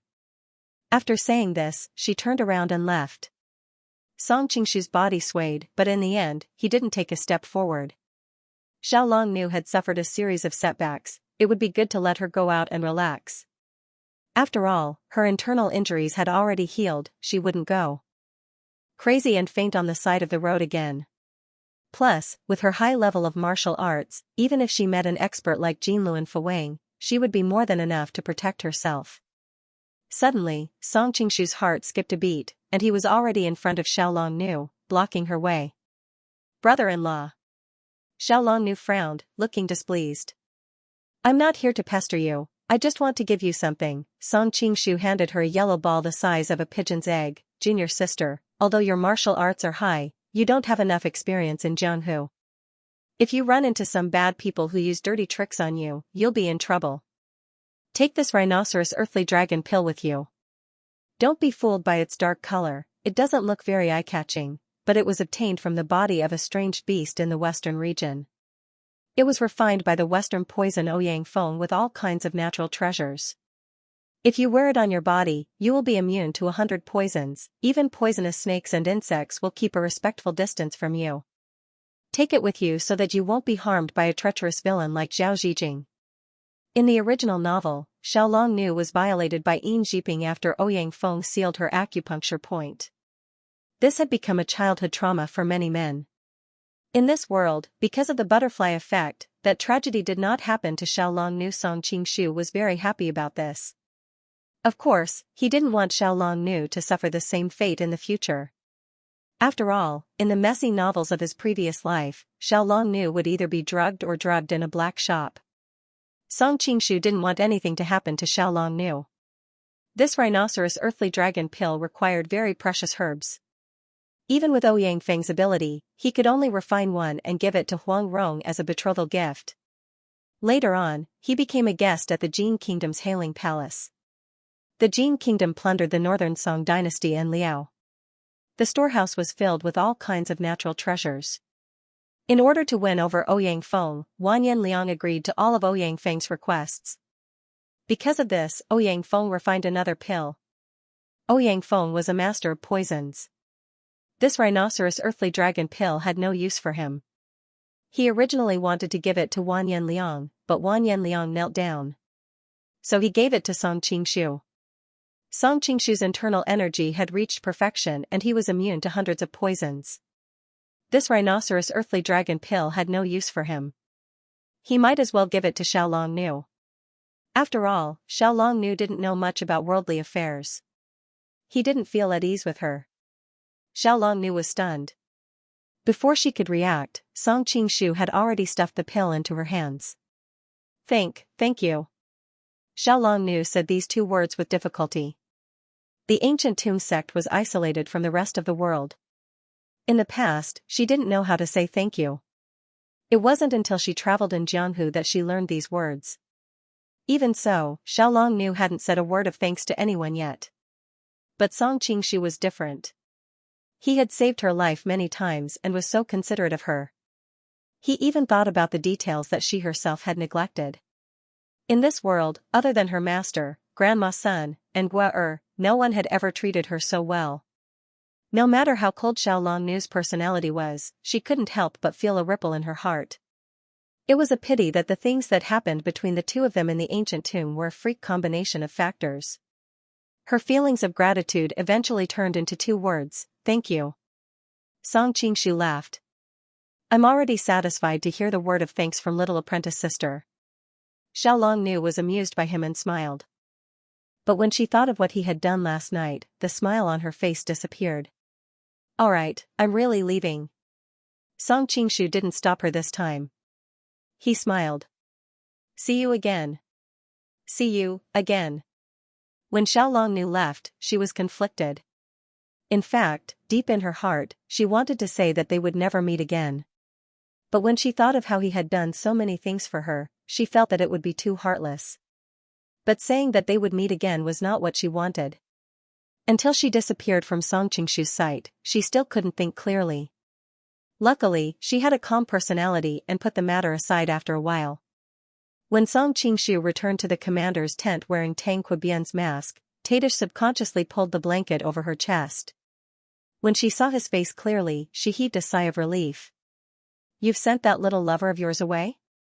Song Qingshu smiled awkwardly. "What little lover?" "She's my little apprentice sister."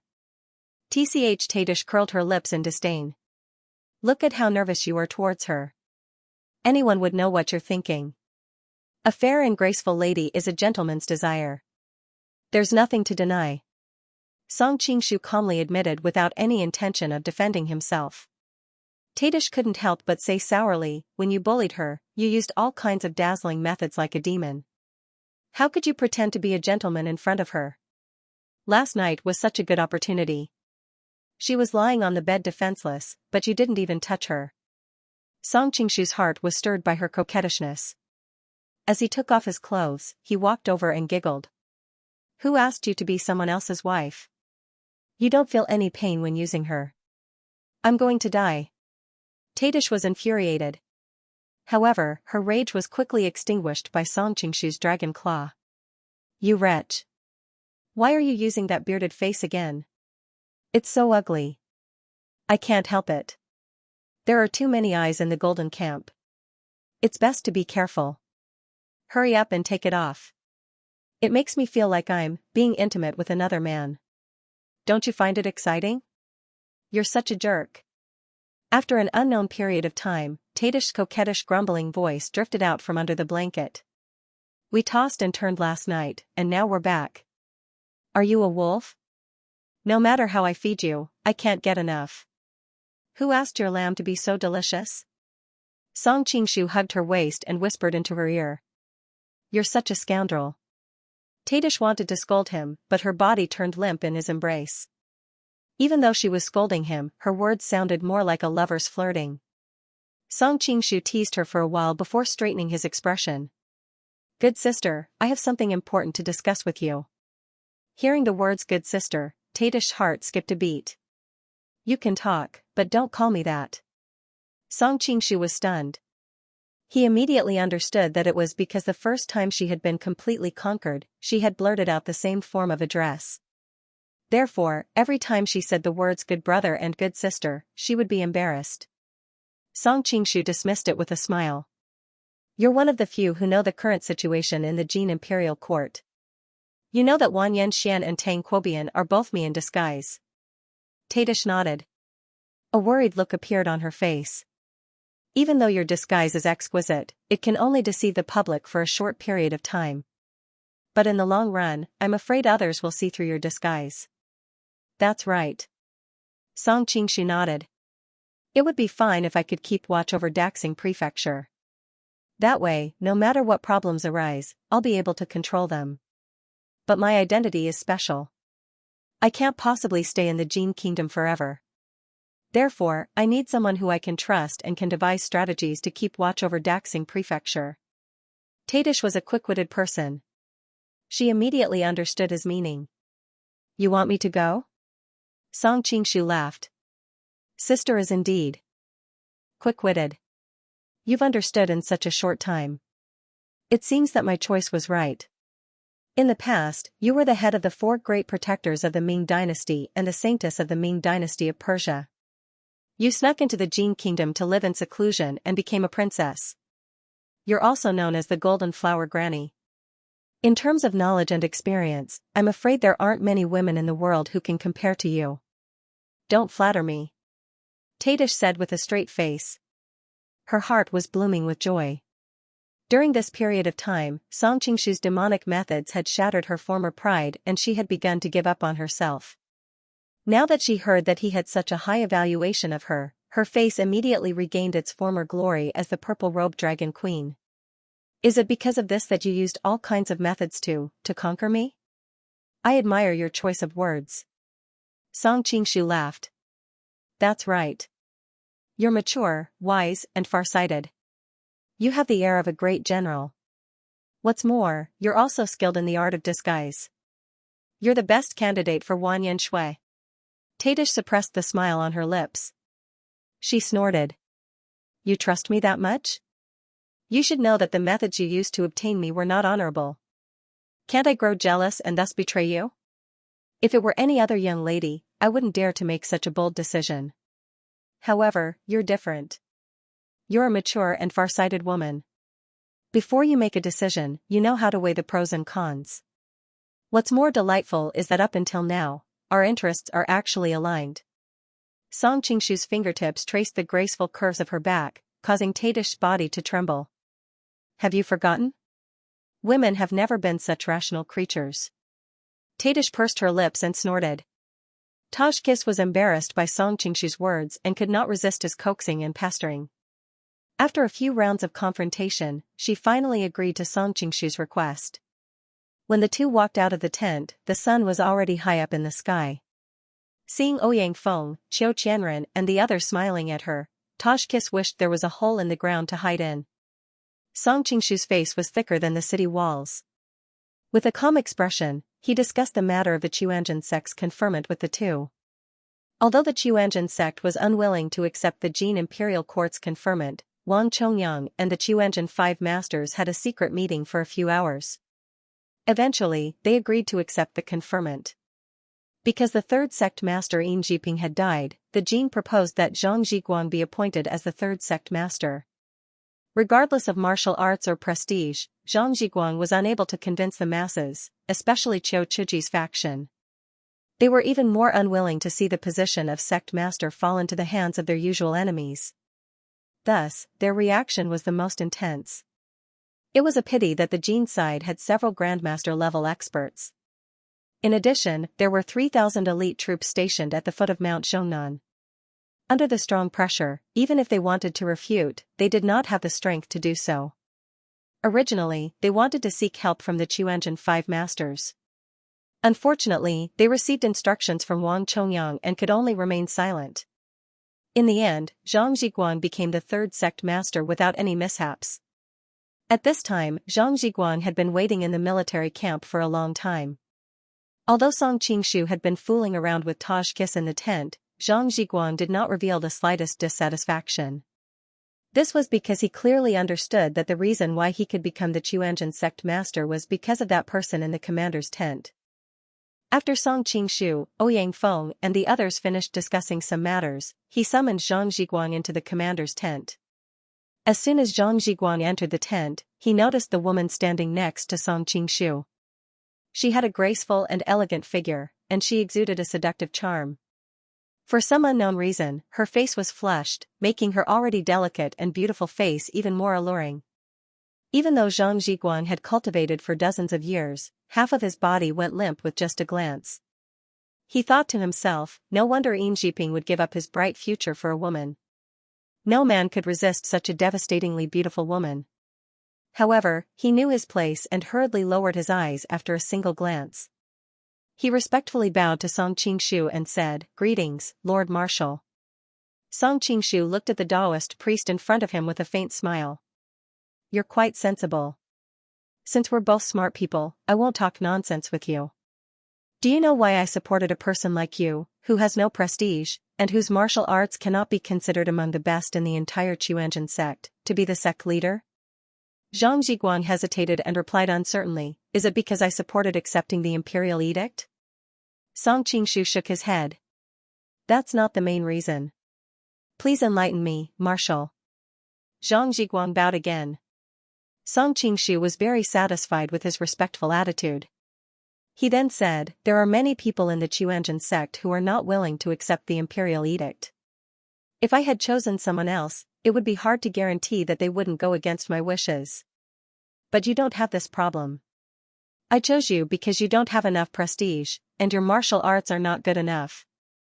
After you become the sect leader, the rest of the Qiuanjin sect will not accept you. In order to stabilize your position, you can only hold on to my leg." Zhang Zhiguang heard this and broke out in a cold sweat. He hurriedly said, "In the future, I will follow the marshal's lead."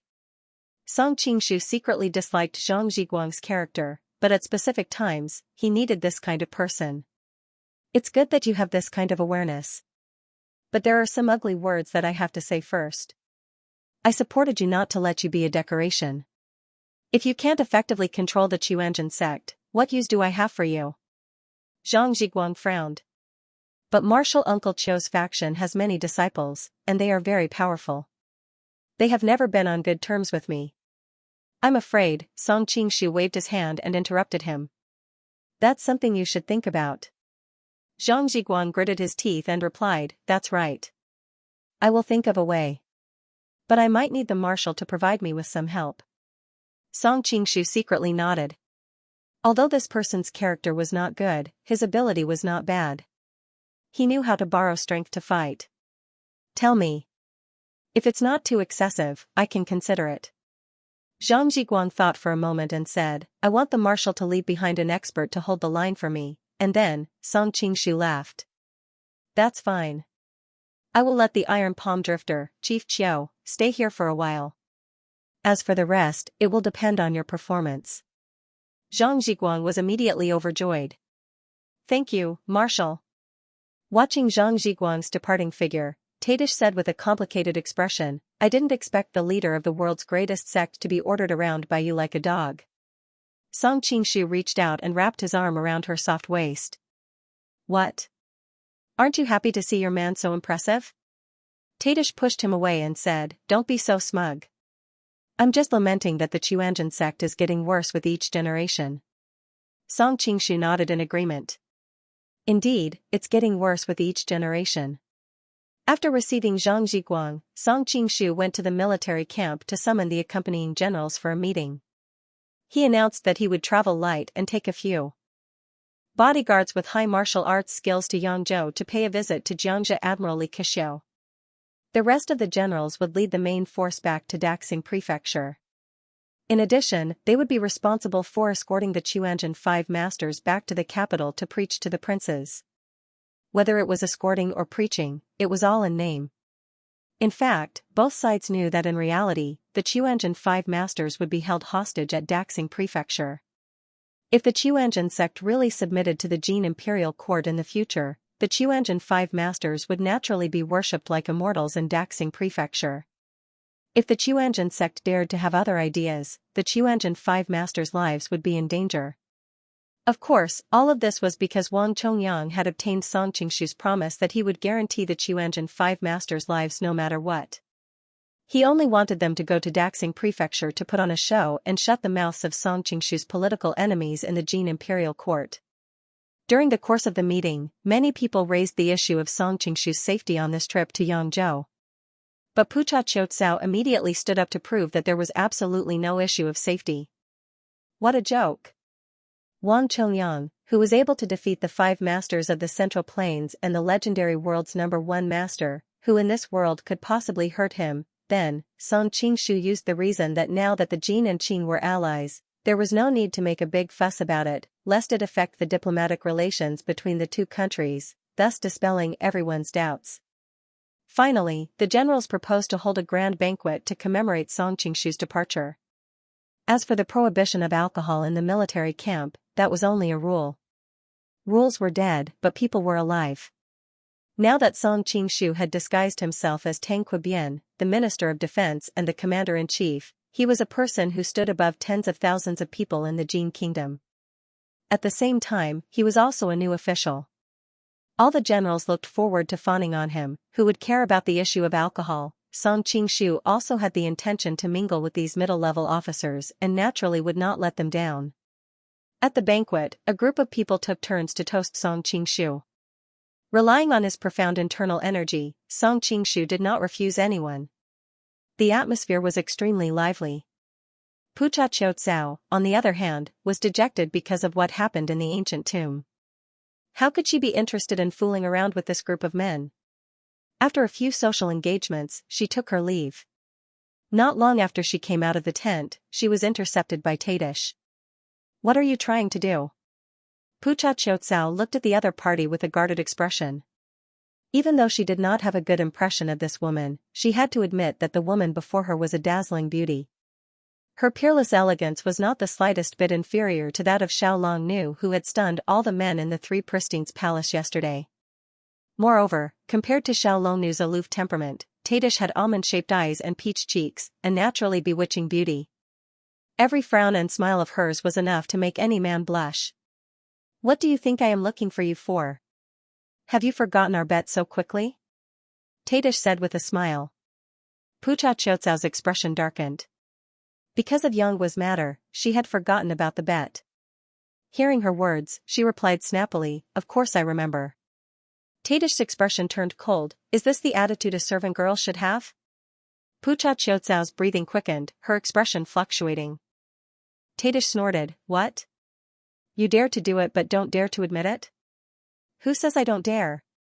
Pucha Qiucao had a belly full of anger because of Yanghua's matter. Hearing her words, she retorted angrily, "If you want to be a servant girl, then be a servant girl. What's so great about that?" Tadish stretched her waist exaggeratedly, revealing the magnificent curves of her chest. "Then give me a back massage. I don't know what's going on these past 2 days, but my whole body feels sore and weak. It just so happens that I need a servant girl to massage my shoulders and back." "Alright, I will massage you," Pucha Qiucao said through gritted teeth. Looking at the other party's exaggerated curves, she cursed in her heart, "This vixen sure has a lot of capital. No wonder she was able to seduce Tang Qiubian into tormenting her in the commander's tent for an entire day and night. Now that the entire camp knows about it, it would be strange if her back isn't sore." Tadish, however, dodged to the side, causing Pucha Qiucao's ill-intentioned fingers to miss. "Is there a servant girl who massages her master's back in public?" Pucha Qiucao frowned. "Then where do you want to go?" "My tent, of course." Pucha Qiucao didn't notice the craftiness that flashed across Tadish's eyes when she spoke. "Alright." Pucha Qiucao didn't suspect anything. After all, the other party was a woman. Of course, if the other party was a man, she would rather bear the reputation of not daring to admit her actions than go to his tent in the middle of the night. Right now, Pucha Qiucao only wanted to deal with Tadish as soon as possible and return to rest. As if reading her mind, Tadish's lips curled into a cold smile. "Humph, I'll let you have a good sleep later." Following Tadish into her tent, Pucha Qiucao looked at the neatly laid out bedding. "You're really deceiving yourself. Who doesn't know that you're summoned by Tang Qiubian to serve him in bed every day? Why would you stay here? Lie down by yourself, I'll give you a massage." Pucha Qiucao kicked the foot of the bed. "Humph, although I agreed to be your servant girl, I never said I'd be a docile servant girl." "Alright." Contrary to her expectations, Tadish didn't mind her attitude. Instead, she obediently laid down on the bed. "Here, and here, give me a good massage." Seeing the other party ordering her around like a servant girl, Pucha Qiucao was enraged. "I'll seal your acupoints later. If I don't punish you properly, how can I vent my anger? Genius 1 second. Remember, if you want to go? Shuanet provides you with wonderful novels to read." Taj Tish withdrew her finger from her waist. Looking at her angry little face, she disdainfully said, "Little girl, you are still too inexperienced to play tricks with me." Love go small say netku. Pucha Qiucao rolled his eyes and pretended to be confused. "I don't know what you mean, I just wanted to massage your shoulders." "Why did you seal my acupoints? Hurry up and unseal them." Taj Kiss snorted coldly and said, "Your forefinger will faintily press on my 2 shoulder well acupoints and your thumb will faintily press on my Dazui acupoint. Once you succeed, your thumb will follow the flow and seal my Tao Dao, Shenzhu and Shendao acupoints, while your forefinger will seal my Chu Yuan and Tianzong acupoints. When the time comes, no matter how powerful I am, I will be at your mercy." Pucha Qiucao's face paled. The other party's back was clearly facing him, but he actually knew his every move like the back of his hand. Now that things had come to this, she had nothing to say. She directly turned her head away and said nothing. Tadish paid no attention to her. She hooked her chin and turned her head around. While sizing her up, she clicked her tongue and praised, "Although this little lass has a bad temper, you are born with a beautiful countenance like a flower and the moon." Pucha Autumn Grass rolled her eyes at her. "Humph, you're clearly 10 times prettier than me, yet you speak like this, are you purposely mocking me?" Tadish shook her head. I am sincerely praising you. Am I inferior to you in some aspects? Is there anything I can beat you in? Pucha Autumn Grass was amazed. One must know that for the past 2 days, she had been continuously shaken by Xiaolong Nu and Taj Kis, these two evildoers who could bring calamity to the country and bring calamity to the people. Regardless of appearance, temperament or figure, these two individuals far surpassed her. Even her martial arts, which she had always been proud of, was not worth mentioning in front of these two individuals. Taj Tisha's fingertips slid across her face as she said with a sigh, "You're younger than me, and that's your greatest advantage. Look at this delicate skin, look at this bouncy feeling, this is the capital of youth." Pucha Qiushi was tickled by her fingers, and at the same time, a strange feeling appeared in his body. He hurriedly said, "Hey, just say it, don't touch me." "So what if I touch you?" Tadish sneered and reached out to pull her clothes. Pucha Qiushi exclaimed, wanting to cover her chest, but unfortunately, her acupuncture point was sealed and she couldn't move. She was both embarrassed and angry. "What are you doing?" Taj Tish propped him up with her slender hands and said with a slight frown, "Although he is a little small, he is handsome and tall. He shouldn't mind." Even though the other party was also a woman, Pucha Qiuqi's face was still red from being caressed so wantonly. "Let go of me." Suddenly, Pucha Autumn Grass seemed to realize something and asked in panic, "He won't mind? Who are you talking about?" "Little girl, what do you think?" Tadish looked at her with a smile that was not a smile. Pucha Qiuqi's heart sank. "Tang Bien? You are indeed quick-witted." Tadish spoke as she untied her belt. Pucha Qiuqi finally panicked. "Hey, I've been undressed, what are you trying to do?" Taj Tish said with a smile, "I've been extremely tired for the past 2 days, and unfortunately, that person is like a wolf that can never eat its fill. I don't want to spoil his mood, but my body is really sore and weak." "Aren't you my maid? Isn't it only natural for a maid to serve her master in bed?" Pucha Qiuqiu was dumbstruck, only now did she realize why she had bet to be the other party's maid. It turned out that she had already planned this beforehand. She couldn't help but tremble in anger. "Shameless, despicable. I am shameless, despicable, what can you do to me?" Taj Tish could be said to have experienced the vicissitudes of life over the years, so how could she be affected by a few words? She ignored her and leisurely removed her remaining clothes piece by piece. Pucha Qiuqiu was disappointed to find that she actually had no way to resist, and could only watch as her clothes were removed piece by piece. When the last piece of clothing was taken off, she was on the verge of tears. Suddenly, an idea flashed through her mind, and her expression finally calmed down. "I don't mind telling you, what you are doing is actually useless." "Oh, why is it useless?" Taj Tish asked curiously. The Pucha clan is currently the head of the 3 great aristocratic families, and they control a large portion of the military. Tang Bien is a smart man, he definitely won't take the risk of offending the Pucha clan to bully me," Pucha Qiuqiu said in high spirits. Taj Tish smiled, "What's so difficult about that? When the time comes, Tang Bien will propose marriage to your father, and your 2 clans will unite by marriage. I believe your father won't reject it." Pucha Qiuqiu sneered, "Don't forget that I am engaged to Yang Bien. Even though Yang was branch of King Zhao has declined, its strength is still not to be underestimated. Most importantly, Tang Bien is already married, and his wife is the current dynasty's princess. If I marry him, I can only be a concubine." "Humph, how can the eldest daughter of our Pucha clan be another man's concubine?" "Of course, my father won't agree to this marriage." Taj Tish frowned, "That is indeed a problem." She originally thought that with Song Qingshu's lecherous nature, he would definitely not reject a fresh and tasty young lady naked and waiting for him on his bed. However, after hearing Pucha Qiuqiu's words, she suddenly realized that this might not be the case. Even though she hadn't spent much time with Song Qingshu, she had some understanding of his character. It was true that he was lecherous, but he would never let his lecherous nature affect his business. Pucha Qiuqiu could indeed be considered a beautiful young lady, but unfortunately, she was far from being devastatingly beautiful. Song Qingshu would definitely not cause so much trouble just to spend a night with her. "That's easy." Taj Tish suddenly had a flash of inspiration, and thought of an excellent solution. Pucha Qiuqiu's mind was filled with question marks. She watched as Taj Tish took out something as thin as a cicada's wing from the drawer beside her, and covered her face with it. Pu Cha Qiutsao didn't know what trick she was up to, and hastily focused her attention. She saw Taj Tish lightly patting her face with her palm, causing the thin layer to stick tightly to her face. Then, she carefully tore it off, and brought it to the side of a candle to roast it. After the time it took to brew a cup of tea, the thin layer had clearly solidified, and had formed into a mask. What is this? Pu Cha Qiutsao instantly felt a sense of foreboding. You'll know soon enough. Taj Tish's lips curled into a crafty smile, before placing the mask on Pu Cha Qiutsao's face.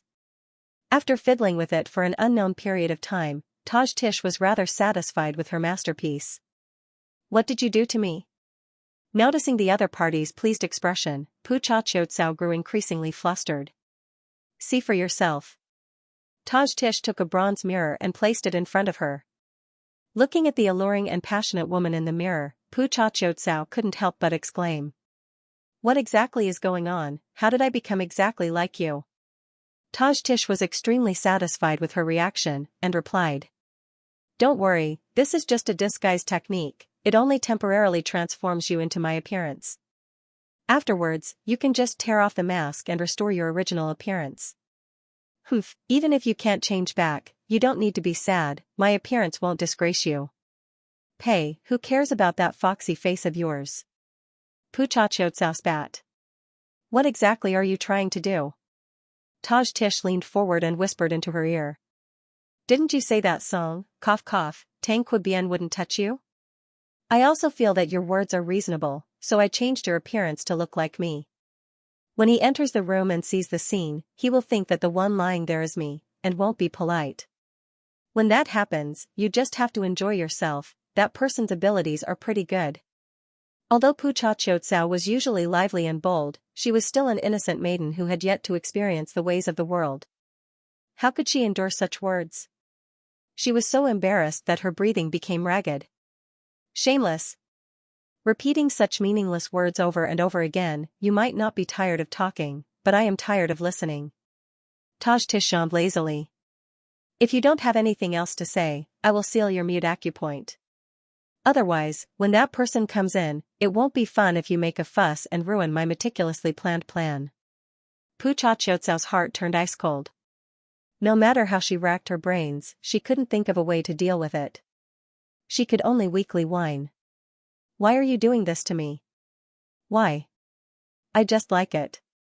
Taj Tish smiled sweetly. At this moment, she seemed to have recalled the time when she roamed the pugilistic world with the identities of Purple Robe Dragon Queen and Granny Golden Flower. She had never been a magnanimous person. Since Pu Cha Qiutsao had offended her previously, not taking her life was already an act of mercy. Pu Cha Qiutsao wanted to say something, but Taj Tish had already sealed her mute acupoint. She pulled over a blanket and covered her body. Looking at the time, he should be arriving soon. I won't disturb you any longer. After taking a few steps, she returned and whispered into her ear. I forgot to mention, that person's stamina is very good. He will probably torment you for half the night. Moreover, that person thinks that you are me and doesn't know that you are actually a young maiden. I'm afraid he won't have tender and protective feelings for you. You better be mentally prepared. Finishing her words, she left with a pleased smile, leaving Pu Cha Qiutsao lying there with a pale complexion. Why is it like this? Why is it like this? Pu Cha Qiutsao lay on the bed, her eyes staring blankly at the top of the tent. Thinking of what was about to happen, she fell into despair. She had never had any feelings for the bearded Tang Kui Bien. At most, she admired his martial arts. But she didn't expect that the young maiden's body that she had treasured for more than 10 years was about to be taken away by him. Ever since she could remember, she knew that she had a fiancé from her father's generation. Originally, she was extremely opposed to this marriage until she saw Xianxia at the coming-of-age ceremony. She didn't know why, but she was attracted to him at first glance. She had a strong urge to marry no one else but him in this lifetime. Thus, she changed her previous opposing attitude and began to look forward to this marriage. Although Xianxia's attitude was very cold, she still had great confidence in the future. What had happened in the ancient tomb a few days ago had made her so happy that she almost fainted. It had all come so dreamily, so unreal. Her only regret was that Xianxia had done it in advance. She didn't think much of it before, but now, Pu Cha even began to resent Xianxia. If Xianxia hadn't been so excited at the time, she would have had a perfect first time. Even if Tang Quebian violated her later, it wouldn't be a big deal. After all, she was born in the grasslands, where the concept of chastity was not as strict as that of the Han people. But if her first time was taken by Tang Quebian, she couldn't accept it no matter what. Just as her heart was in a mess, heavy footsteps suddenly came from outside the tent. She immediately shivered. P.S. For the past few days, the child at home had been running a high fever. The highest temperature was 41 degrees Celsius. He had to go to the emergency room 3 times, and the whole family took turns to lower the child's temperature through the night. She could only sigh. Only parents knew how difficult it was to be a parent. Genius in 1 second. Remember Love Go Away? Novel Network, providing you with exciting novel reading. The military officers took turns to flatter him. Even with his profound cultivation, Song Qingshu still drank himself into a daze. When the banquet ended, he staggered over to find Tadish. At the same time, he was puzzled as to why he insisted on visiting her tent. However, recalling the ambiguous and envious gazes of those high-ranking officers, Song Qingshu thought that perhaps Taj Tish had heard some gossips in the camp and was too embarrassed to look for him in the commander's tent. As he staggered towards Tadish's tent, Song Qingshu suddenly felt a long-lost feeling of stealing a woman's fragrance. He couldn't help but sigh in admiration at how this woman, Tadish, was truly a torturous little vixen. Not only did she possess a devastatingly beautiful face, she also knew how to arouse a man's interest. Since he was going to steal a woman, the more secretive it was, the better. Song Qingshu waved his hand to signal the guards behind him to leave. In any case, with his martial arts, even if he was drunk, not many people would be able to hurt him. Presently, Pucha Autumn Grass, who was lying in her tent, had her heart in her throat. She was racking her brains on how to remind Tang Quebian not to bed the wrong woman. But no matter how she thought about it, she dejectedly realized that she had no idea at all. That hateful woman, Taj Tish, stripped her naked, sealed all the acupoints in her body, and even changed her appearance. Unless Tang Quebian was omniscient, how could he possibly know that she was Pucha Quzeo? Of course, if he was observant, he would be able to detect something amiss when he was intimate with her. After all, her young and inexperienced body was clearly different from Tadish's mature and graceful body. But what would be the point at that time? While Pucha Autumn Grass was filled with apprehension, Song Qingshu finally lifted the tent's curtain and entered. Seeing the woman lying on the bed, he couldn't help but grumble. Why did you sleep so early? A glimmer of hope rose in Pucha Autumn Grass's heart. As long as he noticed the abnormality, he might be able to discover her true identity. However, the hope that had just risen in her was instantly shattered, because Song Qingshu immediately said another sentence, probably because you've been tormented by me for the past 2 days, your body is tired. Walking to the bedside, Song Qingshu gazed upon the tranquil sleeping face of the beauty. A trace of tenderness arose in his heart. Indeed, Tadish had been overworked for the past few days. Since that was the case, it would be good for her to have a good rest. Therefore, he wouldn't do anything to her today. Casually stripping off his clothes, he crawled into bed. Initially, he intended to hug Tadish and sleep for the entire night. In the end, when he crawled into bed, his eyes widened. The woman within the bed was completely naked, as though she was sending out a silent invitation. Pucha Autumn Grass's heart thumped wildly, thinking about how her pure and clean body was being hugged by another man. She really wanted to kill him. Love Go Small Say Neku, however, she understood that Tang Kui couldn't be blamed for this matter. It was all caused by that vicious woman, Tadish. Moreover, her body had already been practically seen by Tang Kui in the ancient tomb. Hence, Pucha Autumn Grass didn't mind this too much. Currently, her mind was filled with thoughts of how to remind him of her true identity. With Song Qingshu's cultivation, he could naturally sense her racing heartbeat. However, he didn't think too much into it, and subconsciously assumed that Tadish was pretending to be asleep. Song Qingshu originally wanted to let Tadish rest for the night. However, she had already stripped naked and was waiting in bed, pretending to be asleep. Her intentions were very clear. Tadish was after all a married woman. Even if her husband had passed away for over a decade, it wouldn't be easy for her to change her mind in such a short period of time. Song Qingshu merely assumed that she was willing but was too embarrassed to say it out loud. Thus, she could only use such a method to hint at him. He couldn't help but feel delighted, and didn't expose her. Instead, he played along with her intentions. Since big sister has such a refined interest, then little brother won't stand on ceremony. Song Qingshu planted a kiss on her lips, and pressed his entire body against hers. Pucha Autumn Grass was startled. Huh? Why did Tang Quebien's voice suddenly change? Furthermore, when their faces came into contact with each other when he kissed her, she only felt that it was abnormally smooth. She didn't feel Tang Quebien's beard growing all over his face. However, Pucha Autumn Grass's doubts were quickly replaced by a surging sense of shame. She felt her body slipping away, and couldn't help but curse in her heart. Tang Quebien, you pig brain. Don't tell me. You didn't notice the obvious difference between this lady's body and that slut Tadish's. As though he heard her thoughts, Song Qingshu exclaimed in surprise. Huh? Why do I feel like my breasts have shrunk a little? If it was any other day, Pucha Autumn Grass would have been infuriated to hear such words. However, at this moment, she was overjoyed. That's right, that's right. This lady's breasts are much smaller than that vixen Tadish's. You should be able to notice such an obvious difference. However, Song Qingshu's next words immediately dashed her hopes. Sigh, if I knew this would happen, I wouldn't have drunk so much at night. I'm starting to hallucinate. Pucha Autumn Grass was on the verge of tears. What hallucination? This is clearly reality. My body is more petite and exquisite. My thighs are firmer and firmer. My skin doesn't seem as smooth as before. Pucha Autumn Grass was almost numb to his incessant mutterings. If it was any other time, she might have been curious about the comparison between her and Tadish in the man's heart. However, this scene only made her want to burst into tears. Tang Quebien, you really are a pig. There are so many differences, yet you still don't realize that we are not the same person.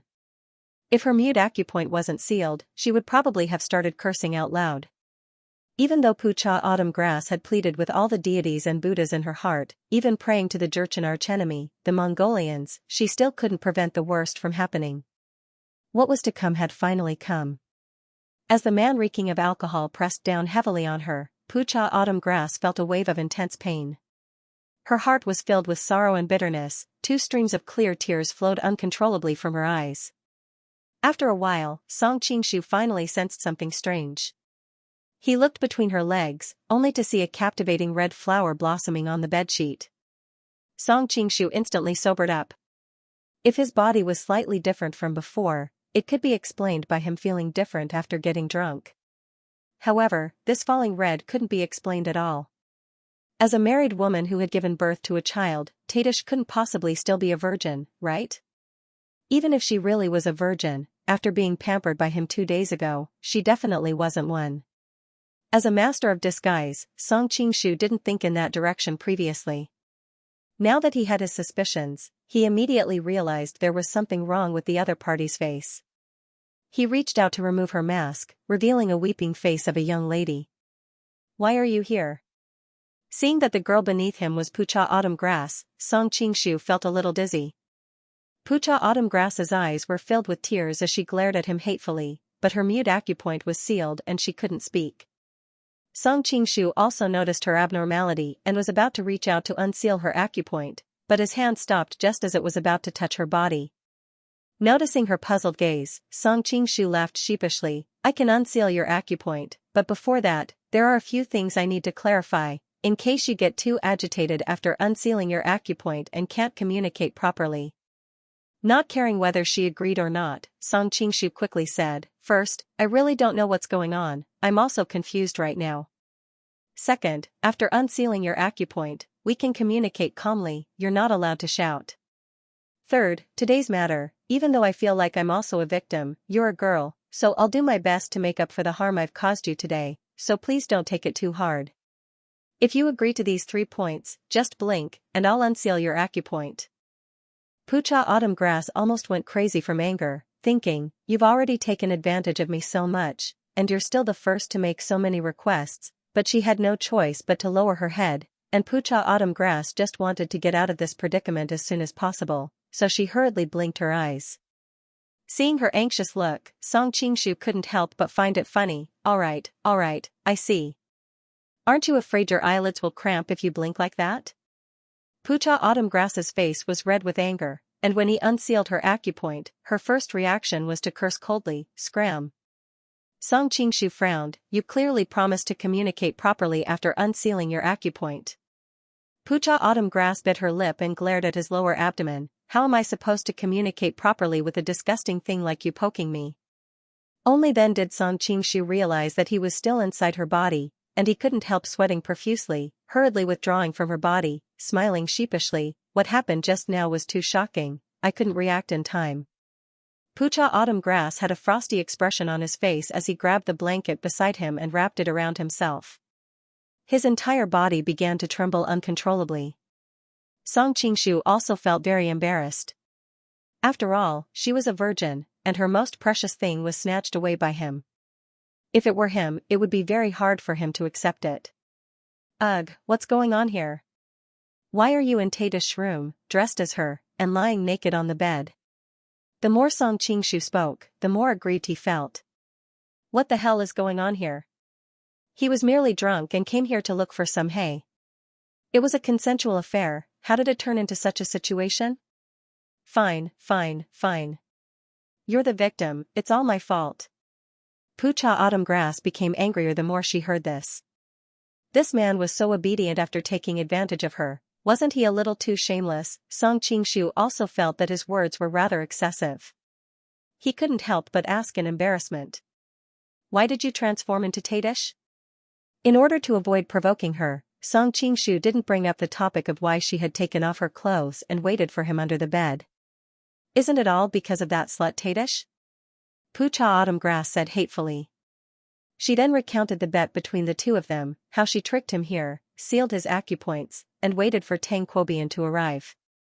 As she spoke, Pucha Autumn Grass suddenly felt a chill run down her spine. She raised her head in horror and looked at Song Qingshu's face. Song Qingshu couldn't help but smile wryly as he listened to her recount of the entire matter.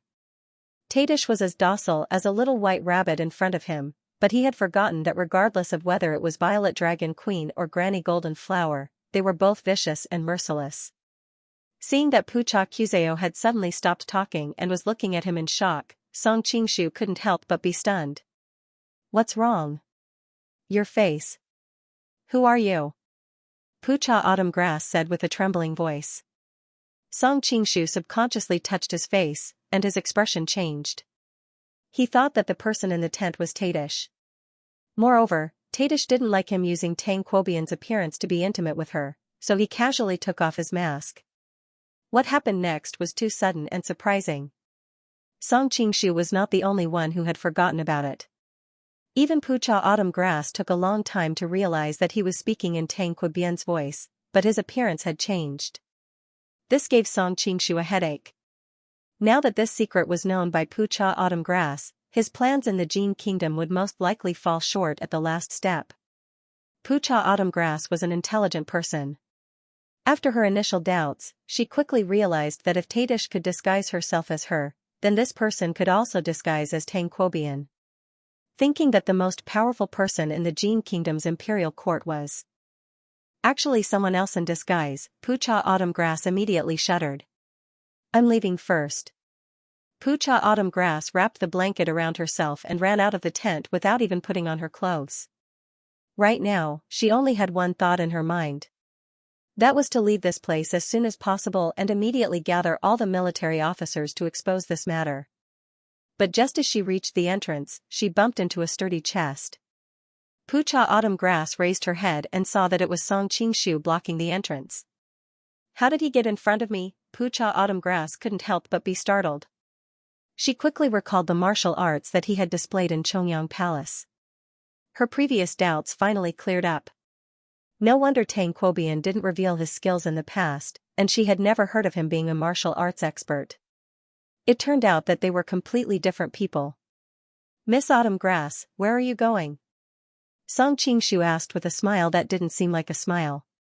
Even though the man in front of her was handsome and had a beautiful smile, in Pucha Autumn Grass's eyes, he was no different from a demon. She trembled as she replied, I just want to go back to take a bath and change my clothes." "Is that so?" Song Qingshu chuckled. Seeing that she was obviously scared to death, but still pretended that nothing had happened, he admired her calmness. Song Qingshu was silent for a moment, then said, "Miss Autumn Grass, we are both smart people. A straightforward person doesn't resort to insinuations. Since you've discovered my secret, I can't just let you go like this." "I won't tell anyone," Pucha Autumn Grass said with a trembling voice. At this time, losing her virginity was no longer important. Song Qingshu immediately laughed. "Do you think I'll believe such a promise without any guarantees?" Then what do you want to do?" Pucha Autumn Grass's voice trembled, the words killed to silence the witness appeared in her mind. Even though Pucha Autumn Grass was currently trembling with fear, she was still angered to the point her face turned red. "Shameless." Song Qingshu was startled for a moment, and then cried out that he had been wronged. "I swear to God, I just feel that it's inconvenient for you to go out naked and wrapped in a blanket. That's why I suggested we go back to bed to discuss it. It's not what you think." Of course, Song Qingshu also realized that his words just now were full of ambiguity. It was all because it happened too suddenly, and because he drank too much at the banquet, his reaction was half a beat slower than usual. But to Pucha Qiutsao, that was not the case. She had just had her precious chastity stolen by the man in front of her, and suddenly discovered that he was hiding such a shocking secret. At this moment, Song Qingshu was no different from a demon in her eyes. How could she dare to believe his words? She only thought that he was lying to her. Pucha Qiutsao was so anxious that she couldn't care less about anything else. She directly rushed outside, shouting as she ran, "Someone, the marshal is." Before she could finish, Song Qingshu sealed her acupuncture point. Looking at the woman who had fallen limply to the ground, a murderous look flashed across Song Qingshu's eyes. "I tried to persuade you but you refused to listen. Since that's the case, don't blame me for being rude." At this moment, a few guards suddenly ran in from outside the door. "What happened?" Pucha Qiutsao's voice had been heard by some soldiers. "It's nothing. You may leave," Song Qingshu shouted in Tang Quebian's voice. "Yes, Marshal. Have a good rest." Hearing his voice, the soldiers hurriedly excused themselves. This was the advantage of being in a high position. He only needed to give orders and did not need to explain to his subordinates. At the same time, his subordinates were not willing to inquire too much. After all, this was a world where human lives were worthless. No one wanted to be silenced for knowing secrets that they should not know. Hearing the footsteps of the soldiers leaving, Pucha Autumn Grass finally despaired. Because her acupuncture point had been hit, she no longer had the strength to wrap the quilt around her body. After falling to the ground, the quilt fell apart, and every inch of her skin was exposed to the air. Song Qingshu glanced at her, and his heart was suddenly filled with a nefarious fire. It should be known that drinking alcohol could easily stimulate one's lust. In addition, he was in the middle of doing things and was suddenly interrupted. Now that he was stimulated by the other party's behavior, he knew that today's matter could no longer be resolved peacefully. Song Qingshu had always been open-minded. Seeing that there was no way to be kind, he might as well be a villain to the end and enjoy himself first. As for how to deal with the aftermath, maybe he would get some inspiration during the process of enjoying himself later. Noticing the change in Song Qingshu's gaze, a woman's sensitive nature let her know what was about to happen, and she immediately panicked. "What do you want?" Unfortunately, her acupoints were sealed, so her words could only turn into a silent scream. Song Qingshu bent down, picked her up by the knees with one hand, and carried her back to the bed they were on earlier. After placing Pucha Autumn Grass on the bed, Song Qingshu noticed her expression and asked, "Do you have something to say?" Pucha Autumn Grass blinked frantically. "Don't say I didn't warn you. If you continue to scream after your acupoints are unsealed, the consequences will be very serious," Song Qingshu said coldly. Pucha Autumn Grass blinked again, and only then did Song Qingshu unseal her acupoints. What do you want? After her acupoints were unsealed, Pucha Autumn Grass did not scream, nor did she do anything too extreme. It wasn't that she was really that obedient, but what had just happened made her understand that even if she screamed, it would be useless. With the other party's martial ability, he could instantly seal her acupoints. Instead of being unable to speak, she might as well feign civility with him. Who knows, there might even be a chance to turn things around. Let's continue what we weren't doing, Song Qingshu answered confidently. Pucha Autumn Grass was stunned at first, then her neck turned red. She was stunned by the other party's shamelessness, and for a moment, she didn't know how to react. When the man's weight pressed down on her again, she finally reacted and hurriedly reached out to push him away. Song Qingshu said coldly, "A woman's strength has always been weaker than a man's, not to mention that my martial arts are far superior to yours. Even if you resist, it'll be useless. It'll only increase your pain." Pucha Autumn Grass gritted her teeth and said, "If I don't resist, do you think I'll cooperate with you?" "That's not necessarily true," Song Qingshu smiled. "Originally, since you knew my secret, I would have killed you to silence you." Hearing the word silence, Pucha Autumn Grass's face paled, but she still stubbornly said, "Even if you kill me, I won't obey you." Song Qingshu didn't mind. "You haven't finished listening to me. If I kill you, there's no such thing as an impenetrable wall in this world. Instead of letting your father hear about it one day, it's better for me to strike when they're defenseless and completely uproot the Pucha family." Pucha Autumn Grass's face turned even paler. She knew that the other party definitely had the ability to do this. Even if he didn't use his authority as a minister or a marshal, with just his martial arts, it would be as easy as flipping his hand to assassinate her father and brother. Song Qingshu then changed the topic, "But if your attitude is good enough, we can try to come up with a solution that satisfies both sides. That way, the Pucha family will be able to avoid this calamity. Have you thought it through now?" Song Qingshu asked in a deep voice. Pucha Autumn Grass bit her lip, her expression fluctuating, but in the end, she nodded helplessly. When Song Qingshu pressed down on her again, Pucha Autumn Grass reached out and pressed against his chest, asking in a low voice, "Who are you? I don't want to be so muddle-headed that I don't even know who took my first time." "The Golden Snake King, Song Qingshu." Hearing his answer, Pucha Autumn Grass's face showed surprise and relief, and she withdrew her hand from his chest, tears flowing down the corners of her eyes at the same time. "Brother Yang, I'm sorry." After an unknown amount of time, Song Qingshu finally crawled up in satisfaction. As Pucha Autumn Grass buttoned up her clothes, she asked coldly, "Have you thought about how you're going to deal with me?" Although her tone was calm, the remaining redness on her skin and the trembling in her voice showed that both her body and mind were not at peace. "Look into my eyes." Song Qingshu's voice seemed to carry a trace of magical power. Pucha Autumn Grass subconsciously looked at him, but the moment her eyes met his, she could no longer look away. Gradually, her buttoning hands also drooped down powerlessly. "Go back and rest now. When you wake up tomorrow morning, you'll forget everything that happened today." Hearing that ethereal voice, Pucha Autumn Grass nodded mechanically, then turned and left, finally disappearing through the door. "How did you know I was outside?" After Tadish entered, she asked coyly due to her guilty conscience. Song Qingshu glared at her fiercely and snappily replied. "Firstly, Pucha Qiutsao was disguised as you. Other than you, who else would do such a senseless thing? Secondly, you must be extremely satisfied with this masterpiece. How could you not be curious and observe the development of the situation? Thirdly, with my martial arts, it wasn't difficult for me to sense that you were hiding outside." Oh, Tadish purposely dragged out her words. "So you already knew I was outside. Yet, you didn't make a sound and purposely let me eavesdrop on you to satisfy some indescribable fetish deep within your heart." Song Qingshu's face heated up as he angrily retorted. "We are discussing your problem here. Stop trying to evade the topic. Is there a problem with me?" The corners of Tadish's mouth curled into a charming arc. "You should be thanking me for allowing you to enjoy such a beautiful young lady without having to bear any moral pressure." "Thank your sister." Song Qingshu was enraged. Is Pucha Qiutsao an ordinary young lady? Her father is in charge of nearly half of the imperial guards in Daxing Prefecture. If this matter isn't handled properly, it will incite a war between our two families. Have you not thought of the consequences? Of course I have.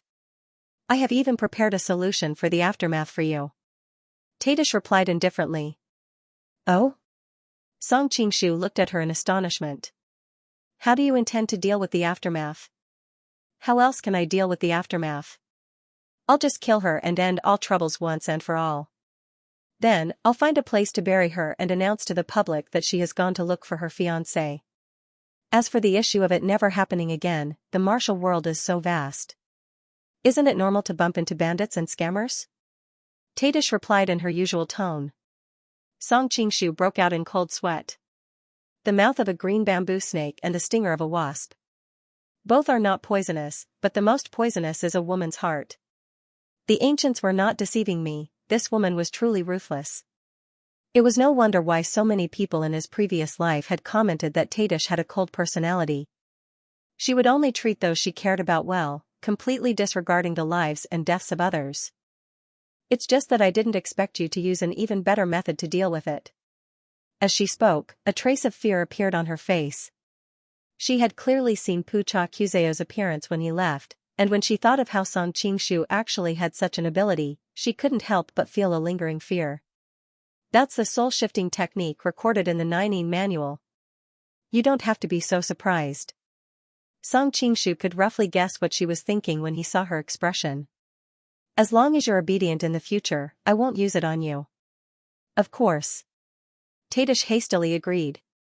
At present, Song Qingshu's image in her heart was similar to that of the revered Ming, simply omnipotent. She thought that since she couldn't resist him, she might as well obediently submit to him, lest she become a walking corpse after her soul was transferred. Song Qingshu could tell that Tadish had misunderstood the soul-shifting technique, but he was happy to see such misunderstandings. Thus, he didn't explain further. On the second day, the sun shone into the tent. Pucha Kuzeo slowly opened her eyes, feeling incomparably sore and weak all over. She blankly sat up, and her face suddenly flushed red. She couldn't help but spit out, "Pei, why would I have that kind of dream?" and even argue with Tangqua. Even though Song Qingshu had hypnotized her, there were still some fragmented fragments left in her subconscious. Of course, these fragments were too fragmented, and she merely treated it as an extremely erotic dream. Suddenly, she felt a strange sensation on her body, and hurriedly lifted the blanket to take a look. She discovered a large sticky patch between her legs, and her cheeks flushed even redder. "I'm going to die, I'm going to die." It hadn't been long since her coming-of-age ceremony, and she had no experience in this area. Even though she felt a little strange, she only treated it as a result of that kind of dream she had last night. She was so embarrassed that she immediately threw away her clothes, and changed into a brand new set of clothes. However, when she got off the bed, she suddenly staggered. Fortunately, she quickly grabbed onto the edge of the bed to prevent herself from falling. A strange expression appeared on her face. "It's just a dream, but it also hurts?" After spacing out in the tent for a while, Pucha Kuzeo finally came to her senses. She summoned a soldier and asked, "Where's the marshal? Why didn't I see him today?" Usually, she had a valiant and heroic appearance, but today, her temperament seemed a little frail and haggard. The soldier stared blankly at her, thinking that he had never realized that Miss Autumn Grass was actually so beautiful. After a moment of daze, he recovered and replying to Miss Autumn Grass, "The marshal left the camp with a dozen guards before the sun even rose." "Got it, you may leave." Pucha Kuzeo nodded. Thinking of what the other party said yesterday, he should have left for Yangzhou. Thinking that she wouldn't have to see him face to face for a long time, Pucha Kuzeo secretly heaved a sigh of relief. She didn't understand why she was feeling this way, but it seemed that she was very afraid of him. No matter how she thought about it, she couldn't think of any clues. Suddenly, some erotic scenes appeared in her mind, and she sat there in a daze. Song Qingshu let Tajkis follow the army back to Daxing Constabulary, while he brought a dozen elite cavalrymen with him to Yangzhou. After he escaped from Yangzhou, Tajkis would appear in Daxing Constabulary as Tang Qibian, and cooperate with the Gubai sisters to control the imperial court. At the same time, he would send Ouyang Feng to accompany them to escort them. According to Song Qingshu's loner nature, he actually didn't want to bring a single soldier to Yangzhou. However, his current public identity was no small matter. He was the #1 military official of the Jin kingdom, so how could he not have a few guards by his side? In addition, his mission was to go on a diplomatic mission, and it would be a little too much to have him alone in the entire diplomatic mission. The dozen or so people traveled day and night, and in a few days they arrived at Yangzhou. Fortunately, these people were all elite cavalrymen, plus each of them brought 3 good horses with them, so their traveling speed was not inferior to Song Qingshu's. Yangzhou has been a bustling place since ancient times. During the Tang dynasty, Dumu wrote a poem, 10 Years of Dreaming of Yangzhou, winning the reputation of a brothel. The ancients said that the happiest thing in life was, with 100,000 coins around your waist, riding a crane to Yangzhou. Ever since Emperor Yang of Sui dug the canal, Yangzhou was located in the middle of the canal, and became a place where shipping from Jiangsu and Zhejiang had to pass through. During the Ming and Qing dynasties, it was also the residence of salt merchants, and was one of the wealthiest places in the world. Many years ago, when the Manchurian Qing invaded the pass, the Ming dynasty finally collapsed under the combined attacks of the Manchurian Qing and Lichuang. Yangzhou was the last city where the Ming dynasty soldiers and civilians resisted the Qing army. After several days of fierce fighting, the Qing army suffered heavy losses. Unfortunately, the Ming dynasty's power was already gone, and finally the city was breached.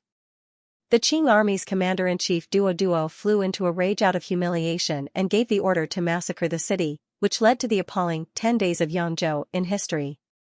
Later on, after many years of recuperation, Yangzhou gradually recovered its former prosperity. This time Song Qingshu was representing the Jin imperial court. Naturally there was no reason for him to be sneaky, therefore, he sent people into the city in advance to inform the Yangzhou government. Liangjiang Governor-General Malaiji, Jiangning Inspector General Ma Yu, the Administrative Commissioner, the Inspector, the Director of Education, the Huaiyang Road, the Grain Supply Road, the River Works Road, the Magistrate of Yangzhou, the Magistrate of Jiangdu County, as well as military officials of various levels. After receiving the news, they all came out to welcome him several li away. Originally, Song Qingshu was a Jin official. No matter how high his rank was, he could not control these Qing people. However, now the whole world knew that the Jin and the Qing came from the same source. They had already formed a close offensive and defensive alliance. Moreover, right now Song Qingshu was the #1 military official of the Jin. He was very popular in the Jin. Therefore, these Manchurian Qing officials in Yangzhou did not dare to slight him. They all came out to welcome him. It could be said that they were giving him enough face. In the official system of the Qing dynasty, the admiral was in charge of a province's green camp troops and was under the control of the governor and inspector. However, this was only a subordinate relationship in times of peace. In troubled times, political power came from the barrel of a gun. Whoever had the troops was the boss. Li Keqiu was also a capable person. In just a few years, he had beaten the Qing dynasty's Jiangnan Green Camp like an iron bucket. They only listened to his orders and completely overthrew the governor and inspector. Therefore, although his official position was below Governor Malaiji of Liangjiang and Inspector Ma Yu of Jiangning, all the forces knew who was the real master of this fertile land. In fact, the people of the Qing dynasty were not fools. It was impossible for them to let Li Keqiu, a Han, dominate so easily. Originally, in Jianghuai, in addition to Li Keqiu's Han Green Camp, there was another army, the 8 Banners, stationed in Jianghuai. They were all formed by the disciples of the 8 Banners and were responsible for field battles and monitoring the Jiangnan Green Camp. In the past, the soldiers of the 8 Banners were indeed brave and good at fighting. In the field battles, the most elite Guanning cavalry of the Ming dynasty could only rely on the defense of the city wall to fight to a draw. Unfortunately, after entering the pass, the disciples of the 8 Banners also fell very quickly. Not to mention the strong army of the past, these disciples of the 8 Banners might not even know horsemanship and archery. And Yangzhou was famous for spending money. There were many brothels and brothels. After all these years of pleasure, the speed of the 8 Banners' degeneration was even more astonishing. How could they still have any combat strength? Therefore, in the eyes of discerning people, Li Keqiu had become the actual ruler of Jianghuai. Recently, the coastal area has been rampant with pirates and Lord Li is now in the army to suppress the bandits. Governor Malaiji of Liangjiang replied in a rather strange tone. Obviously, even he didn't believe what he said. Suppress bandits? Song Qingshu had a faint smile on his face. This Li Keqiu knew that he had become a delicious cake in the eyes of all the forces. He couldn't afford to offend any of these forces. Therefore, he used this reason to avoid meeting them. He simply didn't offend anyone, which was a smart move. The marshal must be tired from the journey. I have already set up a banquet at the Huayang Road's Daotai to welcome the marshal. There is also a distinguished guest there. I believe the marshal will hit it off at first sight. Malaji made an inviting gesture. Distinguished guest? As expected, Song Qingshu was interested. Unfortunately, no matter how he probed, Malaj just smiled and said nothing. Looking at the scene of this group of people majestically entering the city gate of Yangzhou, a woman in a tea house not far away couldn't help but spit. What a big formation. Father, these dog officials are really snobbish. When we came to Yangzhou before, only a mere administrative envoy and Yangzhou prefectural magistrate came to welcome us. The two of them were wearing bamboo hats and straw raincoats, looking like woodcutters, but the voice of the one who spoke was clear and melodious. The contrast was extremely strange. Although only her chin could be seen under the bamboo hat, it was as smooth as jade. It was definitely not something an ordinary peasant girl could have. Not to mention, her slender and straight legs were even more eye-catching. Which peasant girl would have such a graceful and alluring figure? Now that all the forces in Yangzhou City were pouring in, the undercurrents were already surging. For the sake of safety, everyone had an attitude of sweeping the snow in front of their door. Even if someone nearby saw the abnormality of this father and daughter pair, who would rashly expose them? Xianxia, you can't blame these officials. My great Liao and the Jin are archenemies. These years, we have fought with the Qing several times. It's already good enough that they didn't put us in jail, so why would they entertain us? What's more, this is a force that Li Keqiu has carefully chosen to rely on. Our Liao is no longer the same as before. Even now, it's difficult for us to protect ourselves. Moreover, we are so far away from Jianghuai, so why would Li Keqiu look at us? The middle-aged man who spoke had a square face and wide eyes. It could be seen that he was an extremely charming man when he was young. But for some reason, when he spoke, his face was expressionless, adding a strange and eerie aura. From their conversation, it could be seen that they were messengers sent by Liao. The young girl was Song Qingshu's old acquaintance, Liao's #1 expert of the younger generation, Xianxia. The middle-aged man was her father, Liao's Southern Bureau of Military Affairs, Xianxia. Since we are destined to be unable to rope in Li Keqiu, why do we have to wade through these muddy waters? Xianxia asked with a frown. Although we can't rope in Li Keqiu, we can find a way to make him rely on a force that is more in line with our Liao's interests. Xianxia answered. At the same time, he was thinking that the most important thing was to obtain that thing. When Song Qingshu arrived at the Huayangdao platform's yamen, he saw a middle-aged man who was smiling so wretchedly. He couldn't help but snicker. Not only was he a noble, he was also an old acquaintance. Aya, Songgotu greets Lord Tanqua. The middle-aged man who was smiling was Songgotu, who Song Qingshu used to work with in the Manchurian imperial court. So it's Lord Suoxiang. It's an honor to meet you. Song Qingshu warmly responded while ridiculing him. He didn't know how a wretched man like him could give birth to such a lovely daughter like Wu Yunzhu. Could it be that his next-door neighbor was surnamed Wang? Now that Dongfang Mushiwe was overseeing Yanjing City, although they were gradually supporting their own subordinates, this wasn't something that could be completed overnight. The Sherry family Songgotu belonged to had enormous influence. His father Soni was one of the 4 great assistant ministers, and his position was even higher than Oboi's. In addition, Songgotu also contributed greatly in the process of getting rid of Oboi. Therefore, Kanshi vigorously promoted him, and the speed of his promotion these past few years was like sitting on a rocket. After Song Qingshu and Dongfang Mushiwe oversaw the Forbidden City, they still put Songgotu and the others in an important position. Firstly, it was to appease their family, and secondly, they really did have the ability. The entire country still needed to rely on them in many areas. As they grew older, Soni and the other old ministers retired behind the scenes. Now, the most popular person in the Manchurian imperial court was Songgotu and the Pearl of the Nalan family. They were privately addressed as Prime Minister Sua and Prime Minister Ming. Being addressed by the officials in Yanjing City was one thing, but now the number one person in the Jin imperial court was also addressing him like this. Sangota felt as if he had eaten a ginseng fruit. All the pores on his body felt comfortable, and his eyes narrowed into slits from smiling. Marshal is too polite. Please come in, please come in. Please come in, Prime Minister Sua. While Song Qingshu was entertaining the guests, his mind was racing like lightning. His trip this time was obviously to rope in Li Keqiu, but the governor of Liangjiang had arranged for me to be with Song Gotu. After all, the Jin kingdom and the Qin kingdom were brothers.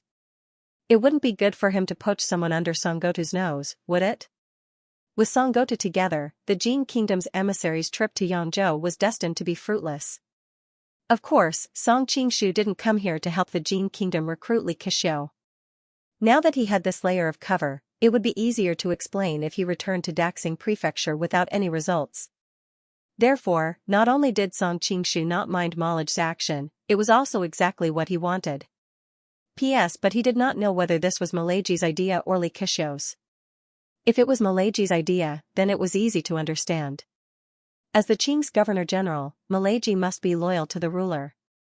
Therefore, he deliberately led him to Song Gotu's side and unknowingly settled a surrender. But if it was Li Keqiu's idea, then it was a bit troublesome.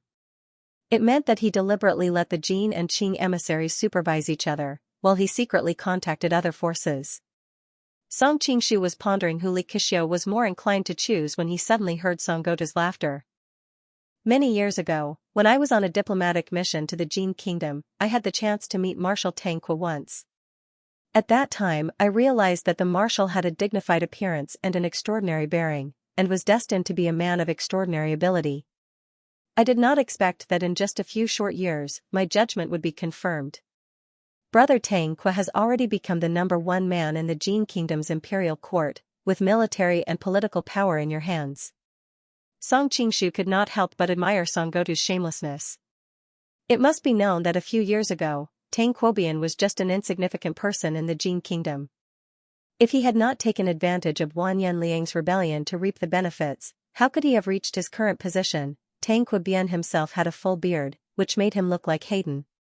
How could he possibly be dignified and handsome? Song Qingshu casually said a few words. He heard Song Gotu excitedly say, Brother Tang Ke and I hit it off at first sight. Why don't we become sworn brothers?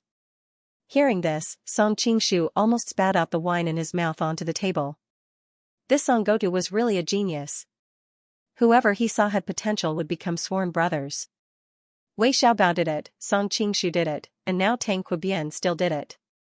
Hearing Song Gotu's words, the officials at the table immediately echoed, Lord Sua is the Qing's prime minister, and Lord Tang Ke is the Jin's prime minister.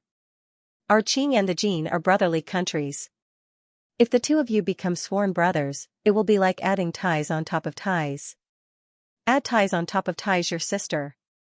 In his heart, Song Qingshu wished he could pick up a dish from the table and smash it on that man's face. However, he could not slap a smiling face. In this current situation, if he refused, wouldn't he completely offend Song Gotu and the other Qing officials? Now, whether it was the Jin kingdom or the Qing kingdom, he had already regarded them as his own property. Naturally, he did not want to see any discord between the two subsidiaries. Lord Sua's words are right in my heart. I have admired Lord Sua for a long time. Men, set up the incense table.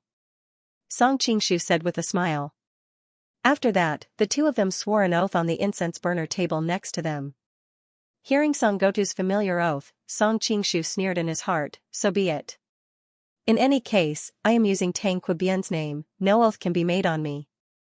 If you really want to die on the same day of the same year, month, and day instead of being born on the same day, month, and day, I'm sorry, but Tang Quobian is already dead. Song Gotu, shouldn't you follow him into the afterlife? Song Qingshu suddenly thought of something. The next time Dark Cloud Pearl saw him, should he call him big brother or uncle? Thinking about the girl's conflicted expression, Song Qingshu could not help but smile. After the two of them swore the oath, Song Gotu's attitude toward him was even more cordial. The officials who accompanied him to drink wine were even more ardent to the extreme. After a round of toasts and drinks, in the end, everybody went back to their homes. At the end of the banquet, both Song Qingshu and Song Gotu were drunk. A servant girl had already helped the two of them to rest. The Yangzhou officials arranged for Song Qingshu and Song Gotu to stay in the Dao Tai Yamen. One was placed in the eastern courtyard, the other in the western courtyard. After the servant girl withdrew, Song Qingshu, who was originally snoring on the bed, suddenly stood up. His eyes were clear and bright, there was not even half a trace of drunkenness on his face. Song Gotu, you, this old fox, kept pouring wine into my mouth, but how could you have guessed that I still have a profound internal energy? You keep pouring wine into my mouth, I won't drink you to death. Song Qingshu laughed inwardly, then he ordered the imperial bodyguards not to let anyone enter his room while he was sleeping, otherwise, they would be killed without question. He rolled the quilt into a ball, took a pillow and stuffed it into the quilt to make it look like someone was sleeping. Song Qingshu then took off Tang Quobian's mask, restored his original appearance, and quietly snuck out of the Dao Tai Yamen. The Dao Tai Yamen was occupied by the important ministers of the two countries. Naturally the security was first class. However, with Song Qingshu's current qinggong, as long as he was a bit more careful, how could he be discovered by the imperial bodyguards? After leaving the Dao Tai Yamen, Song Qingshu went straight in the direction of Li Keqiu's admiral mansion. Previously, he had secretly ordered his subordinates to find out the location of the admiral mansion. After entering Yangzhou, Song Qingshu was stunned to find that Li Keqiu's attitude was ambiguous and difficult to understand. He did not know what Li Keqiu's real thoughts were. Now that he was placed in the Dao Tai Yamen and could not do anything, it was better to secretly investigate the admiral mansion. It would be best if he could see Li Keqiu, but even if he could not see him, it would be good to talk to Li Yuanji, and he could always beat around the bush. In his mind, Li Yuanji's mischievous look appeared, and Song Qingshu could not help but smile knowingly. He recalled all the things that happened in the Forbidden City and later in Xinjing City.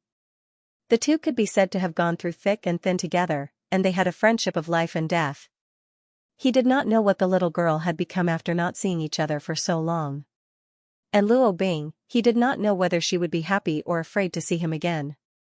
Soon, Song Qingshu came to the vicinity of the admiral mansion, found a remote place, and flipped over it with the tip of his foot. It had been a few years since he came to this world, and he even knew the layout of the imperial palaces of various countries, let alone these ordinary mansions.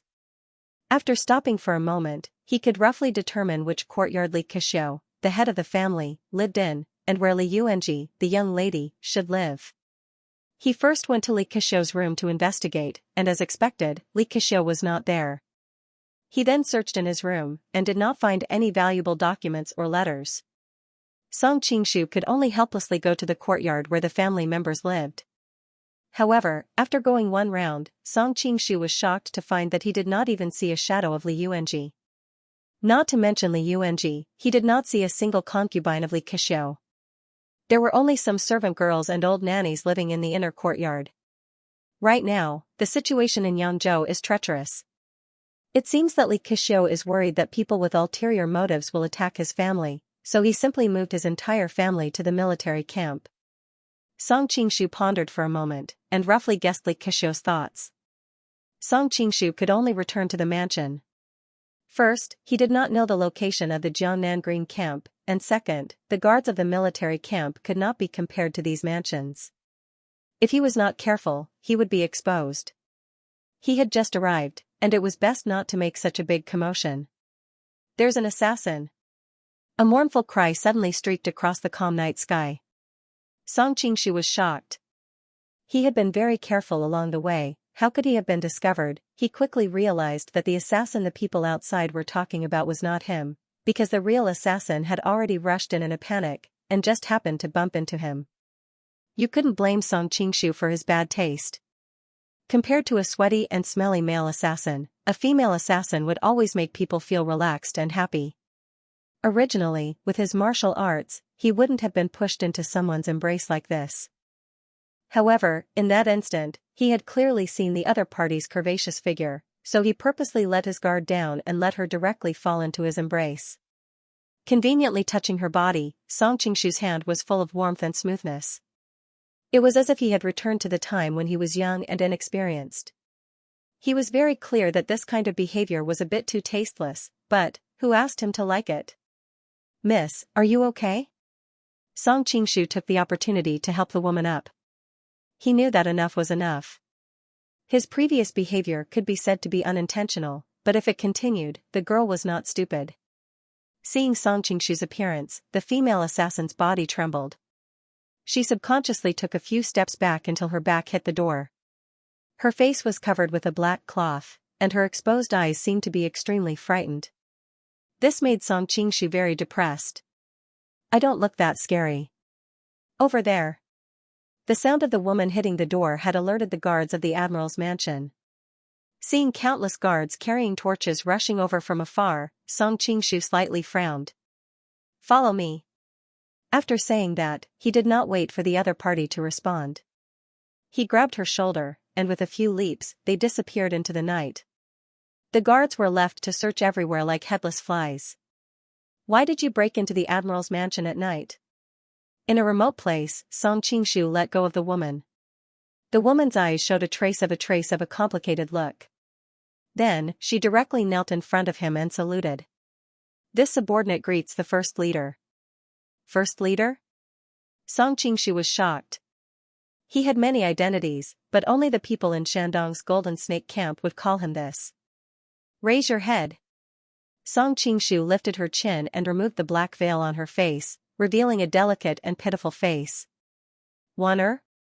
Song Qingshu was pleasantly surprised. The woman in front of him was Golden Dragon Gang's Jiao Wanner. Get up, get up. As he spoke, he reached out his hand to help her. Jiao Wanner instinctively took a step back and said, Boss, please behave yourself. Wanner is a married woman. Okay. I won't touch you. Song Qingshu looked at the delicate and charming young woman in front of him, and he couldn't help but recall the scene when he accidentally entered the bridal chamber with her in Golden Snake Camp, and he couldn't help but feel warm in his heart. Not far away, there was the noise of the guards. Jiao Wanner frowned and quietly said, Leader, this is not a good place to talk. Come with me. Lead the way. Song Qingshu nodded and followed her through the alleys. She seemed to be very familiar with the patrolling pattern of the soldiers in the city and was able to avoid them in advance every time. Originally, with Song Qingshu's lightness skill, he didn't need to go through so much trouble. However, following behind her, he could enjoy her swaying waist and her beautiful back. He was happy and at ease. After an unknown amount of time, the two of them entered a hidden courtyard. Jiao Wanner turned around and happened to see his appreciative eyes. She couldn't help but feel her heart jump. She quickly looked away and looked outside the door. Seeing that no one was paying attention to them, she quickly closed the door and brought Song Qingshu into the room. This is a secret stronghold of the Golden Dragon Gang. Boss, you have to bear with it for a while. After Jiao Wanner lit the lamp, she poured tea for him and said. He smiled and said, Wanner, you worry too much. This room is old, but with you here, it feels like spring. It is very warm. From how I see it, this place is 1,000 times better than those fancy palaces. Song Qingshu looked around. He noticed that the things around him were like a normal farmer's house, but they were very well kept. It was very clean and elegant. He smiled and said, Wanner, you worry too much. This room is very old, but with you here, it feels like spring. Jiao Wanner's face turned red. She couldn't help but secretly spit. This scoundrel's skill in deceiving women is really good. Of course, she didn't dare to say this out loud. She hastily looked around and said, Nowadays, all kinds of forces have gathered in Yangzhou. The government's investigation is quite strict. Therefore, we can only act in secret. We don't dare to use the Golden Dragon Gang's name as openly as before. Seeing that she didn't continue to talk about business, the frivolous look on Song Qingshu's face gradually disappeared. He became solemn and said, You have worked hard during this time. He had sent Jiao Wanner to Yangzhou to lead the Golden Dragon Gang's people to work as an outpost. This way, it would be easier to take over this territory in the future. It's not hard. Jiao Wanner replied faintly. She thought, I have done all of this for the sake of escaping from your clutches one day. I don't know whether or not your promise was a lie. By the way, where is Zhao now? Song Qingshu remembered that he had deliberately sent Audiobook to Yangzhou to win over Li Keqiu. There hadn't been any news for a long time. Perhaps there hadn't been any progress. The ninth princess came here to discuss with Li Keqiu in private several times. However, Li Keqiu always looked around and talked about other things. The ninth princess quickly determined that Li Keqiu had no intention of relying on us. She said that if we want to subdue Li Keqiu, we can only wait for the great master to personally make a move. Moreover, there are many matters at the Golden Snake camp. So, the ninth princess went back to Shandong first. At the same time, she left me here to wait for the great master, Jiao Wana replied. Song Qingshu couldn't help but sigh incomparably when he thought that he and Audiobook had just missed each other. These days, he had been away from them more than he had been together. He had been living a carefree and happy life. However, they had been painstakingly busy with all kinds of things. He really felt sorry for them. I don't know why the great master came to the admiral's mansion tonight. Jiao Wana wasn't used to staying in the room with the two of them. That kind of atmosphere was always somewhat ambiguous. It was inevitable that she would recall some bad memories. I came here to recruit Li Keqiu. I wanted to talk to him first. After all, I once saved his life. I don't think he would refuse to see me. It is a shame that after I came to Yangzhou, I heard he was hiding in the military camp. I want to investigate and see if that is true, Song Qingshu replied. Jiao Wana looked as if she suddenly understood. According to the reports of our brothers in the Green Camp, Li Keqiu is in the military camp. Not only him, but his concubines and daughters are also in the military camp. No wonder the admiral's mansion is empty. Song Qingshu nodded. He suddenly remembered something and strangely said, "Huh? Then why did you go to the admiral's mansion?" Jiao Wana explained, "Li Keqiu is in the military camp. Our brothers' positions are too low. We can't find any useful information. So, I want to go to the admiral's mansion to see if I can find any clues." "There is no need to go there.